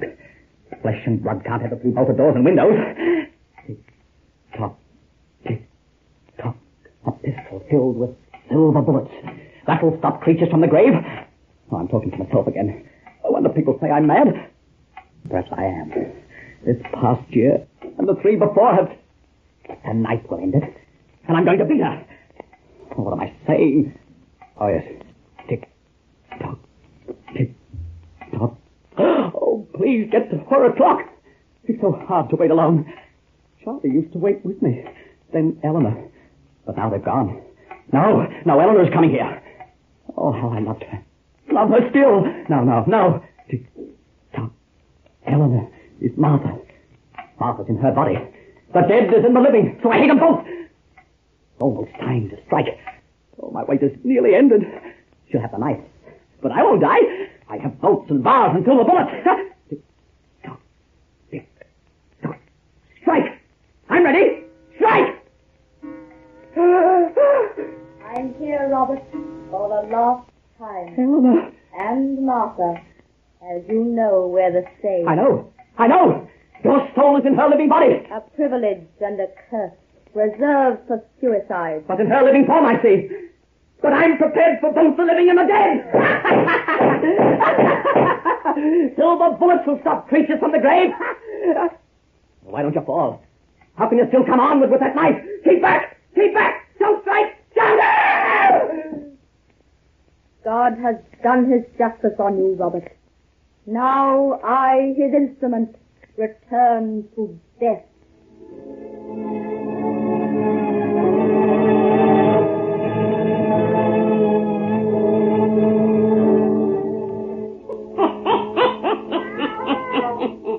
Well, that's the end of that one, Satan. That's the end of me fussy bedtime stories of suicide. Pleasant dreams to you folks.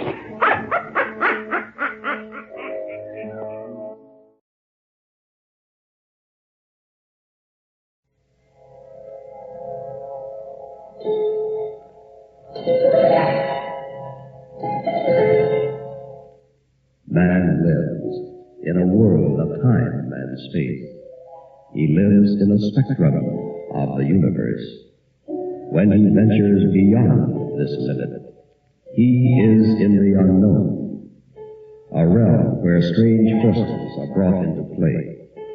When man attempts to misuse these forces, he is sometimes destroyed. This is Macabre.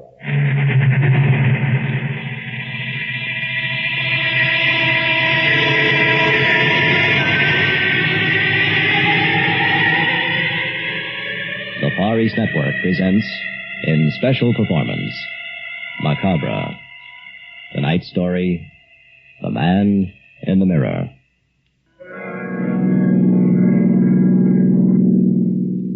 These freeways, always working on them. Only 2 lanes here. Why can't they make their repairs on off hours?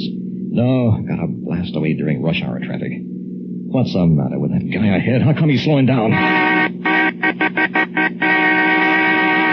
That'll teach him. Boy, I'm tired. Hard day at the office. Peg's got a hot supper waiting at home. I'd like to get there sometime today. That guy ahead didn't pay any attention to me at all. Come on, Buster, speed it up. 36, I want to get home. Okay, I'll pass you then. On 4-barrel car will leave you with nothing flat, buddy. How's that for speed, eh? Hey, truck. I didn't see it coming. I'll make it back here on collision. No, I can't get away.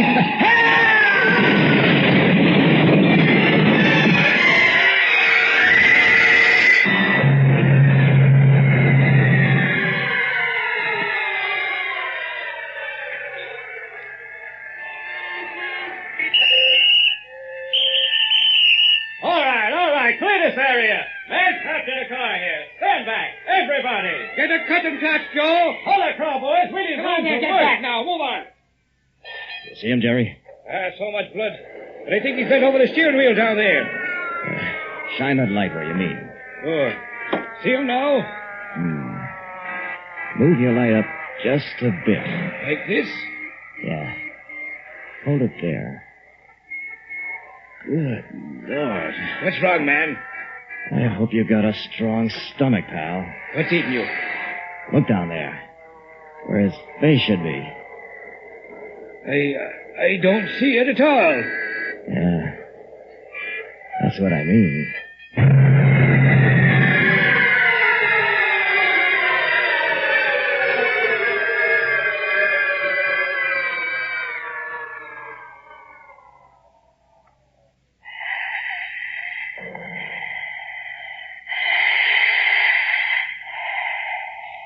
Not a chance to save this one, nurse. Careful, he may be conscious, Doctor. I doubt it. Another minute or 2 and it'll be all over. Sponge the blood, please. He's bleeding too fast. Yes, poor fellow. Even if he lived, couldn't get through life like this. Doctor, respiration irregular. Won't be long, I'm afraid. Scalpel. I can hear every word they're saying. I can't move. Paralyzed. Scissors. The accident. The truck. I know what happened. Sponge. Almost nothing left of my head. Don't give up, Doc. Try to save me. Hemostat. Respiration shallow. Hardly worth the effort. Nothing can save this man. Please, Doc, don't quit. I know you can't hear me, but please try. Help me, Doc. Don't shake your head. I'm not hopeless. I want to live. Doctor, Yes. respiration stopped. I see. Don't give up. I want to live. I don't want to die. Are you going to open his chest, Doctor? Heart massage. Yes. Absolutely hopeless. There isn't a chance. He may take another breath in a moment.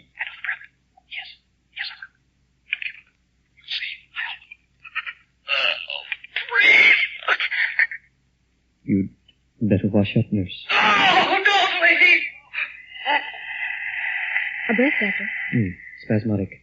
Probably his last. Oh, I'm still alive, Doc. Try to save me. Help me, for God's sake. Stethoscope. Please don't let me die. I'm afraid. Why did I have to pass that car?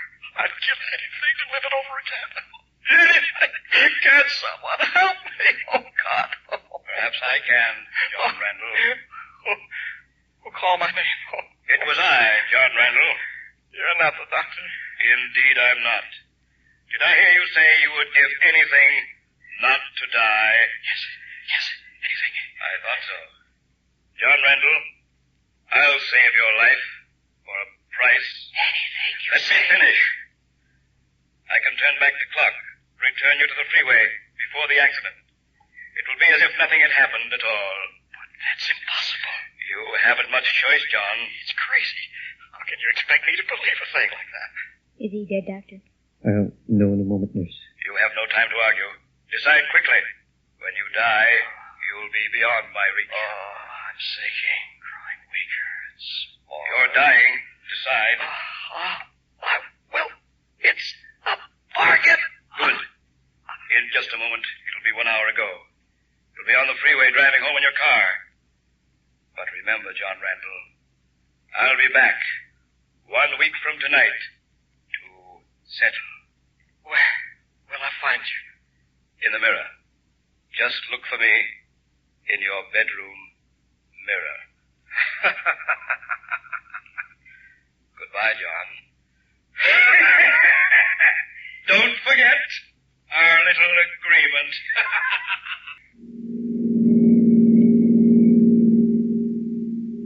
These freeways. Always working on them. Only 2 lanes here. Why can't they make their repairs on off hours? No, gotta blast away during rush hour traffic. What's the matter with that guy ahead? How come he's slowing down? That'll teach him. Hey, just had one of those familiar feelings. As if this had happened before. Strange. Now it's gone. Seems I almost remembered something unpleasant. It's about to pass that car up ahead. I don't think I'd better. Wonder why. Can't remember. Way truck accident. That's it. I was killed in a collision. Yeah. Can't be. Couldn't have happened. I'd be sitting here driving home. I dozed off for a minute, I guess. Yeah. Dreamed it. Sure. No other explanation.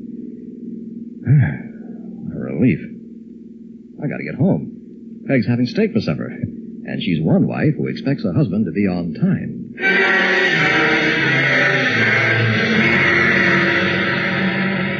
My, you were hungry tonight, John. You ate like a condemned man at his last meal. Hey! Oh, I startled you, darling.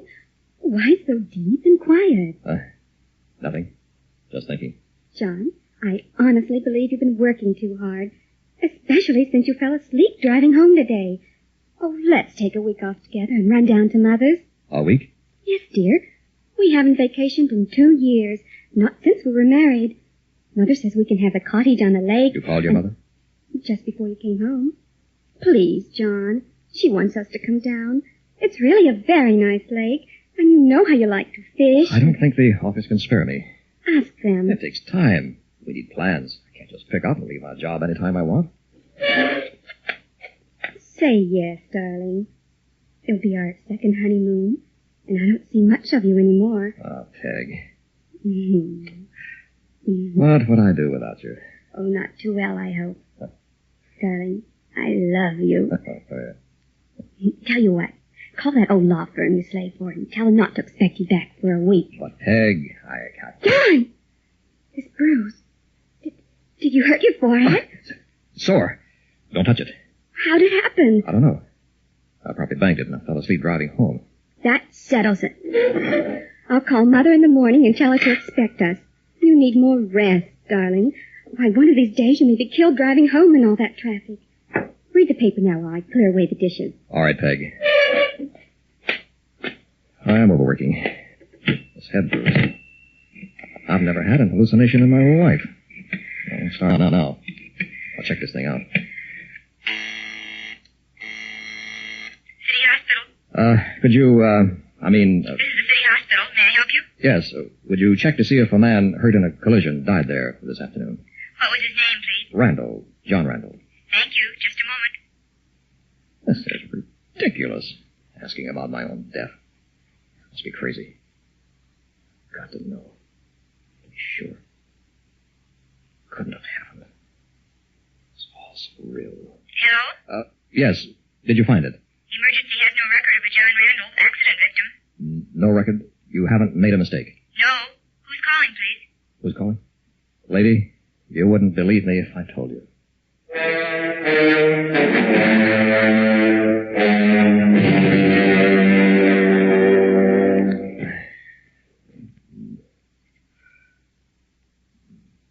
What's the matter? Can't sleep. It's too hot, I guess. It's nearly 5. Time to get up soon. Want some hot coffee? No. Maybe I'll drop off for a nap. You haven't slept all night? I don't think so. John, something must be wrong. You always sleep like a log. Don't get excited now, Peg. Shall I call the doctor? You know you've been working too hard. No. I'm fine. Will you keep quiet so I can try to get some rest, though? Oh, all right. You haven't said a thing about going to Mother's. Peg, I'm dead tired now. Shut up, will you? John, what's that on your forehead? No tricks, young lady. Now turn over and keep quiet. Darling, wait. I'll turn on the light. John! It's blood! What? Your forehead, it's bleeding. No, Peg. No, it didn't happen. I imagined the whole thing. Accident, really? Didn't happen. Accident? John, you lie right there. I'll call Dr. Shane. Don't, Peg. You must have cut a vein. Look at your pillow. You've been bleeding all night. I've examined you thoroughly, John. I can't find a thing really wrong. But we may have to go to my office for further tests. How do you explain the blood, Doc? I don't. There's no evidence of a wound at all. Where'd all this blood come from? That presents a puzzle. Of course, we're not really certain it's really your own blood. They'll have to make tests. In the meantime, why don't you tell me the truth? What are you talking about? John, I've been your family doctor for many years. You're as healthy as they come. Now you hint of some accident that never happened. You complain of a soreness in the region of the forehead and all this blood from some imaginary wound. Now, really, what do you expect me to think? Doc, you think I'm crazy? I didn't say that. You don't have to. There's more to this than meets the eye. The understatement of the year. Put yourself in my place. What would you say? Send you to the hospital, I guess. That's more like it. Now tell me what really happened. Start with the blood. I can't answer that. If you want me to help, you'll have to tell the truth. I'm trying to, Doc. It couldn't possibly have come from you. But There isn't a mark on your body. Who do you think you're kidding? Impossible. Doc, you wouldn't believe me if I told you. Give it a try. I might. Maybe I should have died on that operating table. What? All right. I'll tell you. You'll think I'm nuts, but so help me, it's the truth. All started yesterday, and I was driving home on the freeway. I thought I had an accident. What do you mean, thought? Aren't you certain? Let me finish, Doc. I hit this truck. They rushed me to the hospital. I was dying, face torn off, blood everywhere. And then, just before I died, a voice called to me. Knew my name and everything. He said he would save me for a price. I had to agree. What did he ask? Didn't say. Just said he'd be back in a week to settle. Where are you supposed to meet this man? That's the funniest part. He said to look in my bedroom mirror, and he'd be there. Then what? Found myself back on the freeway, as if nothing had happened. I got home, I checked the hospital. They had no record of an accident victim with my name. I could have told you that. What do you think, Doc? I'm not trying to pull a fast one. I'm scared. You blacked out for a moment while on the freeway, fatigued from overwork. I've ruled out the possibility of a small stroke. Recovery was too rapid. Blacked out? Fatigue acts in strange ways, John. Sometimes makes it difficult to separate fantasy from reality. You pushed yourself to the breaking point. You'll have to be careful. You don't believe it happened? Yes, it certainly did. But only in your mind. Sounds reasonable. What about my forehead? It's pretty sore. Probably sympathetic. That leaves the blood. If it weren't for that, I'd dismiss you right now with just a warning to slow down. I'm taking a sample of it back to the office with me. I want you to come along. What about Peg? Leave her home. We'll call her later. There's something here I don't quite understand.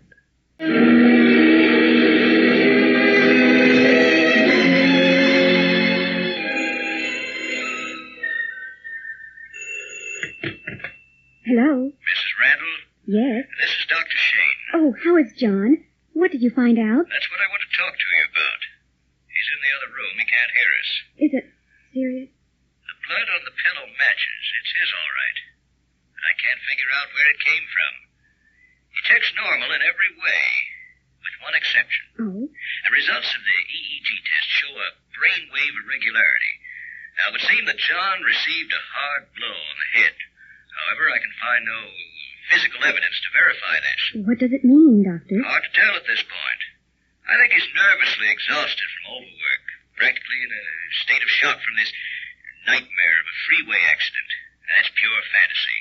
You must help him overcome it, Mrs. Randall. My mother wants us to visit her for a week on the lake. Splendid. By all means go and make John rest. Do you think he'll be able to leave today? The sooner the better. And Mrs. Randall. Yes, Doctor. Your husband has a fixation about some man in a mirror. It's dangerous thing. It might grow. Try to convince him it never happened. Oh, darling, we'll have so much fun. Yeah, sounds good to me. Mother's given us the house on the lake where we can be all alone together. Second honeymoon, Peg. And we'll forget that thing on the freeway. We'll forget it. It didn't happen. It didn't happen. Oh, John, I'm so glad you're sensible about it. Kiss? I love you, Peg. Oh, I brought the tennis racket. She talks about tennis at a time like this. Oh, let's hurry, darling. Sure, Peg. We deserve one last good time together.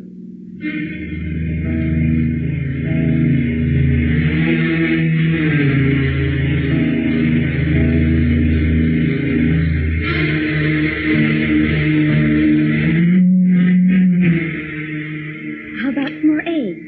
Oh, thanks. Coffee would be nice, though. Coming up. Oh, this country air is wonderful. 5 whole days of fishing, tennis, dancing, and fun. Pass the donuts, Peg. Yes, my lord master. Got you pretty well trained. Don't have to relax like this more often. Oh, darling, it's so good to see you laugh. We can't let you get down like that again, can we? I wasn't so bad. They'll miss you at that old law firm. John, if they don't make you a full partner, you're not going back. Well, what'll we do today? Oh, it's beautiful this morning. I know. Take me to the village to shop. Okay. I get my coat, and off we go. Honey, haven't you forgotten something? What? Mr. Randall, do you realize that in the 5 days we've been here, you haven't shaved once? I know, Peg. Well, look at yourself, dear. You'll have to before we go shopping. Here, take my compact and see how you look in the mirror. No! John!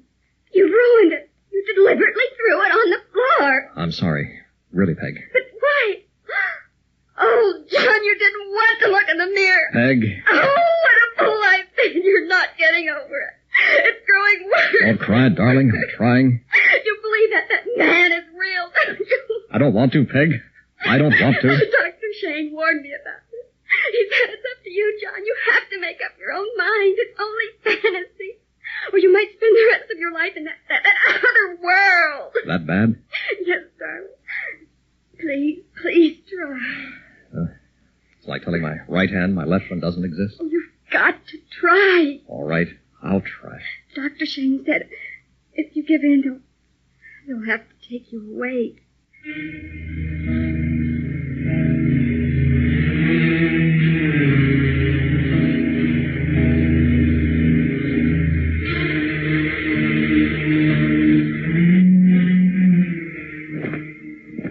John, are you feeling all right? Darling, why don't you answer? It's not daylight yet. He's not in bed. Where is he? John? John? Shh! I'm here. By the window. What's the matter, darling? Don't you feel well? Quiet. Look out there. Can you see anything? Just the lake, the moon, and the trees on the other side. Shh. Listen. There is something out there. Maybe a dog. No. Dogs aren't that large. What did you see? I can't be sure. When I woke up, a shadow was at this window. My poor darling. Don't pity me, Peg. Dr. Shane said fixations with a time limit usually leave after the limit has passed. Shh. Be quiet. There's nothing out there. Now come back to bed. This is the 7th and last day, darling. That man's not coming back because he never existed in the first place. Please, John, you just have to get by today, and then you'll be free.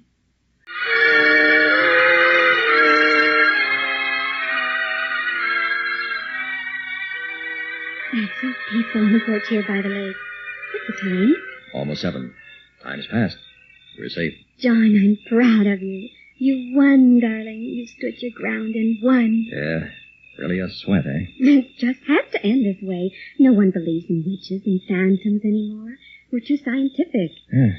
I can think clearly for the first time in a week. Now that it's over. Oh, we have this wonderful lake all to ourselves tonight. Mother went to the village, and no one for miles around. Isn't it romantic? Thanks for standing by me. Is that a proposal, sir? Darling. What'd you like to do this evening? Walk around the lake? Hey, not bad. Hold on while I get some cigarettes in the bedroom. All right.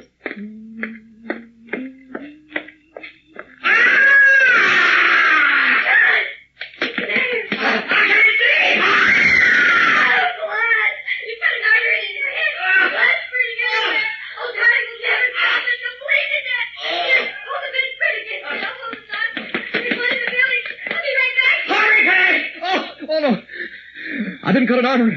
The devil's working. He's here. You don't have to hide. I know you're here.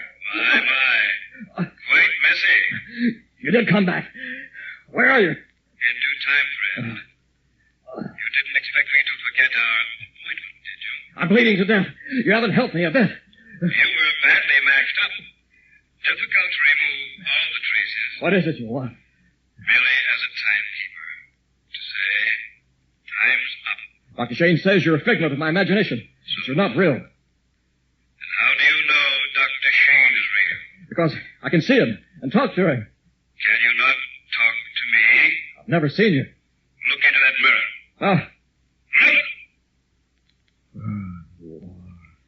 You're a strange lot. You deny the existence of other worlds because you cannot see them.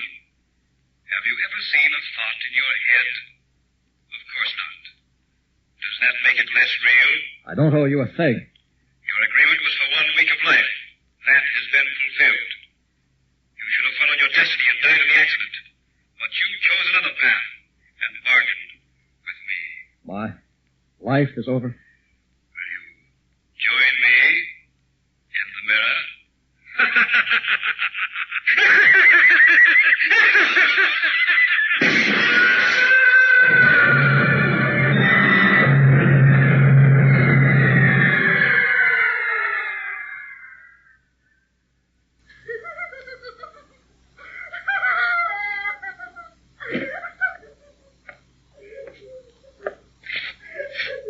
Mrs. Randall, I'm the coroner. You know, of course, your husband's dead. Don't see how he could have had such a terrible accident in a bedroom. Main point I can't figure, though, is why you didn't call me sooner. Mr. Randall's been dead a week.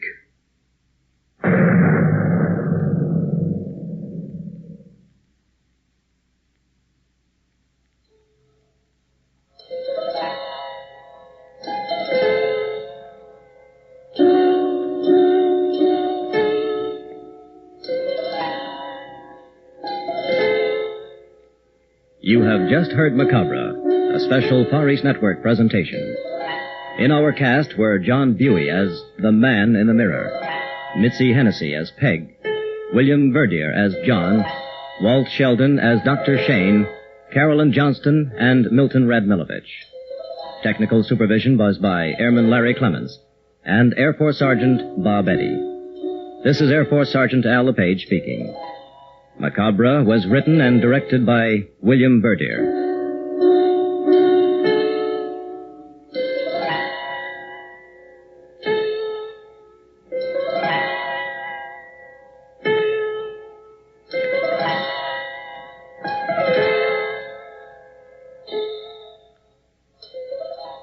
Macabre comes to you each week at this time through the worldwide facilities of the United States Armed Forces Radio and Television Service.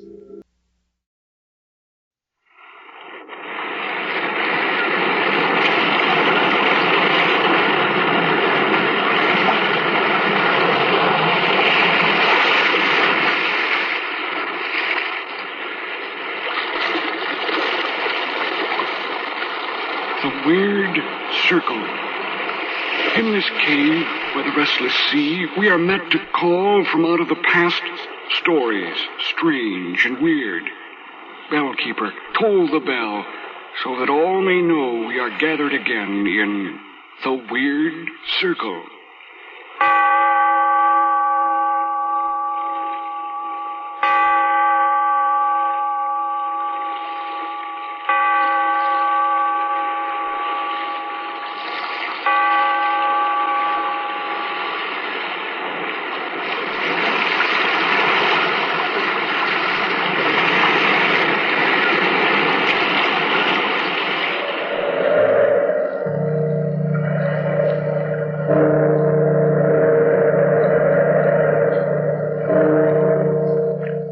Out of the past, phantoms of a world gone by, speak again the immortal tale, the Spectre of Tappington.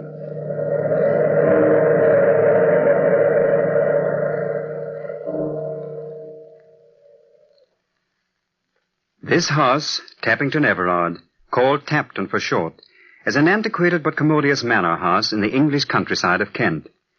It was built by our ancestor, Sir Giles Inglesby, who was High Sheriff to Queen Elizabeth. I myself am Tom Inglesby, 14th heir to this forbidding old house. Set on a grove of tall, dark trees, legends have sprung up about it that add gloom to its sinister reputation. One autumn weekend during the grass season, every guest room in the manor house was occupied. That is, every one except the oak chamber. Little did we know that the unexpected arrival of our distant cousin and good friend, Lieutenant Charles Seaforth, would cause the dark mysteries of that oak room to intrude themselves upon us in such a strange way. A telegram that morning had warned us of his arrival, that he was on leave, invalided home from India. So it was with glad surprise and open arms that I welcomed the young lieutenant to Tapton. Well, Charles, old chap, I say it was good to see you. Hello, Tom. How are you? Back from the land of the Rajahs, what? Welcome to Tapton. Thanks, Tom. It's good to be back in England, and best of all, to be here with you and... And Carolyn. I know that mine are not the charms that bring you here, but those of my lively, lovely sister. Well, here's your childhood heartthrob almost falling down the stairs in her eagerness to greet you. Charles, my dear, how wonderful to have you here. Carolyn, you're lovelier than ever. Lovelier than I dreamed. May I kiss you? Of course, Charles. Oh, Charles, it must have been dreadful in India. Well, it was a bit of a show for a while. We heard you were on the wounded list. Oh, just a tap on the old bean, a touch of fever, but I'm fit now. You look wonderfully well, Charles. Thinner, perhaps just a bit older. A broth of a boy has come back to us a man, Carolyn. And what a man. Charles, dear, we've had to put you in the oak room. Yes, as our housekeeper, old Bollersby, puts it, the house is chock full up. Hope you don't mind, old boy. Oh, why should I mind? Sounds very important, really. Is it an attic nook? Oh, no, it's the guest chamber, or always was until some rather weird stories Tom, began not now. Oh, sorry. What we mean, Charles, is simply that the oak room is very old. Oh, but I love old rooms and old houses. Oh, what a magnificent hall. This Tapton of yours is a baronial beauty. A perfect setting for good old Queen Bess. I can almost see her ghost moving along up there on the gallery and wafting majestically down the stairs. Charles, please. What? We don't like to think about ghosts here. Oh? Is Tapton haunted? Well, I'm afraid we've had our moments. No, as soon as I've shown you off to some of my guests, Charles, Carolyn and I will conduct you on a special tour of the premises. I'd like that no end. Good. Well, come along then into the library. I think you'll remember Jack Overton and Fanny Simpkinson and many of them. Charles was fascinated by the old manor. We showed him every nook and cranny from gallery to scullery. Then, that evening after a good and jovial dinner, some of us were gathered around the library fire when the legendary Spectre of Tapton became the theme of the conversation. Did they show you the blood stain? Yes, it didn't look like blood to me, Fanny. But it is blood, Charles. Human blood. And for 300 years, no sandstone or soap has budged it. Cheerful little antique. Did you take him into the glen, frowning darkly as of yore? Not yet, Jack. Oh, it's gruesome. Let's go there tomorrow before breakfast. All right. You know, they say the keeper's daughter was seen to enter it, but nothing was ever seen again. Oh, stop, Fanny. You're breaking my heart. My nerves can't stand it. She never was seen by mortal eyes again. Oh, never. How did you like the ancestral portraits? Nightmarish old codgers, eh? Mr. Rogerton, sir, you speak of me ancestor. Oh, sorry, old fellow, but you must admit Sir Giles is no rose. Yes, I've seen his like in horror films. What's his history, Tom? Well, dark and dismal tradition has it that his wicked licentiousness was above the average even for those days. What was his special vice? Murder. Oh, how thrilling. Who did he kill? Yes, tell us the story, Carolyn. Shall I, Tom? Go ahead. I'll turn off some of the lights. Tell the gory legend, sis. Scare 'em. Well, you asked for it, my friend. Here it is. One night, long, long ago, a stranger guest came to Tapton. Though he and Sir Giles met in apparent friendship, the scowl on the squire's brow showed the visitor to be unwelcome. Nevertheless, the banquet was not spared. The wine circulated freely. Too freely, perhaps, for the servants heard loud and angry quarrelling. The stranger, cold menace in his voice, was heard to say that there were documents within his pocket which could disprove Sir Giles' right to Tappington. Documents that proved his inheritance? Oh, don't interrupt, Jack. Go on, Carolyn. Who was the stranger? Rumour was right. It seems the old retainers had heard talk in their youth that an heir who disappeared in early life had left a son in foreign lands. So you and Tom may not be the rightful owners of Tappington after all. That's right. Some long-lost cousin from far-off lands may come to claim it. Joe! Huh? You're our distant cousin, Charles. And from a foreign land. Oh, no, I assure you I have no documents in my trousers. But go on with the legend. What happened? The revellers finished their party and sought their beds. The stranger fell into drunken sleep in the oaken chamber. In my room? Your room. The next morning he was found, a swollen and blackened corpse. No marks of violence, but his lips were livid, and dark-coloured spots appeared on his skin. The word poison was whispered, but no one dared say it aloud. I see. Was it murder? Sir Giles' personal leech pronounced it an apoplexy, and the nameless stranger was buried in haste. It's a ghastly story, Carolyn. Wait, I haven't told you the most curious part of the legend. Huh? The mysterious disappearance of the stranger's trunk. His trunk? His breeches, stupid. The supposed hiding place of the document. Oh.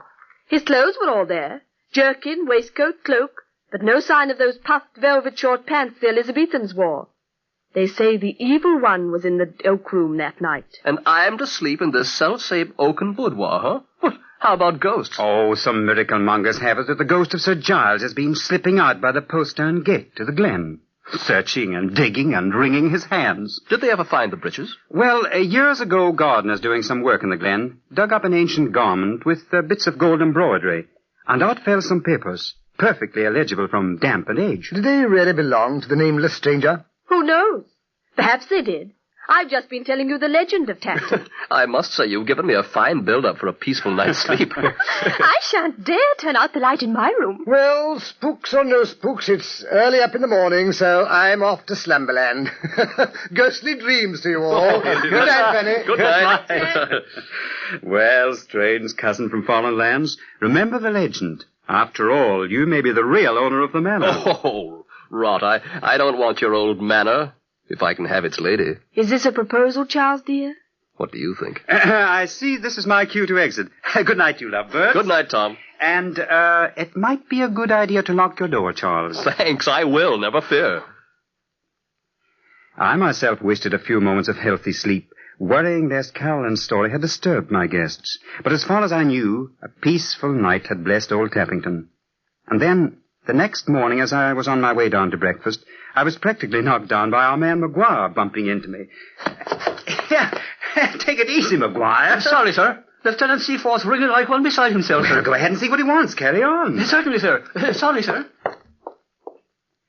I followed Maguire to the landing and stood watching as he knocked on the door. Come in. Ah, Maguire, at last. Yes, sir. Where are my trousers? Your breeches, sir? Yes, what have you done with them? Me, sir? I never a thing, sir. Well, it must have been the devil, then. I put them on that armchair when I got into bed, and by heaven, now they're gone. Would it be Miss Carolyn or Miss Fanny playing some sort of a joke, sir? Oh, not probable, Maguire. Not possible, in fact, because I locked myself in. Wait. Is there any other entrance to this room? Well, there is the secret staircase to the postern, sir. Over there. Of course. That's the way they must have come. I'll go and see. Let's see here.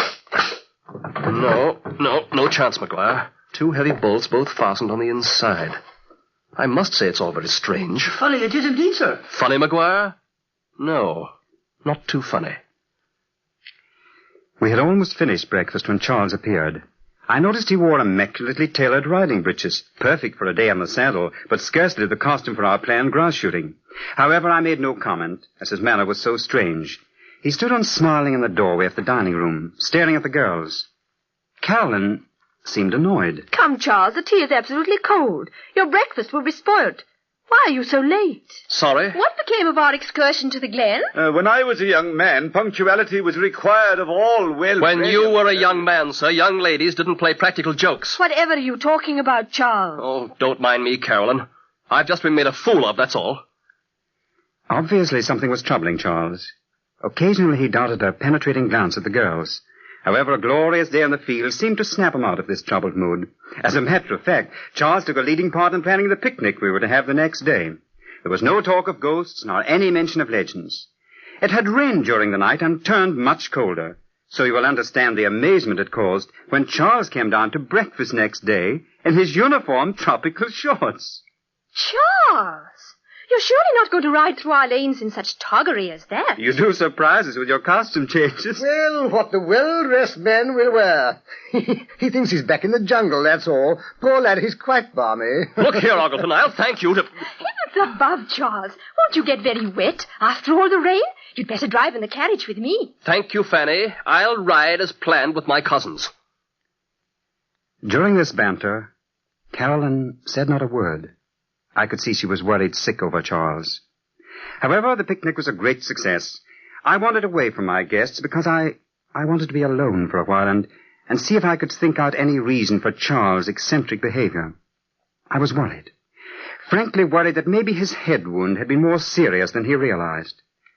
I must have dozed off, for I was suddenly aware that I was an eavesdropper on my sweet sister Carolyn and her adored Charles. I started to speak, but the tone of their conversation kept me silent. Carolyn, I know you mean these crazy trousers of mine. Well, you must admit they are a bit odd. Why ever did you wear them? I'm not wearing these wretched things because I want to be different. Carolyn, my dear, something strange is going on in the Oak Room. Pair by pair, my trousers are being stolen. Oh, Charles, dear, how simply fantastic. For heaven's sake, darling, you must be dreaming. Carolyn, please listen to me. I'm beside myself. I was not dreaming. The first morning I thought Maguire had taken my trousers to press them. Then I even thought you girls or Tom were playing some childish joke on me. But night before last, and again last night, I saw the ghost. The ghost? Oh, Charles, this is too much. There isn't any ghost. You mean the Spectre? I mean just that. I saw the Spectre of Tappington, that Bluebeard ancestor of yours. Sir Giles? Yes, Sir Giles. Walking in my bedroom with his velvet cloak, long rapier, and his Raleigh-looking hat and feather, just like his portrait. But there was one difference. What was that? His legs were the legs of a skeleton. Oh, Charles! After taking a turn about the room, seemingly looking for something, he took up my breeches and whipped his bony legs into them. Then he strutted up to the glass and studied himself. Why didn't you call out? I tried to, but I couldn't somehow speak. Oh, my poor darling, it was an awful dream. It was no dream, Carolyn. It was definitely the ghost. For then he turned and showed me the grimmest, most dreadful-looking death's head. It grinned hideously at me and then strutted out of the room suddenly. How ghastly. Oh, I blame myself, sir, for telling you that silly legend. It's given you these nightmares. This was no nightmare, Carolyn. But, dear, Tappington isn't haunted. You're just remembering that stupid story I told you. You never said one word about Sir Giles' ghost in the Oak Room. Not one word about his skeleton legs. Not one syllable about it. Oh, darling, you're overtired. You're talking rubbish. Carolyn, I expected sympathy and understanding from you. I'm not talking rubbish. I tell you, I saw the ghost. My breeches are gone, vanished in thin air. And if the ghost didn't take them, who did?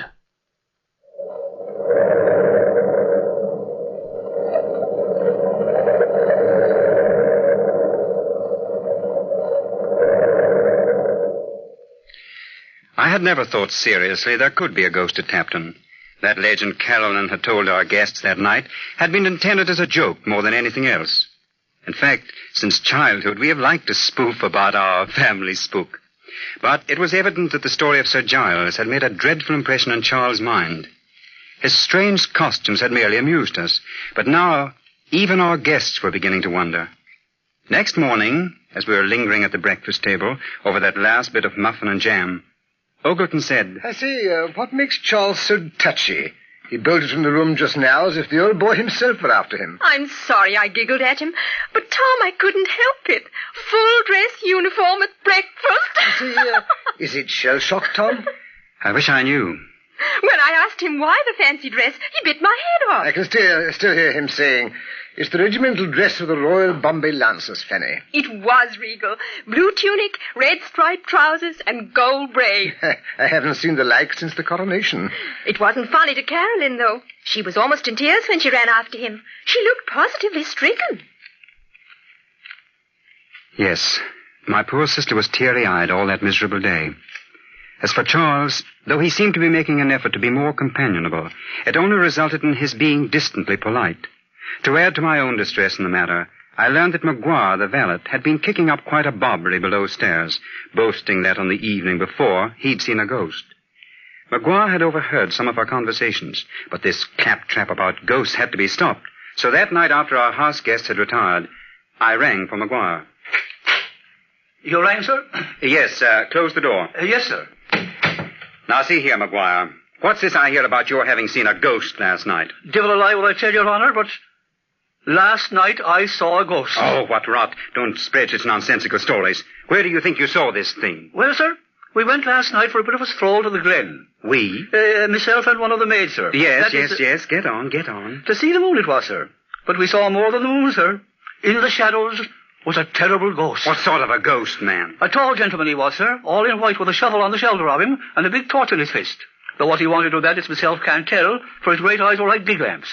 The maid screeched holy murder and ran off with herself, and me after her. And the ghost after you, I suppose? No, sir. The ghost vanished in a flame of fire. Now, Maguire, don't try gig lamps and flames of fire on me. You're making all this up. Jove, I believe you're the Spectre yourself. Me, sir? Is it myself, then, that's a play-acting ghost in Your Honour's thinking? What your purpose is, I can't guess. Stealing Lieutenant Seaforth's trousers and all that. As I have a soul, sir, I stole nothing. No, but you're mixed up in some way with their disappearance. 'Tis the ghost, sir. I know it is. I saw him. There isn't any ghost, Maguire. And don't go about frightening my guests with any such tale. That's all for now. Yes, sir. Good night, sir. I felt a strong compulsion then to go to the oak room.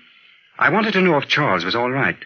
Immediately Maguire had gone, I left my room hurriedly and ran up the short flight of stairs to the oak room. I listened a moment, then rapped loudly on Seaforth's door. Charles! Charles! Yes, who is it? It's I, Tom. Oh, hello. Come in. I was just about to turn in. What's up? You all right? Of course. Why? Well, Carolyn's told me about this ghostly visitor of yours. Look here, you haven't seen him tonight, have you? No. Forget it, Tom. I'll make out. Don't bother about me. Go on to bed. All right. Cheerio, old man. Just wanted to make sure the goblins hadn't got you. Good night. And then, the very next morning as I was shaving, my door was flung open and in burst Charles. Inglesby, this is now past a joke. Where are my trousers? Good grief, Charles. What's the idea of yelling at me? You've made me cut my chin. Oh, confound your stupid chin. Another pair of trousers are gone again. Oh, heavens, this is too good. Don't tell me the ghost got the regimentals, too. Laugh if you will, they're gone. Now I've looked everywhere. What have you done with my clothes? I? Charles, I'm as mystified as you are. In all seriousness, Tom, aren't you putting over one of your famous hoaxes? I swear to you I've no hand in this skullduggery. Well, then your ancestor's ghost has, and I've had all I can stand. Now, you'll simply have to lend me a pair of your trousers. Well, take all my trousers. Get out of here. You're in no mood to talk sense. All right, as you so politely put it, I'll get out. And in your trousers. In spite of the ties that hold me here, I'm leaving Captain today. Seaforth, wait a moment. Now I was really afraid that Charles' mind was unhinged. I dressed hurriedly and rushed downstairs.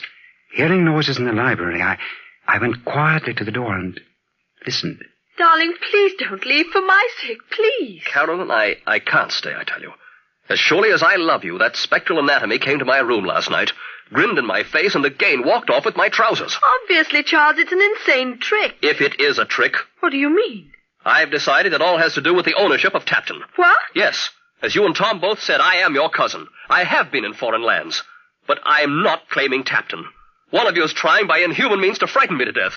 Poison. Yes, mental poison. But you won't get away with it. You won't. Stop, darling, stop. How can you believe such things?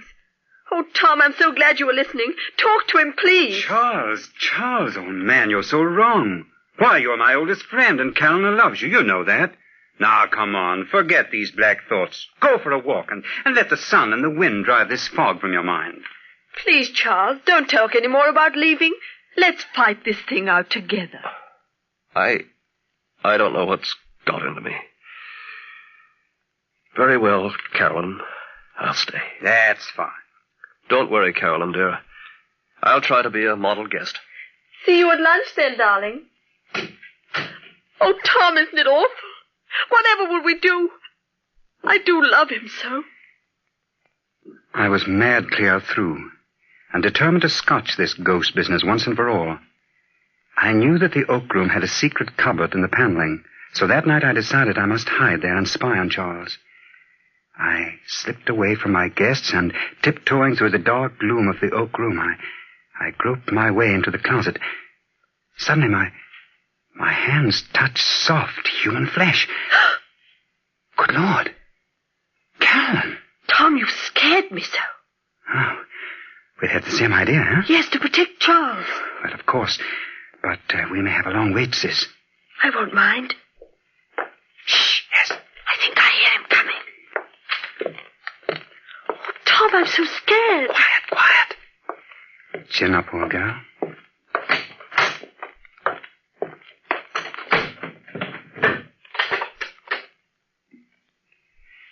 Charles got himself ready for bed. Started to take off his trousers, then suddenly put them on again and flung himself into bed. He had left the night lamp on, which was lucky, as thus we could see more easily. After waiting for what seemed hours, Caroline suddenly touched my arm. Look, he's sitting up. Shall we speak? No, not yet. He's turning this way. Good Lord, he's asleep. Yes. His eyes are wide open, but they stare senselessly, like dead eyes. He's out of bed. Huh? What did you see looking for? He's got a torch. Why, he's looking at himself in the mirror. Tom, he's going to the secret staircase. He's opening the door. Come along, we've got to follow him. Not too closely. Hurry, please. We hurried after him down the stairs and out to the postern gate. We saw him enter the glen, and then as we came closer, there was Charles with a spade, digging.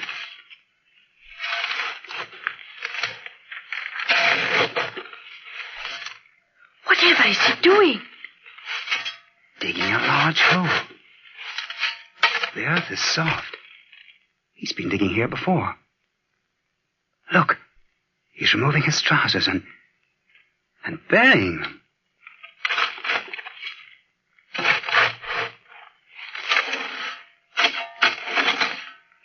Tom, I can't stand it. It's too gruesome. Let's call out. No, wait a minute. Sleepwalkers have to be shocked out of their trance. I'll wake him as he turns towards us. Well, here he's coming now. Now! Oh! Tom, what have you done? You killed him. But I hadn't killed him, though I had hit him hard, and then I realized. We called for help and carried him to the great hall. He was still unconscious when Dr. Austin arrived. We waited anxiously during his examination. Finally, the doctor came towards us. Well, Tom, our young lieutenant is coming around nicely. Oh, what a relief. Oh, Doctor, is he going to be all right? Of course, my dear. Then it was shell shock, Doctor? Not exactly. I think that head wound and the fever combined to give his subconscious overactive control of his mind. And when I hit him? Best thing you could have done. You put that subconscious in its place. I think it's safe to say that he won't sleepwalk anymore. Oh. Look at Charles. He's sitting up. What? Where? What? Oh, why are you all staring? Why am I here? Oh, my jaw. Don't try to speak, dear. You're all right now. Well, I should say I was. Why, I feel as if a load had been lifted from my heart. Oh, I remember my trousers. Yes, Charles. You've been busy burying trousers. In neat layers. Riding breeches, shorts, and even those beautiful regimentals. That I've been haunting myself. Yes, dearest. You are the Spectre of Tappington. Oh, my love. Can you ever bring yourself to marry a Spectre? Darling, I love ghosts. Oh, I begin to catch on. Wedding bells are in the offing. Yes, and with my blessing. But, Charles, if ever again you feel inclined to jump out of bed and ramble out of doors, there's one thing I'd like to suggest. What's that, old boy? I recommend that Caroline wear the trousers.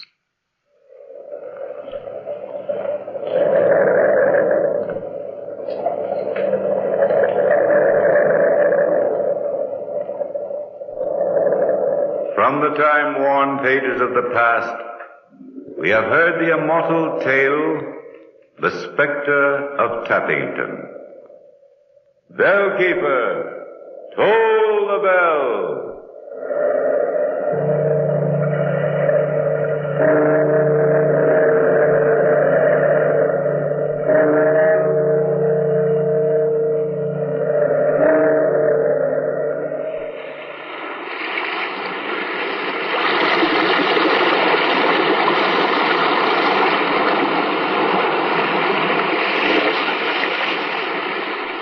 From the time-worn pages of the past, we have heard another immortal tale in The Weird Circle, bellkeeper, toll the bell. Be here in this lonely cave by the restless sea once again next time for another immortal tale in The Weird Circle.